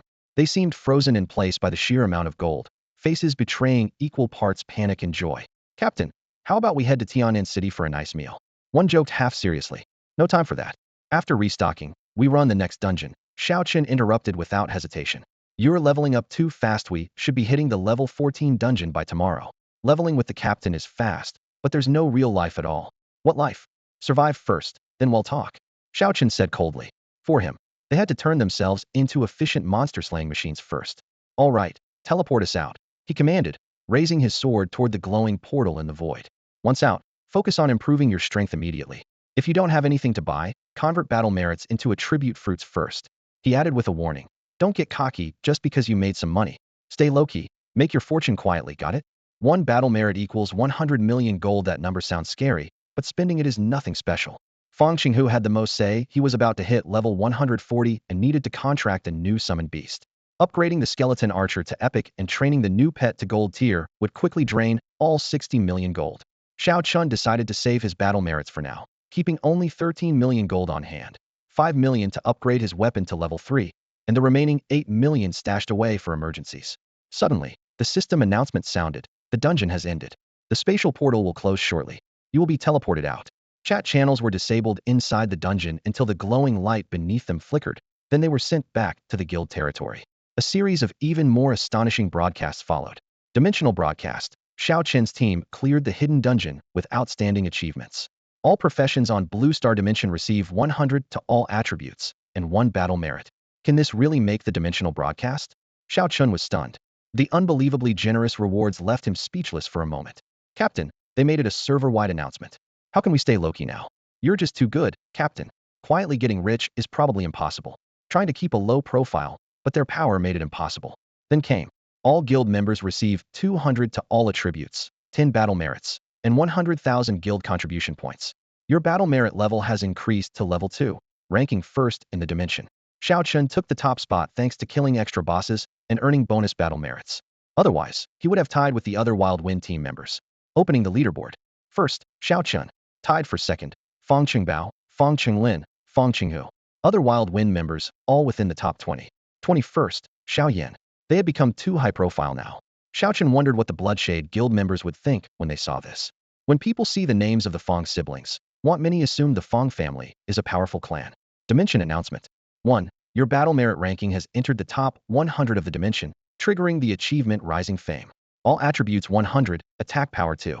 2. Your battle merit ranking has entered the top 10 of the dimension, triggering the achievement Peerless. All attributes 200, attack range 200. 3. You have topped the battle merit leaderboard, triggering the achievement Unrivaled. All attributes 500, and you receive the unique title Matchless. All members of the Gale squad simultaneously receive their achievement rewards.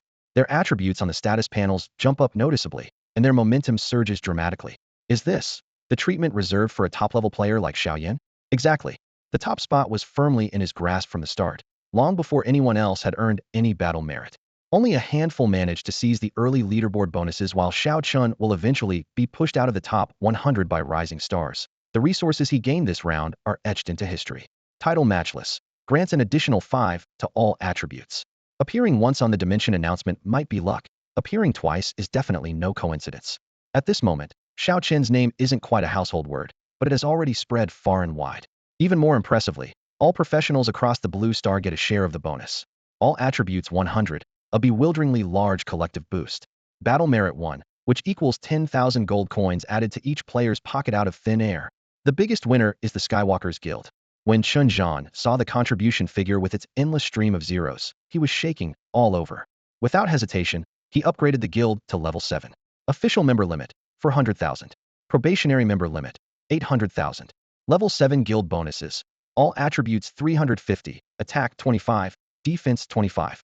Yes, I just can't hold it in anymore. Chun Zhan shouted excitedly in the guild channel, words tumbling out at a breakneck speed and a bit unrestrained. Congratulations everyone. Our Skywalkers have surged to 3rd place in Tian'an City. While the momentum is hot, go recruit like crazy. Don't let a single strong player slip by. Defense towers? 10 isn't enough. Start with 100. Finally, let's all thank our legend Xiao Chun. His exploits will be compiled into a free distribution book. Next up, he'll highlight his epic rise. Hey, what the hell, Xiao Chun? I'm trying to promote you here. Suddenly Chun Zhan's pig-like scream erupted in the team chat, followed by a series of bone-cracking sounds. With everyone's attributes soaring, even a casual punch from Xiao Chun hurt like hell. Boss, don't you know the saying the tallest tree attracts the strongest wind? Can you tone it down a bit? Toning down? Who doesn't know you, Xiao Chun? Not just the Blue Star professionals, even the wild area bosses are studying your data. Taking advantage of this heat to expand the guild is the way to go. Xiao Chun snapped back. Can you stop shining the spotlight on me all the time? Gasped for breath. Chun Zhan retorted, you think I want to? I'm left with only jealousy now. No doubt, Xiao Chen's outrageously powerful ultimate skill pushes the bowman's class ceiling to near invincibility. Many have awakened similar skills, but none are as broken as his. Suddenly Chun Zhan remembered something, his face turning serious. By the way, Xiao Chun, I did give you 300,000 gold coins. Xiao Chun raised an eyebrow. No way, you want it back already? Chun Zhan cracked an awkward smile. Not taking it back, I mean. Next time we raid a dungeon, can you take me along? Get lost. That's all for today. Thank you so much for watching. I hope you guys enjoyed. If you wish to have another part of this recap, please give us at least 1,000 likes. Please don't forget to comment and subscribe to our channel for more content like this. Until next time.